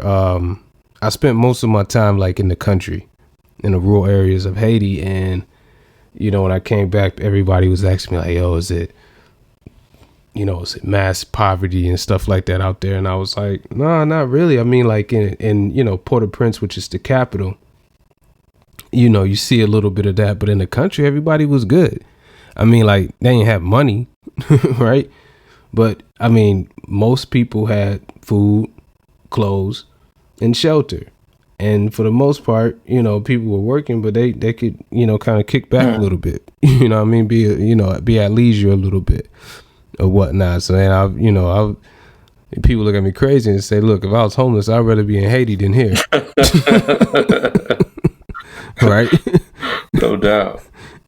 Because at the very least, I could probably, it's a better chance to have some food, clothes, and shelter without being on the corner haggling all day, compared to how kind of the environment is set here. Mm-hmm. You know what I mean? Mm-hmm. No doubt.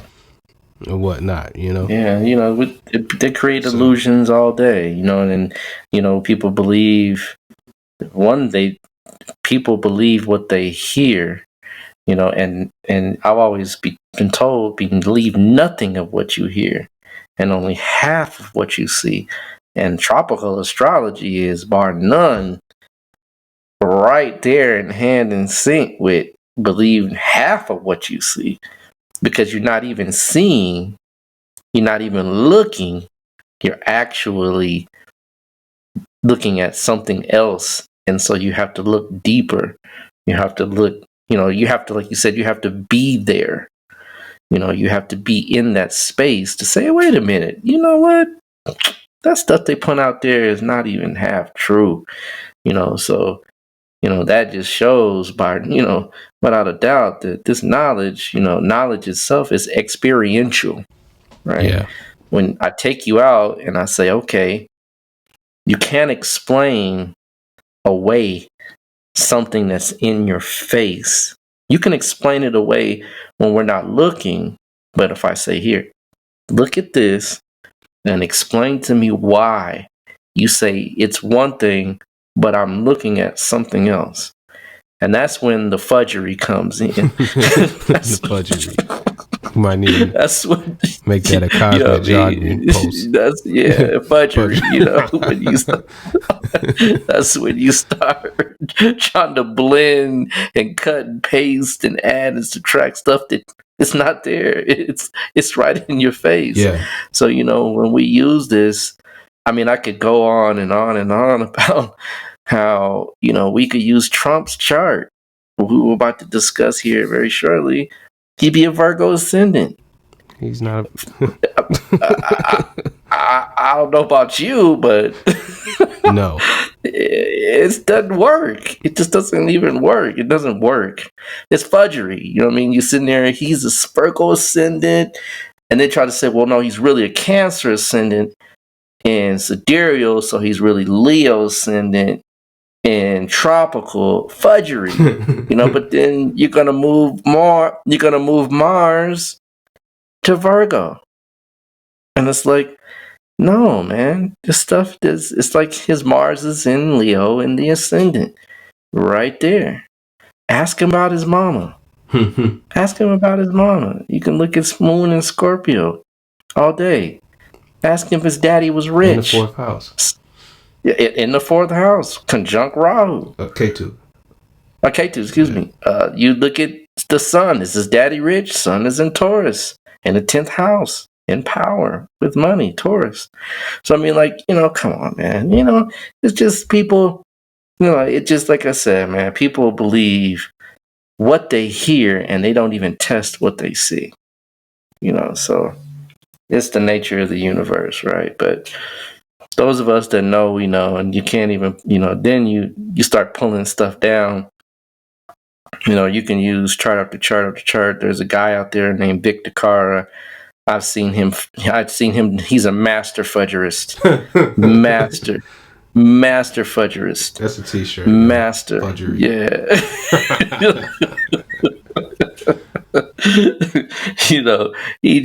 he did Albert Einstein's chart, man. Come on, y'all. It's just crazy. Albert Einstein is clearly Gemini ascendant. He's got issues with his education early on, second house issues. I mean, it's just 10th house has got I believe 4 planets in there. He's got Jupiter in Capricorn. I mean, it's Jupiter in Aquarius in the 9th. I mean, Moon is in Scorpio in the 6th. I mean, his whole chart. Mars is in exaltation in the 8th.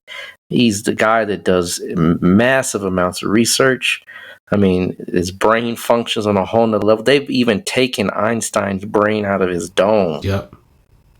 To research this man's brain. And they found some surprising things. Well, if you look at the chart and the ascendant lord, where it is, it shows that this man's brain, his head, first house, first lord, is in the 10th house.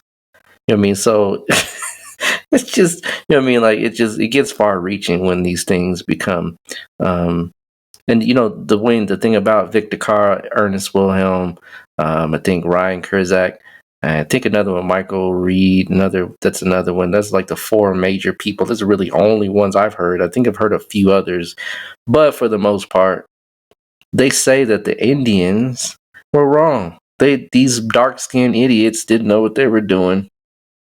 And they just kind of made a mistake, and the Greeks were right.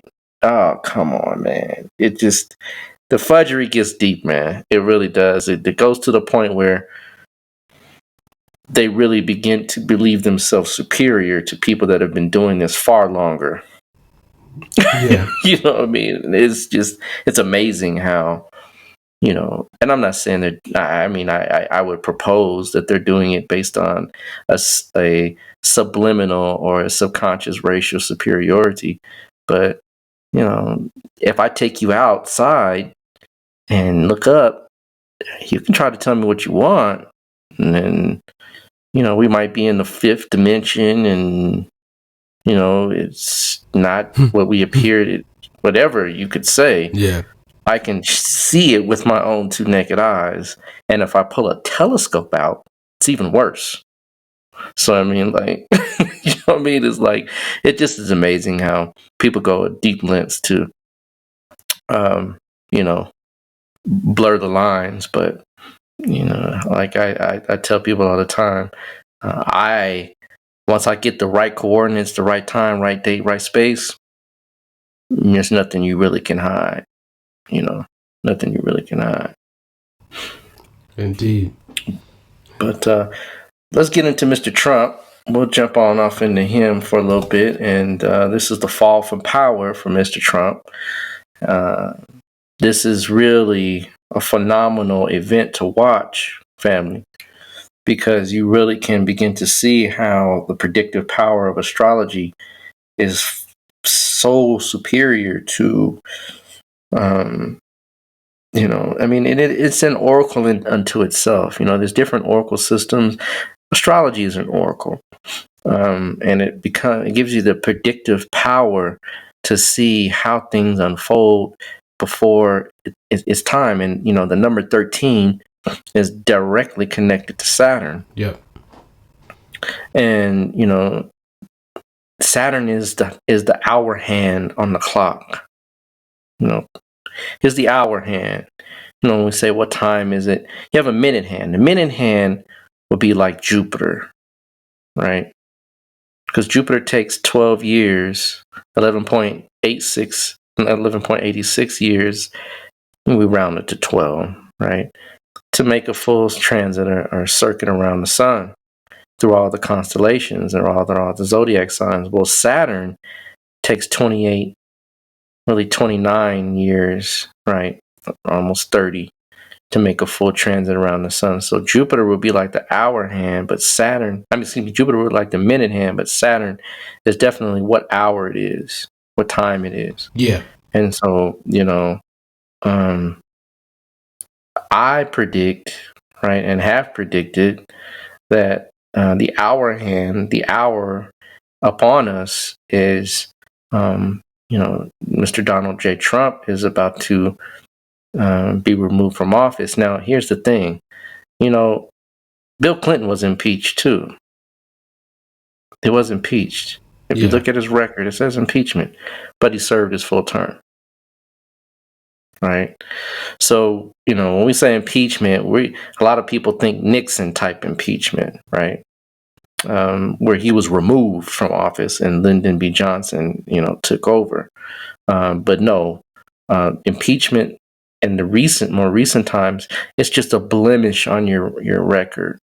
It's like a bad mark on your report card. But they don't necessarily remove you from power. Then you got to understand, we're coming up on an election within the next almost a year from now, right? Yeah.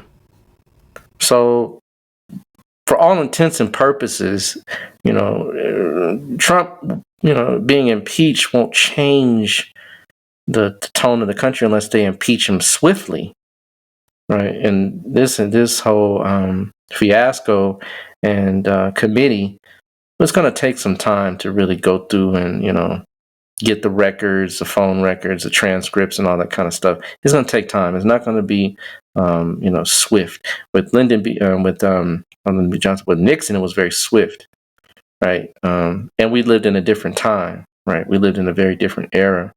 We were at war. The Vietnam War was around us at that time, and so civil rights was around at that time. Very unstable country during that period of time. So, rightfully so, America quickly removed Nixon. In fact, had they not, it probably would have been some serious revolting, because at that time, people did revolt. Yeah. Now, everybody's scared, People are scared to do that. Like, the powers that be, man, have got a foothold on the people. They got a foot on neck squad for real. People are scared to revolt. People are scared to go against the powers that be.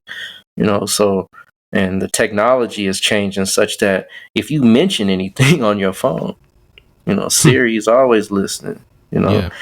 Your computer is always listening. Your TV listens. Now we have so-called smart TVs, smartphones.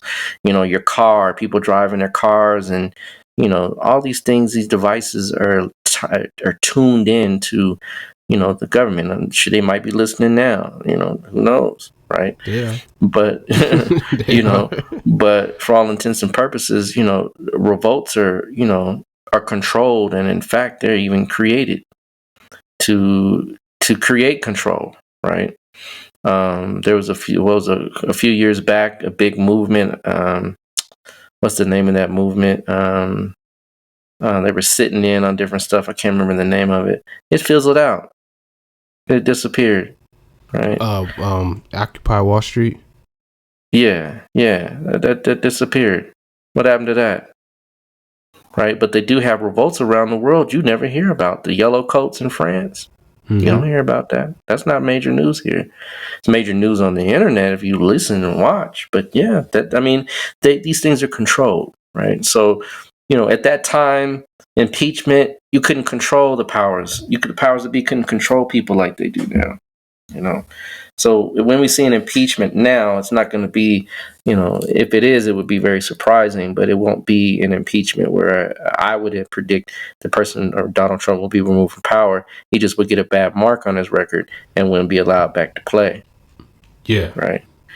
Which will then also create a whole new cascade of events, and that another individual for the Republican Party is up for selection, not election, but for selection, the selection process.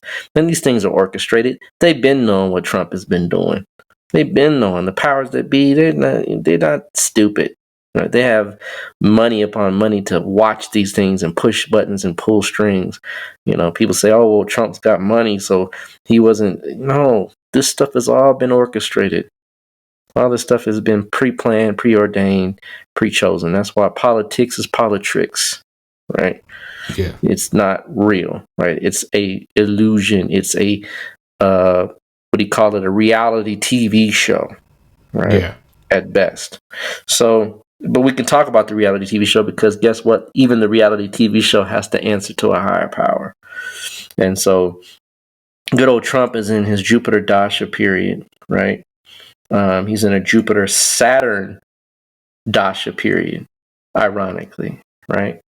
And, that Jupiter-Saturn Dasha period, right, is calling forth good old Saturn to play into the equation, right, of how this thing is playing out. And so, with that, when you see primarily the Jupiter period, Jupiter is not all good for everybody and it's not all good all the time. It's a period, depending on the houses that it rules, the placement of the chart, the sign is placed in, the house is placed. If it's retrograde, then his house, in his chart, it rules the 5th and the 8th house. And the 8th house has power over the 5th when it comes to Leo ascendant. So 8th house is change, transformation, and sudden events. Yeah. Right. Here we go. Right. Now, here's the funny thing, right? Everything comes in 2s, sometimes 3s, sometimes 4s, depending on how you look at it. But at least we know things come in 2s. Well, the 5th house, which is what Jupiter rules in a Leo ascendant for Trump, the 5th house, right, is, if you count from the 10th house, now the 10th house is the house of power. It's the height. It's the 10th house is the house over all of us, right? It's directly above, right? It represents the height of power, right? Well, if you count from the 10th house to the 5th house, and remember, the 5th house, and some of you may or may not know, is called a trinal house. Trinal houses are the houses that are the support for a chart, right? 1, 5, and 9, right? Particularly 5 and 9. So the 5th house and the 9th house are supposed to be houses that are beneficial, that supposedly can do no harm.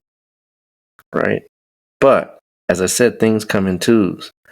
So if you count from the 10th house, and this is a technique called Bhavat Bhavam, and we use it to literally see within the matrix of a chart. So one house has 12 other meanings, right? Minimally, right? Not just that house.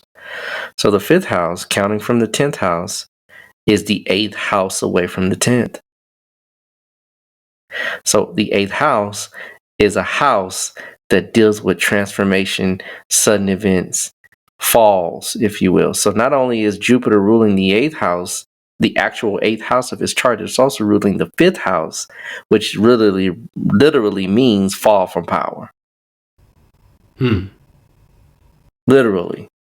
Right? So sudden events, right? And through fall from power, right? That's how you would read that dasha in general terms. Jupiter rules, again, the 8th house, which is transformation, right? And it also rules the 5th house, which is the 8th from the 10th. So that means literally this man's timing period, the whole 16 years of a Jupiter Dasha period is going to be him learning the transformation of how it feels and how it moves when he's removed from power. Yeah. Right. So we got to look at Jupiter in its transit. Actually, Jupiter is placed in his 2nd house retrograde at 24 degrees Virgo, right?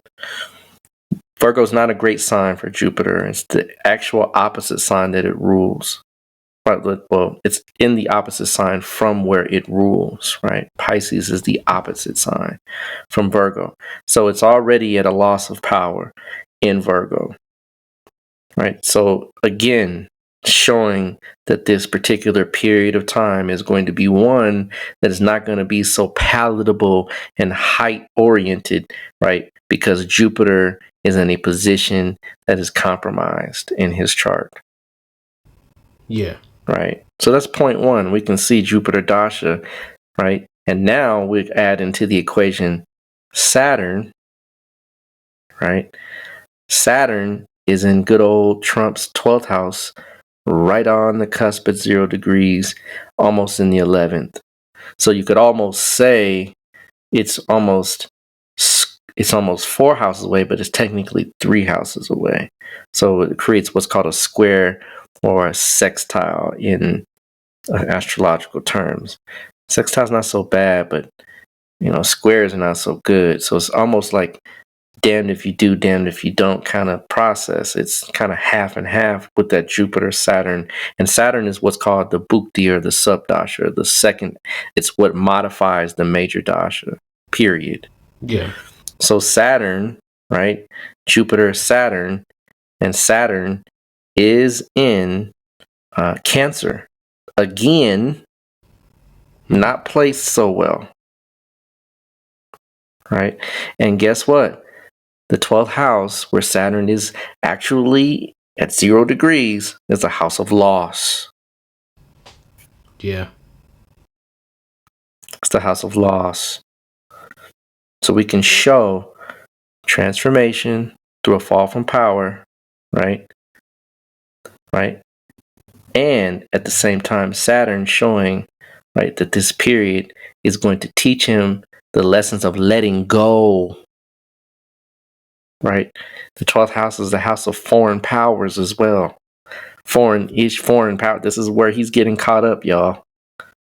Foreign issues, not domestic, foreign. So come on, man. It's perfectly organized, and this is happening before your very eyes. Now, I haven't even mentioned anything other than just the dasha periods. The dasha periods kind of provide the tone of what's happening in a person's life or in a nation's life too. I haven't even gone I'm not going to mention the United States of America because I've already made the prediction in the article on my Facebook page. And you can go back to October 12th. You'll see it. It's pretty lengthy. We'll share it. In fact, we'll share it. There you go. Definitely. Definitely. So it's there. I've already covered that base. I'm covering an individual's base to reiterate what was covered in the countries. And so Jupiter right now, as we speak. Now, when we look at a chart, we're going to say, okay, well, here's the Dasha period. We know he's being transformed through a loss of power by foreign entities, or a relationship with foreign entities, and he's having to let go. He's having some loss. Self-undoing is also the 12th house. This man did it himself, right? To himself, right? So Jupiter, because we're going to look at the Dasha Lord, and you look at the Dasha Lord in light of the transits as it's moving. So the Lord that's ruling the Dasha, or the life chapter, Dashas are life chapters. You know, there's the chapter of life that you're in.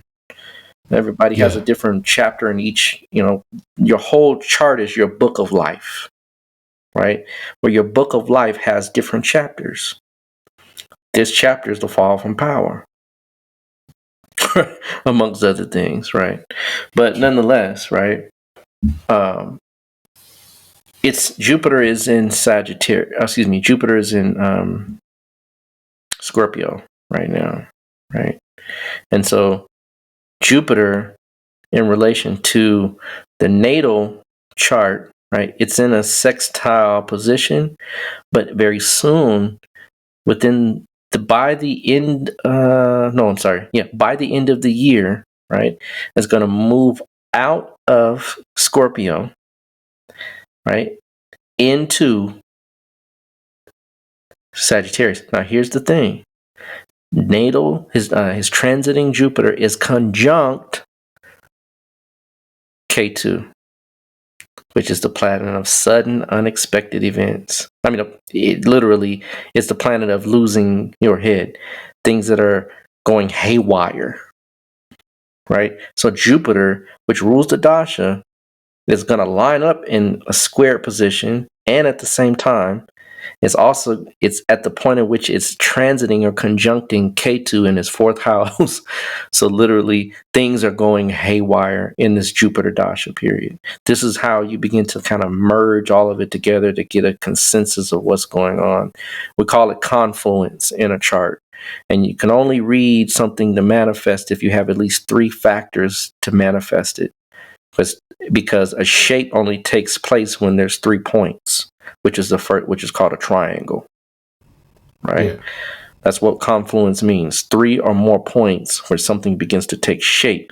1 point, no. 2 points, no. 3 points, there's something there. It's a pattern, right? So, and that's just life, right? Anything that happens in 3s, there's a pattern. Something's manifesting. They say things happen in 3s. Well, astrology is no different. So we look at it. There's 3s, and we're gonna go further than 3, right?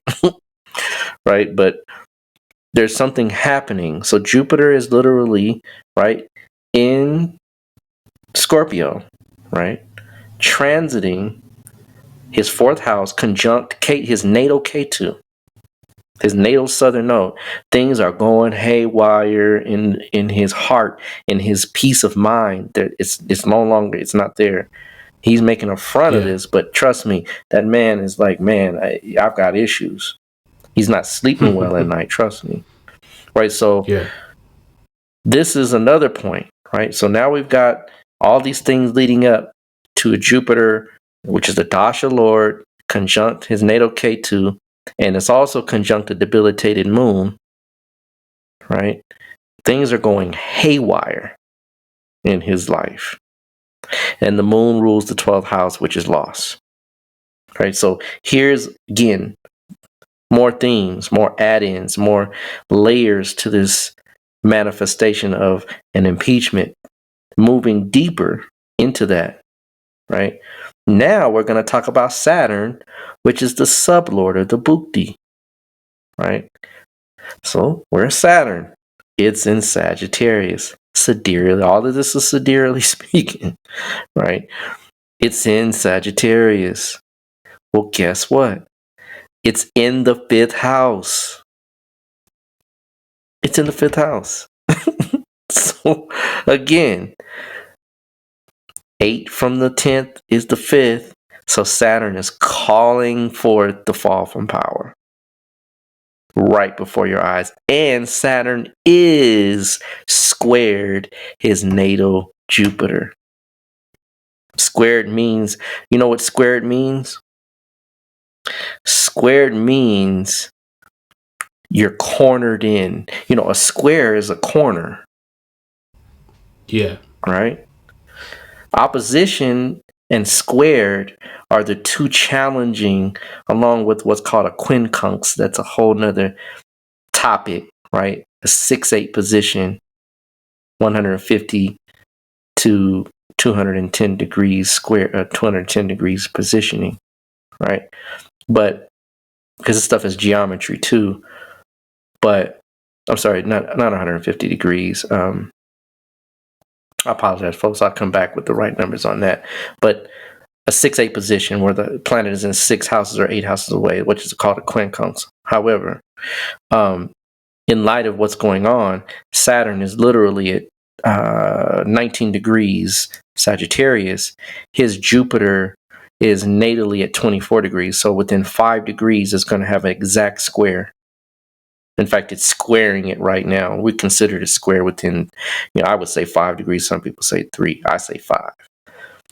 So between 19 degrees and 24 degrees is 5 degrees, right? Math, right? So it's literally approaching the exact squared degree. So when that happens, here coming up in the next couple of months, you're going to see even more troubles coming, deeper, more, he's going to be cornered in. That's what a square does. It corners you in. It forces you into a position, right? Now, it's going to move. It's moving into the fifth. It's into the 5th house. It's going to move right on out. And in January, right around January 18th, it'll be 29 degrees Sagittarius. It's going to be moving right into right into Capricorn. It's going to be in direct opposition to his natal Saturn at 0 degrees. Yeah. Cancer. So between now and February, watch how it becomes tighter and tighter, and that square pops after the 24th degree. And then after the pop happens, then it's going to become right into opposition to his natal Saturn. That means it's going to be trouble in the Trump Tower. Right? That opposition of Saturn on Saturn is going to create a pressure point. And then after that pressure point, pressure has to be released. So that's when I would foresee that the true inquisition will happen with regards to this whole impeachment process. They will have enough to go off of to either make a decision to move forward or to do something where he has some type of penalty against him. Yeah.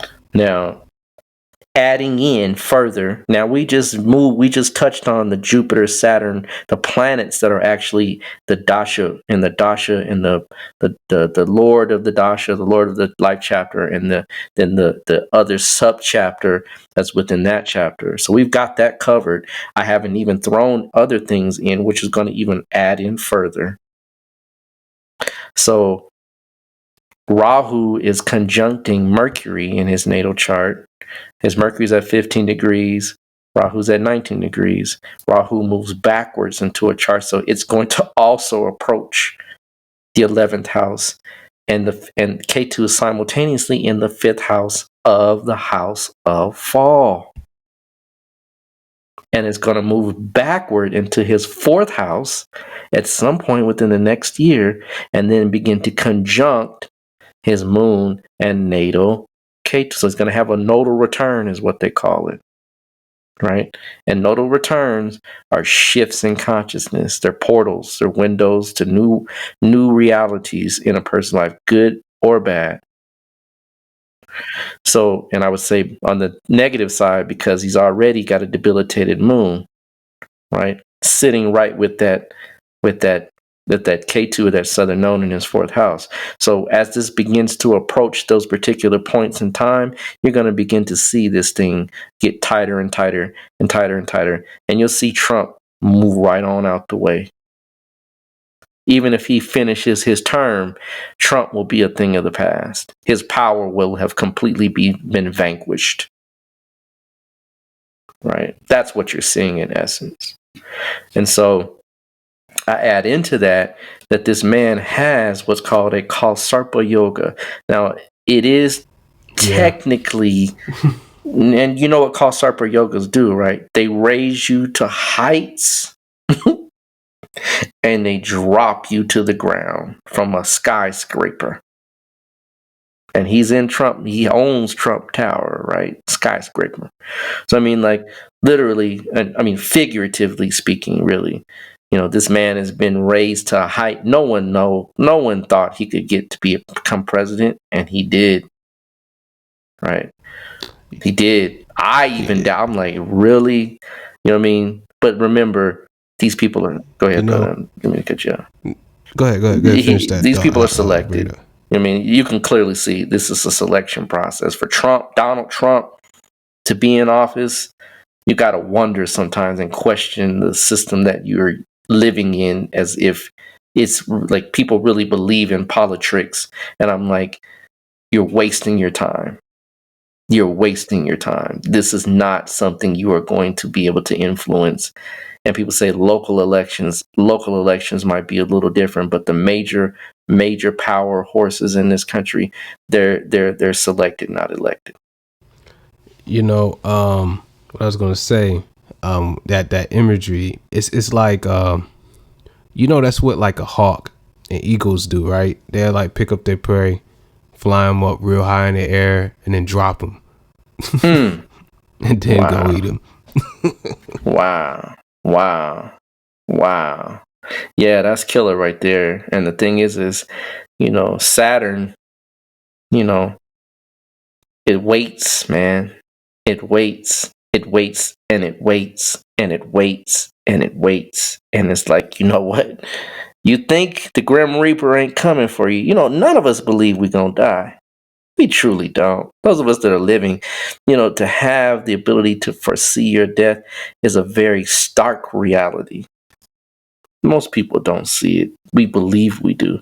Now, I've even done my own death time and date. I know when I'm going to check out, and I'm quite comfortable with it. I'm not going to advise anyone to do it, but it's a stark reality that the human mind doesn't accept.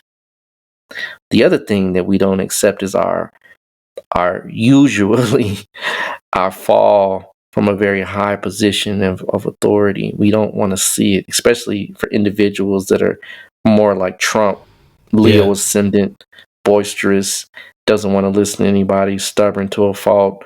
Mars is in the ascendant, Moon is in Scorpio, squared Mars with conjunct the southern node. I mean, it's insane. So this man literally is about to receive a shock, right? So that he can wake up. It's called a wake-up call. We all know as Osirians what those are, right? And the planet of wake-up calls, well, it's Saturn, right? Wake up from the illusion that you're in power. Wake up from the illusion that you run things. You only run things to a point. The Supreme Being runs all things. And you think you can backdoor things to a 12th house through talking to foreign powers and it's not going to be exposed? Yeah. That's why it says Saturn waits and waits and waits. And he had a lot of opportunity, a lot of things that could possibly come to have removed him, and they didn't.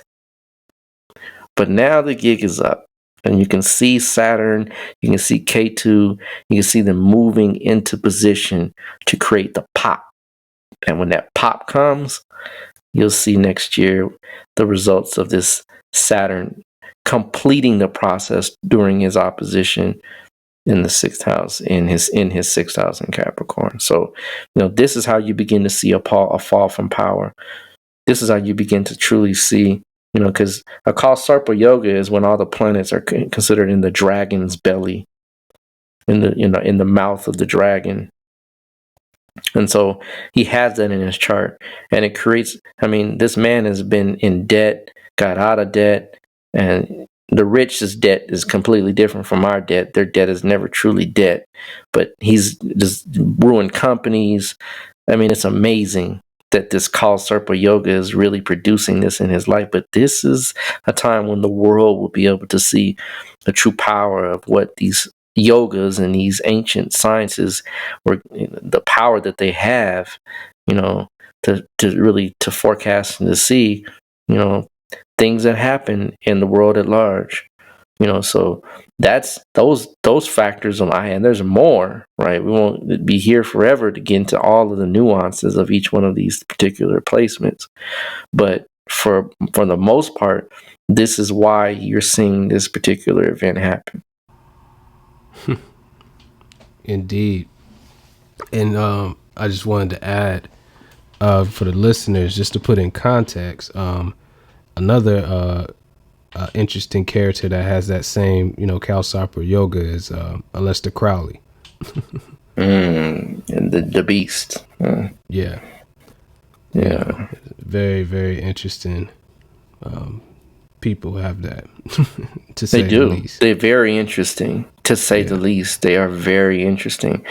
And it's just, it goes back to the fact that this stuff is a science and an art, and there's things that, if I looked at it from the moon's position, that's a whole nother conversation that we are not going to get into now. But we look at it from the ascendant, because the physical world is the ascendant for an individual.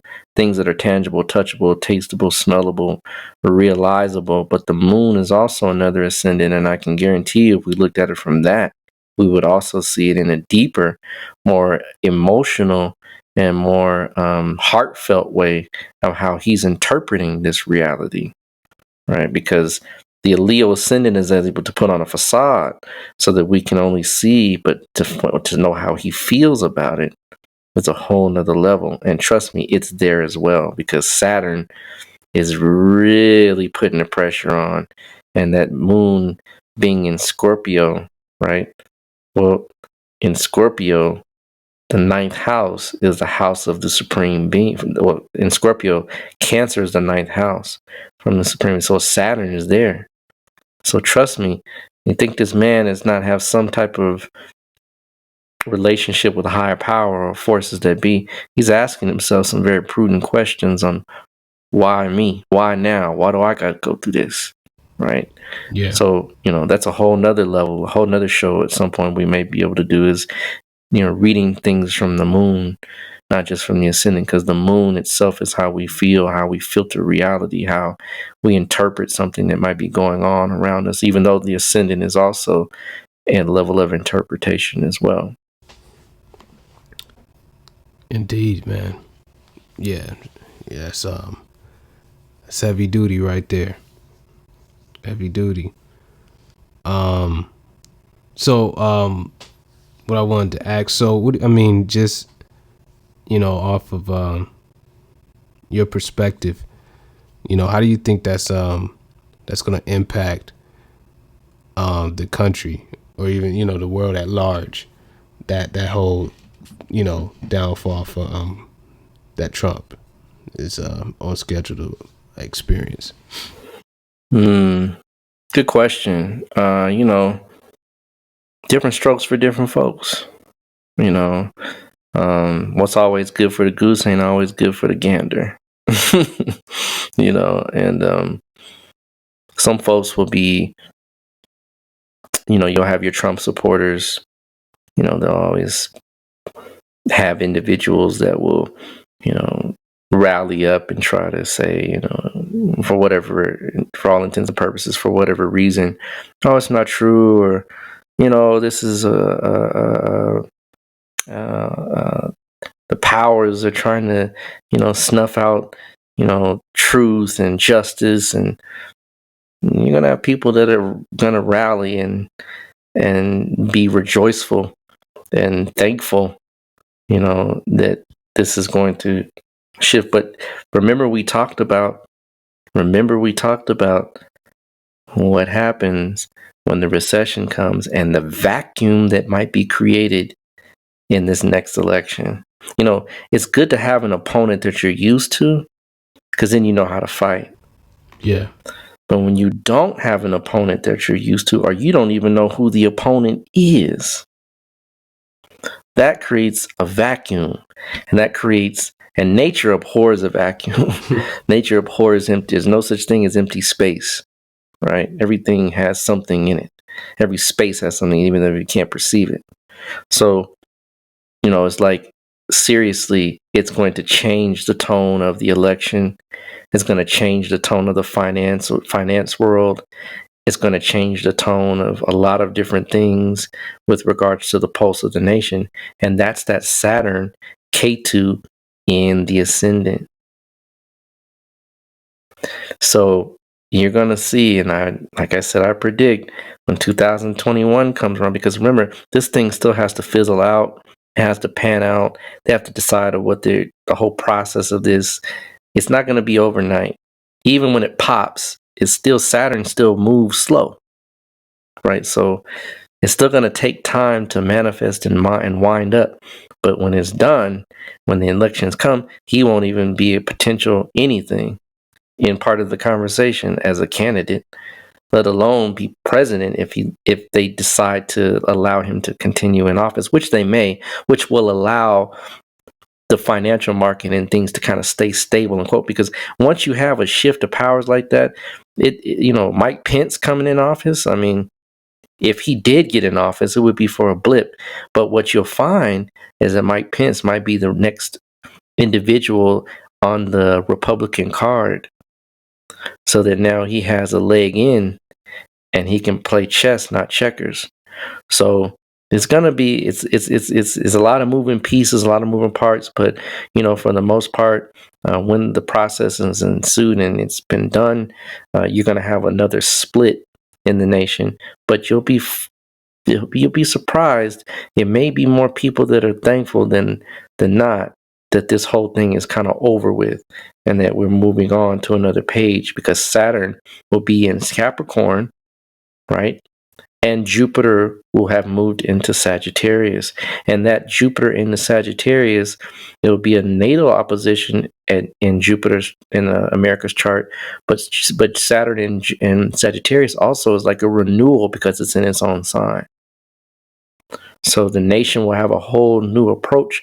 And we are in a Pluto return, which takes 248 years. Now, in mundane astrology, that works. Natal astrology doesn't work. Sorry, y'all. All the natal, Pluto, Neptune, doesn't work, right? Doesn't work. It has to have a very, very tight degree. I'm talking about literally, they have to have I'm going to say less than 1 degree arc, right? 1 degree, we call it an orb, right? But it has to be less than 1 degree for me to really work. Yeah. And I'm talking about Pluto and Neptune. Uranus is a little different. Uranus is kind of a mix, but we can do that in another class, talking about the external, well, not class, but another podcast, talk about the external planets and how they might work in mundane astrology or natal. Yeah.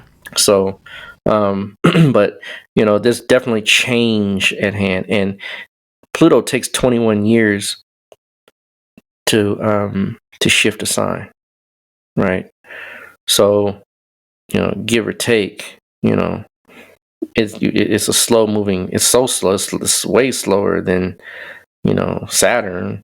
So the changes of this country are definitely in hand. But it's major because it's a large operation, but it's also still very slow and sometimes not so readily perceptible.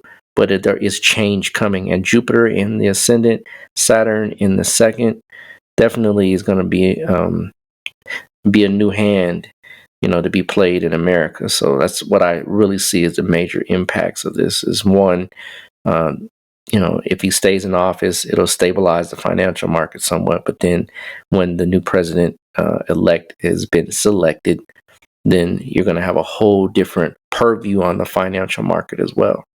And then also, the world at large will feel some relief as well, because they really, the whole trade war with China, that's him. That's basically Trump. So these things will shift, but when you shift the guard, so to speak, that's when things come in. That's when you try to attack. That's when you try to implement change, because then it's at its weakest. So it's going to be quite an interesting next 12 months. Let's say that. Yeah. All right. Cool. So, yeah, I think we, pretty much sliced that one up. Whatnot? You got any other points that you wanted to hit on that one? Nah, man, I'm straight. I think that one is straight as an arrow. Just check out on the Cosmic Convo, the prediction. Read it. Take a look. Go back, look at news articles. That's how you begin to vet the prediction. Is look at news articles. Put in trade complications in USA, and you'll see it, all kinds of stuff pop up. Seventh house is trade, right? Seventh house is business. Seventh house is foreign policy. There's four planets in America's seventh house. This country is about big business, so you can see those things, right? Look up issues or problems with America, with USA, Mexico relations for the past 3 years, or 2 years. You'll see, boom, right? Article after article after article after article. In fact, we even had a big fiasco. I mean, look at things like this. Trump tried to build a wall. Never got it done, right? But that was the talk of the town, right? That was the pulse of the nation, is that there's a wall. Well, remember recently when we had this whole event where all these people from, I don't know, was it not Panama, another country. I don't know how to say Honduras, but it was another country where all these Latin Americans or Native, for the most part, people that were close, they came through Mexico and they were trying to get into the border. Remember that? Yeah. Yeah, well, that's Jupiter in the 12th house. Boom. Right? The ascended Lord in the 12th house with issues with, backyard problems, foreign powers, foreign issues. So, all this stuff you'll see, right? You'll see it all, right? And so that's why you can use Google, you can, search news articles and then see if the prediction has come true. And like I said, I was even sitting there twiddling my thumbs. I'm like, come on, y'all. This stuff is gonna pop off. When's the impeachment coming? Here it is. So, the article mentions that as well. So yeah, definitely take a look at the article. Vet it through vet it through news articles and the current times, and see for yourself. Indeed.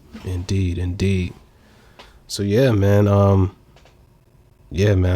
think people are really gonna enjoy this one, especially in light of it being happening right now in front of us.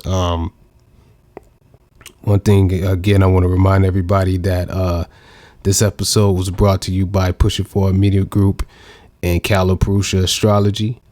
Follow us both.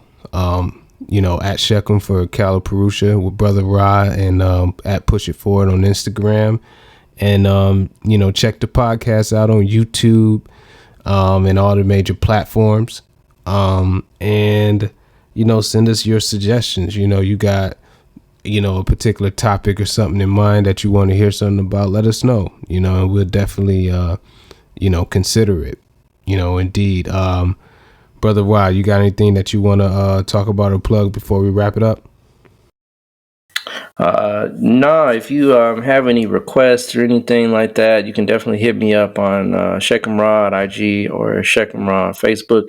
But you can also hit me up at Orishas Astrology at gmail.com. That's an email address that's available for the people. If you just want to shoot me out an email, ask me a question, shoot me information that might be popping up if you're trying to learn a technique or something like that, or learn a yoga or anything like that. It's kind of better to hit me up on Gmail through that Orishas Astrology at Gmail email, because you can email stuff a little bit better there versus IG and versus Facebook. You can actually send me, files. We can exchange data that way. So that's just another way for the people to get in contact with me. Again, it's callaprushastrology@gmail.com. Indeed. So so we thank you all for tuning in. Make sure you subscribe on whichever podcast platform you listen to your podcast on. Listen to this podcast on, and we'll be here right here same time next week. All right, we're out. Peace. Peace.